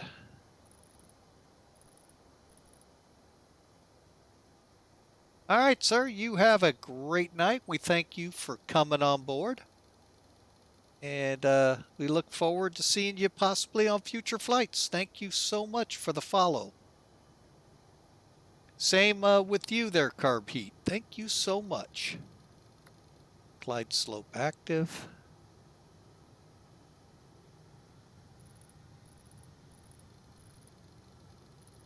All right, let's get this thing turning.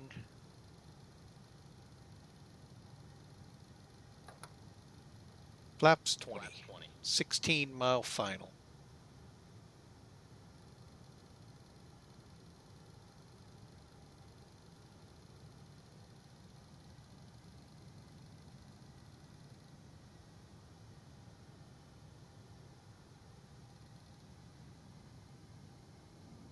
Localizer alive.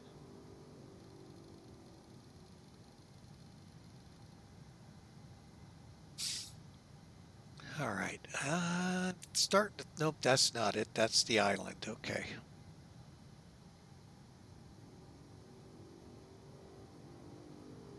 I'm going to go ahead and arm up the speed brake.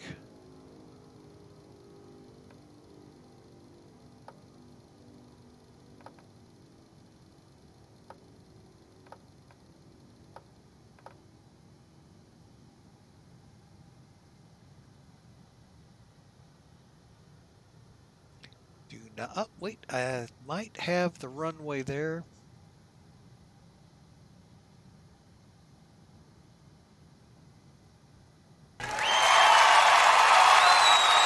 Melvin, Leroy, holy mackerel, thank you so much for the raid. 15 lucky souls coming in. Raiders, welcome in. Thank you so much there, Melvin Leroy. You caught us on final approach into Anchorage. Gear down.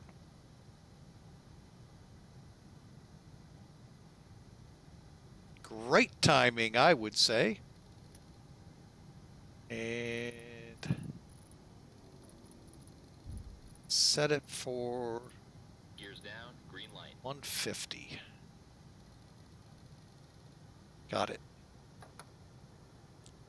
Time to take over. Got the field in sight.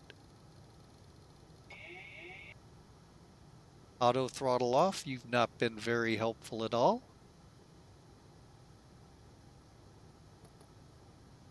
All right, aircraft is mine. Let's see what kind of damage we can do in Anchorage, folks. Isn't that the spirit? Again, thank you very much for the raid. We sure appreciate y'all. For those unfamiliar, this is Flying with Mike, and we try to have fun. We've just concluding about an 8.5-hour run from good old Miami up here to the North Pole. Well, as close as we're going to get to it. Anchorage, Alaska. Flaps full. Flaps 30.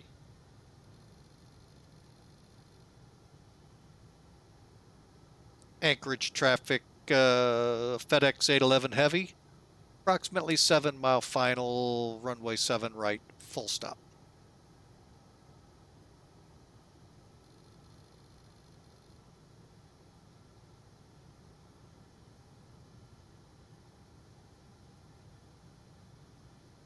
All right, there it is. Again, welcome in Raiders. Not to be confused with the Las Vegas Raiders. Boy, does that sound weird. Glide slope. Glide slope. Glide slope. Glide slope. Glide slope.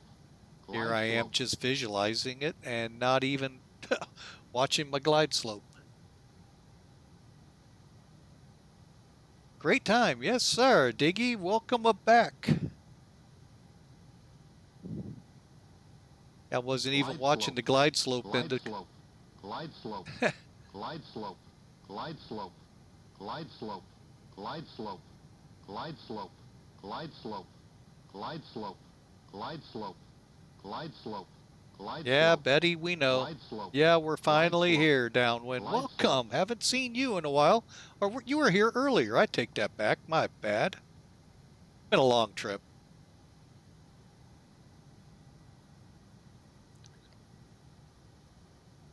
All right, here we go. Back on glide path. Let's start coming down.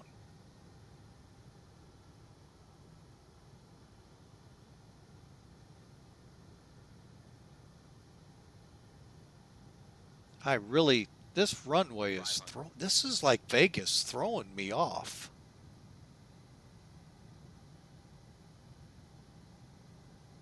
Looks like it's water all the way. Looks like I'm high.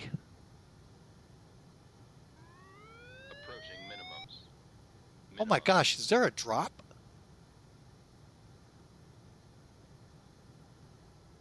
$50, $40, $30, $20.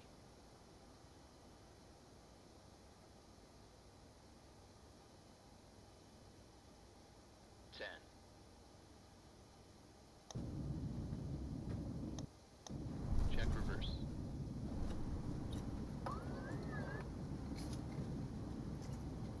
That is a roller coaster.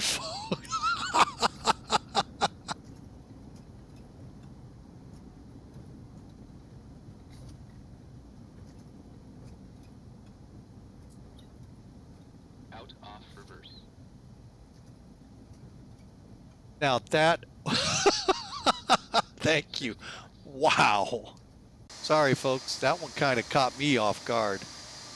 Nice wet runway.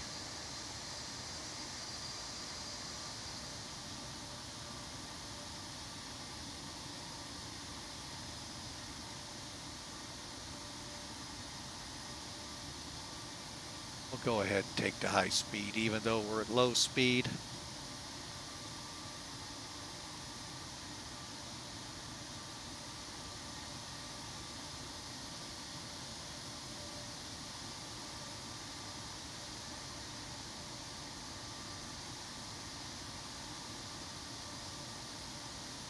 Well, I think we're starting to see a little bit of how this slick runway deal is working here.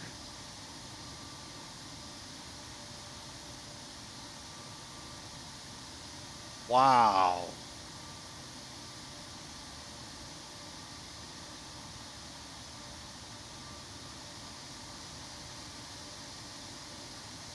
Look at that, folks. Wow, it is really, wow. This is going to turn into some fun flying this winter, folks.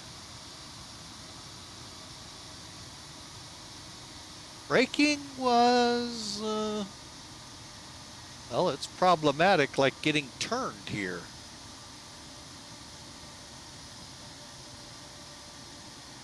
All right, folks, welcome in. This is my first time in X-Plane to Anchorage. Oh, I'm sorry, X-Plane 12. Been up here a lot in X-Plane 11. And this is supposedly one of those things included, the slick runway stuff. Anchorage traffic, FedEx 811's clear. All runways taxi to FedEx, maybe.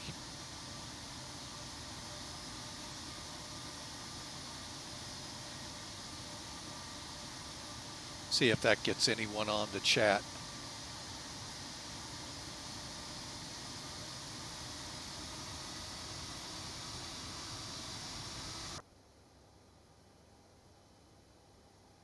and it took a lot to get it moving earlier. Off. Oh, not navs. Strobes. There we go.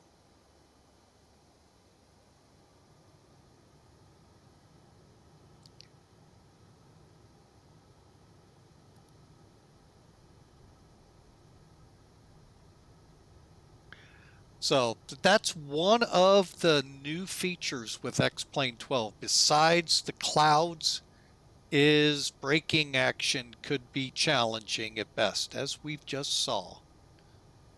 All right, let's get all the de-ice off. We'll leave the engines on for now. Cabin crew, disarm slides. And let's get the flaps up. Flaps 1.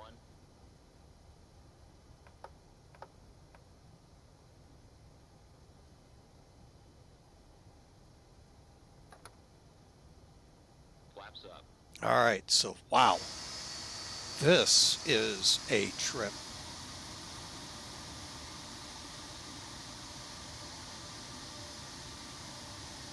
But again, folks, this is the Felis 747-200 in X-Plane, now fully workable in X-Plane 12.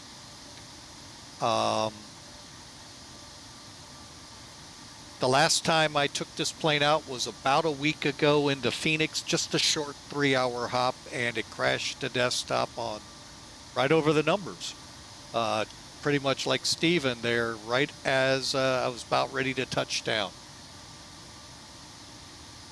And yes, I do work for an airport.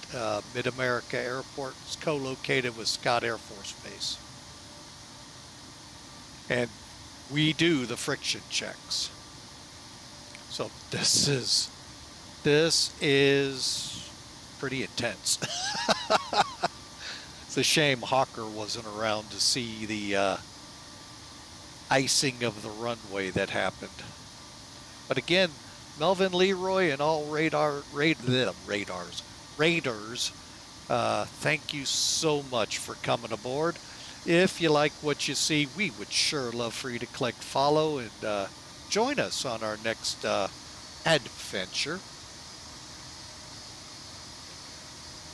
I would probably hit it 333, but like I said, I don't know what X-Plane meant for their, again, this is brand new, so who knows. At best a 333, if not lower. Because when I turn this wheel, she doesn't want to turn.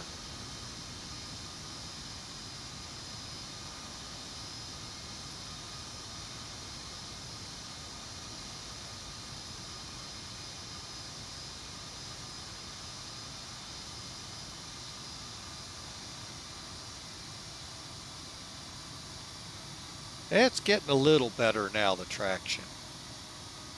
Not much, but a little.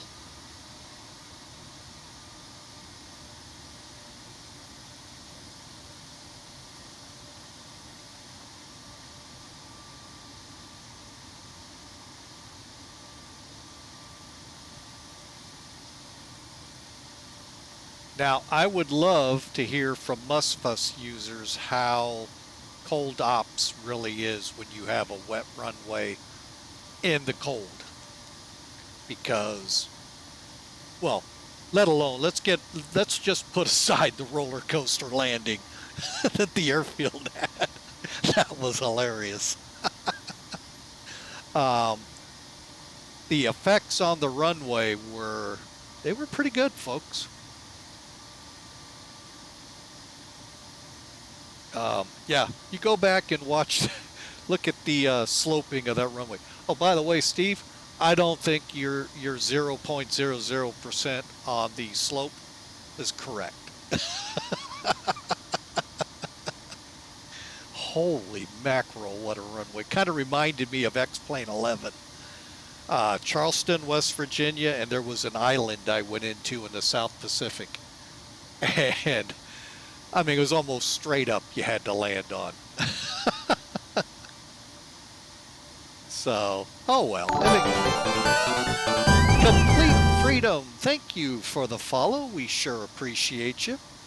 Look forward to you on the next stream. And again, thanks for being a part of Flying with Mike today. But yeah, that runway was a trip coming in on. Like I said, this is first time into Anchorage with X-Plane 12, so I had no idea that was coming. Well, then X-Plane guys need to go talk to Navgraph because they sure weren't. Like I said, take a look at that as I came across the numbers. Hey, Hawker came back. How are you, man? We're on the ground taxiing in. You might want to go back and look at that landing. See this runway, man, what you missed out on or what you're looking forward to. And by the way, it's slick as snot here, dude.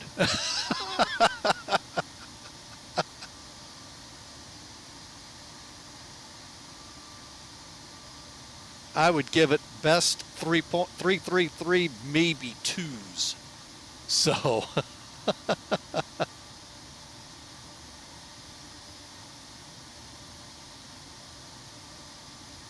yeah, this is fun. Okay. Complete Freedom. First chat in there at towards Diggy Dig driver. All right, we lost Steve. I saw him down here. He must have signed off already.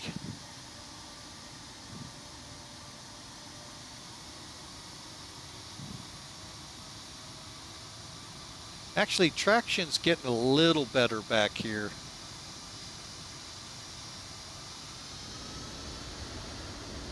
Now, I do like one effect that is in X-Plane 12 for those of you on the fence with it. Okay, granted here, you're not seeing it because it's ice. But you get down in the lower 48 with a wet runway, you get spray off of this pretty good. So that's pretty cool to see the spray coming off. But here, traction is unbelievable.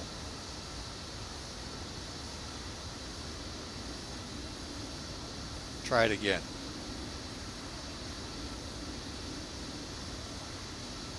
So, but again, X-Plane 12, folks.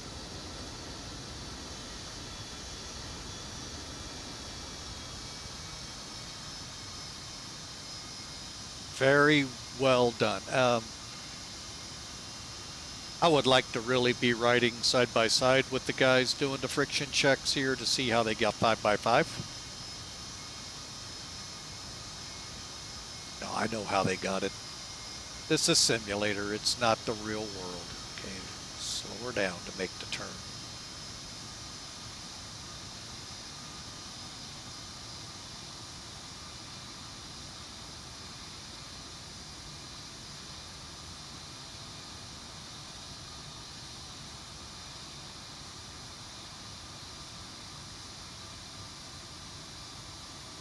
All right, I guess I better get an APU going, folks.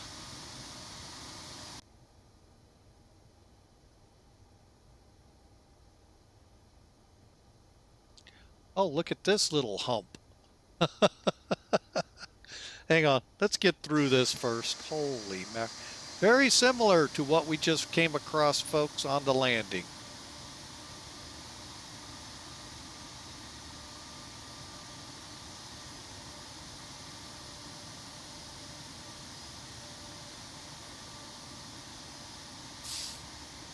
And then just look on the bright side. We have to go back up it if we're going to park next to it.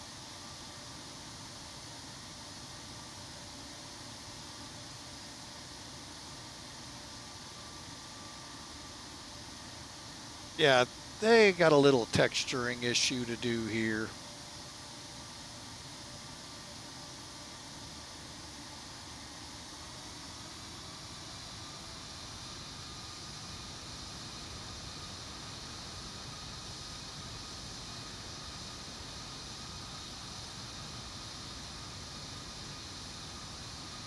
Because Yeah. I think we'll now park at the end. I was going to park where I'd like to right in here, but I don't think there's going to be enough room.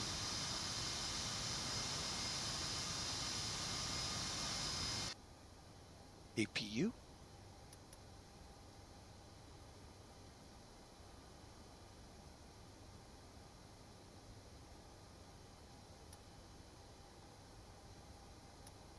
Okay, APU coming on. Holy mackerel. This thing's leaning.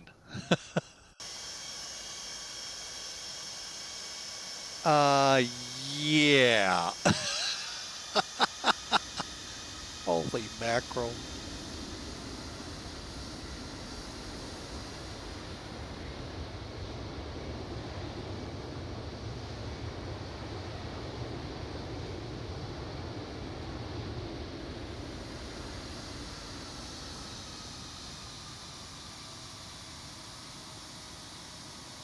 I think it's telling me I got to park in this spot right here.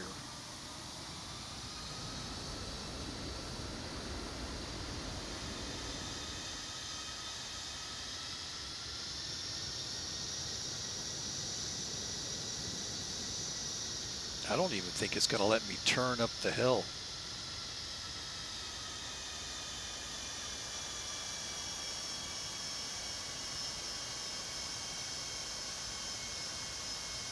All right, looks like this will be the best we're going to do.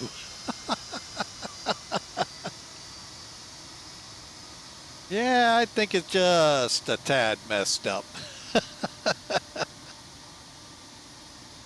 That's okay. It is still in beta, folks. Here, if y'all want to hang on a second. See if the parking brake will even hold. Okay, it's not, so let's see if we can throw the chocks. Cockpit to ground. Put the chocks on. Have to do the same thing in 11.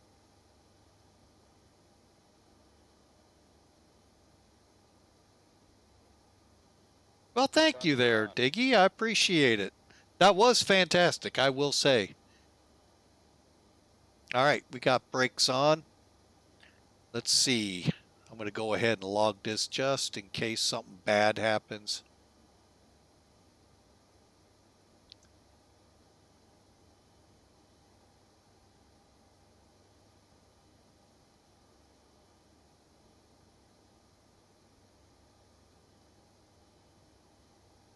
All right, FedEx Express had us in at 241 feet per minute.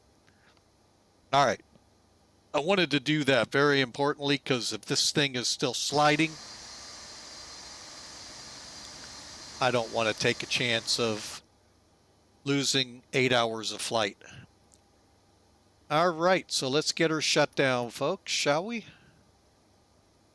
Cabin crew, doors may be opened. All right. Cockpit to ground. Get the GPU coming. All right, so let's go through the checklist here real quick. Okay, we did all of that, even though we didn't run through it. Landing, we did that. All right, next one. Power connected. Okay, brake pressure, body, gear steering. Oh, we could have used that maybe to help turning.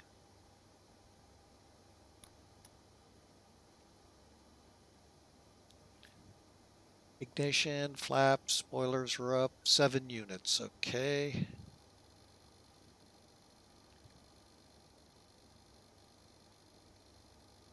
I'm just looking at the checklist, folks, getting us close to it. I think I can turn off, well, obviously the radar.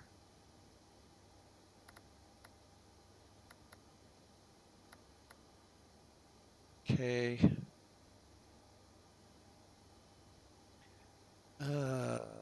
Cargo heat can be turned off.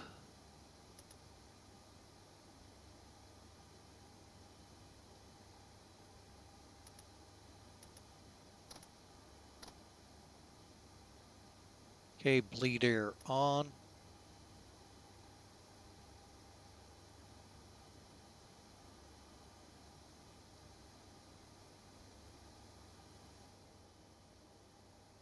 think I can go ahead and just cargo heat pressurization. Oh, manual.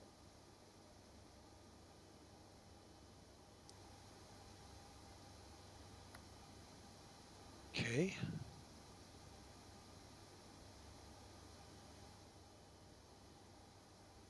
All right, those all look good.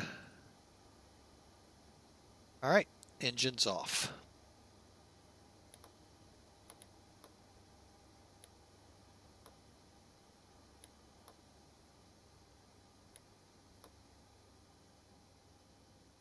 All right, folks, welcome to Anchorage. Wow, what a flight, I must say.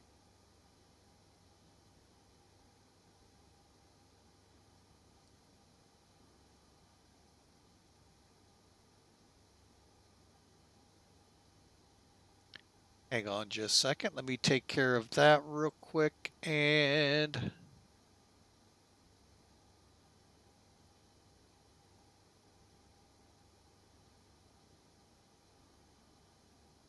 all right. So folks, again, welcome in. We're not going to run through the rest of that because basically it's working with the INS and all. We will hit stop. 8 hours, roughly 45 minutes we've been flying. I forgot what they logged me in at. We'll find out here real quick. Officially, this one went in as 8.8 hours. So let's take a look at Sim Toolkit, shall we? Then I will run it back just because if Hawker's still here and a couple others, they can see what this runway was like. All right, so from Sim Toolkit here now to look at your landing information. Aside from all of this nice here, holy mackerel, really? Wow.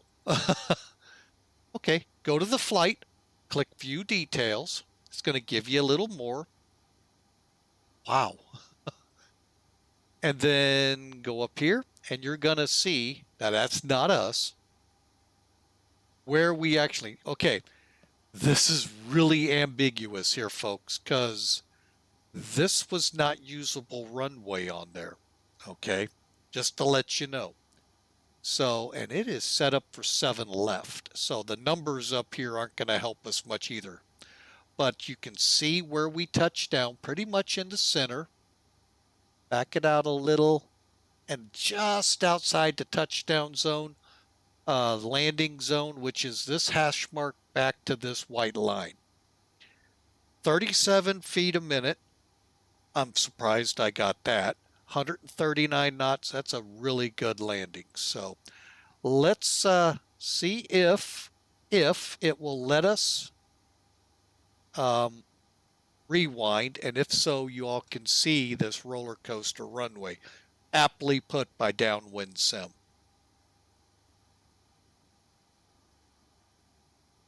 Okay.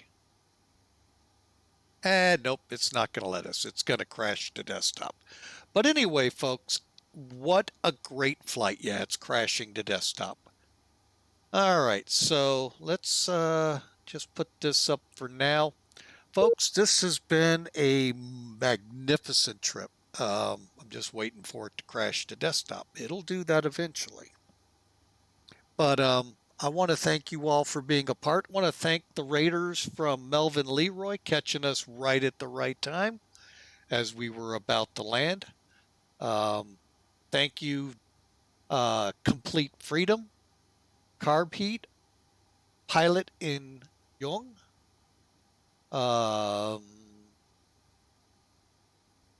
Juice 999-123-1331. Hang on a second, it's crashed right now. And it went to the developers. Also, PM_pilot, Steven9975. Thank you for being a part of the stream and for the follow. Flight CBJ for the follow. And finally, Spunky Squirrel 64. Thank you all so much for following the stream. Everyone that's come in, thank you so much. We sure appreciate it. I wish we could replay that for people, but folks, we had a lot of troubles with OBS again. So watch for the hopeful YouTube coming up here shortly in the next day or two, and you'll be able to see it in its entirety. There'll be like 3 or 4 streams up at Twitch. Catch the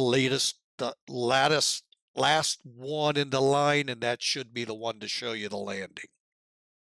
But for now, folks, I am going to basically call it after a very long day. And I hope you all have a very blessed rest of your weekend. Be safe out there.